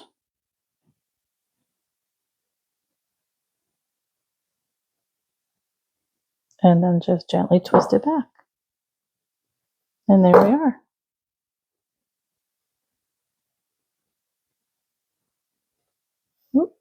A pair of fall inspired earrings. They're so lovely. Alrighty, I'm going to clean up and then I will see you in just a few minutes. Well, what do you think about the earrings? Was that as easy? I always want to say recipe. Why? I don't cook all the time. I don't know. I guess it's just a recipe is the same thing as a set of instructions or a pattern, right? Because it's just a compilation of directions and ingredients. That's what we're doing here, isn't it? We're putting things together with instructions and ingredients, yarn. Anywho, I hope you liked this pattern. I would love to hear from you if you think that you would go ahead and give it a try and make yourself a pair, or do you know someone who would love to have a pair you could make for them, or they could make either way. So I definitely want to say thank you so much for hanging out with me today. I do have some other fall stuff in mind that will be coming out soon. And please be sure, if you haven't already checked, I do have my brand new beginner crochet tutorials that come out every Tuesday. If you are new to crocheting, go ahead and head over to my beginner section. I have it in a playlist. If you're not new, but you know somebody, please, if you feel like it, go ahead and send them over there. I would love to invite personally all our new crafters out there that are joining the crochet community. So thanks for hanging out with me today. Please make sure you're subscribed and the notification bell is dinged. I want to make sure you don't miss out on any of my videos that are coming up. And I invite you to check out any of the other creations that are in my playlists. I have so many different varying things, from household things to fall themed decor for the home, to AI videos where I don't know what in the world I'm supposed to be making, and we get to see the silliness of how AI creates patterns. Or I do have, like I said, that other set, 2 pair of earring videos that are in that playlist. So again, thank you so much for hanging out with me today, and I look forward to seeing you next time in my next video.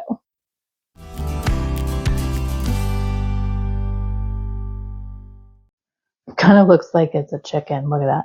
Here's the chicken body. The legs would be down here, and here's his wings.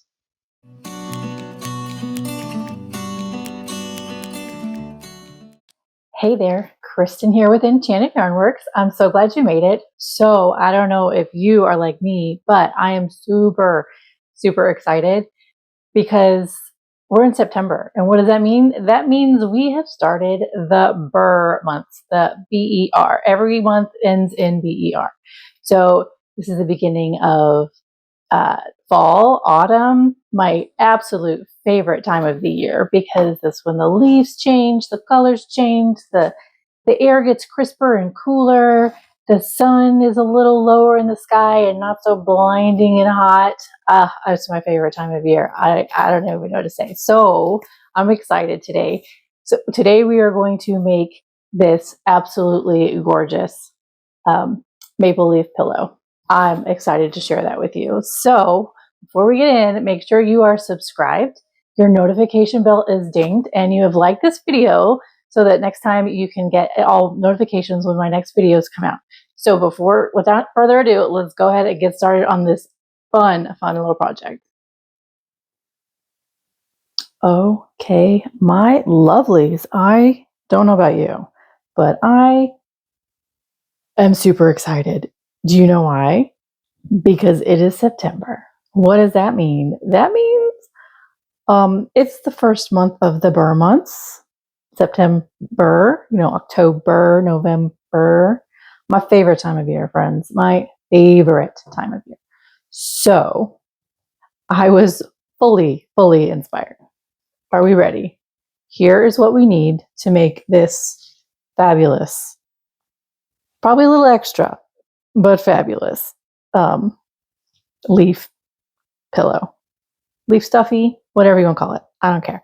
So we are using, let me zoom out just a little bit, guys. The Burnette Blanket Ombre. This is color Orange Crush. When I saw this, I was duly inspired. I said, it is time. It is time to do the fall themed things. Pumpkins, leaves, acorns, Gosh, what else is there? Okay, so we need one of these. We need an 8mm hook. I'm going to come back down a little bit. This is just my lovely comfy one from Amazon that I picked up, set of 3. I will link those down below for you. Actually, I did pick this up at Amazon as well. I'll link that for you too. And then we also need our yarn needles. Okay, we don't have a lot of stuff that we need today, which is kind of cool. Our yarn needles. This is that cute little tin I've been talking about forever, and I will have that linked. It comes with 18 needles, some big ones like this blue one and some smaller ones like this. Either way, this is cute and has you covered. All right, and then we are going to need some polyfill because we're going to stuff this lovely. So first up, I must do my due diligence, and this is not my pattern. This is a pattern that I found on Pinterest, created by handmade by Rainy. I'm assuming R-A-I-N-E. I will link her pattern link down below as well in the description. So I came across this on Pinterest while I was searching for all the fun stuff, and now her pattern calls for size 3 crochet thread and like a 2.5mm hook, I think. So it makes a little smaller one, and I thought this will be perfect to make something big, you know, use the jumbo or the super bulkies, and that could make a pillow. So here we are. So all I did was I just printed out the written patterns. I have them right here next to me. I did not alter anything. I did not change anything. So this is her pattern. We're just making it bigger with bigger yarn and a bigger hook. So here's a little testament. If you did not know, especially to all my newbies out there who are watching my new beginner class, I hope everyone has seen that. You can take almost any pattern, and if you want to make it bigger, like say it's written in a smaller yarn weight, so you know, a worsted weight or a DK weight, or in this case, the size 3 thread, and you want it bigger, all you have to do is go up in your yarn size and your hook size, and that'll make things bigger. Or if you find, say, like a plushy amigurumi that's like made in this kind of yarn and you want it small, just make it in a smaller yarn type. It'll be perfect. So without further ado, let's get on with this. I'm going to put this next to me so that I can use gravity to pull it out. And here we are. So first up, it says to chain 16. So I'm making my slip knot. I do mine so differently than most people, and that's okay. Whatever works for you, do whatever works for you. And then I just like to wrap around my pinky and around my first finger. And then, so we're not going to do the yarn under for this. I'm not gonna lie, I just tried a yarn under option and it shrank this pattern so tiny. So now if you want to go up to like a size 10 hook and do a yarn under, that might be work. But with my size 8 and a yarn under, it did not work out as well as I had planned. It made it way too small. So I'm going to stick to the 8mm that the yarn calls for, and we're just going to do the regular crochet, which is a yarn over. Okay, chain 16. 1, 2, 3, 4, 5, 6, 7, 8, 8. Goodness. 9. I got fiddly fingers today, I guess. 10, 11, 12. Wow. 12, 13, 14. I think my hands are tired. 15 and 16. Alrighty. Actually, that one's really messy. Let me do this over. Okay. So I'm kind of doing this in kind of a medium tension. I don't want it super, super tight, but I don't want it super, super loose, if that makes sense. Okay. So, this whole pattern after the first row is going to be worked in the back loop only, because it kind of that wavy texture. So row 1, we are single crocheting in the second chain from the hook. So this is the first right here, and then this is the second. I'm going to zoom in a little bit more because this is kind of a trickier yarn. I'm going to try really hard to keep in view. I know I have been absolutely horrible about this for a bit. Okay, so second chain from the hook. So where did I say? 1 and 2. And we are doing 14 total single crochets all the way back. 1, 2, you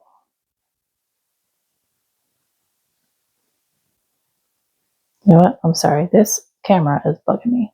It's not where I want it to be. Okay, there we go. So I just did 2, right? No, 1, 2. I did 3.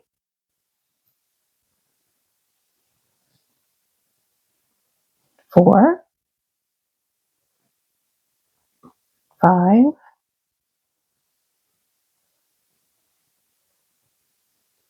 6, 7, 8,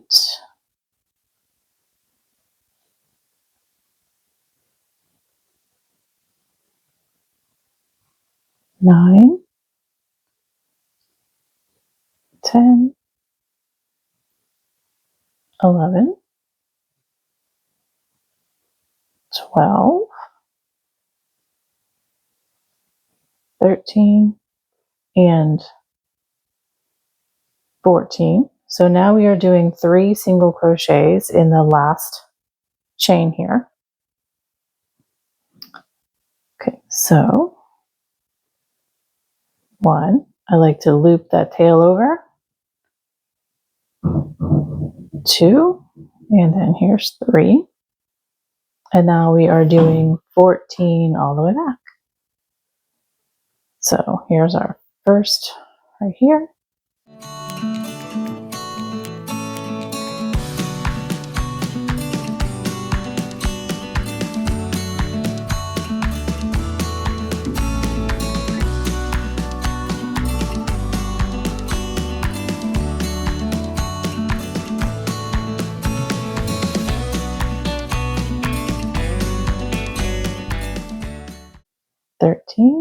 And then here we have 14.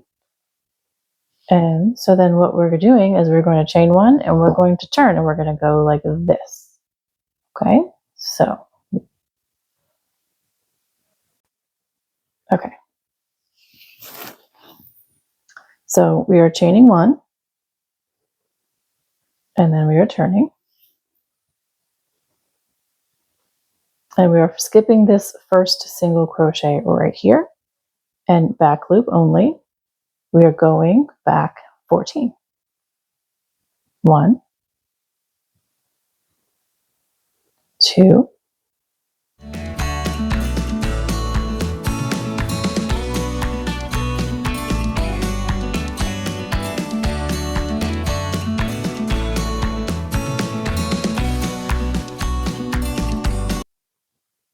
13 and 14. So this is the turn, so it's kind of curling this way. So you've got to look for those 2 loops to kind of make the V. So 14 there. And now we're single crocheting 3 through both the loops of this middle stitch right here. Okay, you can see that. So we're going through both of these loops, not just the back loop. We're doing 3 single crochets. So this is kind of like the foundation corner base there. And then we're coming back the other way. And we're doing 12 in the back loops. So 1, 2.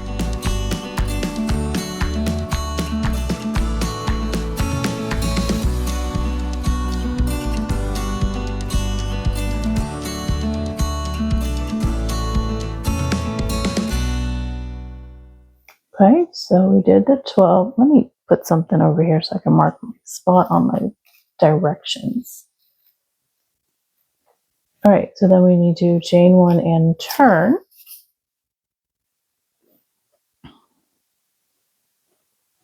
And so whenever we chain one and turn, we are always skipping the first stitch right here. So that one's being skipped. And now we do 12 back.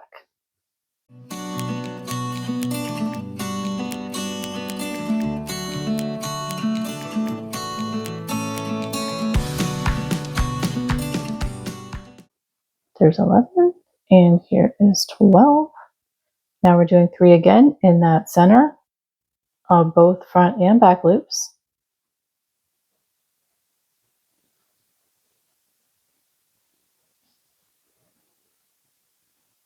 And we are sending back and doing 13 all the way back. Back loops only.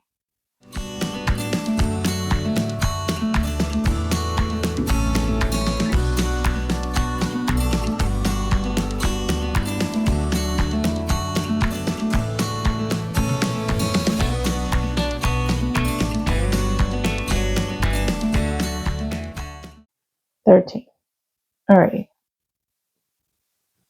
So now we're chaining one and turning again. So what we're doing is making the center part of the leaf, and then we're going to have 2 fans that come out each side of the maple leaf. Okay, so now we're going back 13, skipping that first stitch.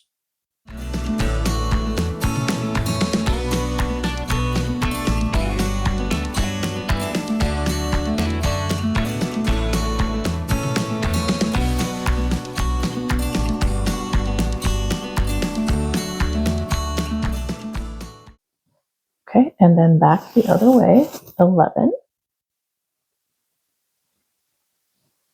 Remember, back loops only.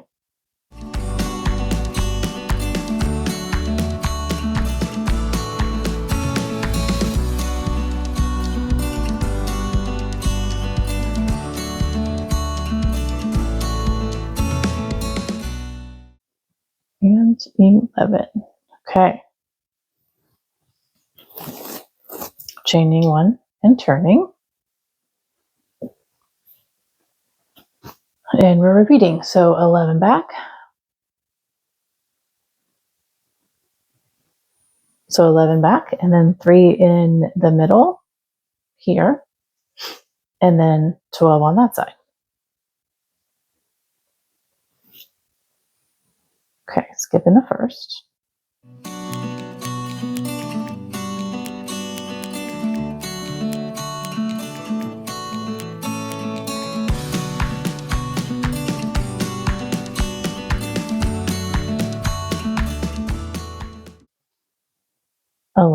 Now our 3 in the using both loops, 3 single crochets. 1, 2, 3. Now we're going back this way, and we are going to have 12 single crochets in the back loop.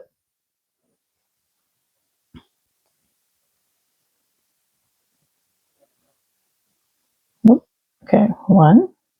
I almost did a yarn under. 2.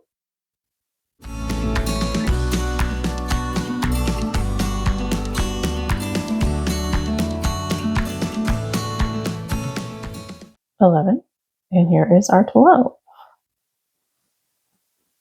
Okie So as you see, it's kind of doing this a little bit. I am absolutely not worried about this. And if it gets a little like loose here in the middle, I don't care, because it's supposed to be like a pillow, and that'll make it nice and squishy right there. We can fill it in. All right, row 6, chain 1, turn, back the other way, skipping the first. We are doing 12.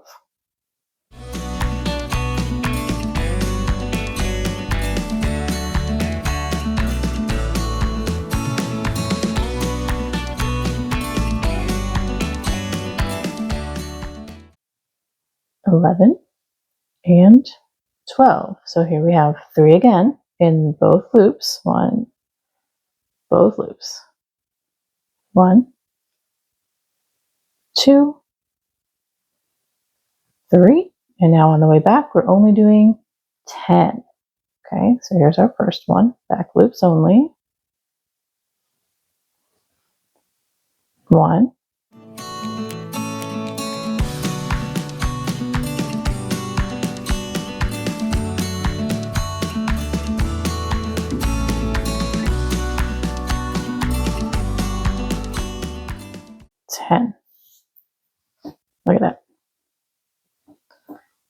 So good. We're about to start two more rows, and then we're going to start the side bands. Okay, so we did 10 back, and now we are chain 1, turn, and now 10 this way, skipping that first stitch, remember.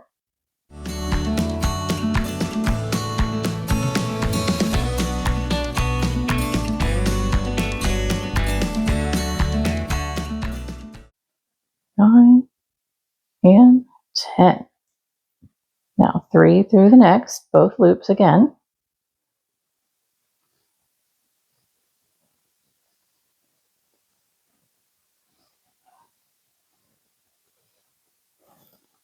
And then we're going back 11.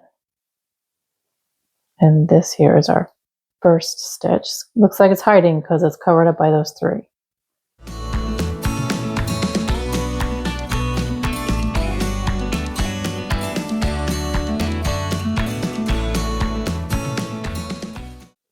E11. Okay.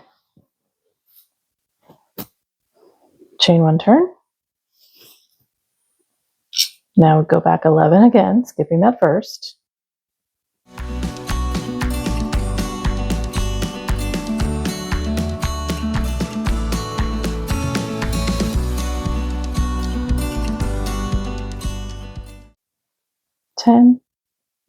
Whoops, got too many loops back there. 10 and 11. There we go. Okay, so this one's different. Instead of 3, we're doing 5 here. Okay. 1, 2, 3, 4, 5. All right. Now I'm pulling this out so I can see where my next stitch actually is, because it's really hidden after that. Okay. Now going back, we need to do 9. Back loops only, remember? That is a front loop. There it is. Okay. 1, 2. I know it's a little difficult to tell, especially with this kind of yarn because it's so fuzzy where each loop and stitch is. So if this is more of a beginner thing for you, I know it can be a little tricky. Maybe try a yarn that's just a little less fuzzy, or that seems more defined in texture, if that makes sense. Okay.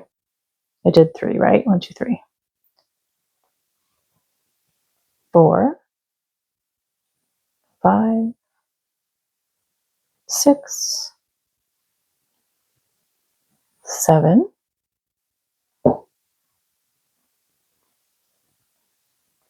8. Somehow, my cats must have been on this table. I thought I cleaned enough off, but I'm seeing their black fur. Sorry about that. And there's 9. Okay. There we go. Now we are going to start the sides of the leaf. So now we are chaining 5. This is a little bit different. So 1, 2, 3, 4, 5. So what this is it makes it grow. I just, sorry guys, lint rolled this. Okay. So there's 5 chains. Okay. Now it says turn because we're coming back this direction. What I'm going to do is I'm going to leave it like this so that I can clearly see where my chain loops are, and then I will, as I get closer, turn. If that makes any sense. Turn means we're going back in this direction. So we need our 3rd loop from the hook. So 1, 2, 3, and we are doing 1 single crochet there. And then 2 more. So these are the other 2 in the chain. Okay, so now we're working this way. And then we need to do 5 more for a total of 8. So that was 3, 4, 5, 6, 7, and here is 8. Okay, now we are chaining 1 and we are turning.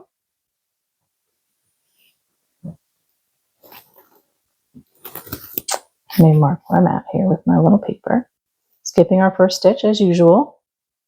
Back loop only. We are doing 7 single crochets. 1, 2, 3, 4, 5, 6, and 7. Yes, there's going to be one less over here that's not going to get worked. That gives it the like fingerish definition, like these guys here on your leaf. Okay, 7. Chaining 4. Okay. 1, 2, 3, 4. We're doing the same thing we just did. I mean, not exactly the same, but same process. So third one, 1, 2, 3. Single crochet. And then we need 8 more single crochets for a total of 9. So I'm going to say 1,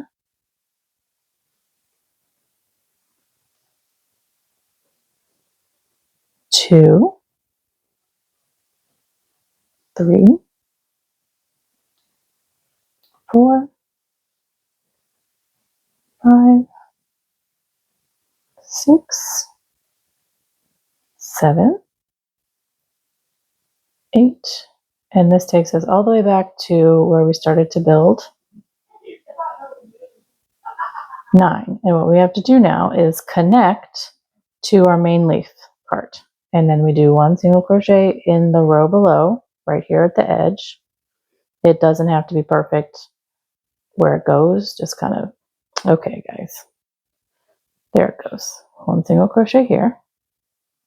And then now we are going to connect with these single crochet loops here. So we're going to go straight into this one right here, back loop only, and do a slip stitch. Just like that. And now we're chaining 1 because we're going back that direction. Skipping the first, which is right here. Where are you? Right here. And we're doing 10. 1,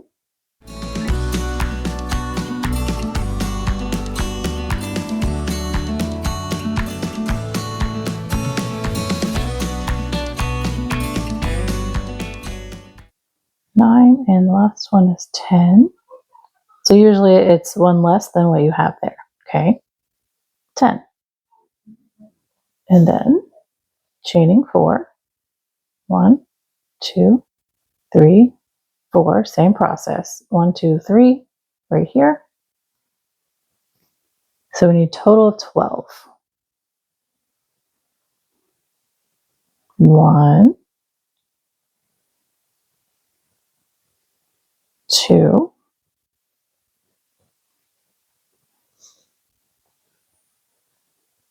3. So if this is helpful for you, you can hold this like so. So you can see. So instead of holding it like this, because we're working in the back loops, you can hold it like this, and then you can see where that little V is, and you can see that back loop easier. Does that make sense? Okay. So 4,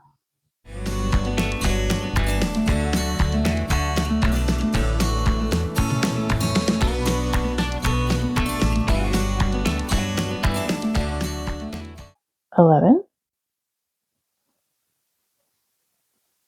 12. Okay, so same thing as before. Look, it looks like a dragon's wing or a bird's wing. Isn't that cool? Is you single crochet down here at the end of the last, and then we are slip stitching into this back loop here of the next stitch in our leaf body base. Slip stitch and then chain 1, turn. As usual, skipping that first stitch, and then we're doing 11. So skipping this one, this one,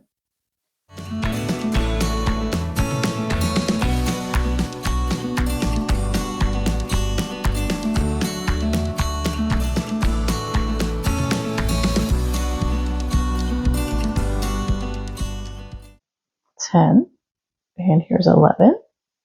So we are turning and chaining one, or chaining one and turning, either way. Oop, kind of looks like it's a chicken. Look at that. Here's the chicken body. The legs would be down here, and here's his wings. Do you guys see that? It's so funny. Okay, sorry. So we're going 10 back. So skipping the first one. 1, 2, 3, 4, 5, 6, 7, 8, 9, 10, and again, 1 in the end of the last row, and then connecting with our back loop slip stitch. Boom. Chain 1 turn. We're doing 9, skipping that first one. 1, 2, 3, 4, 5, 6, 7, 8, 9, chain 1 turn, skip 1 and go back 8,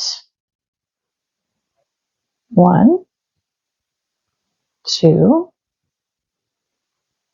3, 4, 5, 6, 7,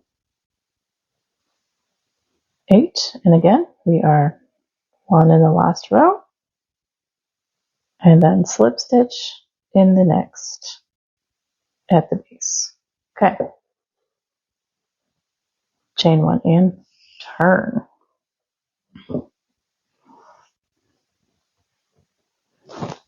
So we're doing 7, skipping that first one. 1, 2,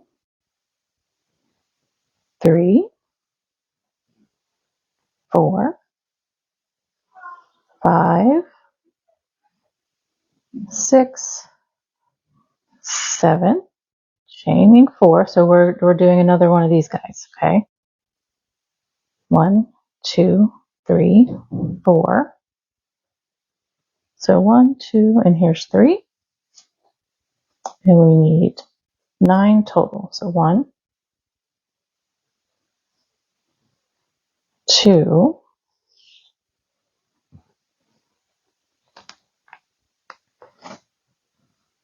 3, 4, 5, 6, 7, 8. It's here. There it is. 9. Okay, so 1 below.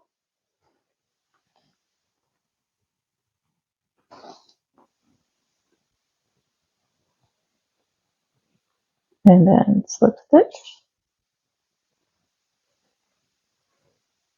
Okay. Chain 1 turn. We're almost done with this side, then we'll be on that side. You notice that yarn is kind of starting to change color a little bit. And honestly, I am loving that because I don't know if you guys are familiar with when the leaves change, they don't like suddenly turn orange or suddenly turn red or purple or yellow. It's like a slow progression, so I'm loving that about how this yarn works up, that the whole leaf isn't going to be the same color. It's going to be like nature where it's a little bit different. Okay, so I did my chain 1 and a turn. Now we're going back 10 after we skip that first. 1,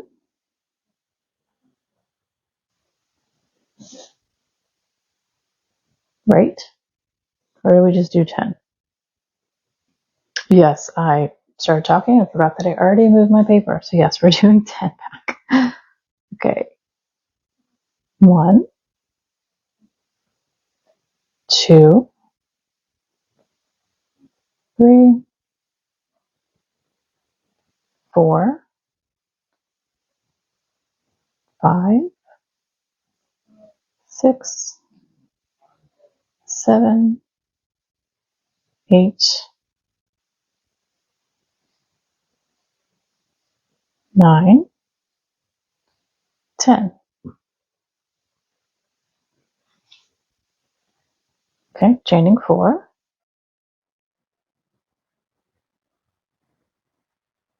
1, 2, and the third.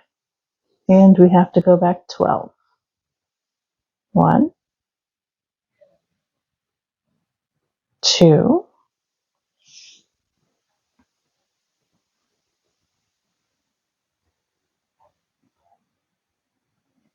3,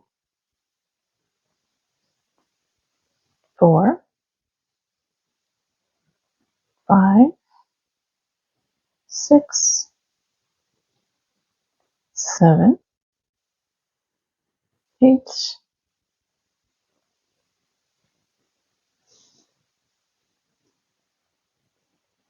9, 10, 11, and here is 12. Okay, single crochet 1 in the end over here, and then slip stitch down here, and here we go, chain 1 and turn. Okay, 2 more rows, and then we get to go on to this side of the leaf. What do you guys think? It's looking kind of neat, huh? Can you just see it okay? Let me zoom out a little bit so you can see it better. What do you think? Okay. Oop.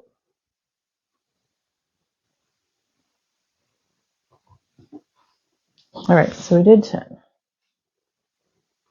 Did chain 1 turn, skipping the first stitch, and then we are going back 11. 1,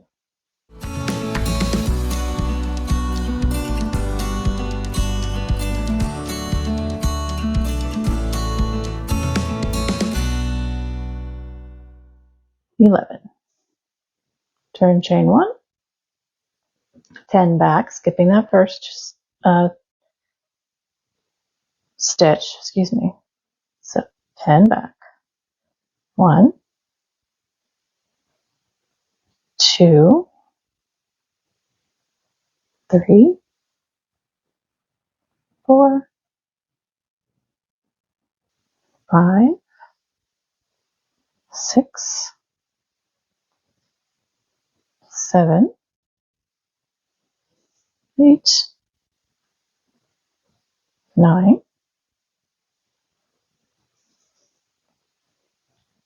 10. Okay, and then 1 down here, and then 1 slip stitch back here.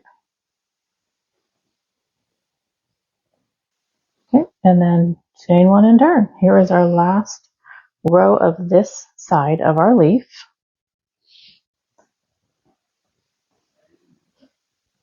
So skipping our first, as usual, we're going back 9. 1,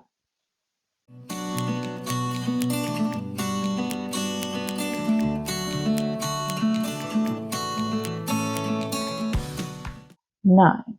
Turning and chaining, just the 1. Skipping the first and going back 8. 1, 2, 3, 4, 5, 6, 7, and 8. Now single crochet down here again, slip stitch in the back loop of the next single crochet. Okay, and then this is a little bit different. Now we're going to continue to go to the other side. So we need 12 single crochets in the back loop. 1,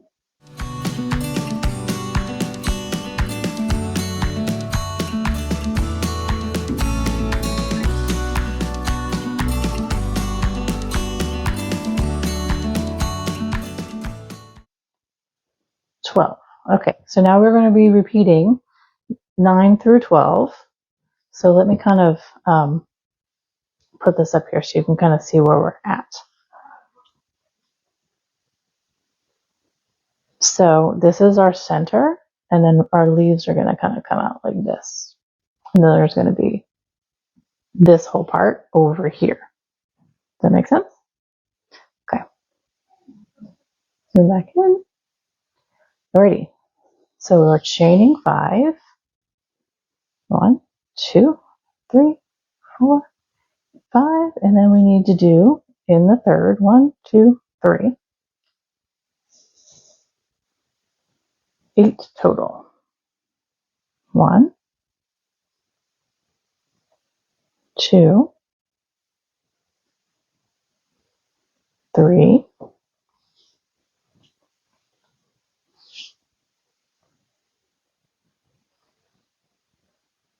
4,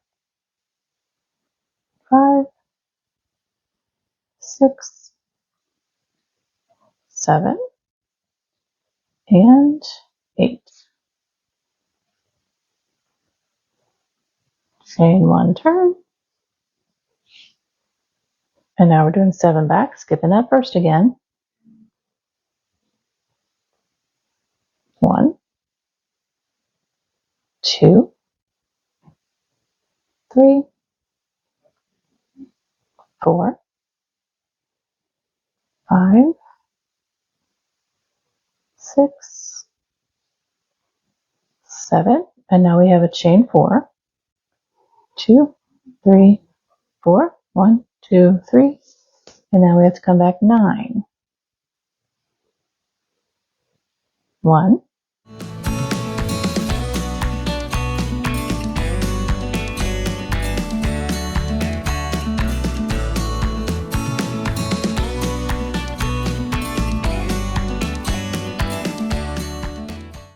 9.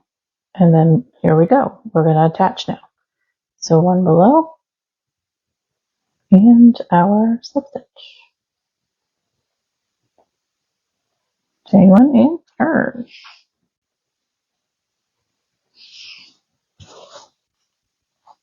Okay, so now we have 10. Skipping that first.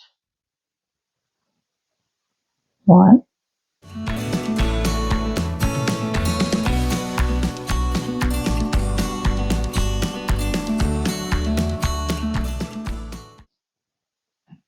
10. Chaining 4, 2, 3, 4, and then on our third 1, 2, 3, we're going back for a total of 12. 1,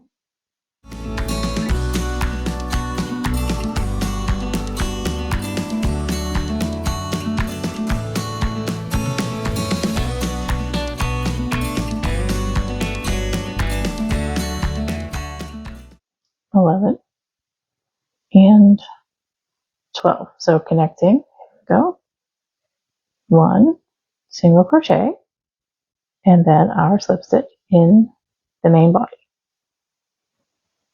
Chain 1 and turn. Row 12. Okay, skipping the first again and doing 11.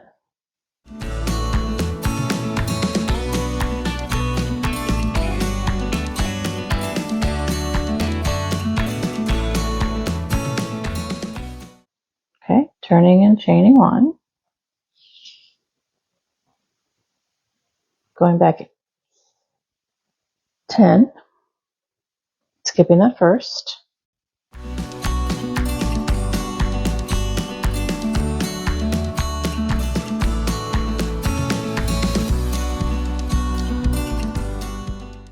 Here's 10. Now we're connecting again.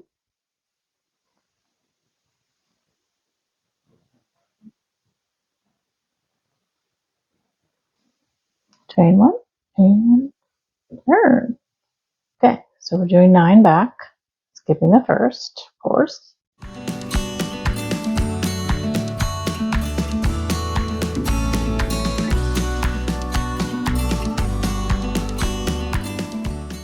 Okay, and then we are doing a chain 1 and turn.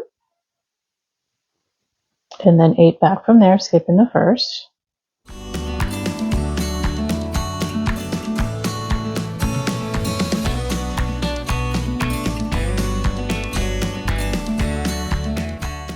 There's 8. Okay. And 1 in the row below, and then connecting to the base with our slip stitch, and then chain 1 and turn. Okay, so we're on row 14. We have 1, 2, 3 to go, and then our stem. Okay, so skipping the first, 7, 1, 2, 3, 4, 5, 6, 7. So now we're growing again. These guys over here. And 4 chains. And then 1. In the third, we are going back 9. 1.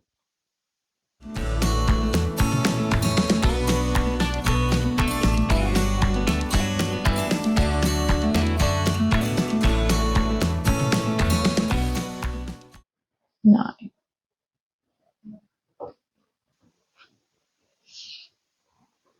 Okay, so down here, single crochet in the last row again, and then connecting to our base with our slip stitch, and then chaining 1 and turning.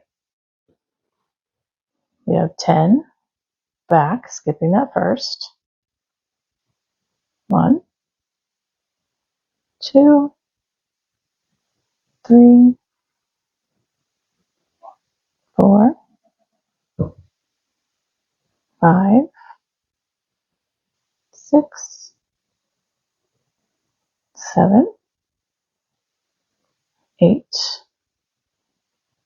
9, and here is 10, chaining 4,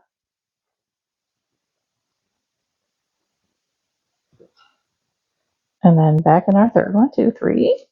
We have to go back 12. So 1,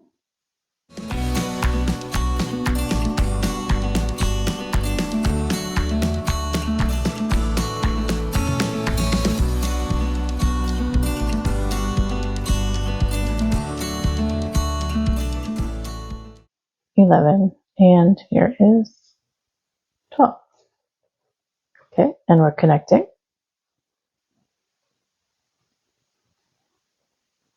And then our slip stitch and our chain 1. 2 more rows.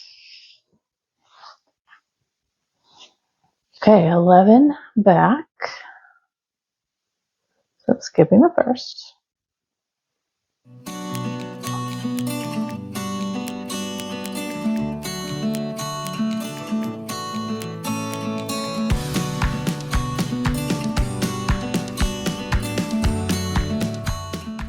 Okay, so chaining 1 and turning. 10 back, skipping that one.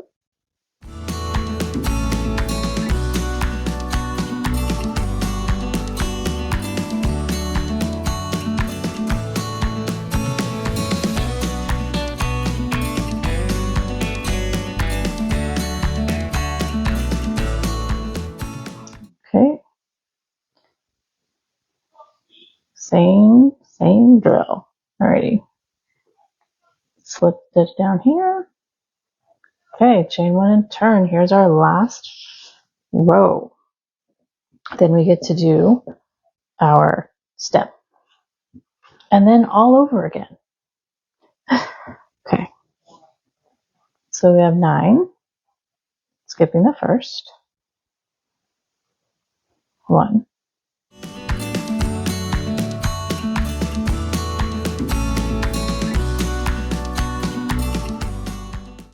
9. Okay. Turning and chaining 1. Now go back 8, skipping that first one. 1.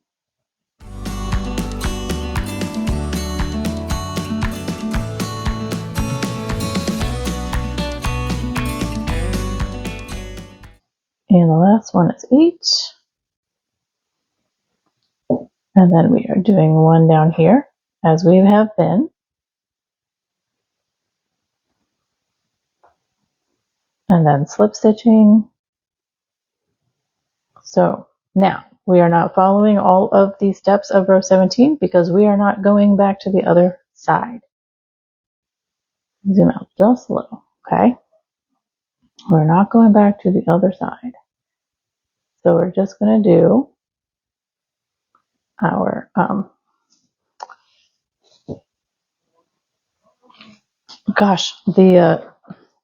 words, I can't even think, sorry. The stem, goodness gracious, why was that so hard for me to say? Okay, so we slip stitch, and then now we are slip stitching down here to the middle of the bottom of the leaf, it says, okay? And then we are chaining 14. 1, 2, 3, 4, 5, 6, 7, 8, 9, 10, 11, 12, 13, and 14. Now we're single crocheting in the third. Because this is a stem, I kind of want to use the back loops. So 1, 2, it'll be kind of hard to see a little bit. And then I'm doing 12 back. So 1. You don't have to do the back loops. You can just do the top loops like we've been doing. I just like the way this looks. We'll see if I can get through this because it's a little tricky with the type of yarn this is.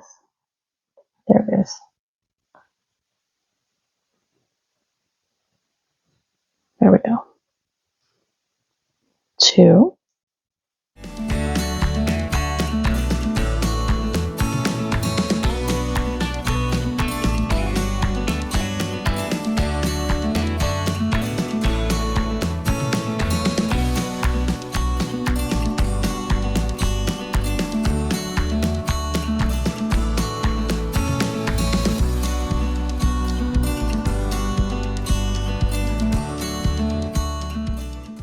And then 12.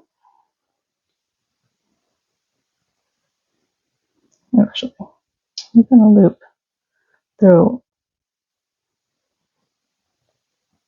both of these here for 12 to give it more stability. There it goes. And then it says slip stitch into the leaf. So I will come right back down here to where I started it. And there, that's how it will be. So this will be a fasten off. Okay, before I cut anything, I want to see how we're looking. So what we're going to do is we're going to make 2 of these, okay? Now you don't have to make this stem if you don't want to. I might decide to make it shorter for this pillow. I'm going to raise this up a little bit. There, is that better to see? Okay. So then you'll make 2 of these. I will, like I said, link this pattern down below so that you can easily have the written instructions, make it easier for you to run through this a second time. And then we will come back and start putting it together and then stuffing it. Okay. Okay, so this took a little bit longer than I was anticipating, and to save you guys the hassle of having to sit through like 2 hours of video, I decided to break this up into 2 parts. So first part, obviously we just finished with. And the second part is going to be us sewing together the pillow, and that'll be out in 2 days. Now, if this is a replay crew and the beginning of September is already over, obviously there's going to be a link in the description box for you to jump right straight into the next video where we finish this pillow. So hang out with me, make sure you're subscribed and that notification bell is dinged so that you will know from YouTube when the next video comes out to finish this pillow. So thanks for joining me today. I had fun. I hope you enjoyed hanging out, and I will see you in the next video.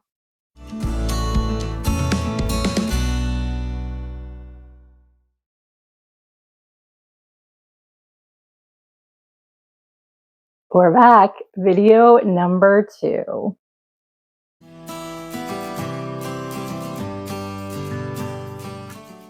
Kristen here with Enchanted Yarnworks. Thanks for coming back and hanging out with me today. I hope that you're excited to go ahead and see the second part of our crochet maple leaf pillow. I'm excited to share it with you and get this completed so that you can add this lovely little piece of decor to your house to get ready for the fall and the holiday season. So without further ado, please make sure you are subscribed. The notification bell is dinged so you get all notifications when my videos come out, and my posts in the community section are posted. And please, please, please like that, hit that like button so that the algorithms know that you are pleased with all the goodness that I'm setting out for you. So without further ado, let's go ahead and get this pillow finished so we can enjoy it in our beautiful home. All right, my darlings, I've got both of my leaves here. This is the one that we did already, and then this is my second one. So I used one, not even one hole. Now I did rewind this on my yarn winder, but I used almost the whole skein for both of these.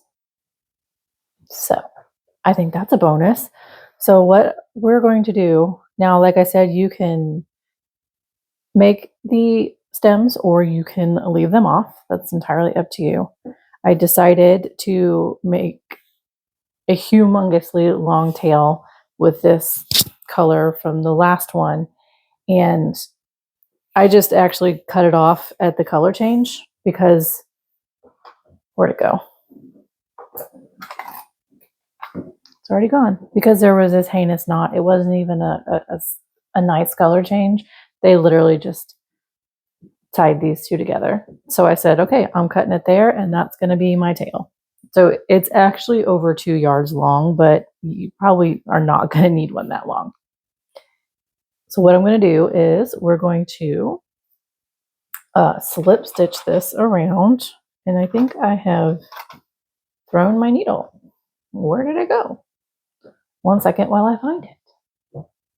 Well, it is MIA. So here we go. This is why I have this lovely tin of needles. I will find it later. This is why I have this lovely tin. It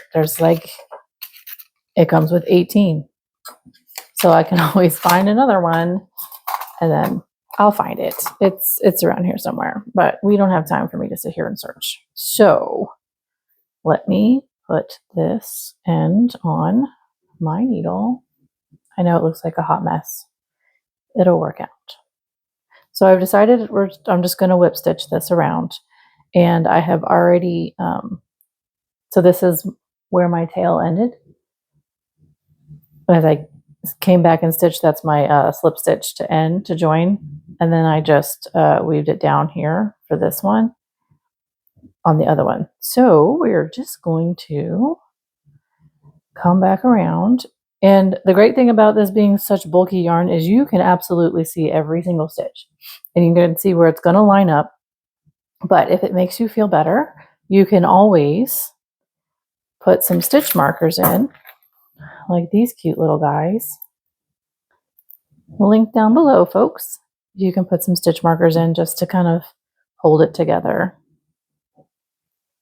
If that makes you more comfortable, no problems there. And just kind of, go all the way around however you see fit. And so that's what we're going to do. There's the first one. We're just going to whip stitch this. I know that these are 2 very different colors here, but I'm not entirely worried about it being like an obvious, because I'm not stitching it this way. It's going to go around the edge. which is then going to, it's just going to seam it together nicely. So it's not really going to look like there's, you know, a huge color gap. So we're going underneath both loops. And yes, this is going to be a little time consuming because this is a long tail that I have. Now you don't have to have yours, you know, 2.5 yards long. I just kept it like this so that I know for sure. I'm pretty sure. Here's what I was thinking. I was thinking just take your tail and kind of wrap it around as close to the shape as possible. That's what I did on this one, and this is what I have. And I still have it here just in case I might need it for a color change somewhere in the bottom here. But I'm just going to tuck it in right now because it's not going to affect anything until it's time to close completely. All right, so pulling this one through, move that little stem out of the way.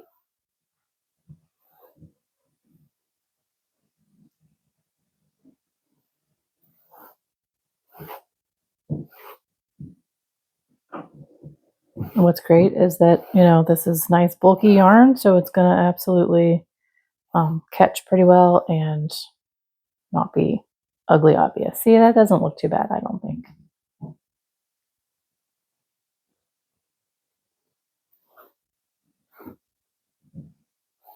But if you're worried about that, there are other ways that you could put this together. I mean, you could even get your sewing machine out if that's something that you have and or would like to do.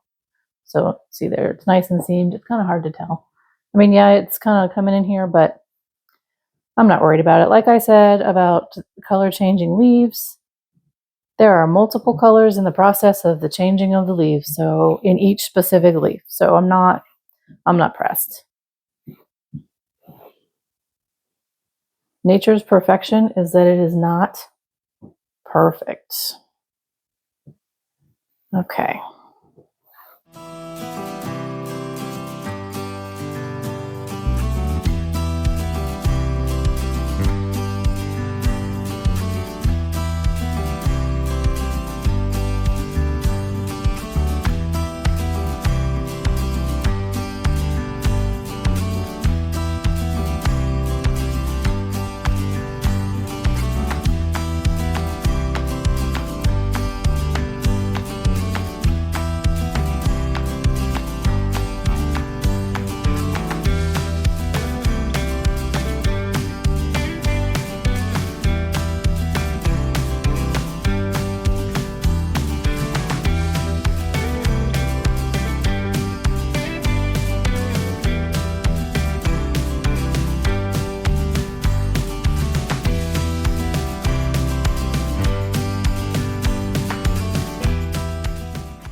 Okay, so I kind of want to, you see as we do this turn, there's just like a single loop here. So I'm kind of going over into the corner a little bit to give it more stability to hold on to.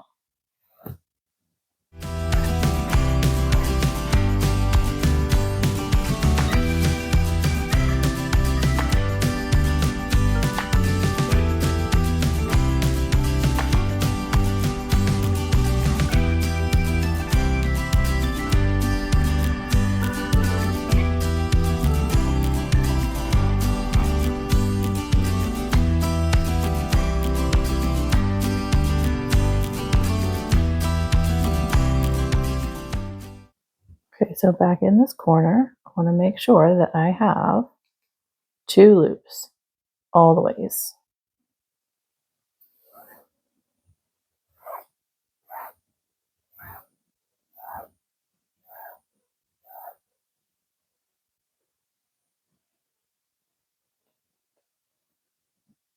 Two loops, 2 loops.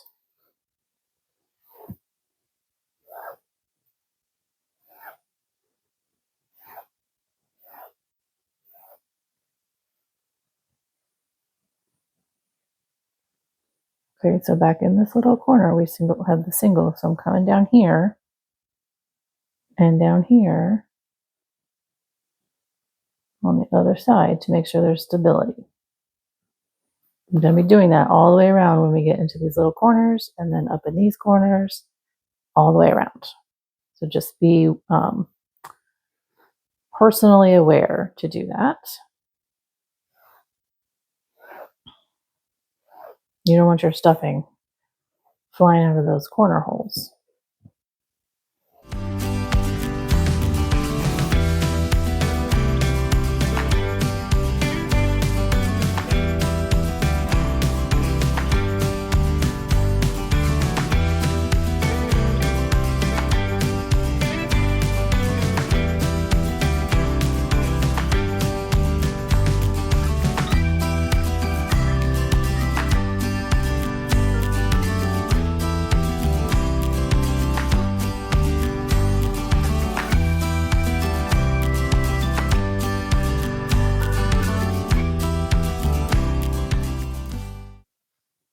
Okay, so I think we're getting the gist of this. I'm going to do this all the way around and then see that's coming together so nicely. And then I will see you towards the end over here. I am most of the way around. I am stopping over here because what I want to do is I want to start stuffing this side over here before I get too closed up and then I can't get my hand in there. So that's what I'm going to do. I've got my polyfill over here next to me, making a lot of noise. All right. Okay, yeah, that's a big clump. I'm not going to shove that whole thing in there one time. Let's see. Now, as I do this, I want to make sure I get it into all the little fingers of the leaves so they're defined. And I'm looking at both sides so that I can tell what it looks like. As you can see. So a little bit at a time. I'll come down here on this side.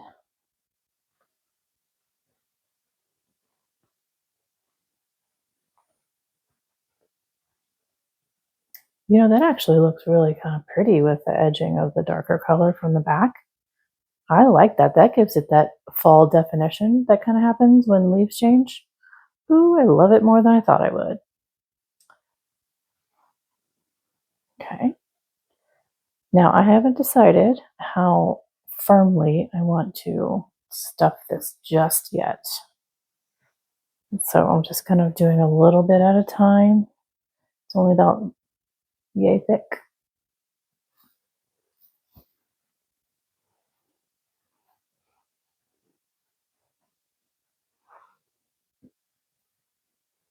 But I'm definitely wanting to work on these outside points, the farthest away from the middle.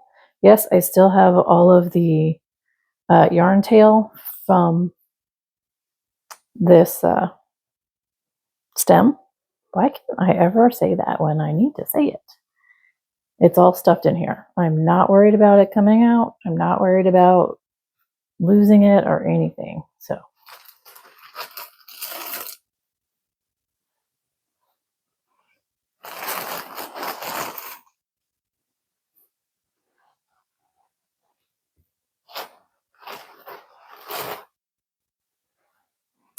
and yes, I did save the stems.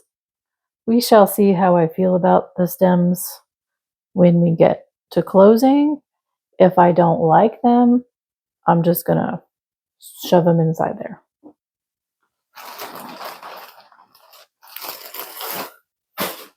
No love lost on that.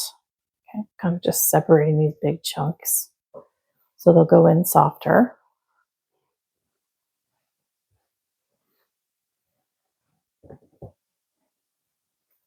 Who else does that when you stuff things? Kind of like.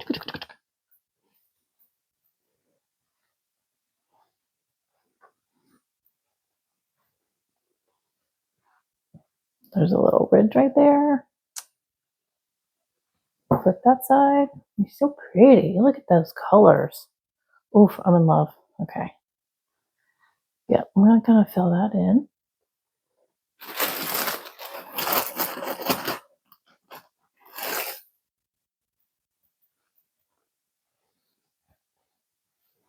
Just a little. I don't want to fill it in too much because I still kind of want that definition that we're getting with the leaf shaping, if that makes sense. Okay, so here's this half and this half. So then I'm going to continue to close this up and I will be back shortly. Okay, again, we are almost to the end. I'm going to get this little leaf bit stuffed. Kind of excited. What do you guys think? Okay.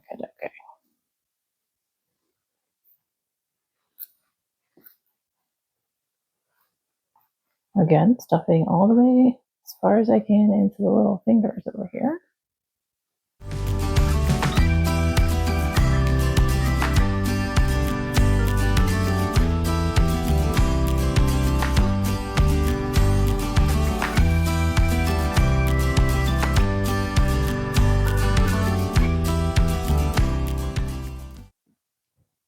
That's a little fluffier than that side. I'm going to add some more over there.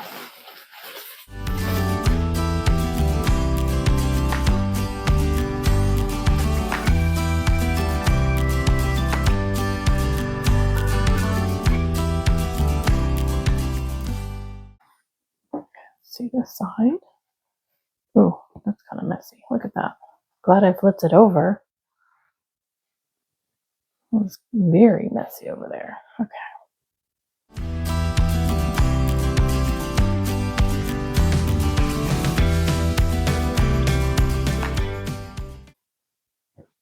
Gonna make sure they're kind of even. Okay, and I'm gonna stuff down this way a little bit because I'm almost closed. So I need to be able to get stuff in there right now.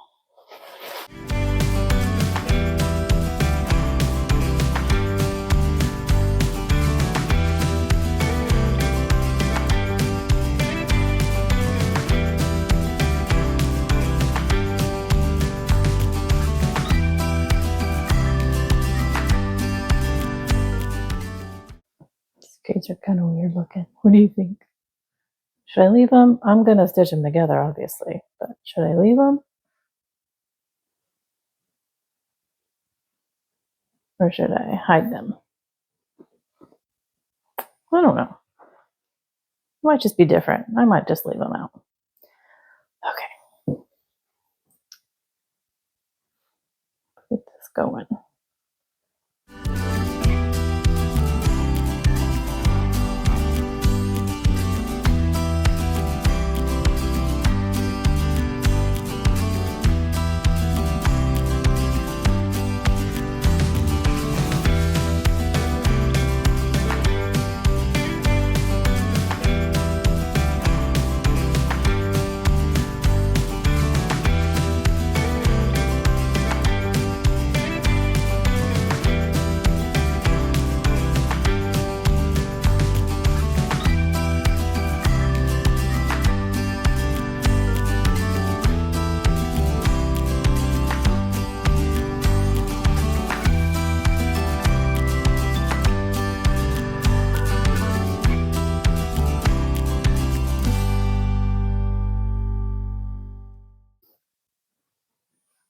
Okay, let's go ahead and get the stuffing moved over.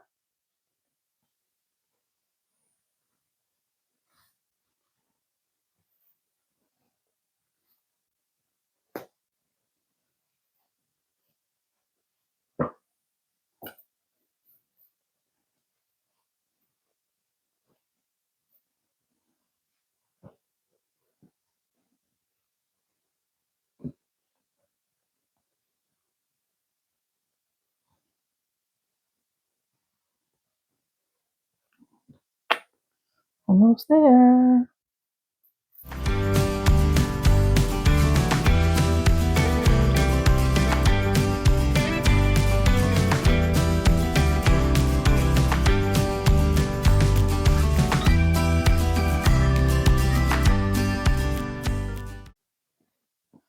I'm checking the stuffing before I completely close it up and then don't have access.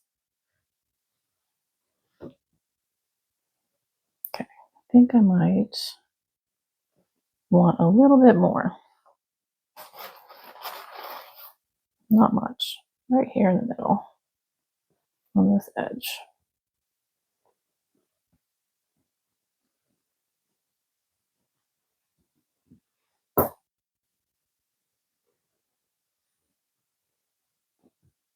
Yep, almost there. Yeah, these would make nice little butterfly wings too. Remember how when it was like this, it looked like turkey or chicken wings? So funny. Okay, almost there.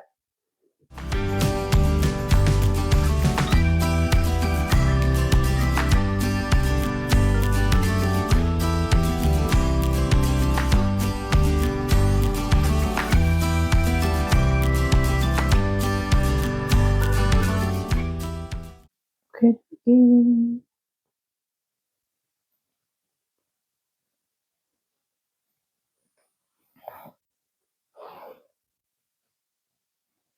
Okay, it is time to stitch the stems together.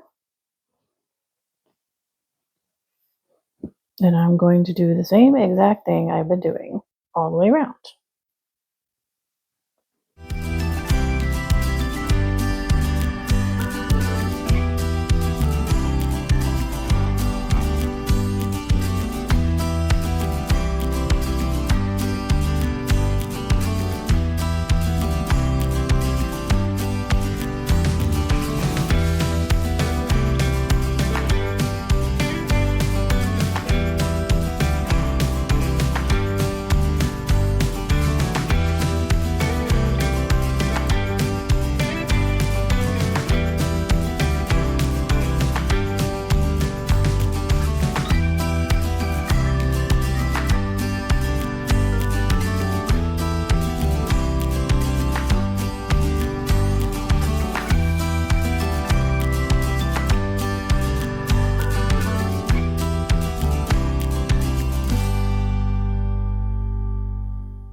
Okay, last couple stitches.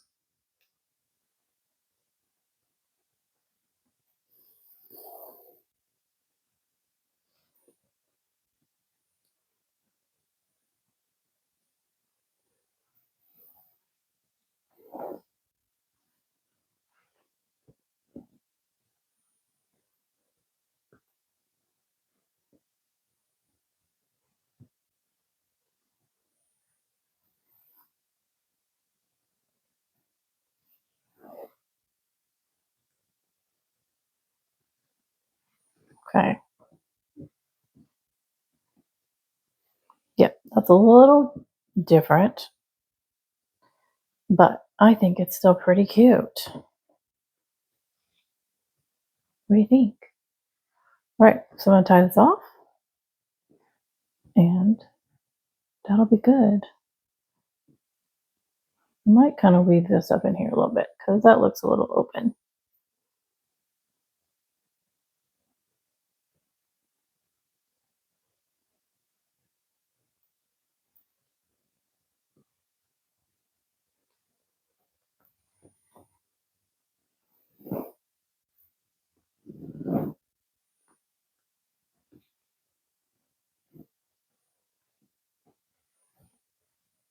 Which isn't a huge big deal, but yeah. So when you're doing this, you could probably, and I tried to kind of get that stitch, connecting stitch there a little bit tighter so that this wouldn't be kind of really loose.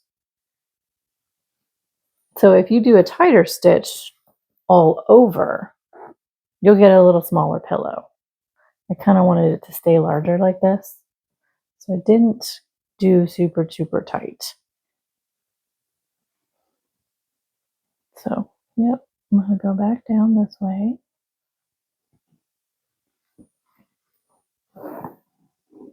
So I guess my 2.5 yard tail paid off because I made it all the way around, and then now I can kind of re-support this connection to the main part of the leaf.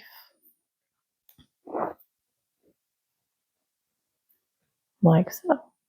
Okay, I'm going to come over and do this side a little bit too. Even though it is orange and this is red, but it's connecting with red, so should be okay.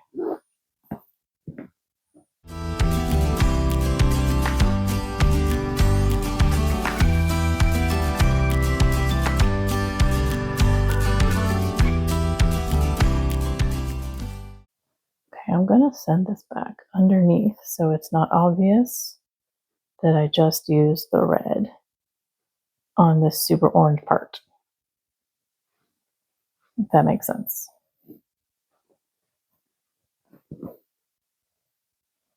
See? Look at that. Beautiful. Okay, what's happening on this side? Okay, let's go back.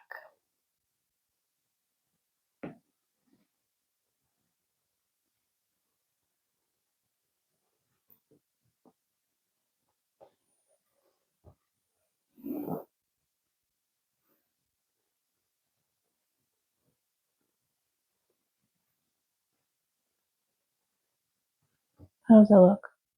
I think it's adorable. All right, I'm going to tie this off down here.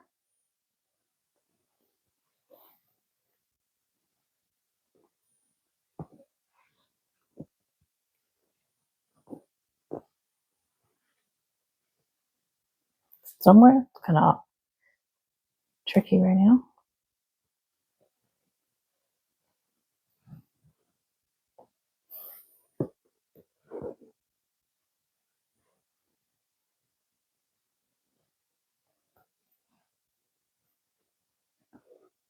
I cannot.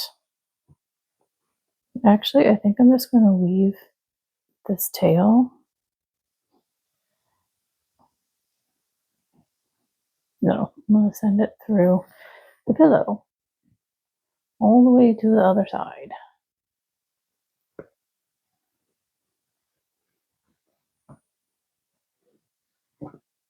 Not too tight because I don't want it to squish the pillow down.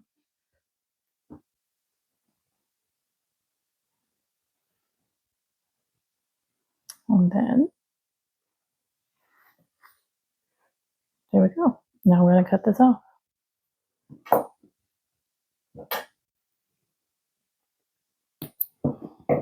Okay. So cute. Let's stretch that a little bit more. There we go. So cute. What do you think? I'm going to come up a little bit so you can see the whole thing. I love it. I love it. Okay, so I'm going to clean up and I'll see y'all.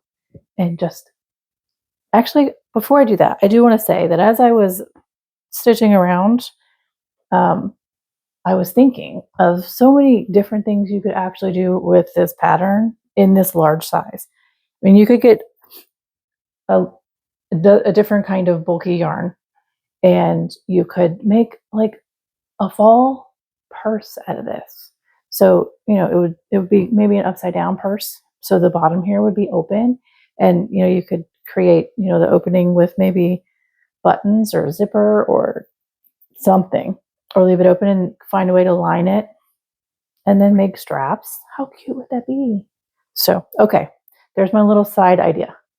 And like I was saying, you can do this pattern in different sizes just by changing your yarn weight and your hook size. So like I said, you could do this all the way down to your size 10 crochet thread. You could do lace weight thread yarn. You could do the bulky. I mean, whatever size you're looking for, you can make it small, make it big. So, and I believe this leaf is probably supposed to be about this size. I used a DK weight yarn when I first did it and it turned out to be about this size. So, I mean, our worsted would probably be here, and then here's our double, like our super bulky. So anyways, let me clean up and I will be right back with you. So what do y'all think? Isn't it so cute? I love, love, love how the variegated yarn worked, the burnout yarn worked. You know, sometimes those variegated yarns can just kind of be wonky and hectic and haywire, and you don't know how they're actually going to turn out. I love how this just kind of falls, no pun intended, maybe, into the theme of changing leaves. I mean, you have the darker on one side with, you know, a slow color change, and you have the lighter on the other. Now it depends on how your skein of yarn is going to be wound, depending upon how you're going to get your pillow color organization in there. So that's, I think, is the fun part about it. No pillow is going to be the same, or no pattern that you make is going to be the same, because every skein is going to be a little bit different with the way that those colors are wound in there.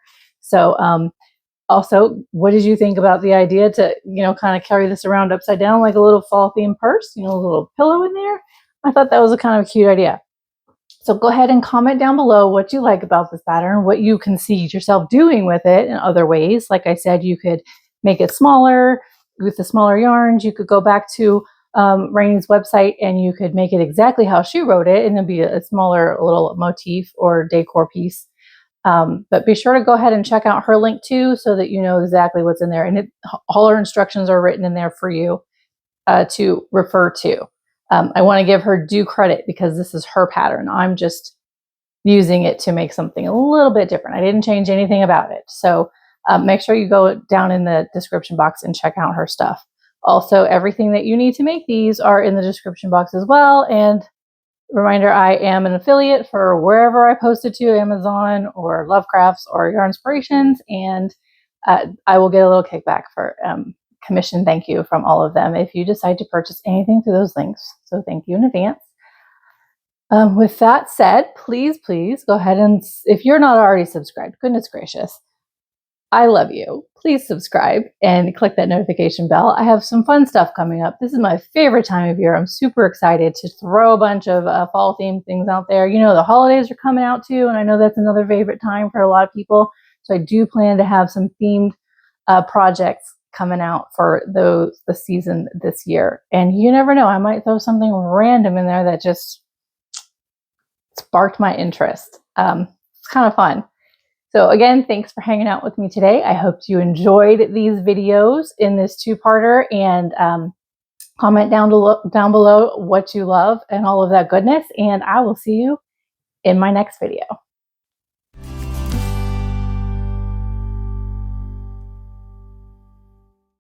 Are we ready for some pirate adventure?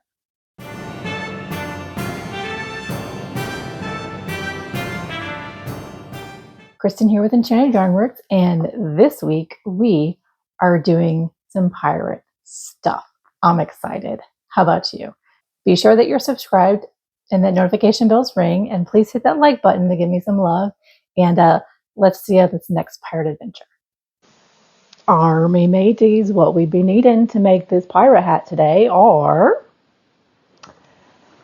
a 4.5 millimeter hook. I am using Mainstays anti-pill yarn, both in black and then edging in white. I'm using what I have in my stash because why not? I mean, this yarn is soft but firm and it's nice. I can't complain about it, honestly. So I caked these and then I just made these cute little labels to label them because I think the labels had fallen off, and that's why I didn't stuff them in the middle. And this was when I first started caking originally. So anywho, not that that matters. So this is what we're going to be using. Also, we definitely need some scissors, as always, and our yarn needles, which, if you've seen my videos by now, you know my lovely little tin is the way that I go. And I am super psyched because check this out. I got these new stitch markers yesterday. Look how tiny this little tin is. Isn't that adorable? But wait, look at what's inside. That's a lot of stitch markers. And these guys I've been working with them since I got them, and I am in love.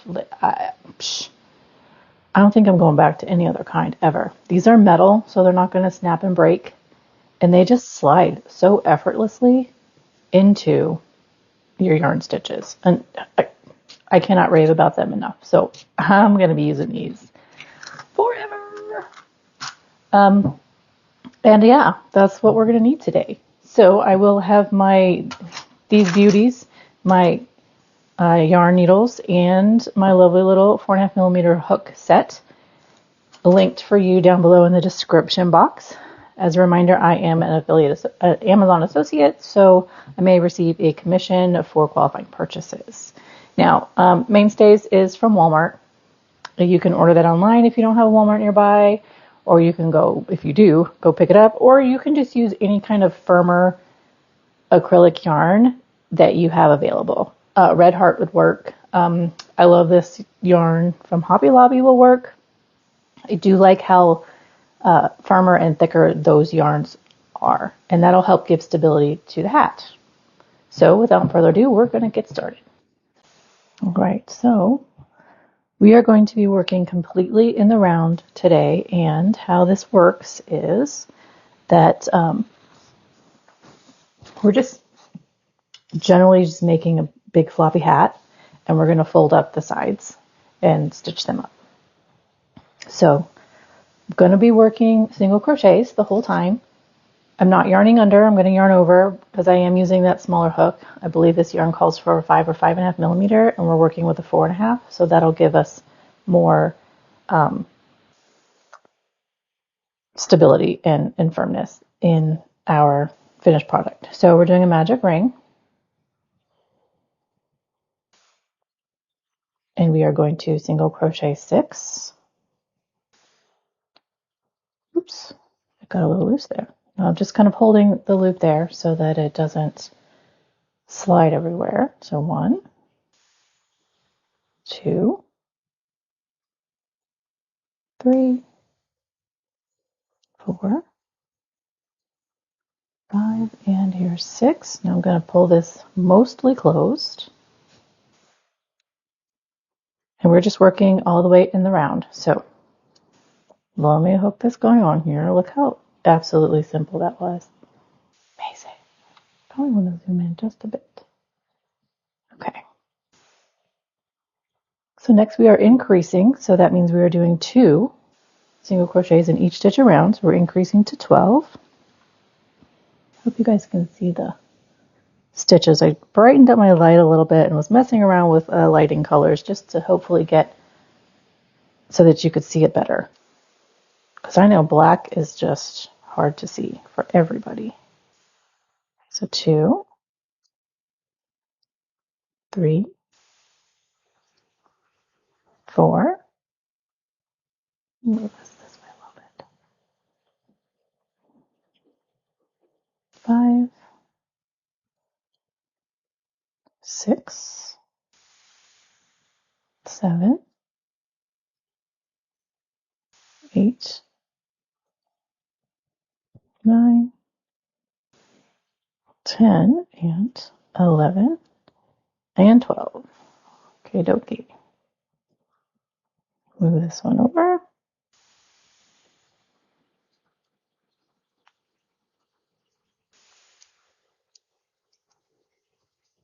Pull this tighter. There it goes. Okay. Next up, we are increasing to 18. Now, the way I'm going to do increases are a little bit different. A lot of times when you increase in the round, you increase at the same points in each row, and you kind of get that angled circle shape. You get corners. So I'm going to be working these in a manner that it gives you a fully round row each time. So it may be a little confusing and seem different because I'm breaking up the increases and I'm breaking up the single crochet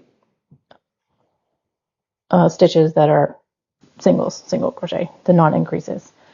So with this one, we are going to do an increase in a single crochet to 18. That's our usual way to do it. So 1, 2, 3, 4 and 5,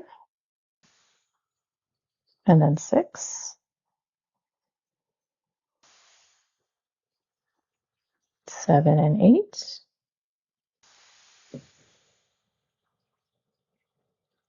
9, 10, and 11, 12, 13 and 14, 15, 16 and 17, and then we finish with 18. Okay, so there's that row. Move this guy over. I'll tell you what, you see how easy it is to use this stitch marker? I'm probably going to say that like 12 times this video. My sincerest apologies in advance because I am in love. Okay, so now we're increasing to 24, and usually you would do 2 single crochets and then an increase, or you would do an increase and then 2 single crochets. What we're going to do is a single crochet, an increase, and then a single crochet, and then repeat that. 1, 2, 3, 4. That's the first set. 5, 6, and 7, then 8, and then 9, 10, and 11, and 12, 13, 14, and 15, and 16, and then 17, 18, and 19, and 20, and then 21, 22, and 23, and then 24. Okay. So yeah, see how you get the little corners along as you go around? Well, as we do this, they're not going to line up, so they won't stay there the same. Now we're increasing to 30. And that is an increase and then 3 single crochets. So 1 and 2,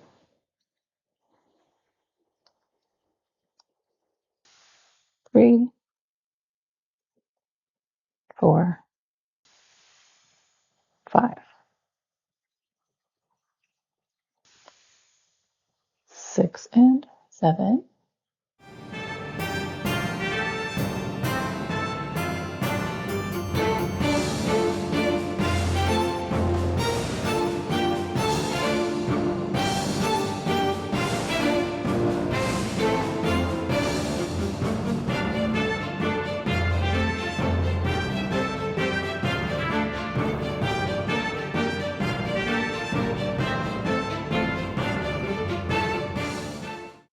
28, 29, and 30. Okay, neat. I think that'll be better. Okay, now we are increasing to 36. So we are single crocheting 2, and then an increase, 3 and 4, and then single crochet 2, 5 and 6, 5, 6, and then 2. So for the next set, 7, 8, increase, 9, 10, 11, 12, next set, 14,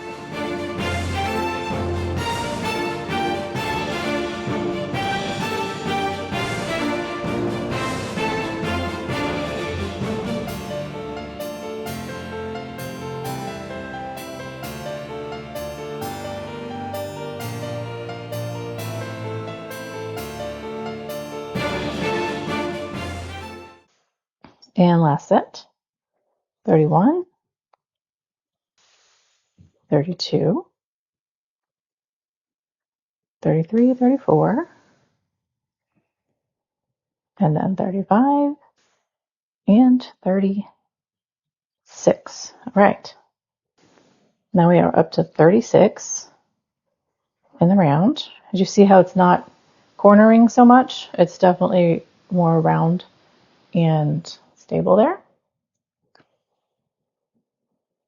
Okay, so next we are doing a full round of 36, not increasing. So from here on out for a while, we're going to do like an increase row, and then we're going to do a stabilizing simple row. So I'm going to do 36 here.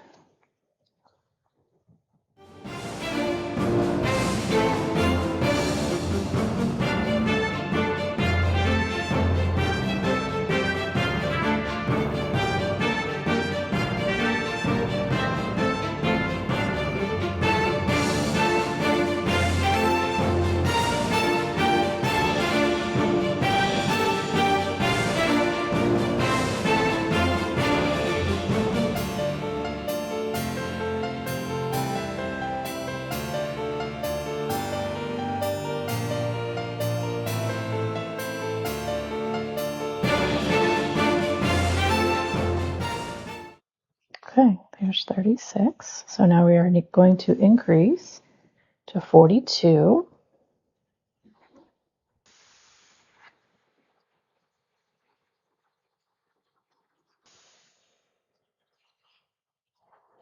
And this is where we are increasing and then single crocheting 5. 1, 2, 3, 4, 5, 6, 7, and then repeat.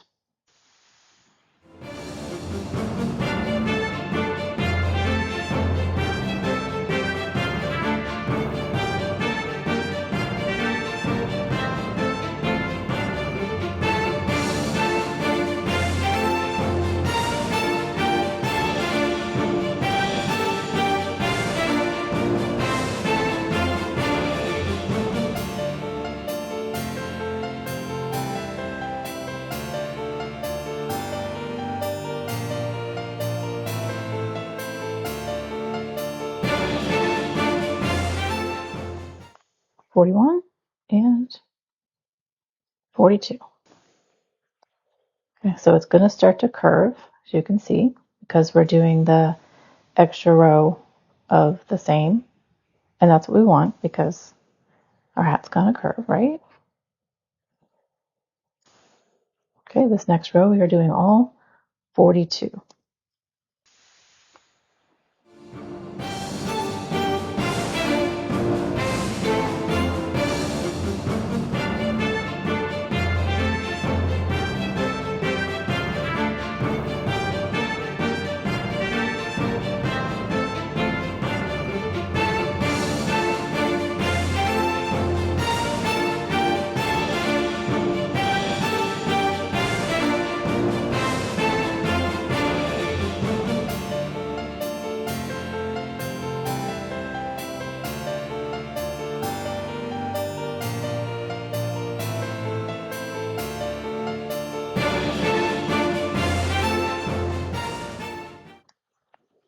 Okay, there's our 42. Now we're going to increase to 48.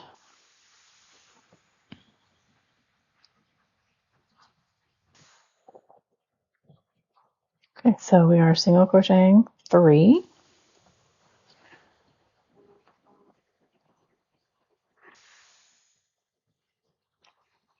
And then increasing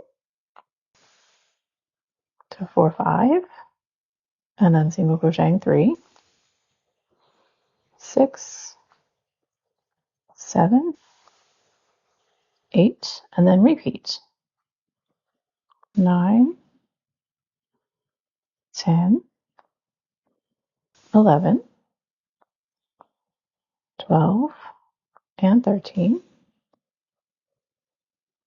14, 15, 16, 17 and 18, 19, 20, 21.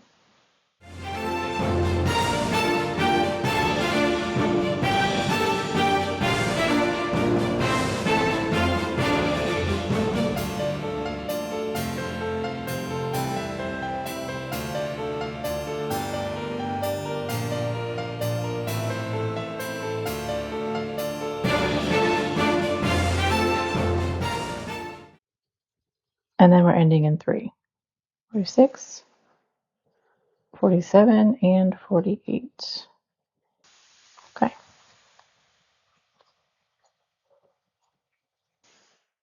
Okay, next row we are doing 48 all the way around.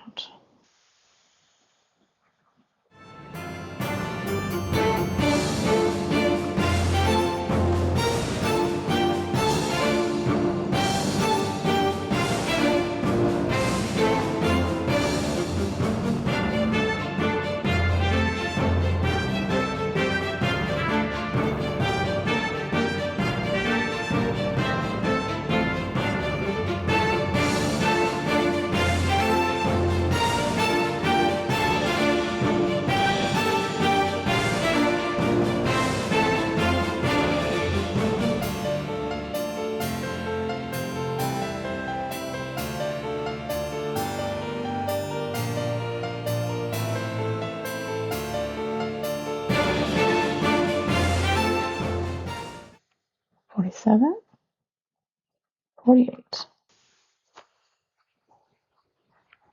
Make a cute little doll cap. Cute. Okay. Next, we're increasing to 54.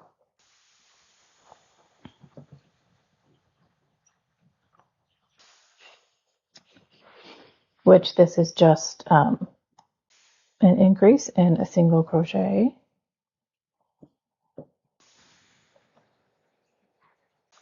Yep, it's just an increase and then a single crochet of 7.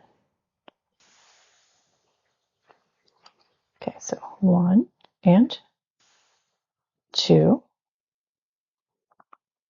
3, 4, 5, 6, 7, 8, 9, and then repeat.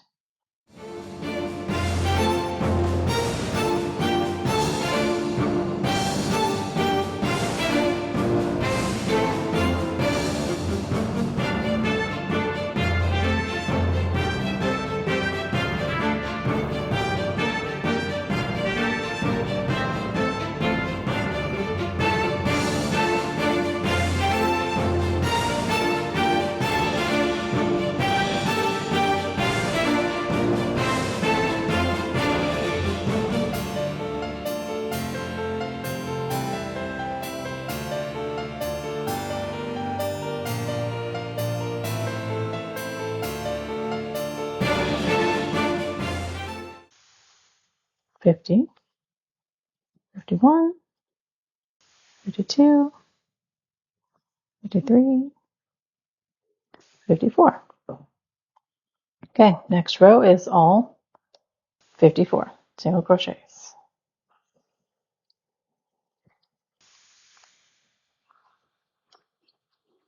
1, 2, 3,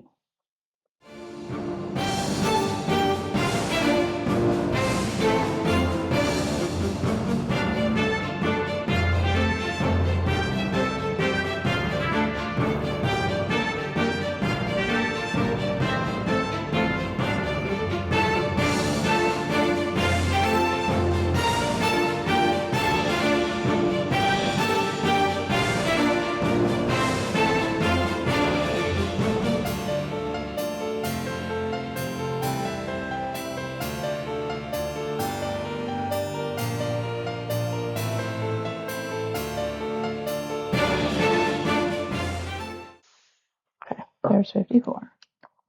Now we're increasing to 60.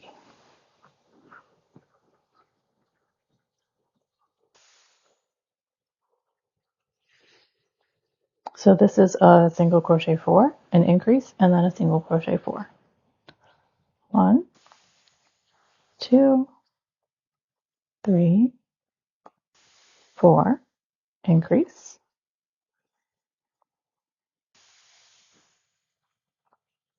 and then 1, 2, 3, 4. There's our first set. Now repeat. 1, 2, 3, 4, increase,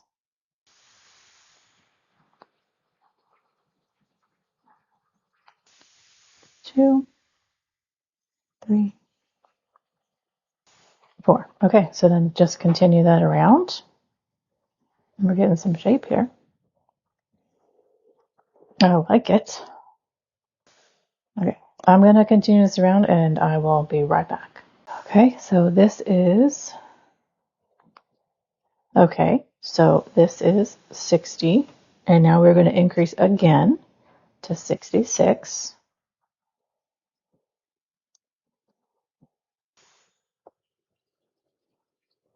And by doing that, we're going to increase in our first stitch, and then we are going to do 9 single crochets. So 1, 2, and then repeat. 2, 3, 4, 5, 6, 7, 8, 9. So that first set gives us a total of 11 stitches. So we're going to do that 6 more times, or 5 more times, and that gets us to 66. So increase.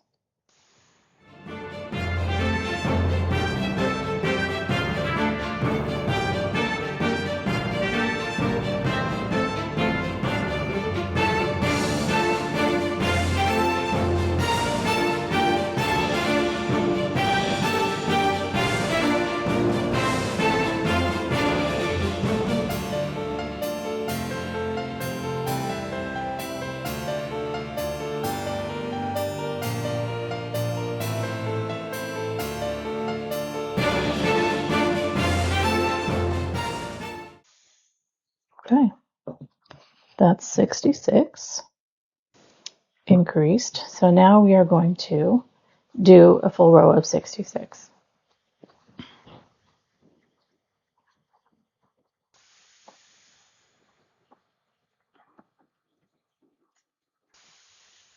Okay, so we're just going to go around 66 times, 66 single crochets, and then I will be back at the end. All right, we are at the end of 66 single crochets in this row.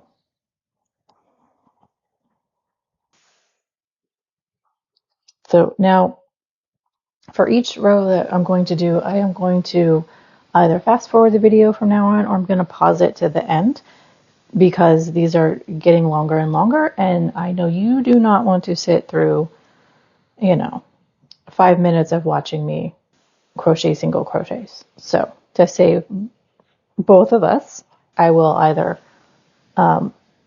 skip to the end for you, or I will fast forward. I hope you don't mind. So next we are increasing to 72, and we are doing 5 single crochets,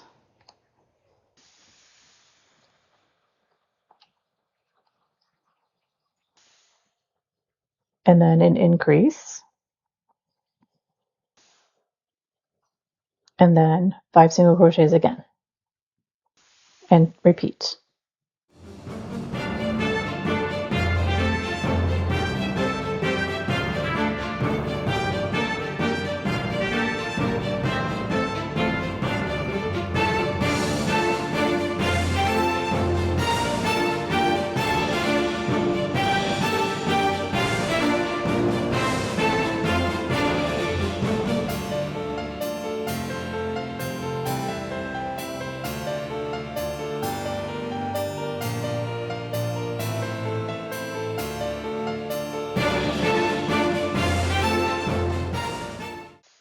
And we're ending with 5 single crochets.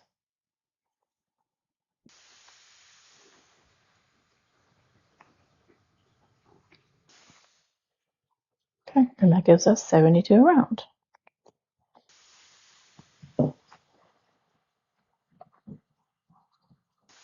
Going to give you an idea here. You can see.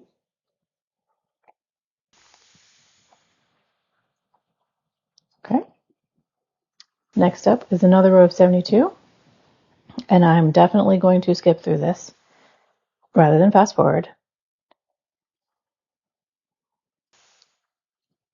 But I will start, and then there we will go. So that's 1, and that's 2, and then I will see you at the end. Righty. 72 finished. Now, when I finished that, I decided to flip it over and weave in my starting tail so that it wouldn't be in the way later, or it wouldn't be too cumbersome to do it later when everything was made and big and bulky. So next we are going to increase to 78, and that is doing an increase and then 11 single crochets. 1, 2, 3, 4, 5, 6, 7, 8, 9, 10, 11, 12, 13. Okay, so that's just going to repeat all the way around, and I'm going to pause this and see you at the end of the row. Okay, and here's 77 and 78. Okay, and now we're going to increase again to 84. And that is 6 single crochets and then an increase and then 6 again.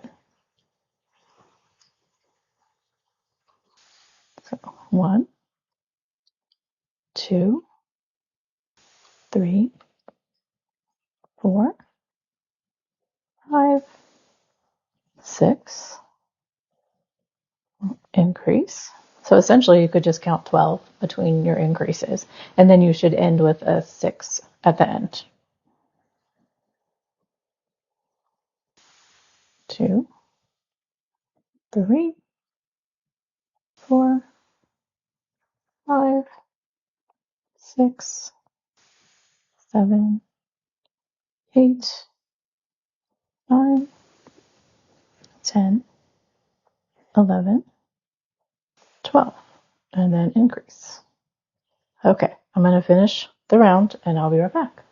Okay, so then we have 6 more. 78, 79, 80. Sorry, I started with 79, 80, 81, 82, 80, 83, and 84. Okay.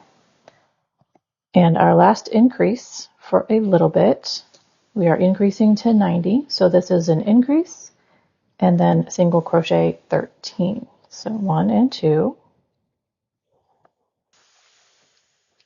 3, 4, 5, 6, 7, 8, 9, 10, 11, 12, 13, 14, and there's 15.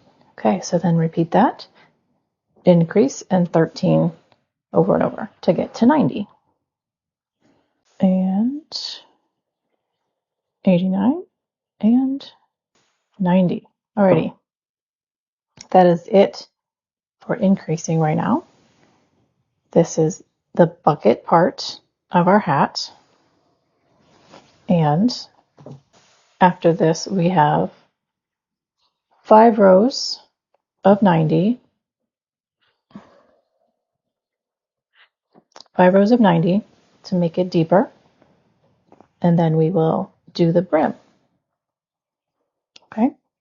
So that's what you're going to do next. 5 rows of just 90 single crochet. And then I will see you back when it's time to do the brim. I have the last 5 rows of 90 single crochets completed, and now it is time to work on the brim. So what I want to show you or discuss here is that, let me move this over. Here is the top, right?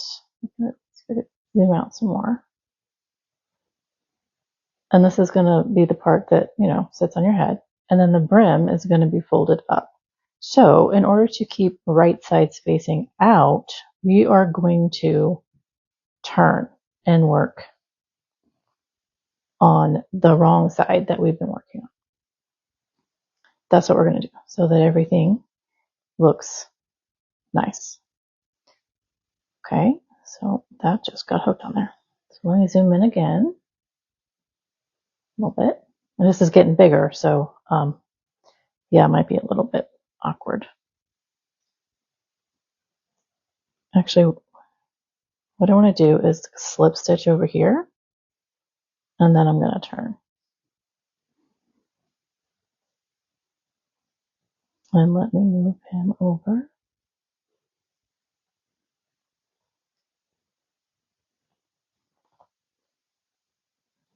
And we're just going to work straight in this stitch that we just made. So we need to increase to 102 stitches, and we are going to do 3 single crochets, an increase, and then 3 single crochets.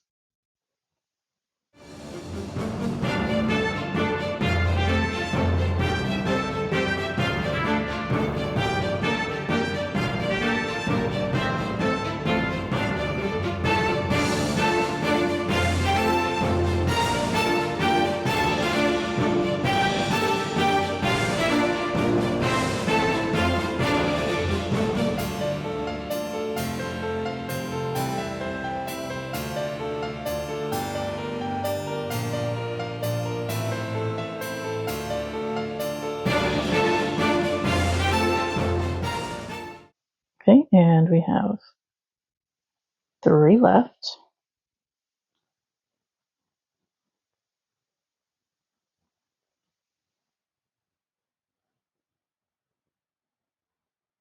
And then we're just going to go straight over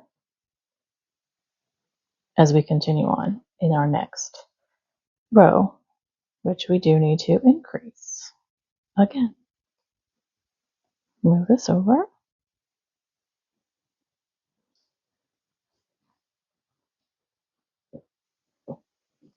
And that's going to, the height of that is just going to match over, and it's going to be perfectly fine.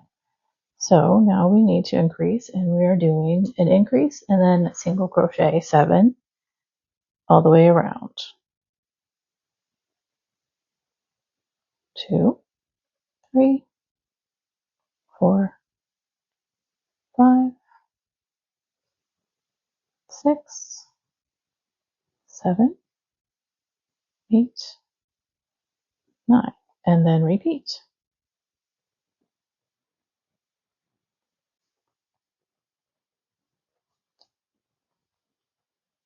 5, 6, and the last of the 7. Okay. Next, we are increasing again. So this entire section is an increase. There's no staying the same with the stitch count for the brim. Okay, so we're increasing to 126, and we need to single crochet 4, then increase.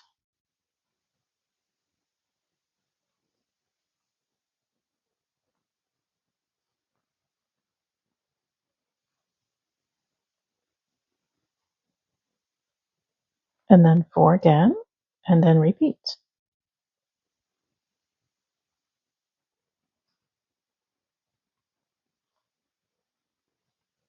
Okay, and I will see you at the end of the row. Next, we are increasing to 138 single crochets around, and we are doing increase in our first stitch,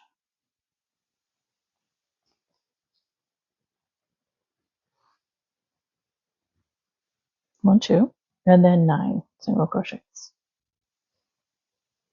3, 4, 5, 6, 7, 8, 9, 10, and 11. There we are. That's our 138. Next up is 150. So we are going to single crochet 5 and then increase and then single crochet 5 again and repeat. 1, 2, 3, 4, 5, increase, and then 1, 2, 3, 4, 5. Okay, and then repeat all the way around. 150 complete. Now we're increasing to 162.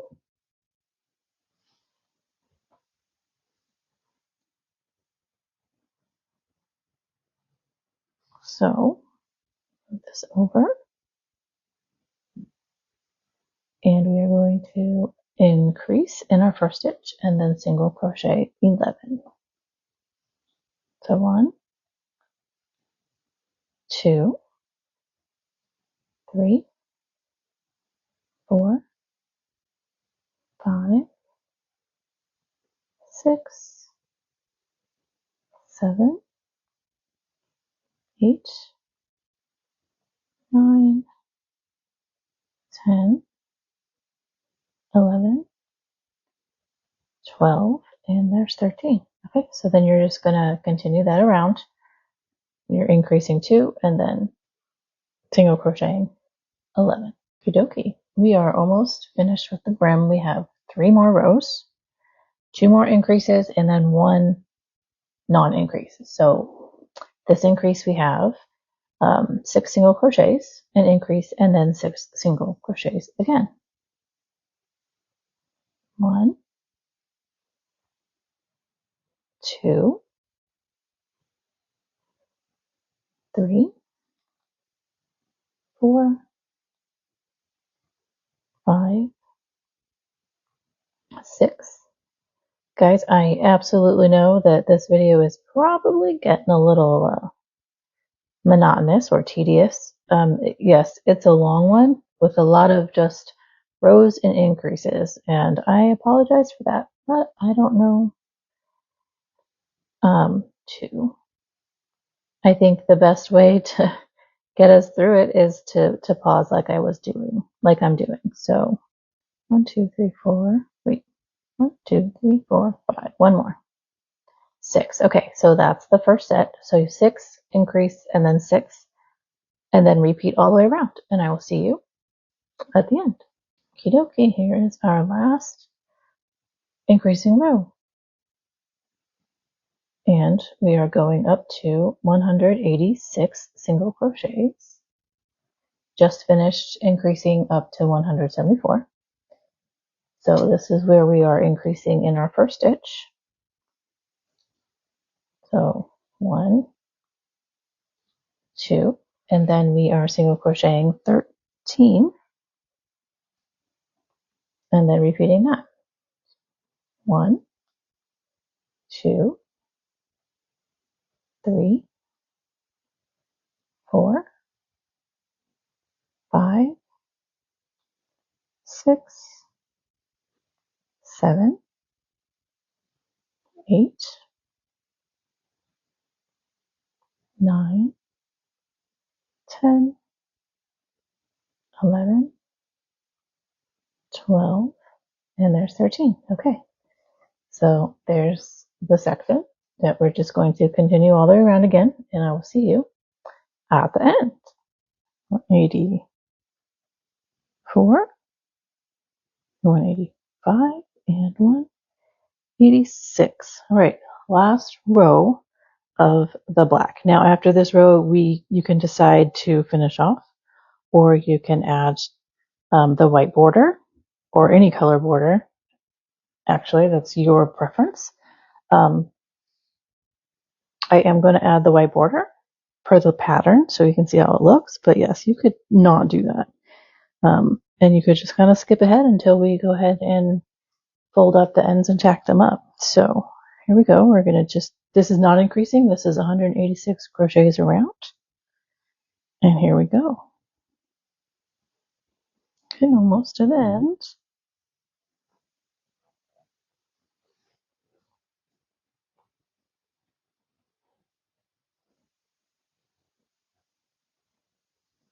Okie dokie, there we are. So now we are going to do an invisible join.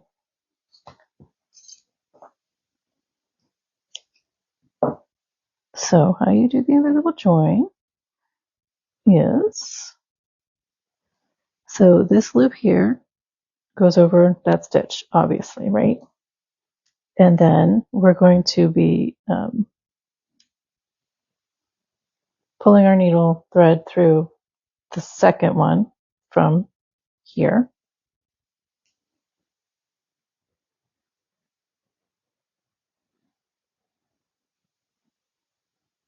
And looping around, and that's going to create a loop right here in that space. Okay, so there's this, and then you go back down through that loop and then into the front of this bottom loop down. Oh, so sorry, of this bottom loop down here. It's like where that bottom loop and the beginning of this stitch, these two loops of this stitch meet right here. And that's going to create a loop right there.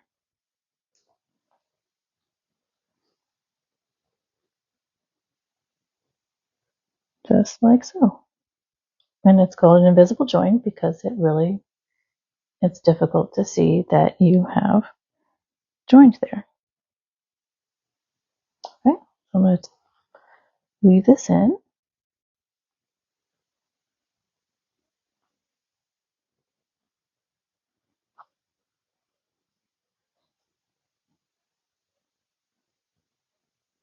Go back and forth to a couple different places, a couple different ways.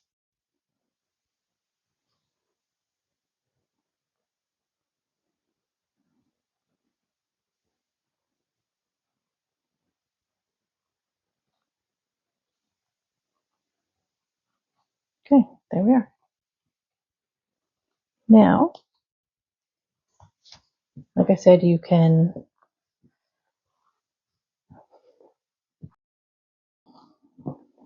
end here if you like, or you can join me for the edging, which we're going to do in white. Again, I'm using the mainstays from Walmart, the anti-pill. And what it says, we need to attach the coordinating yarn. What we're going to do then is I'm going to make a slip knot, and we're doing single crochets. So I'm just going to go right in here and make a single crochet just like that. Put my stitch marker here. So we need to increase to 198. So that is 1. We need 6 more. 2, 3, 4, 5, 6, and now an increase. And then 7 single crochets, and then we repeat. 1, 2, 3, 4, 5, 6, 7. There's our first grouping. Okay. And now we repeat. Okay, 198 complete. Now we need our last increase. This will get us to 210, and we are doing an increase and then 15 single crochets. So increase here.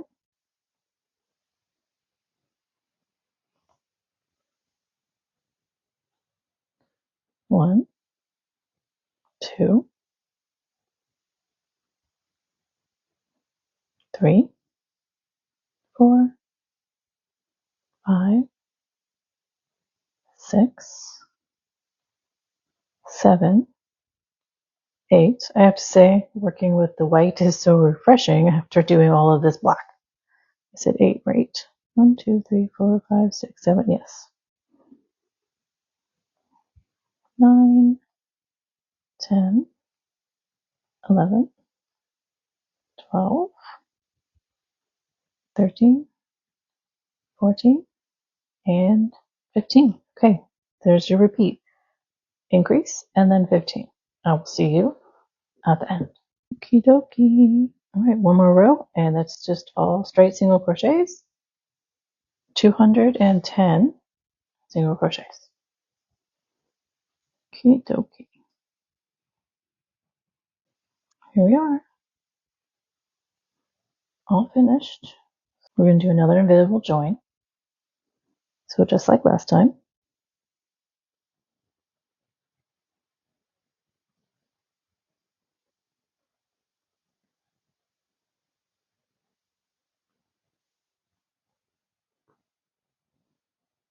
There it is. Right. Okay, weave these in.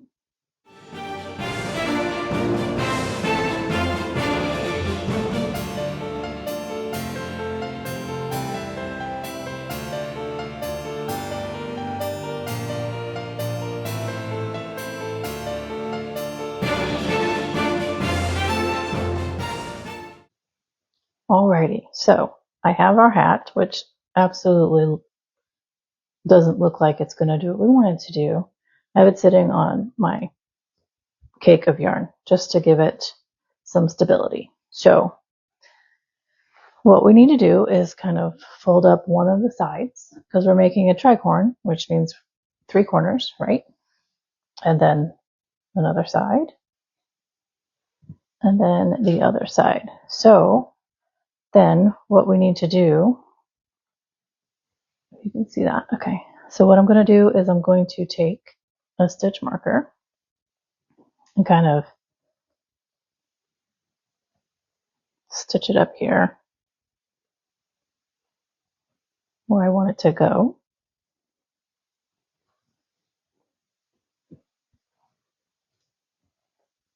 And that'll make it easier for me to tack it in at the end. I hope that makes sense to you.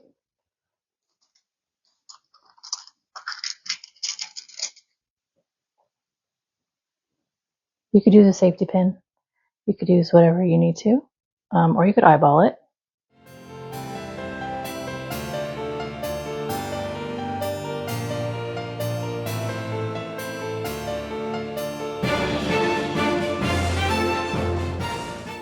Here we go. Okay, so now I'm just going to take the black yarn and I'm going to, actually I'm going to do it from the inside. So that means I have to flip this over. Look at that. Beautiful, beautiful. Flip it over.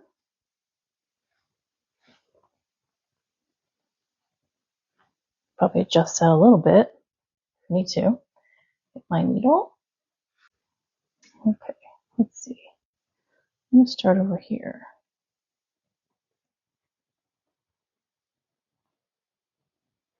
I'm not too worried about what it's, well, let's see. Let's go right here to this one in front of me.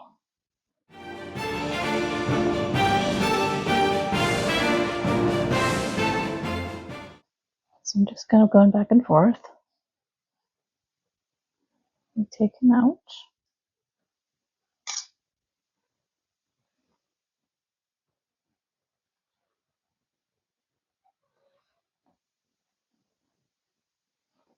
you hear a cat in the background, that's my Milo.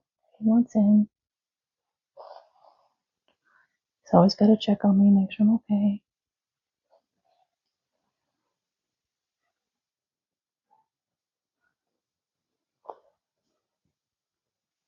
All right. Okay. Cut that end off. And tie this together.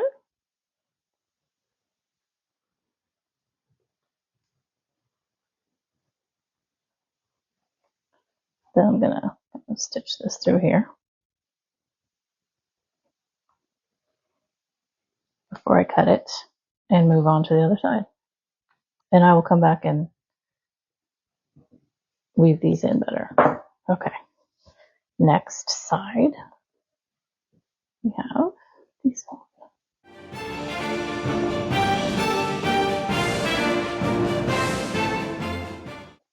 Okay, that's what I'm going to do through all of this, as I'm sure you can gather. So I'll just fast forward here so you don't have to watch all of 10 minutes of me stitching. Okay? And then we shall be done in just a few minutes.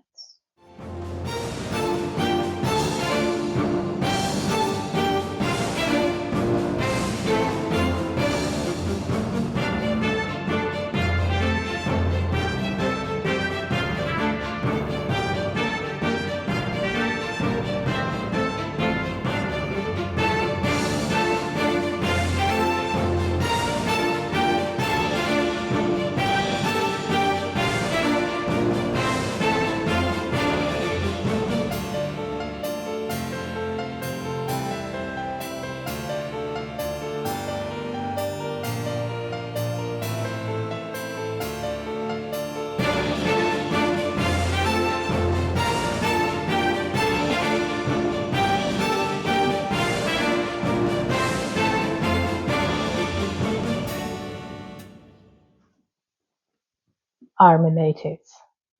My hat is finished. I be a true pirate now.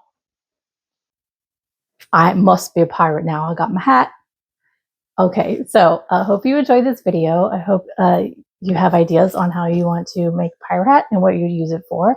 Definitely, if you are doing the Halloween thing, it's perfect for pirate costume, but definitely getting ready for Talk Like a Pirate Day on September 19th. So again, thanks for hanging out with me today. Please make sure you're subscribed and that notification bell is dinged. And then please hit that like button so I know that I did a good job for you today and show me some love. Again, thanks for hanging out with me today. And tomorrow is the next installment to get ready for Talk Like a Pirate Day.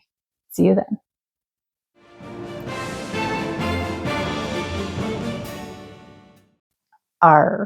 What pirate doesn't have a hook?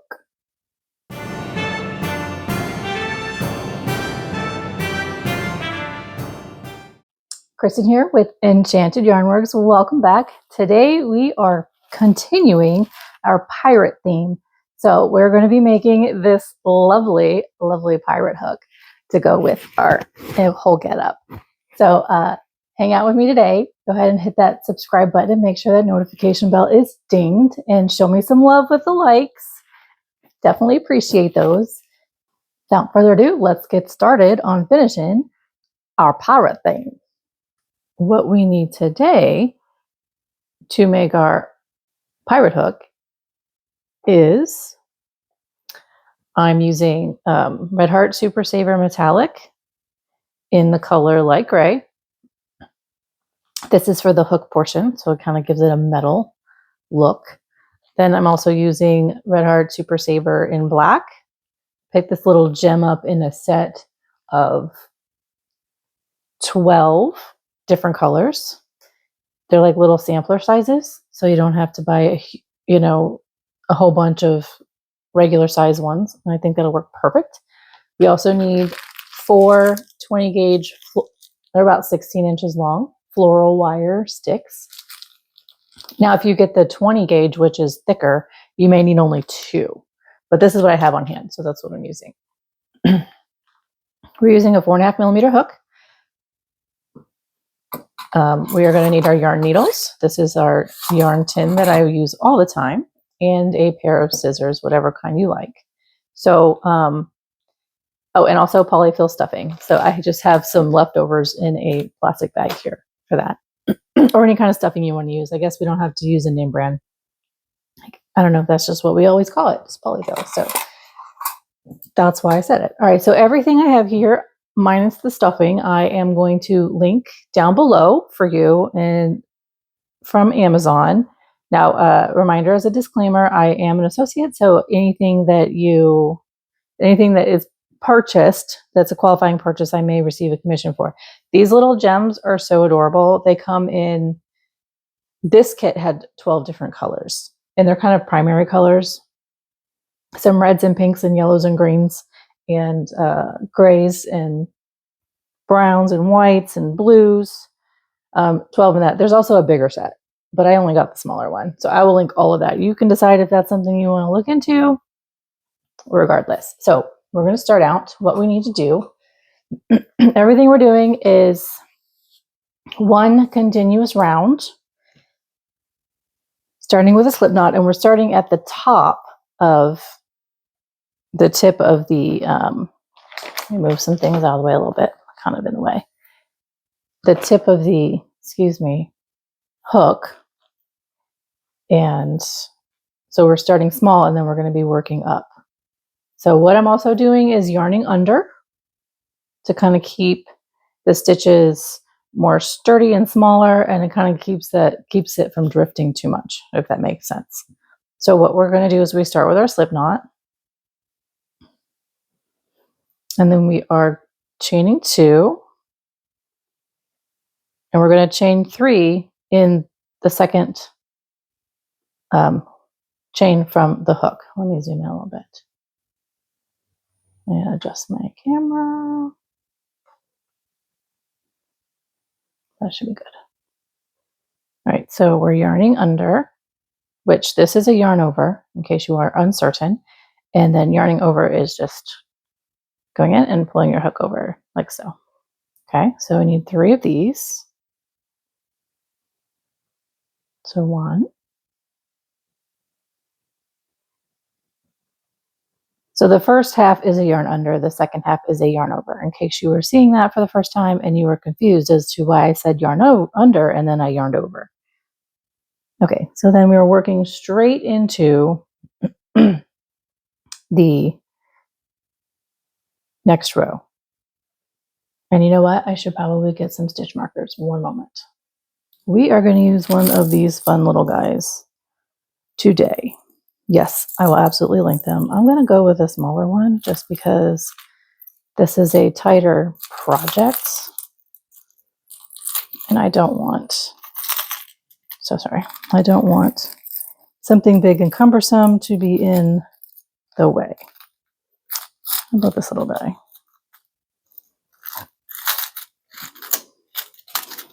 Okay, so here we are. He's kind of cute.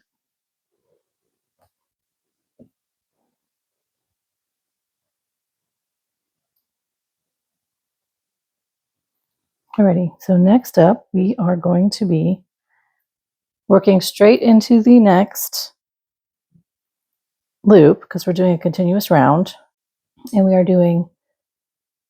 increasing to 5 stitches. Both loops. So first we're doing 2 in the first stitch, and then 1 in the next, and then 2 in the last.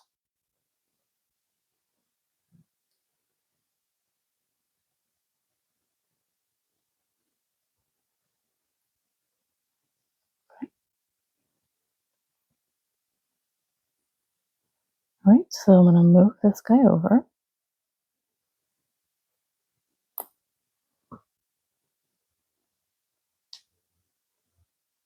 So the increasing portion is the most time consuming as far as thought goes. And then we have a lot of rows of just 11 stitches, which is going to make it easy. You just have to make sure you're counting your rows. That's all. Okay, so now we need to do 2 rows of 5 single crochets. So I'm just going to count to 10. Actually, I already have it marked. So 1,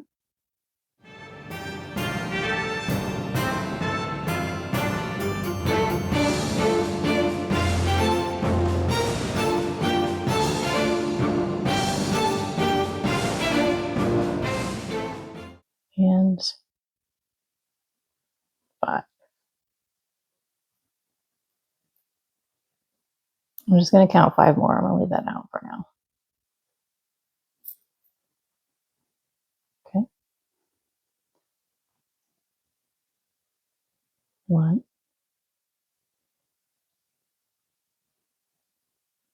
2,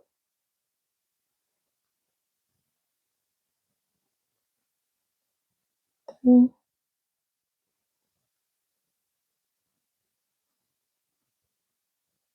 I'm going to use that tail for stuffing. 4, in just a few minutes. And there's 5. Okay. I know it looks a little weird right now. It'll work itself out.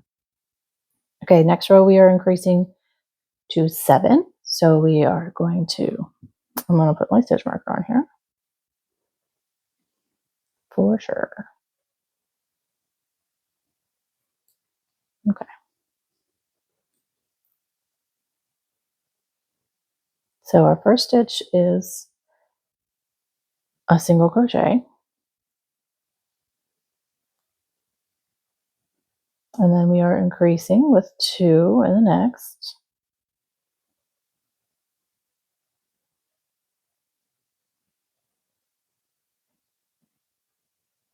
And then another single.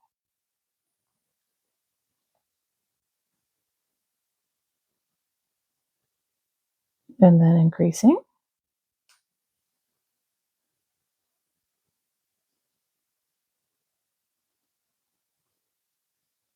And our last is a single. That should give us 7. Okay. Now we have one more row of 7 single crochets, and then we will be increasing again. I'm just going to count to 7. Not worry about that stitch marker right now. 1,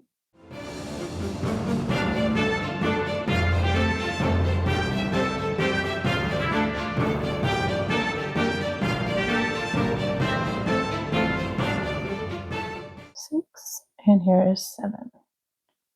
Now I'm going to kind of push this tail in a little bit because now it's starting to be a nuisance.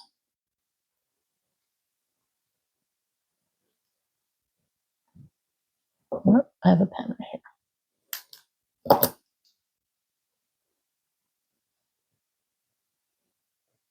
And it's also going to help kind of stuff down here at the point and help with that shaping.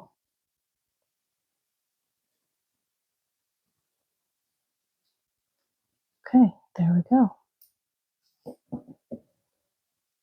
All right, next we are increasing to 8. So we are single crocheting 3 times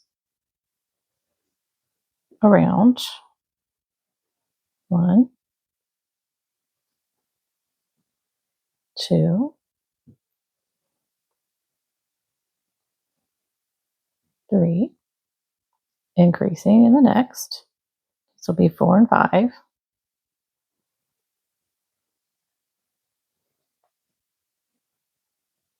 And then the next 3 are singles. So it'll be 6, 7, and 8. Okay, so now we have 2 rows of 8 to do, and I'm just going to go around and count to 16. If you prefer to use stitch markers, go right ahead and put those in and do it that way. Not a problem, but that's what I'm going to do. I'm just going to count to 16. So 1,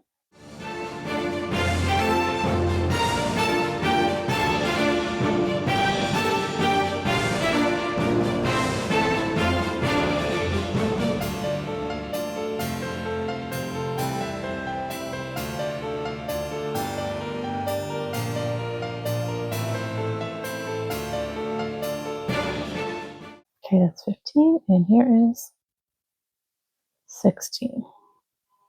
All right. Next, we're going to increase to 9.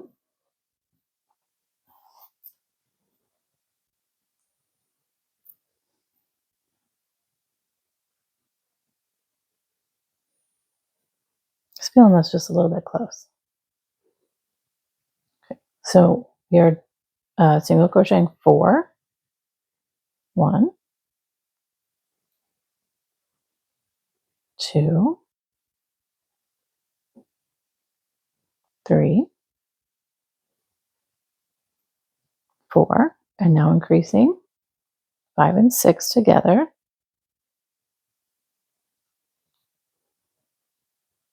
And then the last 3 are singles. So 7, 8, and 9. And then we're doing a row of just 9. 1,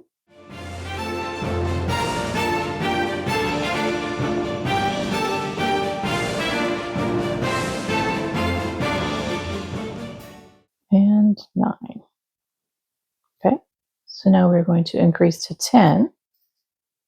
We're single crocheting 4, and then an increase. 1, 2,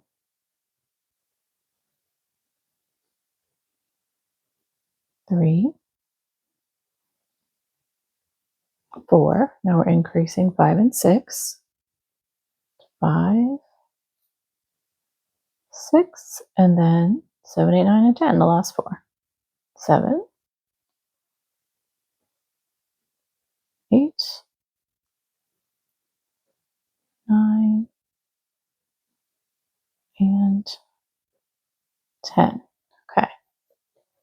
Now we have 2 rows of 10 to do. I'm just going to count to 20 for this. 1,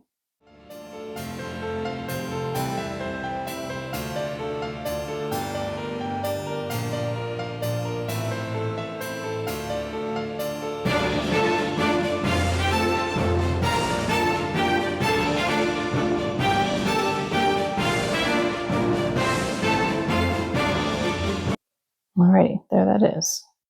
There's 10. 2 rows of 10. Alrighty.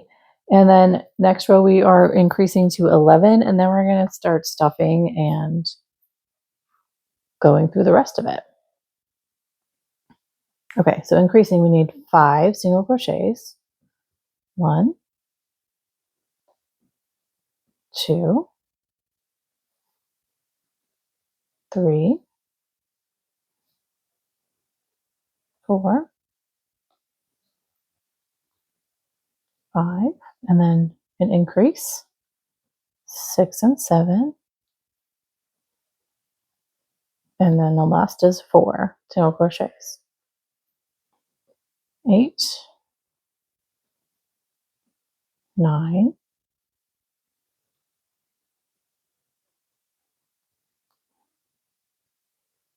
was 9,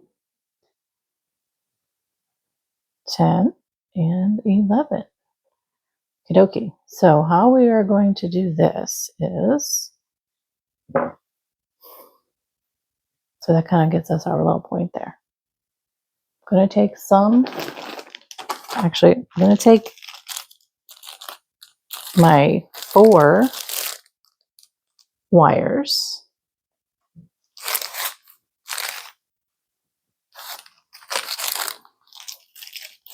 So this is what I don't know if you can see, here's what they look like. They're about 16 inches long, and they work perfectly for the length we need. We will cut some off. And I like to kind of bend the bottom together like this a little bit so that they're not pointy and they're not going to try to poke out of the point of our project. And then I just kind of twist them all the way down so they stay together.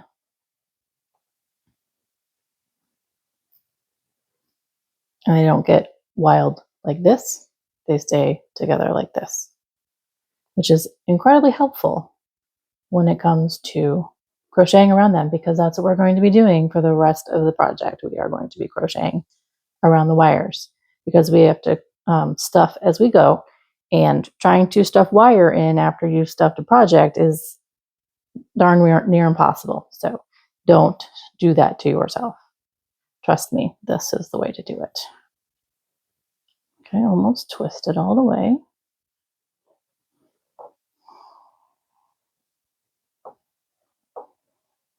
Okay, I'm not going to curve the end of this just yet because we are not going to need the full length unless you want it longer because your hands are bigger than mine, which they probably are. I have smaller hands, and I kind of unintentionally made this to fit my hand. So I would advise possibly to make the handle part a little bit longer if you have larger hands.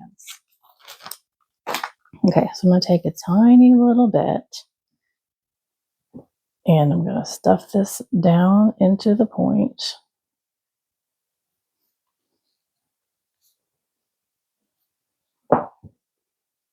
Before I get too carried away, put this in here like so. And it's going to be like this the whole time, which will be just fine.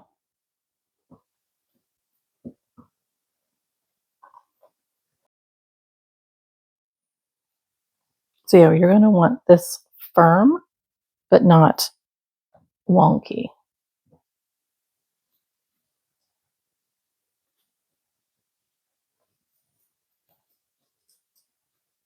All right.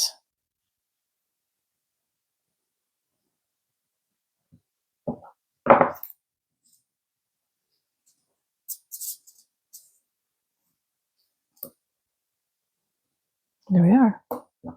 Okay, so now what we're doing is we are going to work the next 25 rows of just 11 single crochets around. That's what we're doing next. Stuffing as you go so that, you know, it fills up, because we're going to keep, it's going to be long. So you want to stuff as you go, and you can keep it straight and then we will bend it at the end. Not a problem. So that's what I'm going to do. We have 25 rows of 11. And I will start this to kind of show you how it works out. So you just like normal, you're just going to kind of work around the stick there. So 1, 2, 3.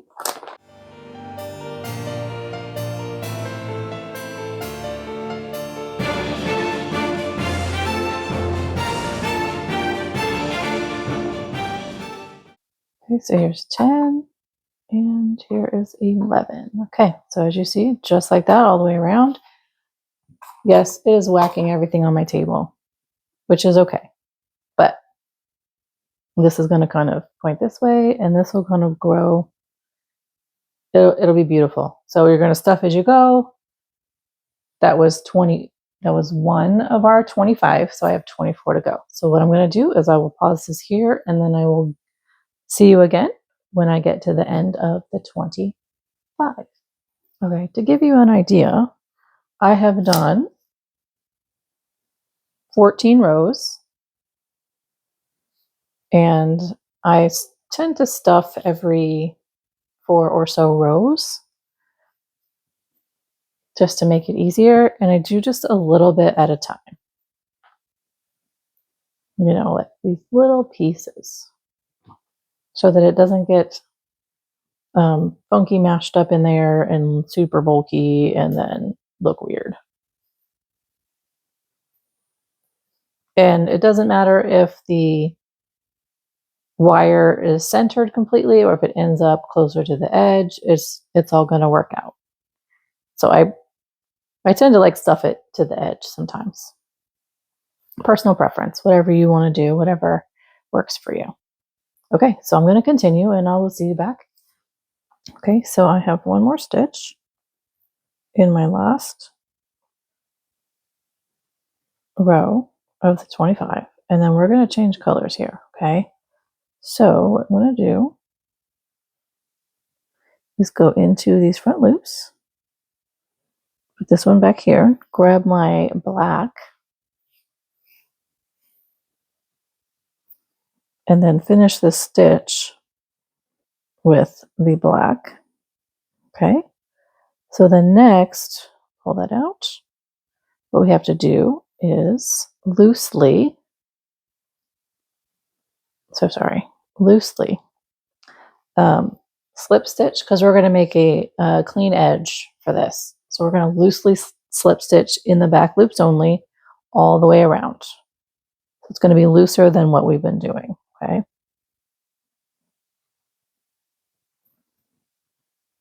So 1,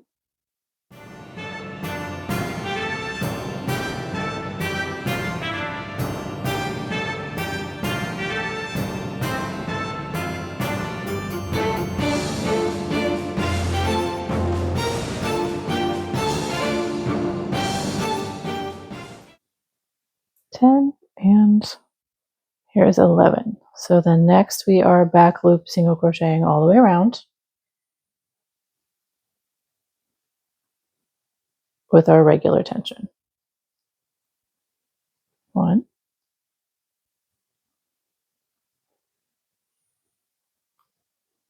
2, 3, 4,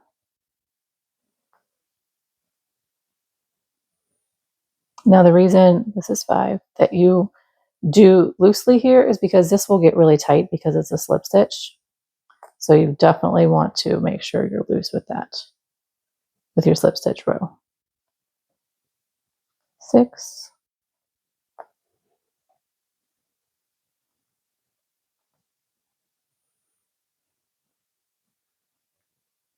7,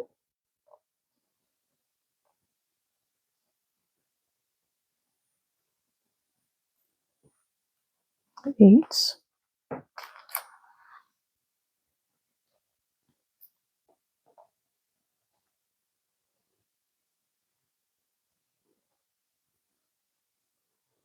9, 10, and this is 11. There we go. The last stitch got a little bit tight, I guess. Okay. So you see, that gives us a nice clean edge.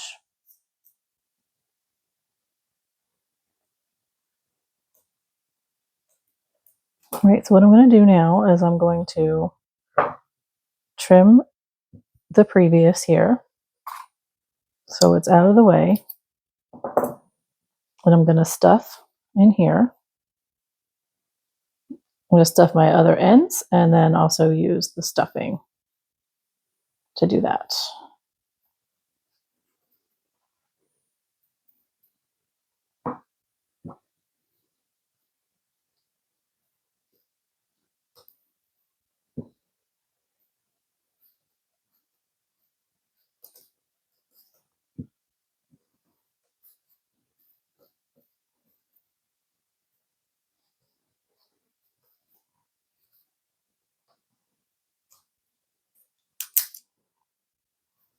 Sometimes I need a tool to kind of help get it properly in there. Okay. So what do you think? This is a nice clean edge that we did there. Looks very lovely. So now we're going to do another round of single crochet 11 back loop only. And that back loop only is going to be there for the purpose of us adding the hand guard that goes over the handle part at the end. So I'm going to do that and be right back. Okay, so there's that one. And next we have 12 rows of single crochet 11 in both loops before we start to decrease.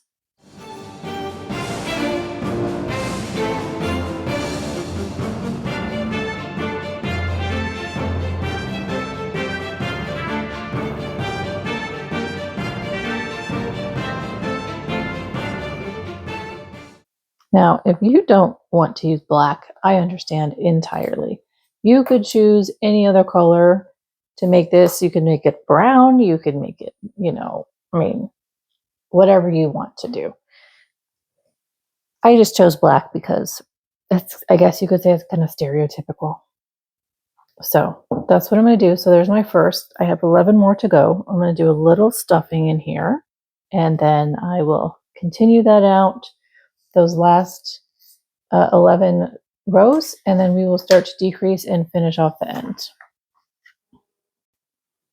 Okie dokie. So, yep, I got some fuzz stuck in here. So here is where we are with the handle. Now, as you see, that fits my hand, but my hand is a little small. So definitely, like I said earlier, you can make this longer if you have a larger hand, and I highly advise you do so. But I am going to stop here and start decreasing. This was 12 rows, but you could definitely add however many you need.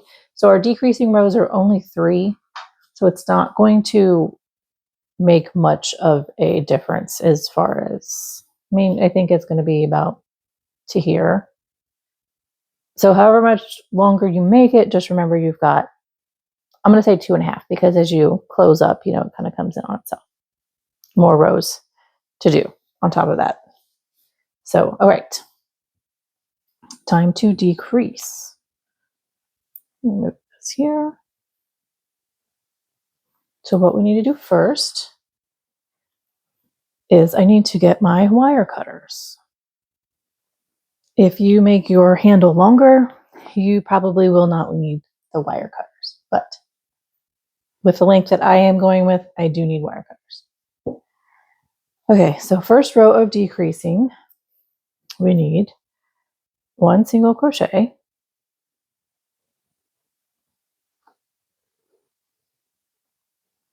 the next is a single crochet together, so we do our front loops only. So 1 front loop, the next front loop, and then just pull through like a regular crochet. 3 single crochets, 1, 2, 3. The next is a single crochet together again.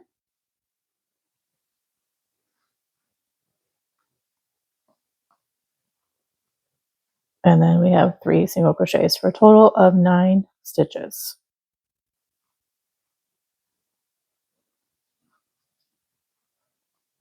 And there's 3. Okay. Now,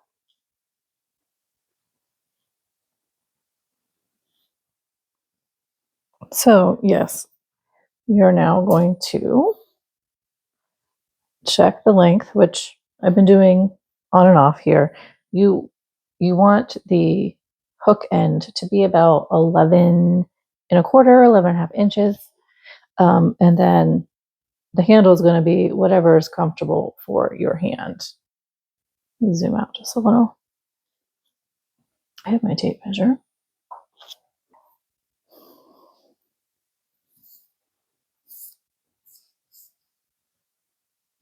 So that's about 11. Let's see. Yeah, it keeps trying to slide out. There we go. That should be good. Okay, so we have done our first decreasing row. What I'm going to do now is I'm going to trim the end here,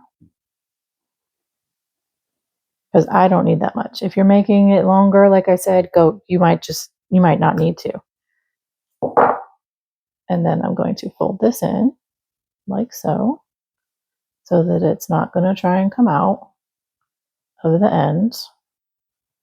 Okay, do a little more stuffing because there's a gap in there.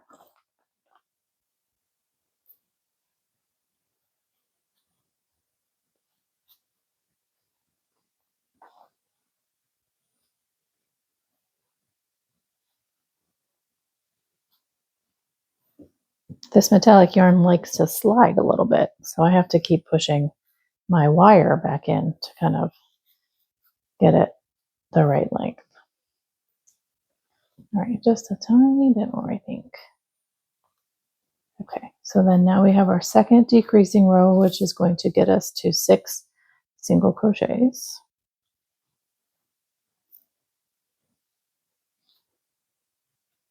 So our first is a single crochet decrease, so 2 together.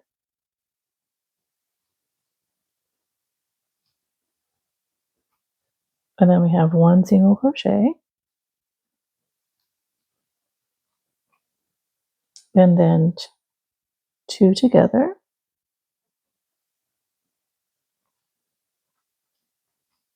And now I need to do that one more time. So 1 single crochet.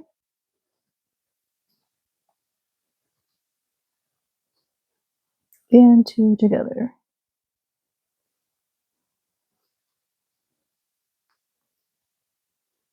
Right, and then our last row is going to be decreasing all the way to 3 and single crocheting 2 together all the way around.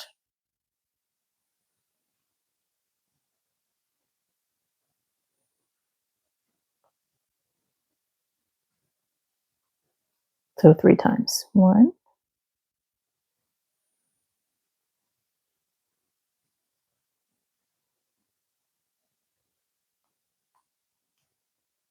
2,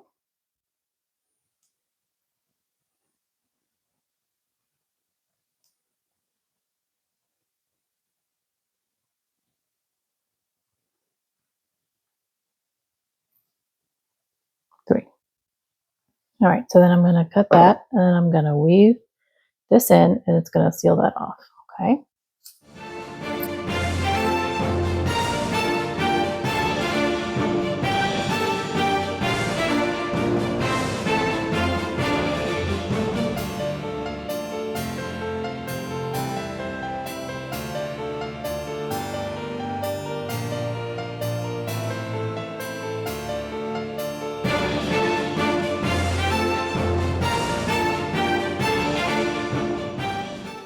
Alrighty, that looks pretty good. So let me just weave this in down here.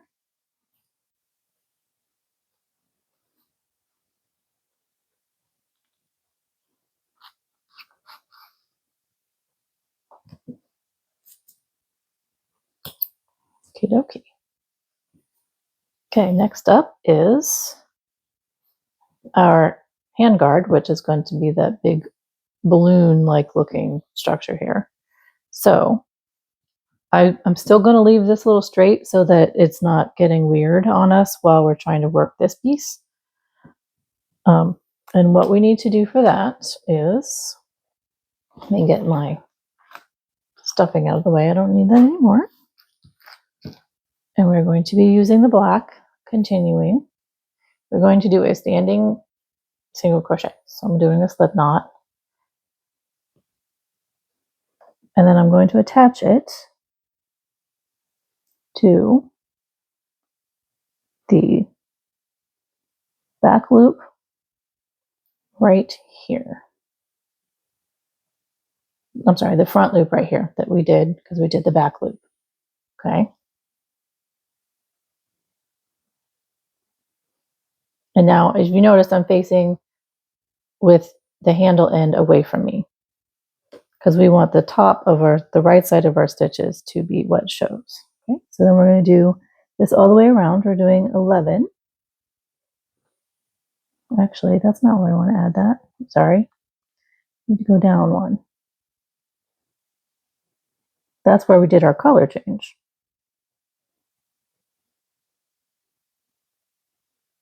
Yes, we need to go down here 1. Okay.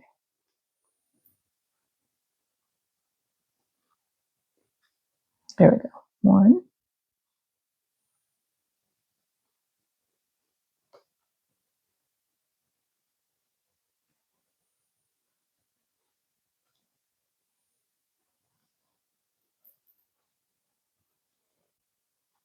2.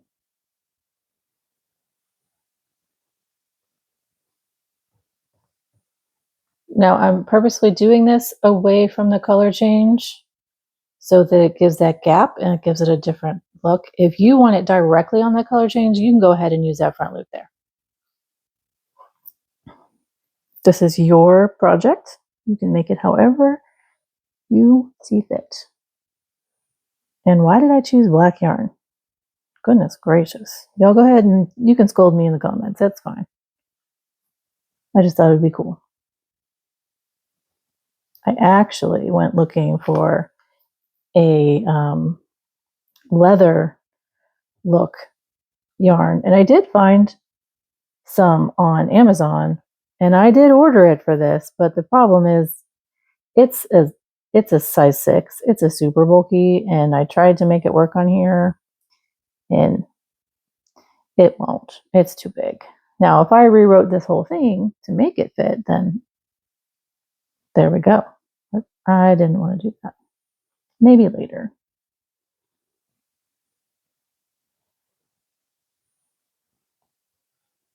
All right, let's see where I'm at, because I was talking and not actually counting.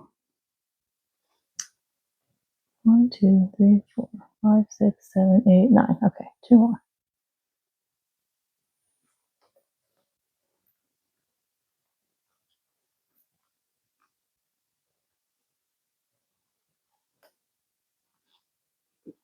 $10. Okay, so now what I'm going to do for 11 is I'm going to actually, am I?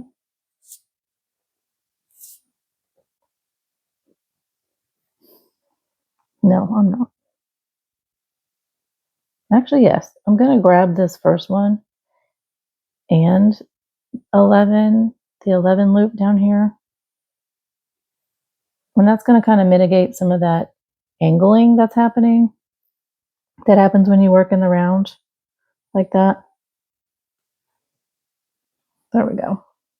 And now we are slip stitching into our first stitch, which is the standing single crochet, because I want to connect it.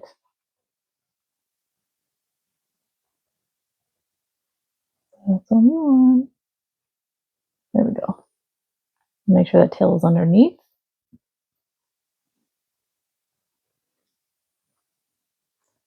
And now I am chaining 1. This is the only time I'm doing a chain 1, okay? And then we're going to do increasing all the way around to 22. So we're not going in the same stitch that we did the chain 1 in. We're going into the next one. 1. I know this seems a little bit cumbersome. I'm sorry. 2. 3. 4. It's the first row that's really funky. After that, it gets easier. 5. 6.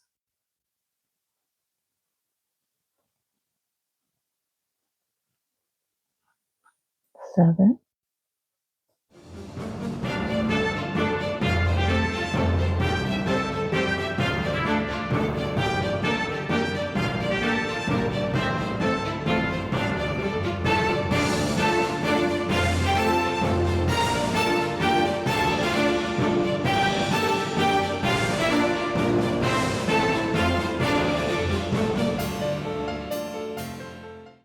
21 and 22. All right, so I know I said we are not going to do any more chaining or slip stitching, which is true until the end. So we're just going to work straight over into our first single crochet stitch, which is right here. And we are going to do one round of 22. So this is going to be an increasing round and then a stabilizing round of the same, and then an increasing round, and so forth and so on. Okay, so I actually think I'm going to put the stitch marker back on because this black thread is getting, yarn is getting a little bit cumbersome here to kind of see. Okay. Actually, before I continue, I'm going to weave this guy in real quick.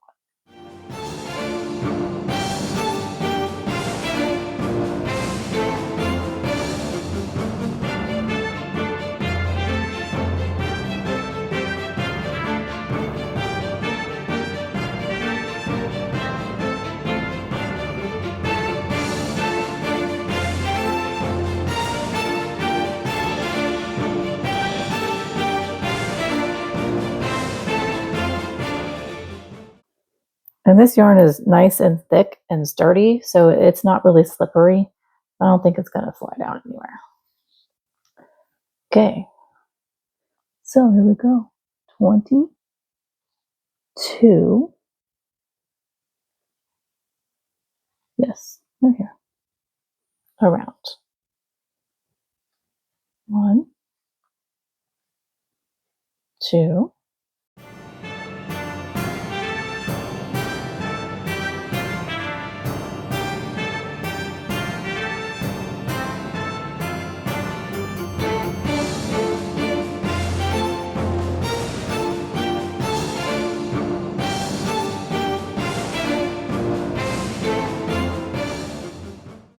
21 and 22. Okay, moving this guy over. Hope you guys can see this okay. I know it's really difficult and tricky because it's black yarn. I honestly didn't think it would be that difficult to see on camera. I am super sorry. Actually, you know what? I made this all in a white yarn just to kind of get the pattern going. Let me go get that so we can follow along there and you can see it better. Okay, while I was upstairs, so here we are. Let me kind of zoom out, not in, out. So here is my prototype. And what we're doing right now is we are building these rounds, and then it's going to come and straighten out down here like so. Okay, but not related. Pardon the noise. While I was upstairs, Amazon delivered new stitch markers that I just ordered. You get to see them first. I'm super psyched. I can't wait. I'm going to use these right now. So, these are great because they just slide into your stitch and you don't have to worry about clasping and unclasping. And look at this lovely little tin. Oh, it's so genius. I love it. Okay. All right. Yep. Those just got here. I'm psyched. Okay. Sorry, this guy. You're coming off. You're going on. Look at that. Look at that. I'm in love. Okay. There it is. I'll link those in case you guys want some. Let me make a note on my paper.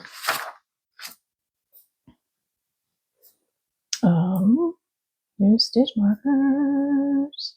I'll also link the cat ones too, if you want to grab those. They're fun. I do like them. Okay, so we just did 22. Now we're going to increase. Let me zoom back in. Okay, I don't know why I can't go the right direction here. So we are increasing. We just did, I think, probably focus. This round here. So now we're going to increase to this round. We're going to be increasing up to 55 stitches. So we have to increase 1, 2, 3 more times with our regular row in between. Okay. All right. So I'm just going to keep this here and kind of flat so that we both can see. All right. So increasing, focus myself. All right, so 2 single crochets. So 1 in the same, 2, and then a single next. So 3, and then repeat. Whoops. 3, I'll get there. 4 and 5, 6. So I know this is cumbersome to watch. Look, when I made this prototype, I was not sitting at a desk. Okay, I was not sitting at a desk. So yes, it's kind of awkward looking for me and awkward looking for you to watch. But how many of you crochet at a desk? Raise your hand. I don't usually. I just do that when I do my videos. So when I'm making stuff, and I'm pretty sure when you're making stuff, you're probably what? Sitting in a chair, comfy, on a couch, maybe in bed, you know, that kind of thing. So this is less cumbersome when you're not working over a table. I know it looks absolutely insane right now. So that was 6. Okay, 7 and 8.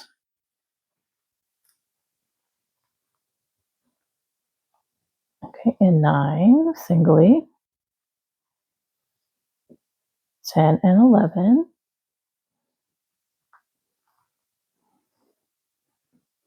12. 13. 14. 15. 16 and 17.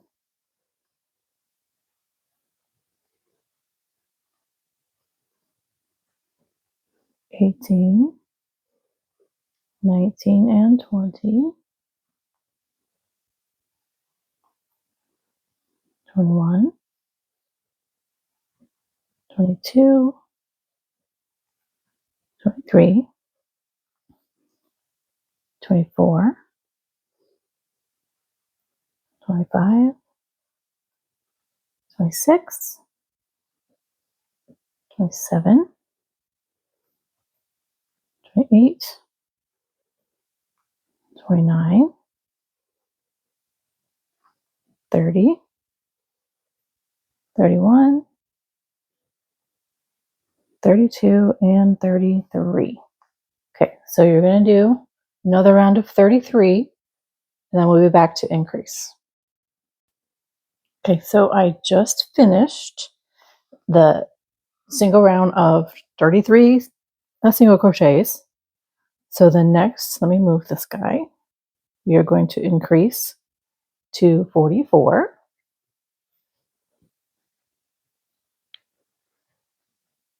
Which means we are going to do 2 single crochets in the same,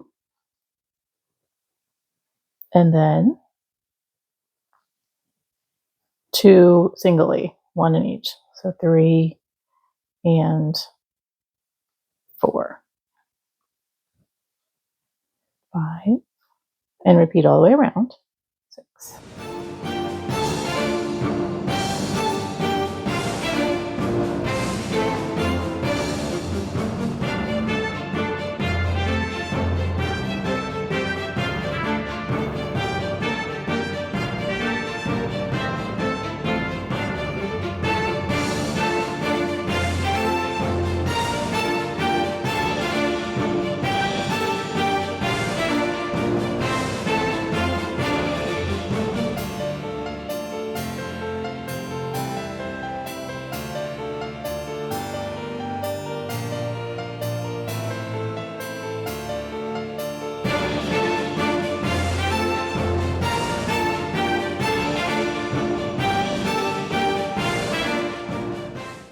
Okay, and then we're ending with an increase for 43 and 44. Okay, and then next we are just kind of get it closer so you can see what's happening. The next we're going to do a full row of 44 single crochets.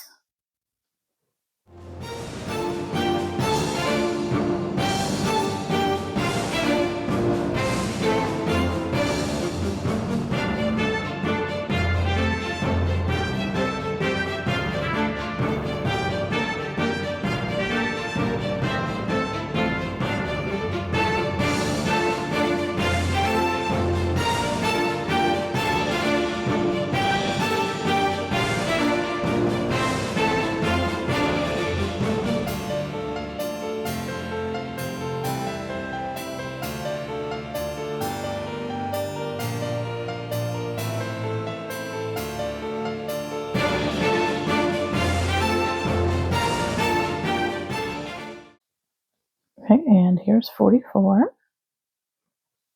Okay. So as you can see, it's starting to grow a little bit, get bigger.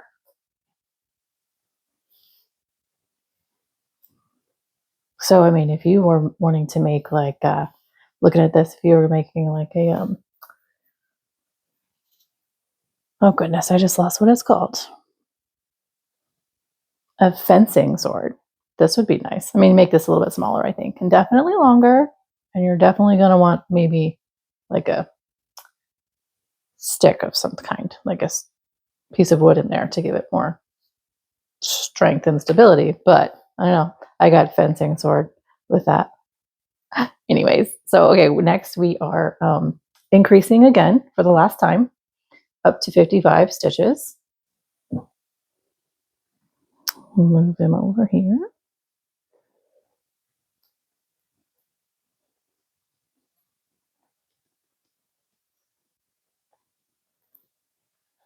Okay, so we are starting out with increasing in our first stitch, so 2 single crochets together, and then we're doing 3 individually. So here's 3, 4, 5, and then we repeat that all the way around. 6, 7, 8, 9, 10, 11, 12,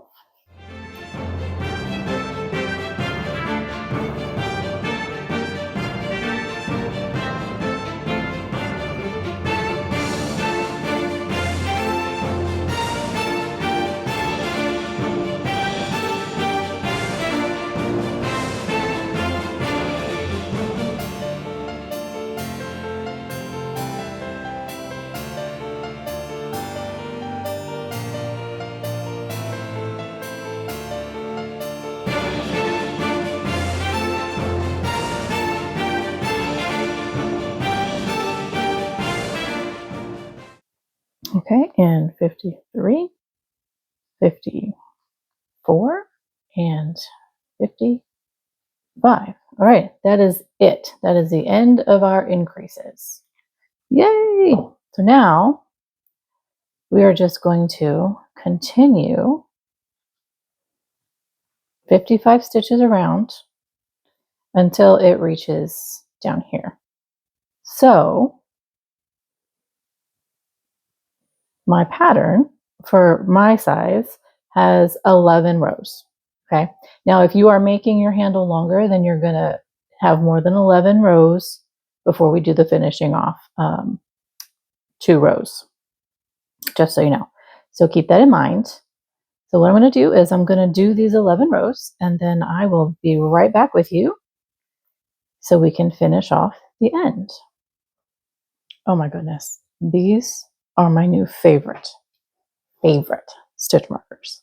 I cannot tell you enough. Where have they been? Why have I not bought them before? My favorite. Okay, so we are at the end of our last row here of 55 stitches. Now we're going to kind of do a transition row, because what's going to happen is the way that this is lined up, because we're working in the round, when I get through, it's going to have like a stack. So I'm trying to make the transition spot not fall down and look like an angle. So what I'm doing is I'm slip stitching into the next stitch, and then I'm chaining 1, and then I'm doing a single crochet starting here and going around one more time, 55 stitches.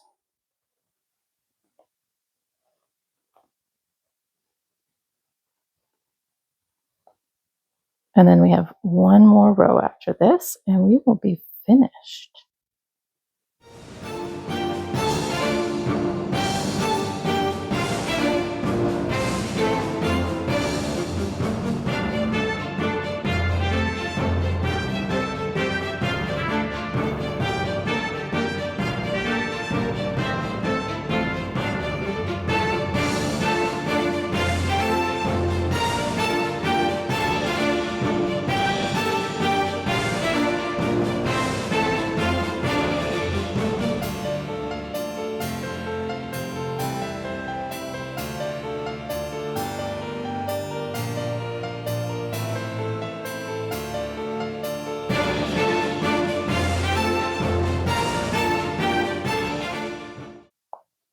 Okay, last bit. Here we go.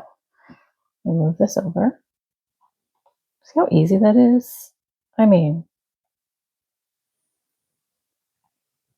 it's genius, of course, until I say that. There we go. Absolutely. Why did nobody tell me about this before? Anywho, okay. So now we are going to be slip stitching all the way around. So here in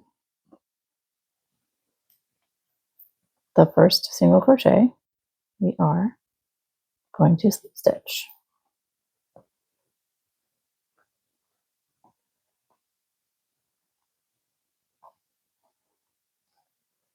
And that's going to kind of straighten the base of this out because it kind of likes to curl a little bit. It's going to straighten it out and it's going to give it a nice edging. Okay.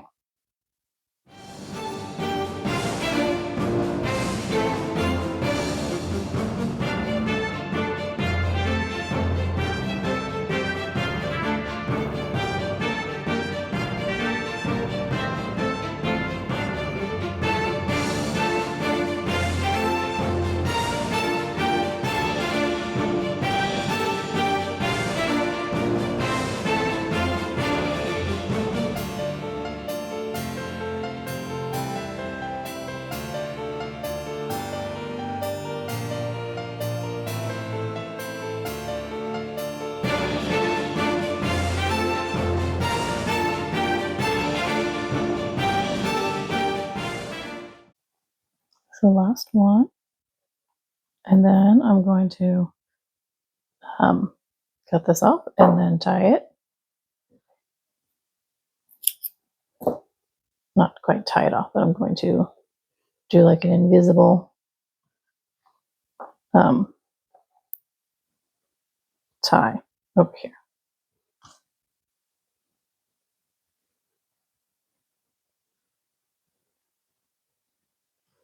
So how I do that is take this. Oh goodness. Let me see if I can get closer. Invisible join. I don't know why I couldn't say join. Okay, so you see this loop here is overlapping this loop. So this one is going to sit on top of that. So we're going to skip this loop because we're going to make one that's going to sit on top of that. And then we're going to go into this loop here.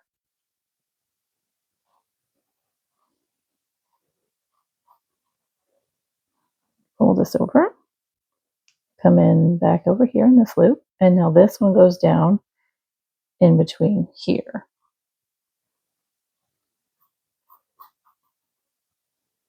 And that gives us our invisible join. I hope you can see. There we go.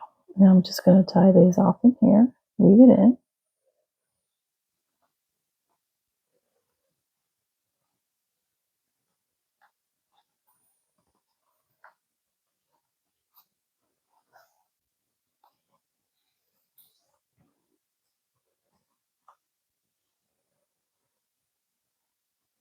This yarn is very thick for a worsted weight, so it is quite sturdy, and I am not worried about it slipping and sliding and coming undone.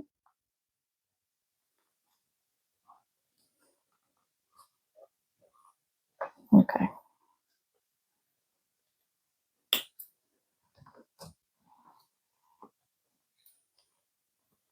Okay, so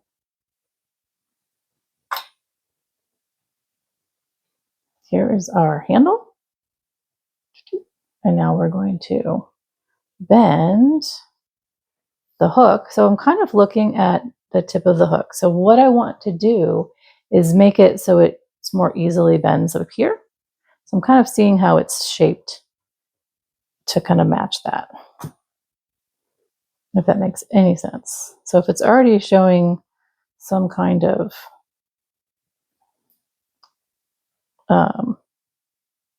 propensity to bend, then that way, then that's what I want to go for. Okay, so bending, and then now I'm gonna Bend the hook like so. You definitely want some height there and then a wide hook here. And then it kind of gets into the angle there.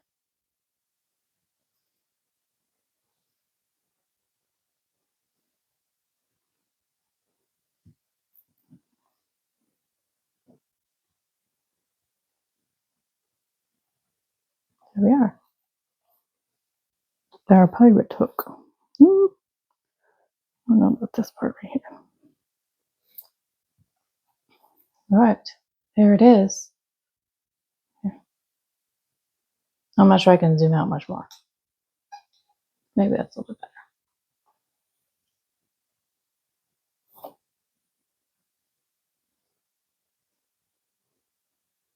There. I like that better. Ta-da! Arr. Okay, there it is. And you see, if we have the top there, it kind of gives it that little added, like the metal has something to go into. Oh, some authenticity there. All right, let me clean this stuff up, and I'll see you in a few minutes. Alrighty, land lovers, here we are. We have our whole outfit together. We have our hook, we have our hat, we have our scarf. Maybe we can get an earring. I don't know. Anywho, I want to say thank you for hanging out with me today. I hope you enjoyed all of these fun little pirate themed creations. They're perfect for getting ready for Talk Like a Pirate Day, which is September 19th.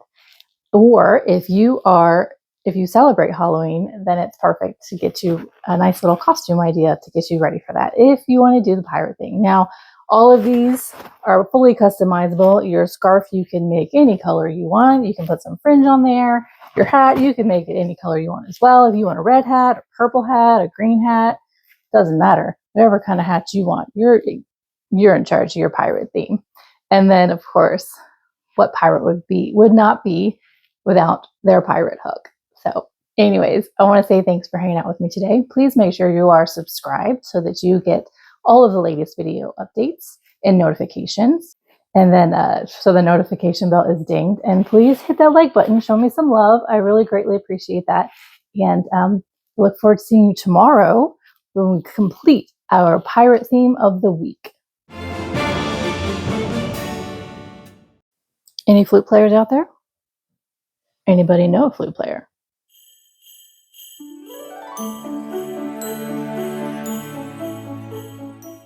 It is Christmas concert week.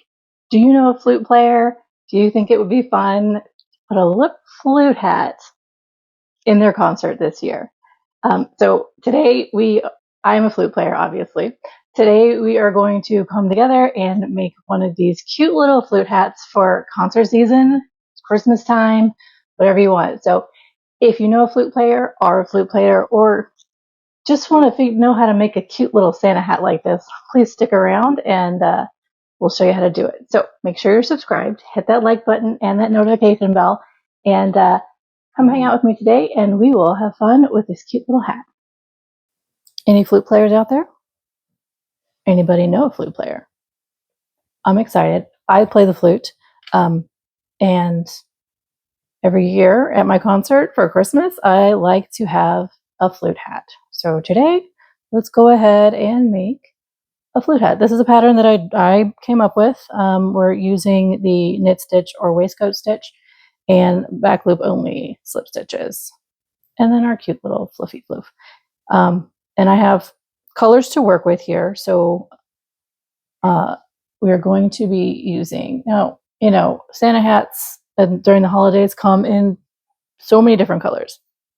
The colors that I've decided to use this year for our white edging is the King Cole Glitz double knit. It is a white glittery yarn. I don't know if you can tell in the camera, but there's some metallic in there. Super fun, especially for holidays. The blue one is my Stylecraft Special DK in Royal. I made the blue one for a fellow flute player in my band. She chose blue. Typical color for Christmas here, we have red with lipstick, Stylecraft Special DK. And then, of course, green hats are a thing as well. And this is color green, both in Stylecraft Special DK. So I'm going to go ahead and make a red one today with the white, but I wanted to show you the fun colors that have been used for this process.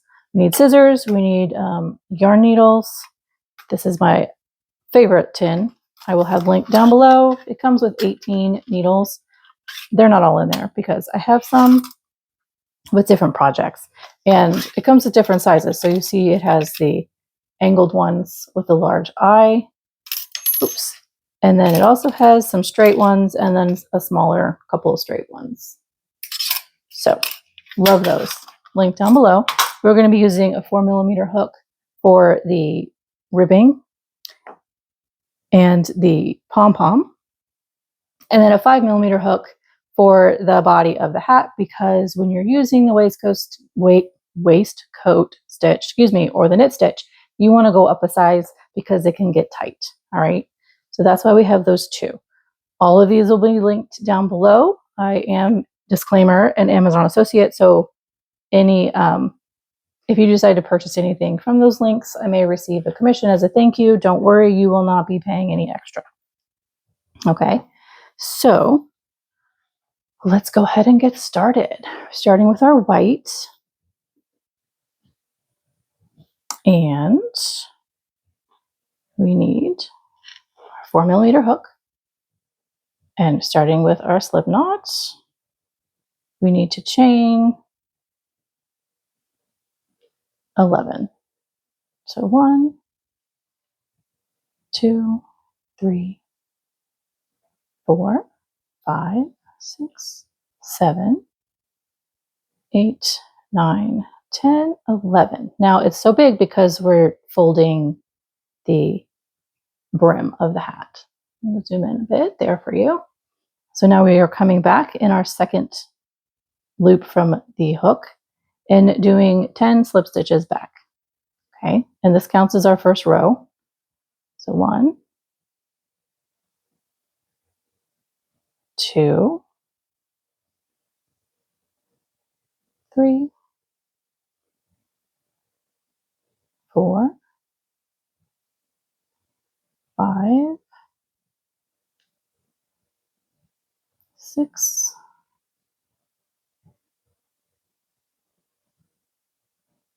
7, 8, 9, and here's our last one at 10. And there we are. So that's our first row. So then we chain 1 and turn, and we are going to do 20 more rows. We are slip stitching in the back loop only to give it that ribbed detail. So we have 1, and we need to do a total of 21. So this is row 2.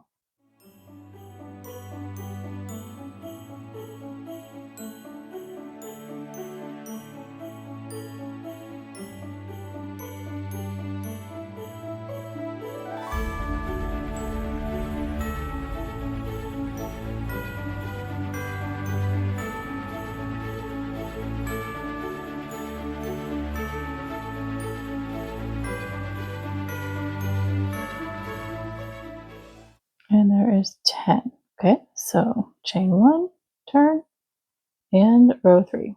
So I'm going to go ahead and skip through all 21 rows, and I will be back at the end to wrap this back around.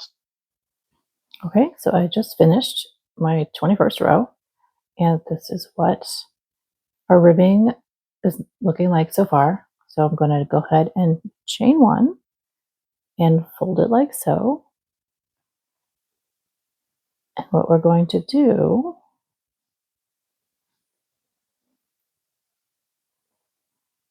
is front loop into both sides and slip stitch all the way down.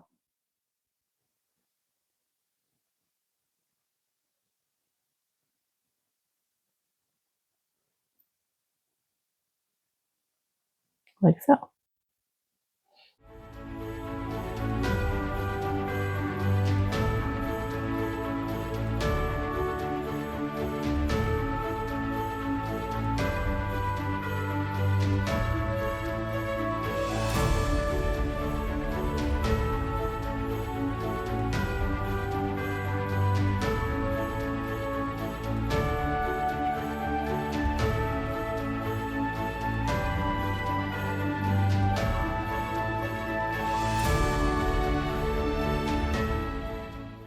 All right, so that is it on the end.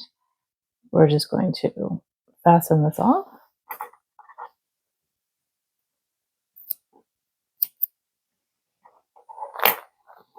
I'm going to weave both of these ends in, and then we will start the red color. So I'll be right back. Okay, so here we are, and I'm going to flip this inside out, and we are going to work on this side so that when we roll this up, the side that faces out is the nicer side. Okay, so we need our 5.5 millimeter, not our 5.5, our 5 millimeter hook for this one because we're doing the waistcoat stitch. Why is that so difficult for me to say right now? I don't know. Or you could call it the knit stitch, either one. And so what you need is a looser stitch for that. Otherwise, it's going to be way too tight and a major hassle. So we are starting with a slip knot because we're going to go directly into the ribbing spaces right above here. Okay. And we need a total of 11 single crochets around. So I'm making these quite loose, as you can see, and that is the goal because it's going to be difficult to go into these stitches if we do not.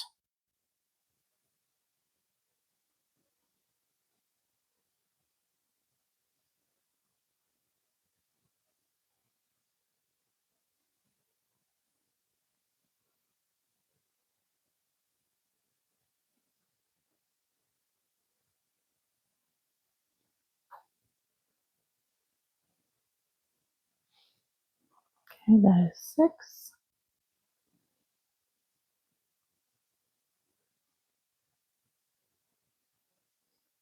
7, 8, 9, 10,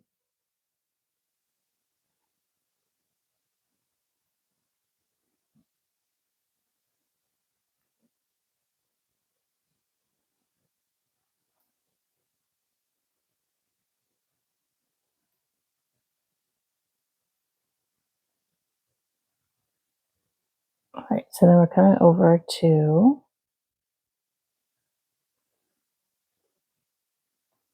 I know that seems like a big gap. It's going to be okay.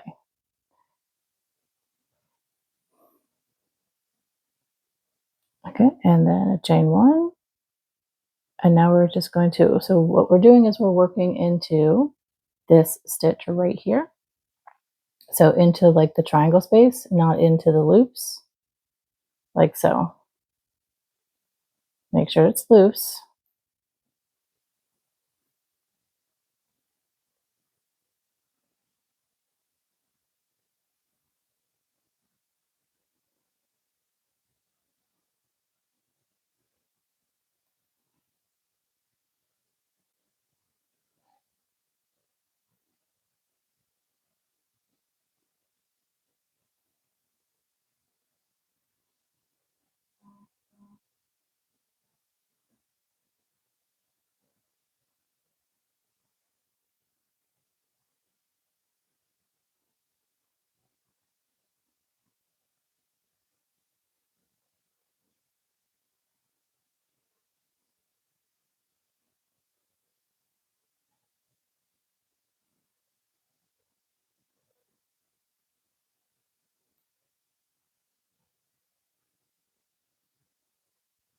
Okay, and then we're just going to go straight in over here and continue around another 11. So we need to do a total of 7 rows.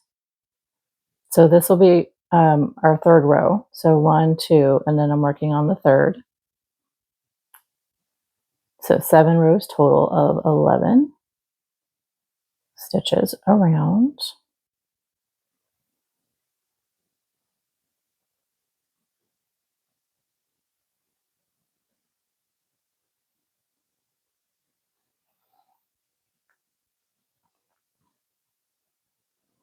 Remember to keep it somewhat loose, because if you don't, it's going to get really tight and it makes it difficult to get your hook in there.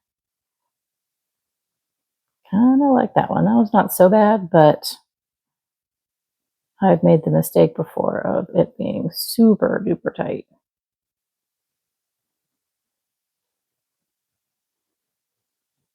Okay, so right, so I'm going to go ahead and finish up those 7 rounds, and then I will see you at the end to finish this up.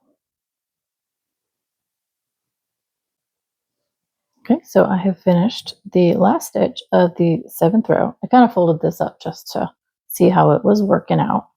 Let me put that back down. So then what we're going to do now is I'm just going to cut a tail, because we are going to cinch this together.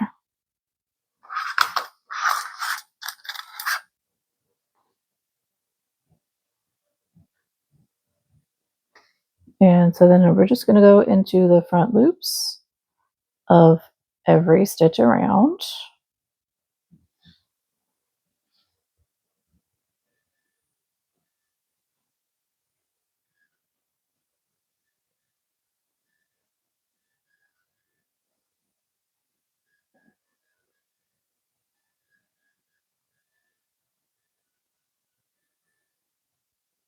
And then back to the first one.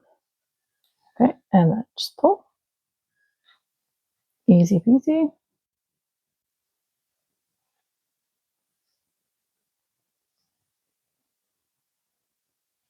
And kind of stitch that closed a little bit. And we're going to go inside out. So I'm going to flip this inside out completely so that I can weave this in and weave in this. And then we get to make the pom-pom and finish this cute little hat up. So now if you don't play flute or don't know anybody who plays flute, you could make this as like a cute little ornament, or you could use worsted weight and be a bigger ornament if you wanted.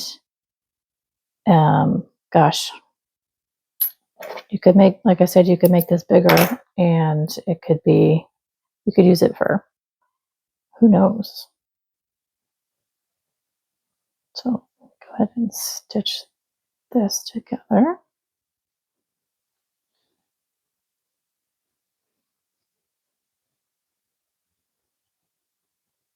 But little Santa hats can be fun, right? So comment down below if you have any creative ideas on what you may use these cute little hats for. Okay. So I'm going to turn this back, right side out. Here we go. Now we're going to use our 4mm hook to make our pom-pom. And we are going to do a magic ring with this one.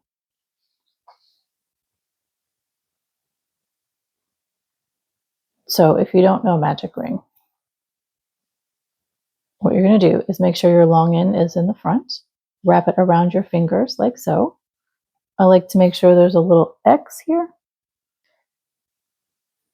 Go under that bottom, grab the top, and then loop around and pull through. So we need 6 single crochets. 1, 2, 3, 4, 5, and 6. So we're going to pull this tight.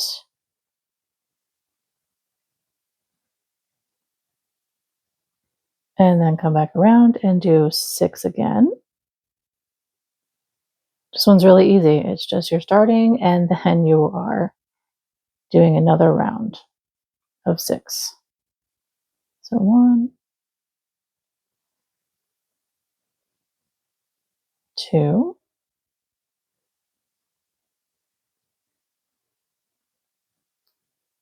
3, 4, 5, and 6. I'm going to flip this around like so. So the right side is out. And I'm kind of going to slip stitch here into the first stitch. And then we're going to tie this off.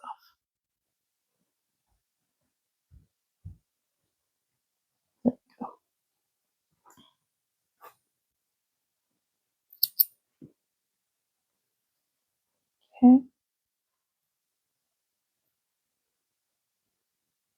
Turn that around. Pull the center to tighten it up a little bit. Now we need our yarn needle.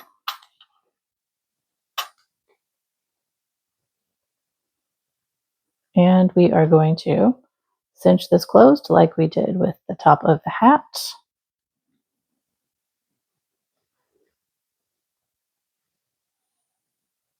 That's it. Okay. I'm just going to grab those front loops all the way around.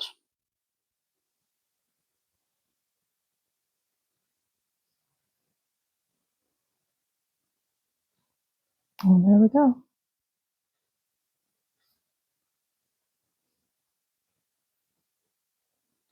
It's our cute little pom-pom. Okay, so I'm going to tie a knot here.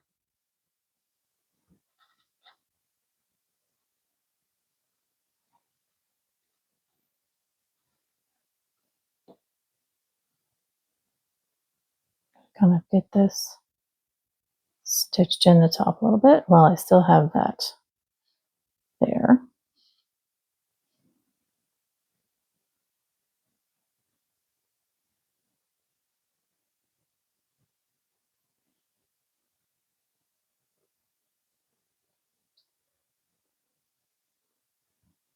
Okay, so you're just going to stitch your pom-pom on there. I'm going to do that. Put this end down here, do the center, and I'm going to do the same. I'm going to pull this end down through the middle.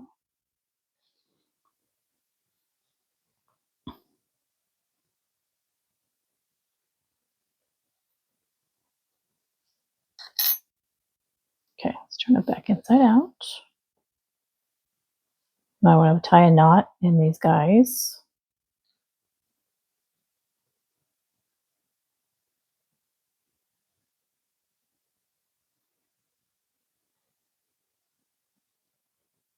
To secure it.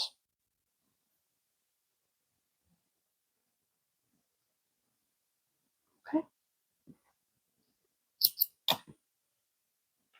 And there's our hat with our cute little pom-pom. Let me go ahead and fold up the bottom. Now you can make that fold perfectly in half, or if you want this to be a little bit shorter on the top, you can do that. So let's go ahead. And here it is. So cute.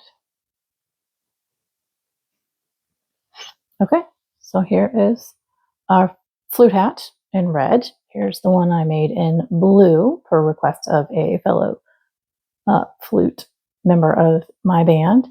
And then I have a few more to make, but I hope you enjoyed this. I'm going to go ahead and clean everything up, and then I will see you in just a moment. Aren't they adorable? I think they're just great. So here's the 2 that we have today. I still have to make a few more for this week for my flute section. I'm super excited. I have a concert at the end of the week, But I hope that this was fun for you and enjoyable. And if you know anybody that would love a little flute hat for their Christmas concert season, by all means, go ahead and make them one.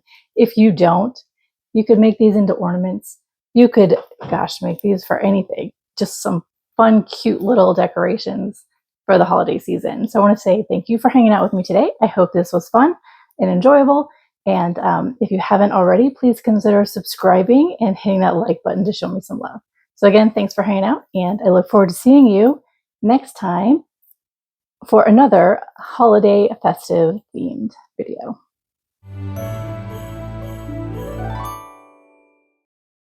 Do you love Granny Square? Have you ever wondered what your name would look like as a Granny Square?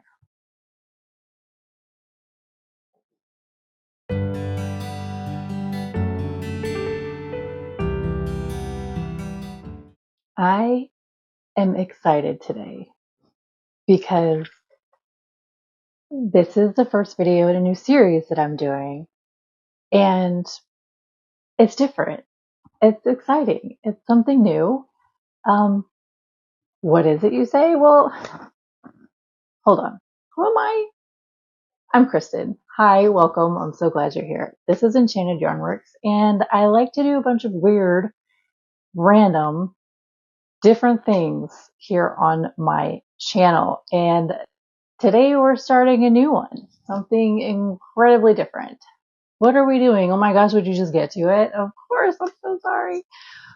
We're going to make a granny square today based off of a name. Have you guys done that before? Have you seen that before? You know, I know there's a lot of different creative outlets out there where people paint based on a name or things like that. So I thought, let's try creating a granny square from a name. So if that sounds interesting to you, please go ahead and click that subscribe button and make sure that notification bell is dinged, and also consider smashing that like button to show me some love today. While you are doing your notification button, make sure that you have notifications turned on your phone so that when those notifications do go out, you will get them from YouTube. So anyways, let's go ahead and check out this new venture and see what a name brings in the crochet world as a granny square. Up today, we are going to do the name Sofie, and Sofie with an F, not a PH. Definitely something new. So hang out with me today and let's see how this turns out. I'm really excited for this one. So we're going to get started on my this is the first video for my new series. Today we're going to start out doing a special name for a very special person in my life. I absolutely love her dearly, and she deserves a little homage for her just awesomeness. This is Sofie. This is Sofie Granny Square, Sofie with an F, not with a PH. Pretty sure that a PH would be a little bit different. And so if you are Sofie with a PH and you would like to see your name in a granny square, comment down below and I will do that for you. But this is Sofie with an F, my beautiful, amazing daughter. This is for her. So we're going to go ahead and get started. What we need, I'm working with Stylecraft Special DK yarn. They have so many colors. So that's why I love to work with it. I like a DK weight because it's just lighter weight and it's not so bulky. It doesn't take up so much space. And I don't feel restricted like if I'm wearing something with a DK weight. So I absolutely love the versatility that this yarn has. So that's why if you haven't noticed, I use it for all of my creative endeavors. When I need something that is just like an off the wall or a crazy idea that gives me so many color options, this is the yarn that I choose to use. You could use a worsted weight. You could use whatever you want for these. You use cotton yarn of any kind to however you want to make it work. Just remember your sizes will be a little bit different. Okay. We are also going to be, so the colors we're using today are raspberry,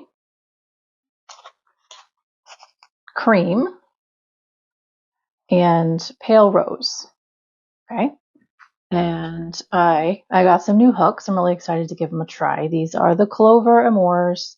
This is a 4mm. We're going to be using that.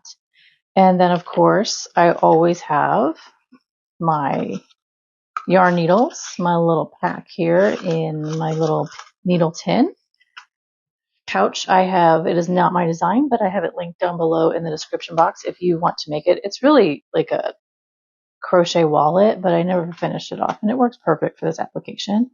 I have some new scissors. These are super cool. They have a little pouch here that you can, keep them safe, and these are colorful. So these came in a set of 2 from Amazon. I purchased the pink. These are pink. Actually, I'm just going to leave them out. Pink and gray was the set that I purchased, but there's other options like gray and black, or orange and gray, or orange and black, I think. Or there's also like a yellow and a black set. So I thought that was really cool to show with you guys. So those will be linked down below. So let me move this out of the way. And then we'll get started. So, if you're wondering what this stuff is, I always like to my Stylecraft yarn because it helps me organize it in my cabinets. I like to cake my yarn, and then I use this thread saver. It's a nylon, or like a nylon plastic webbing. It's actually made for, the larger spools of sewing thread. But I purchased it in long, like 40-yard stretches. They're not pre-cut, so I can cut them to my size. And I'll link that down below too. And I just cover it because once I work with it, and then it just shrinks down with the yarn and it doesn't make a mess. You can see this cake is a little softer because I've worked down through it, but it's not making a mess everywhere. It's not getting floppy and all of that excitement. So that's what I like to do. I will link that down below as well. And a little disclaimer, anything that I link down below, I am an associate for Amazon. So if you choose to use those links to purchase any products, first of all, thank you. I appreciate that. I will receive a little thank you from Amazon in commission form, but don't worry, you're not paying anything extra. It's standard pricing. They don't jack anything up for you. They just give me a little bit extra. So all that's out of the way. Let's go ahead and get started and make this fantastic granny square. So what we are going to do, the stitches we're going to need, we have chain stitch, slip stitch, single crochet, double crochet, popcorn stitch. That's what we're going to be using today. A special stitch listed, a 5 double crochet popcorn stitch. And that's actually the stitch that we start with. So we're going to be starting with raspberry, which is this darker color. And my options are to make a magic ring, or to join with a slip stitch. Do the chain 4 and join with a slip stitch. Excuse me. Gosh, I'm going to do chain 4 because we're doing popcorn stitches to start this out, and I want a pretty secure foundational ring because this is going to be bulkier beginning, and I think I don't want to run the risk of that magic ring coming undone. So that's why I am doing the chain 4 loop. So then we need to chain 3. That counts as the first double crochet of our 5 double crochet popcorn stitch. And we need to do a total of 8 of these popcorn stitches in the ring with a chain 1 in between.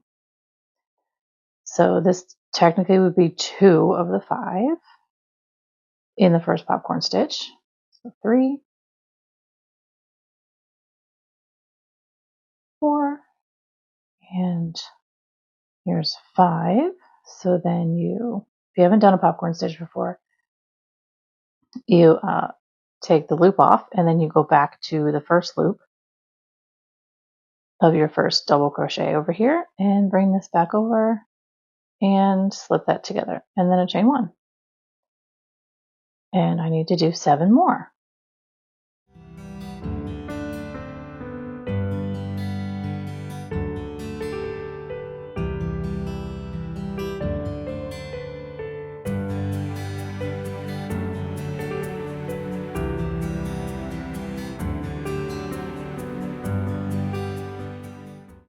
this is our third one we're doing.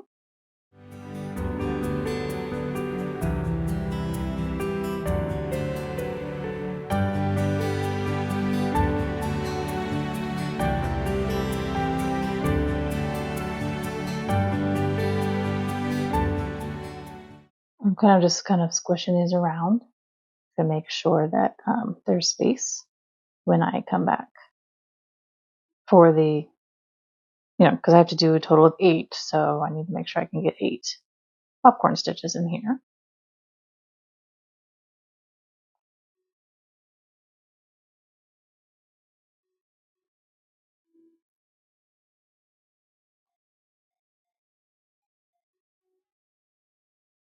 And this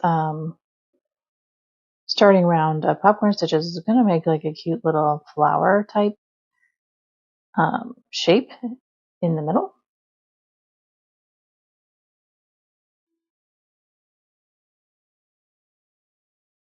If this is your first time here and with me, I want to definitely say welcome and thanks for hanging out. I hope this is an interesting concept for you and you really like it. And for those of you who've been with me for a while, I really hope you like this too. I had this idea back in November and I was like, we're going to wait for the perfect time to get this idea going.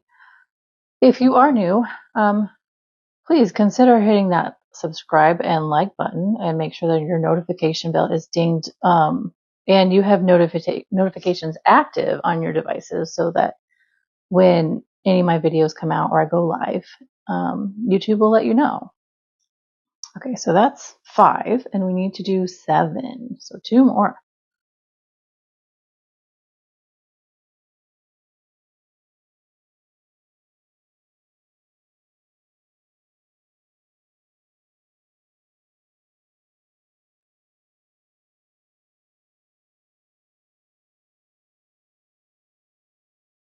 I'm going to move these, slide them all the way around so that it doesn't seem like super tight on this side. Goes to the beginning, so that is 6, so we have 2 more. This is definitely a different way to start a granny square, for sure. Usually you just kind of have the regular granny stitches, but definitely not this popcorn star flower thing we've got going on. 1, 2, 3, 4, 5, 6. Yep, 1 more. Okay.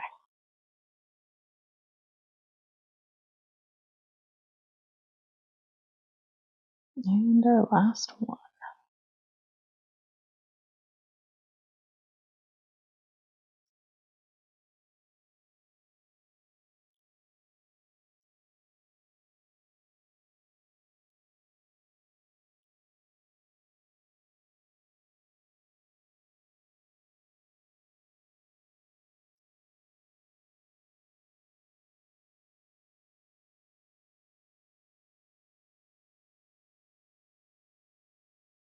Okay, so then we have 1, 2, 3, 4, 5, 6, 7, and 8. Nice. Let's scoot those around a little bit. And then the chain 1, and we just slip stitch here to the beginning.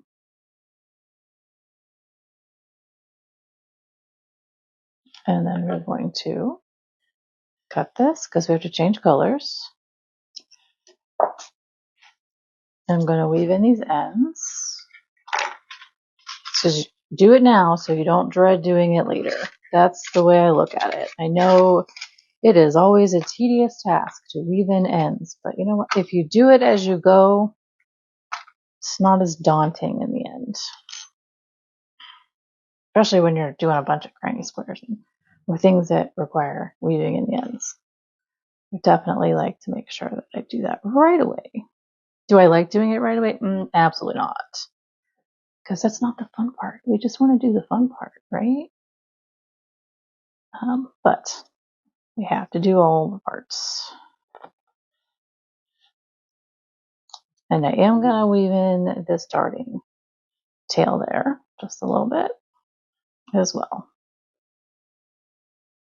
And then trim all these up. And we'll be ready to go. So the weaving back and forth is especially important if you did that magic ring in the beginning. This is the not chain 3 slip stitch, so it's less likely to have issue with coming undone or anything like that, but I definitely still like to make sure I get it completely secure in there by going back and forth a couple times, making sure I'm going through the flies of the yarn. So I split the yarn so that I can go through that easier. Okay.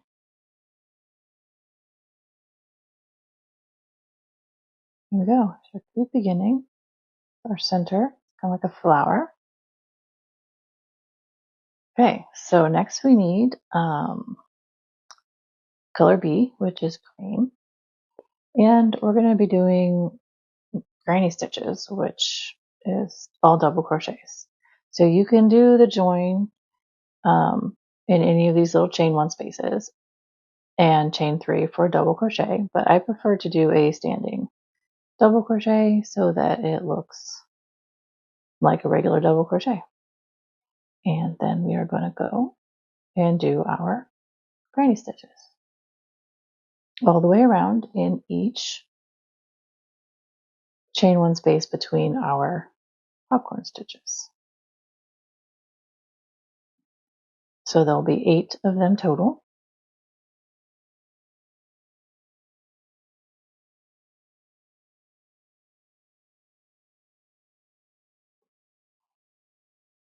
I'm not chaining in between the clusters because I don't want that extra looseness. I know sometimes, with your granny squares, the instructions are to chain in between, and sometimes it's not. In this application, I prefer not. So we're just doing granny cluster after granny cluster in the chain 1 spaces. No chain 1 in between the clusters.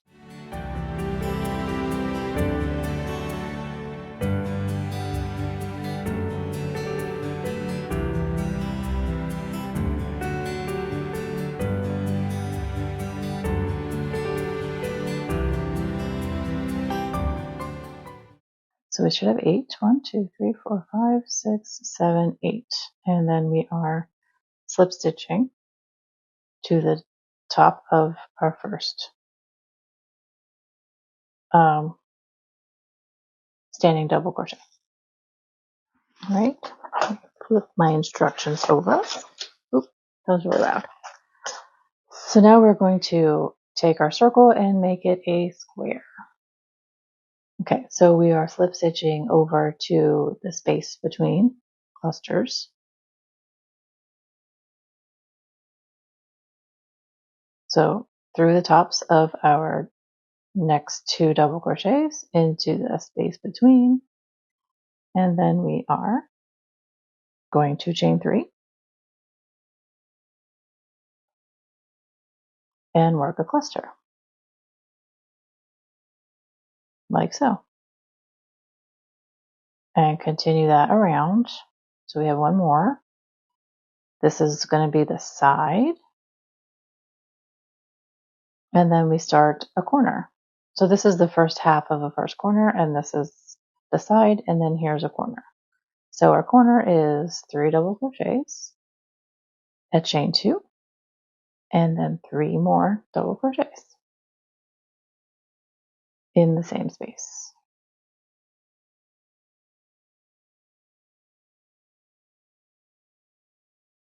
So you see that gives us a nice corner to square it off.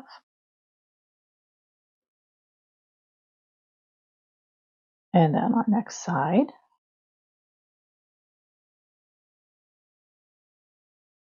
And our next corner, all the way around.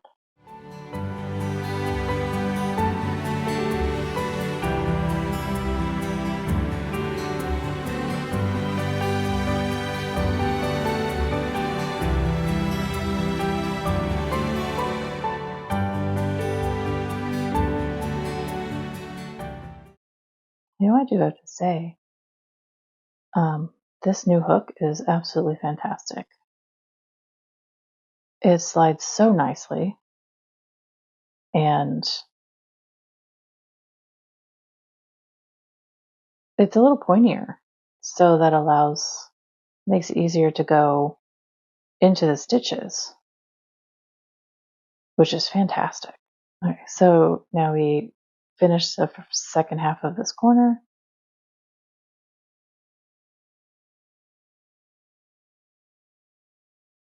Chain 2, and then we are slip stitching into the top of that double crochet. Here we are. And so now I'm going to mess this up because we're going to change colors. Next up, we are adding in color C, which is our pale rose color. And this is also all granny squares. So we're going to be doing a standing double crochet. And we're starting anywhere in between the sides and doing 3 double crochets in each side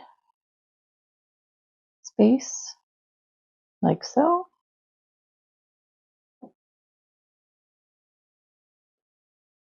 Just like that. And then in our corners, we're doing the same 3 double crochets, chain 2, and 3 double crochets. So this is what we're going to do all the way around. And we're going to do this for 3 rounds. Okay, so we've gone around and we're going to slip stitch to our starting standing double crochet. And then we are going to slip stitch over to the space here. And then into that space and chain 3 and continue making our clusters all the way around like we just did. We have 2 more rounds to do. This is round 4 and I'm starting round 5. And then we have a round 6.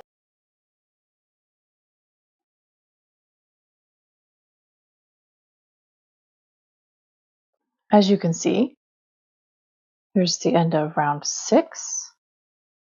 And this is larger than a typical square that I do, which is usually 4 inches. So this one's going to be about 6 or so. We have 2 more rounds to do. Sofie's square is obviously larger than the typical square. She has a beautiful soul, and that's why. And she's meant to stand out from the crowd, and pave her own path. So this is kind of very fitting for her square to be a little bit larger than the typical granny square. So yes, her beautiful soul is meant to pave its own path and stand out from the crowd. So anyways, we have 2 more rounds to go. Next up, we are going back to the cream color, and what we're going to be doing is a standing double crochet into any corner, because we're just going to be doing double crochets all the way around with this. So we need our corners of 3 double crochets in a chain 2. Oops.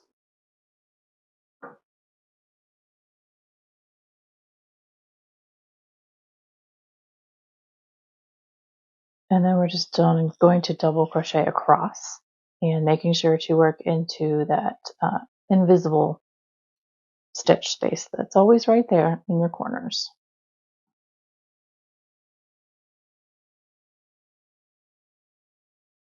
So in the top of every stitch is what we are doing. There we are with our simple border, and next we have one last border to do, and we are going back to the pale rose, and this is just a single crochet border. So I'm going to do a standing single crochet, and just starting anywhere along the way on the side, and just do a standing single crochet, go all the way around. In the corners, we're going to be working single crochet, chain 2, single crochet, and it's that simple. So I really did like this process of creating this cute square for this name, for Sofie's name. It does kind of give old-fashioned, vintage, maybe Victorian vibe.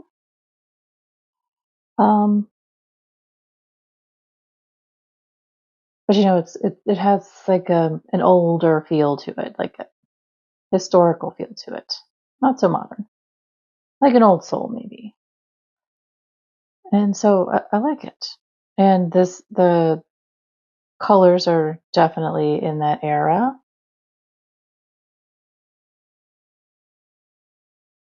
And I like how the popcorn stitches kind of make a little flower in the middle. It does look kind of like a flower. So if you thought this was fun and you enjoy this concept and would like me to do your name or someone else's name, comment down below. Let me know. And I would love to do a square for you. Also, if you're not subscribed, please consider doing so. And then you'll be totally in the know when the new ones come out and you can watch.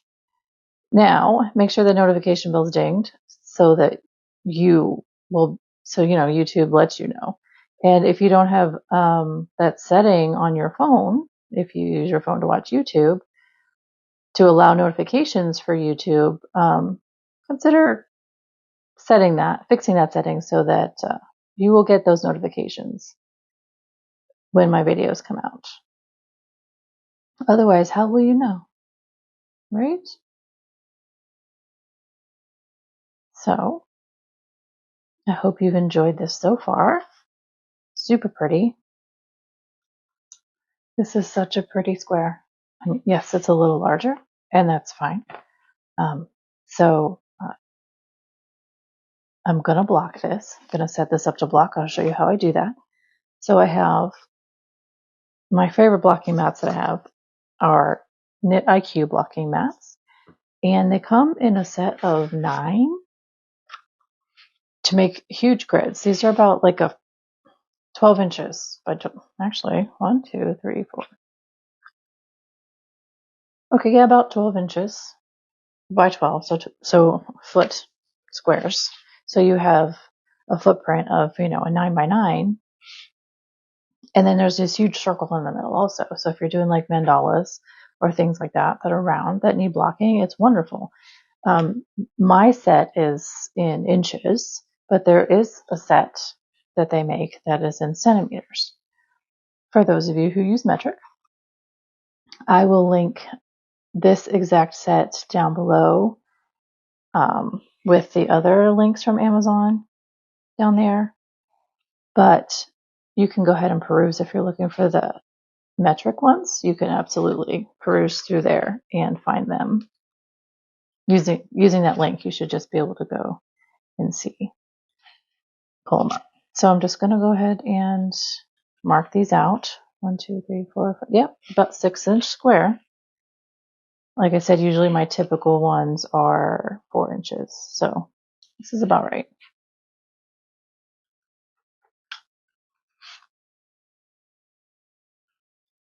And what I'm going to do is I'm going to set a steam iron, just my regular iron. What I do is I use the steam function. Now I lift these guys up on the edges so that it opens this up a little bit and allows for the steam and the heat and all of that to go through underneath. And it makes this process work so much faster. So what I do is I just hover that steam iron over the top. I don't touch it because this is acrylic and it'll melt. You don't want that to happen. But this is how I block my acrylic projects. And it's kind of fun because as that steam loosens up, the stitches, it starts to sink down, and that's when I know it's ready and it's blocked, and then it won't take much time to dry because it really use much steam or heat. So I'm gonna go steam this, and I will be right back and show you our beautiful finished Sofie with an F, Sofie square. So beautifully blocked. Look at that. So pretty. I hope that you enjoyed this one. I hope that you enjoy this new series that I'm going to do with this. I think it's going to be a lot of fun to turn our names into granny squares. Yeah. So if this is something that you would like me to do for you, go ahead and comment down below your name. And, ask me to make your name into a granny square. I would love to. And it'll be a next video. So what do you guys think? Let me know. Tell me in the comments, thoughts, all of that. And I will go ahead and get this all cleaned up, and I will see you in just a minute. Sofie's square. What did you think? I'm thrilled with this one. It's fun. It's new. I'm really excited for this new venture to do granny squares with y'all's names, actually. So if you like this, if you're not subscribed, please do subscribe. Click that like button. Make sure that notification bell is dinged so that we can all have fun together here on my channel. And tell me in the comments, would you like me to do your name? I would love to do your names. Put your name in the comments, and I will be elated and blessed to be able to turn your name into a beautiful granny square. Sofie Square today, I am super thrilled to have shared this with you. I have a few more in the lineup, and I can't wait to get those out. Tell me what you think. What did you think today about this new venture and how it turned out? And again, if you would like me to do your name or somebody's name that you care for or anything like that, I think it'd be fun. Put those in the comments for me down there. If you're not subscribed already, please consider doing so and hit that notification bell and the like button. Show me some love today. And I wanted to say thank you very much for joining me in this new venture and hanging out with me today. And I look forward to having more fun with you in the future, in my future videos, and even in my live streams. So again, thanks so much for hanging out with me today, and I'll see you next time.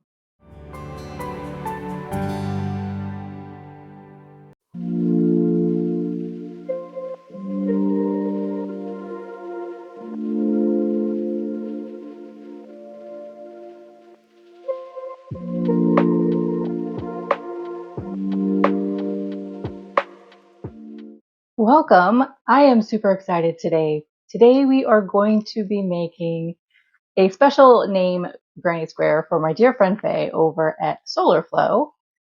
This one is super, super pretty, and I really hope she loves it, and I hope you guys do as well. So welcome. My name is Kristen, and this is Enchanted Yarnworks.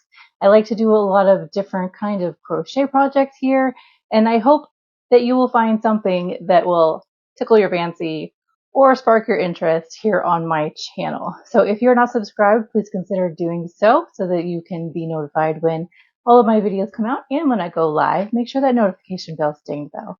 And then without further ado, I'm excited to go ahead and show you this beautiful, beautiful yet calming granny square for my dear friend Faye over at Solarflow. And I hope you'll join me. So let's go ahead and get started. We are going to need for Faye, F-A-Y, granny square, the colors that I am using for this are Stylecraft Special DK yarn in Duck Egg. And then it required a little sparkle. So I'm using King Cole Glitz in Diamond White and also King Cole Glitz in Silver. Now, as you can see, I'm running a little bit low on these yarns, so I guess I'm going to have to reorder.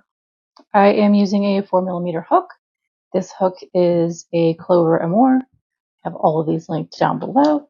Also, in my lovely little pouch, we will need a pair of scissors. These are so cute. I got these as a set of 2 on Amazon. They have this pink. They have a bunch of different sets. So like this one I ordered was a pink and gray set of 2. They have like orange and black and a yellow and gray or something like that. I'm not sure. Definitely yarn needles. So my trusty needle tin of 18 needles is here. And if you're curious about this lovely little pouch wallet, I have the link to Pinterest down below in the description box as well. This is not my pattern, but it is there for you. And this is using an old retired yarn that I wish wasn't, because I love it so much. It is a peaches and cream or sugar and cream. I don't remember. It's one of those cottons that I had in a stash forever. Anyways, so let's go ahead and move on and get started with this. So this is a simple granny square. It's going to be about maybe 5 inches square. What we will be doing are single crochets, double crochets. So our color A is going to be the center, which is this lovely diamond white. I'll move these over here just a bit.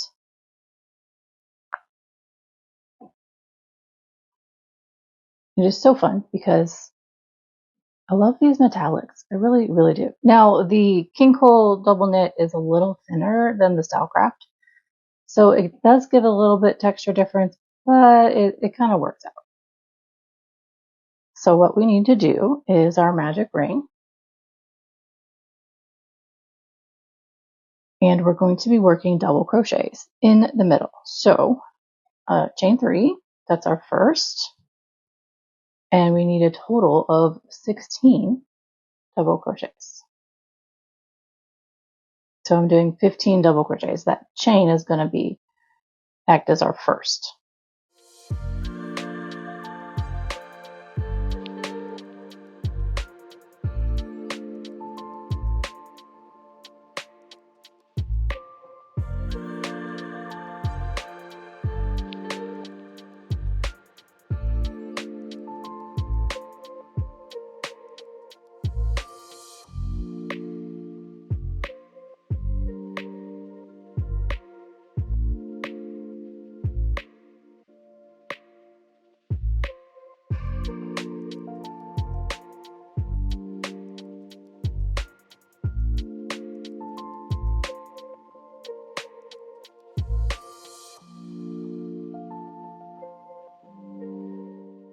Okay, and then pull that tight, slip stitch to the beginning, the top of that chain 3, like so. And here we have our center. And next we're going to do a round of V-stitches. So we are doing chain 4 because that's going to count as our double crochet chain 1, and then double crochet in the same stitch. So this is technically our first V-stitch.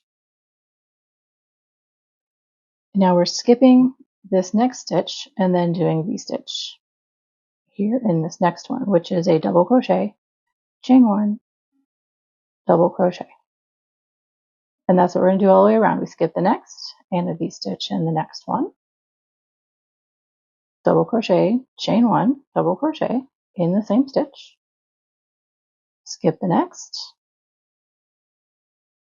and continue this all the way around for a total of 8 V-stitches to include this beginning over here.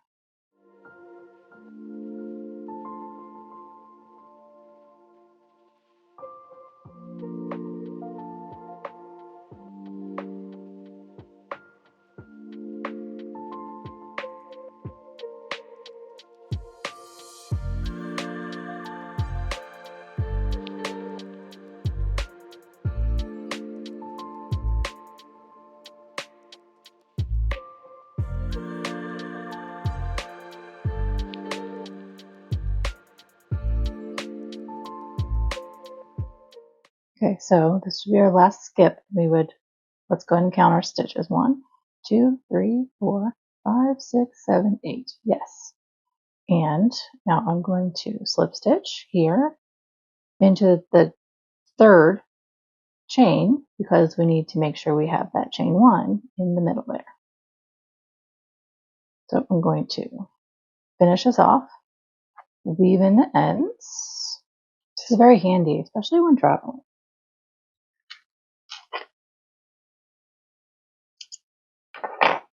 Now we're finished with the whites because we're only using 3 colors and each color is going to be its own section.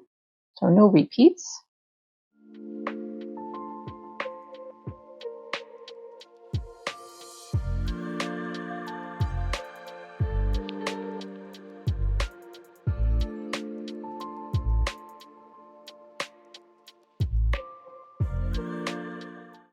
Okay, now that doesn't have to be perfect invisible join for this in this case because we are going to be stitching over those chain 1 spaces in the next round with our next color, which is duck egg.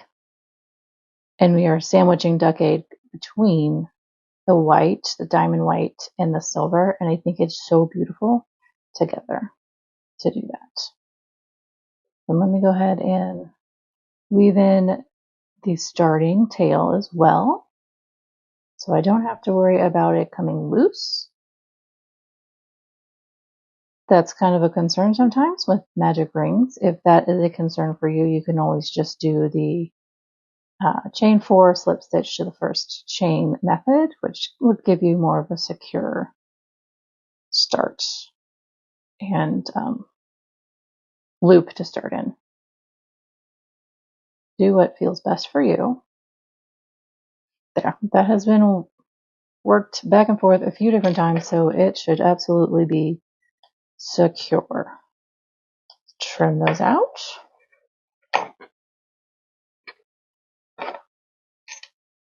Okay, next up is duck egg.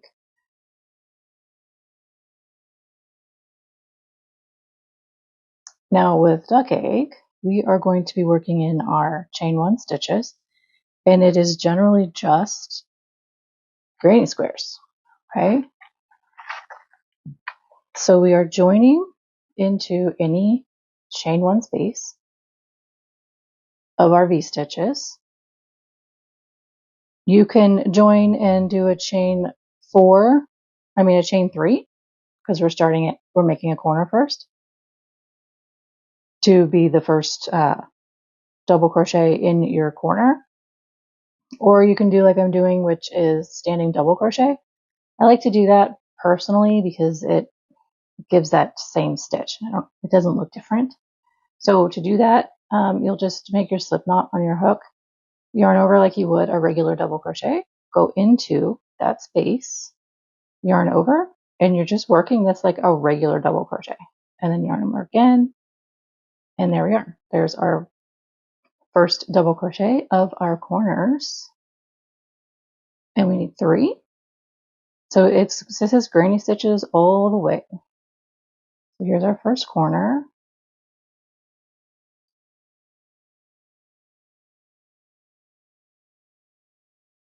Like so.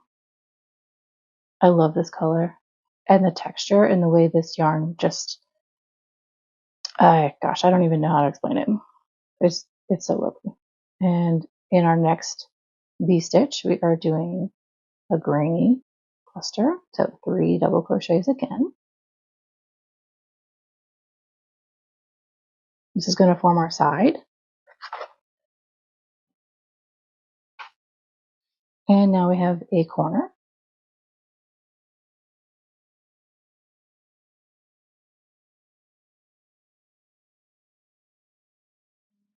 So that is our cluster, chain 2, cluster in the same space.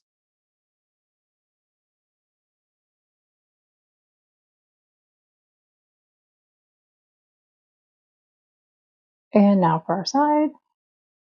And we'll just repeat this 2 more times.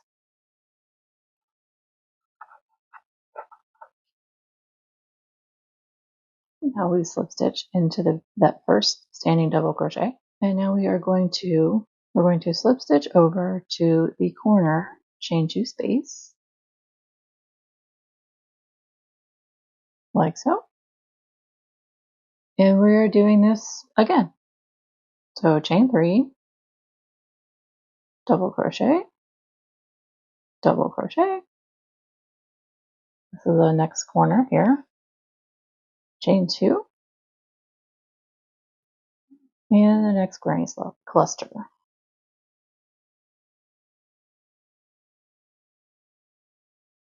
Okay, and we are granny clustering in each of these spaces between clusters down the side.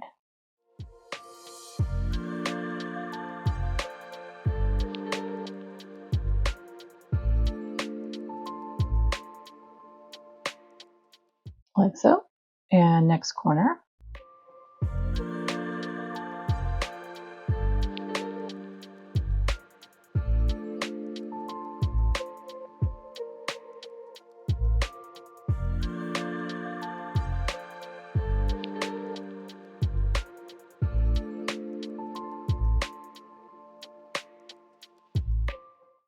So here's our first side with 2 corners, and then we'll just do this 1, 2, and then 3 more times to slip stitch and tie off to our first chain 3, which equals the double crochet in that granny cluster.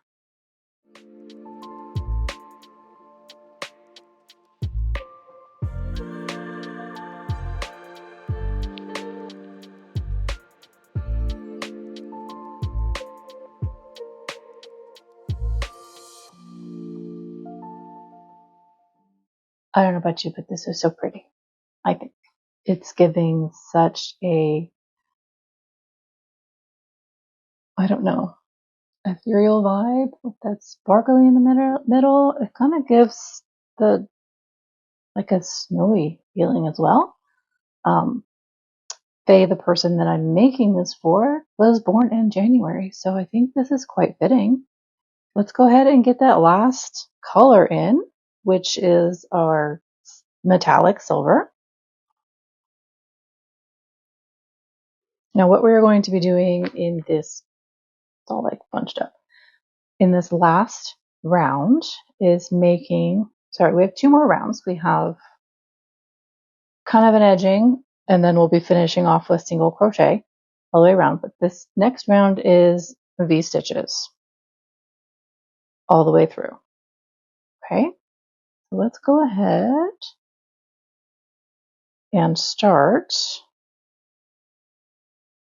with a standing double crochet in the corner. I like the standing stitches better than the chain one, the slip stitching in and then chaining, if I can help it. So our corners are going to be 2 double crochets and then chain 2.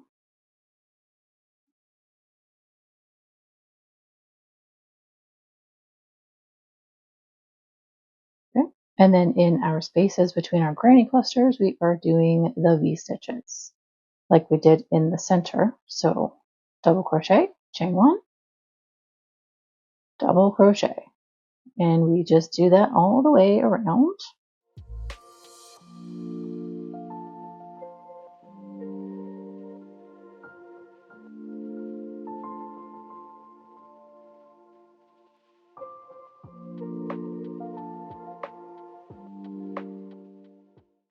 And then remember, our corner is 2 double crochets, chain 2, and 2 double crochets.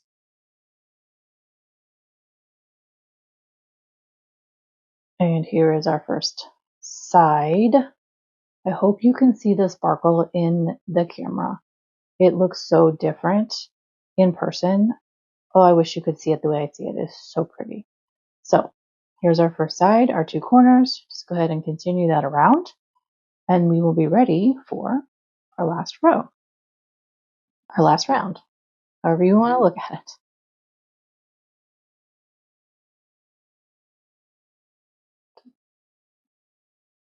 Okay, next up is slip stitch in the beginning double crochet, and then we will start our last round, which is going to be single crochets. As you can see, it's kind of rolling in. That's because this is a little thinner than this one. Like I said in the beginning, the Kinko's a little bit finer of a DK yarn, but we're going to work those double crochets in, and that will help square that out. And also we'll go ahead and block it. Okay, so what I'm going to do is chain one and then do a single crochet in that same first stitch that we slip stitch into, and then a double crochet in the next of our corner space, and then a double crochet in our corner space, chain two, double crochet again. That makes our corner. So our corner is the double crochet, chain two, double crochet. Okay, single crochet, and then now we start, this is the corner two, so we have single crochet in the top of that double crochet, single crochet in the top of the second double crochet of the corners, and then this is the beginning of our V-stitch. So top of that double crochet, into the center where that chain space is, and then top of the second double crochet of the V-stitch. Now here is the next top of the next V-stitch, first double crochet. Here's the chain space and the top of the second. So just repeat that down.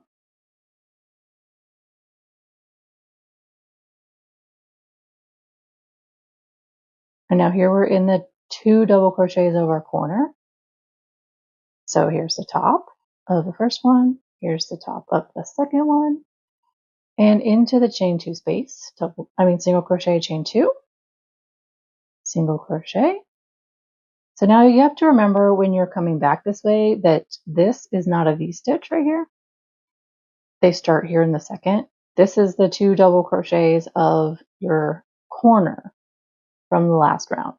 So you only have two single crochets here. Two single crochets here.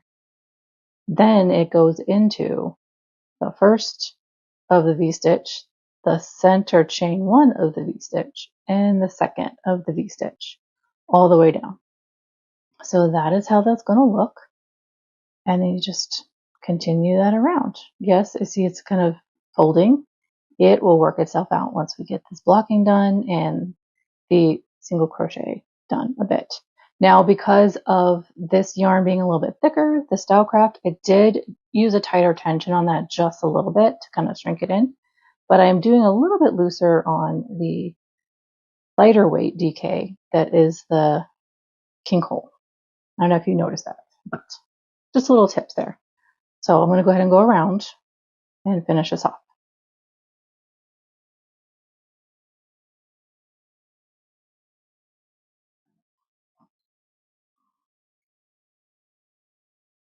Coming back around, we are almost finished here, and we are going, this is the last stitch for our double crochet V-stitch, and then we are just going to be slip stitching in this first single crochet that we did at the beginning of the round.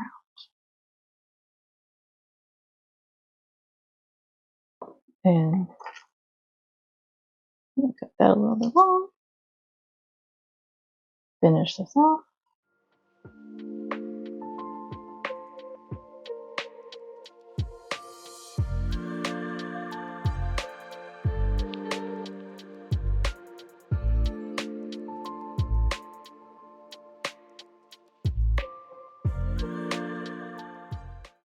Okay, I love to do the invisible stitches because now can you tell where I finished?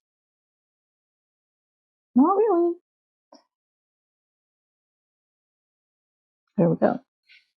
Yes, good blocking will work out lovely here, which I will show you how I do that.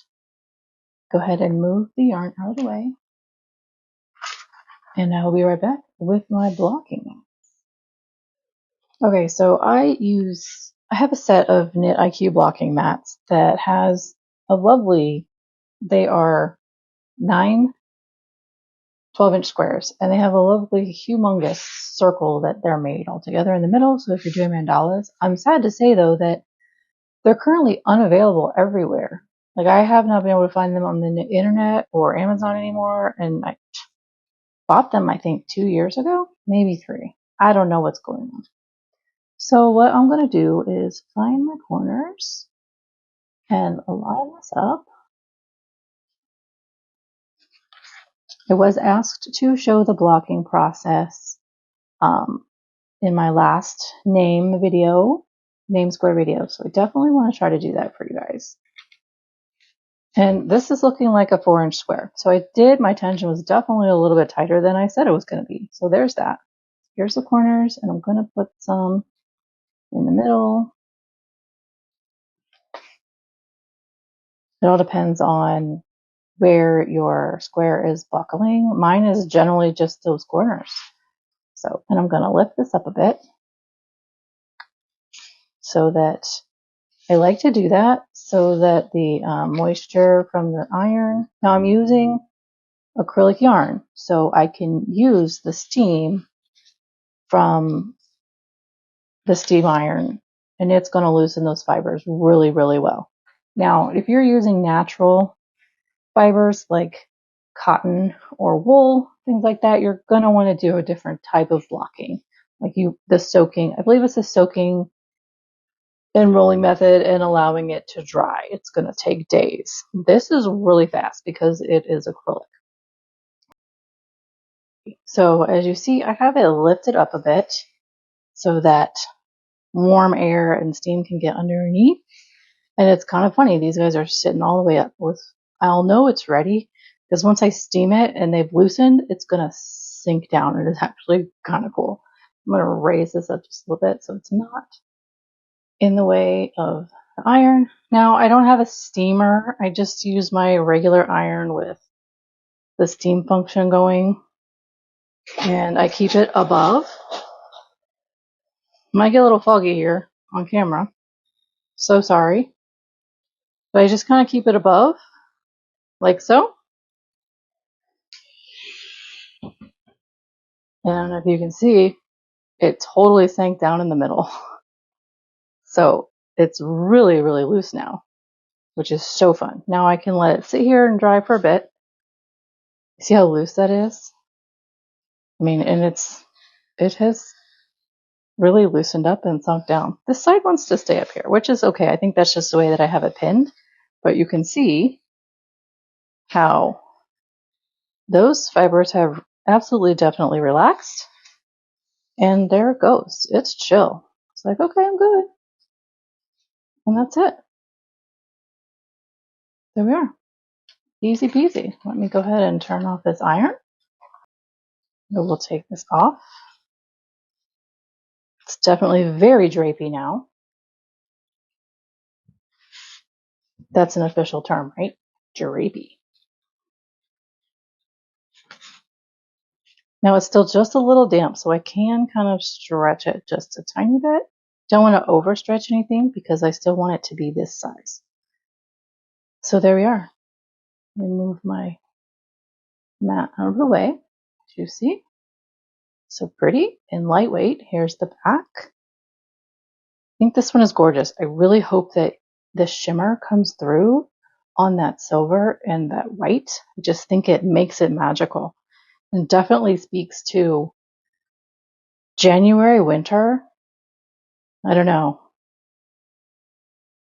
I think it's beautiful. Okay, I hope you guys love this square. I think I'm in love with this square. I truly am. And I hope you guys like it as much as I do. I'm going to go ahead and get all of this cleaned up, and I will see you in just a moment. I absolutely love the colors in this square. I absolutely love how the sparkle comes out with the glitter, the metallic yarns that I have here. And I hope you agree with me on this. It is absolutely beautiful. I hope you enjoyed this video. If you would like me to make your name in a granny square, please go ahead and comment down below your name or whatever name you choose. Or even if it's for a friend or family member, that's fine too. If you are not subscribed, please do so that you can hit that notification bell so that you'll be notified when my next video comes out, which could be your personalized granny square. Again, thank you for hanging out with me today. If you liked this video, go ahead and show me some love and hit that like button. And I look forward to seeing you next time when we crochet something fun together. This year has been an adventure for me. Never in my wildest dreams would I have thought I'd be where I am today, and I'm so grateful for all of you for that. What were your favorite videos of this entire montage over the past 24 hours? Is there anything I left out that was a favorite of yours? Go ahead and comment down below if there is one of those that I've missed. Or maybe it just wasn't as popular as the others, so I didn't add it in. But I want to thank you for hanging out and catching up on what we've done this past year. If there's something you would like me to do, or a video that was your favorite, go ahead and comment down below what you remember and we'll check that out. Maybe I'll do another one of these long video montages of what's gone on over this past year. So again, thank you so much for checking this out and chatting in the chat and hanging out and revisiting all of the fun that we've had this past year. What's to come? I don't know. It's an adventure. And I hope you'll join me on it for the next year.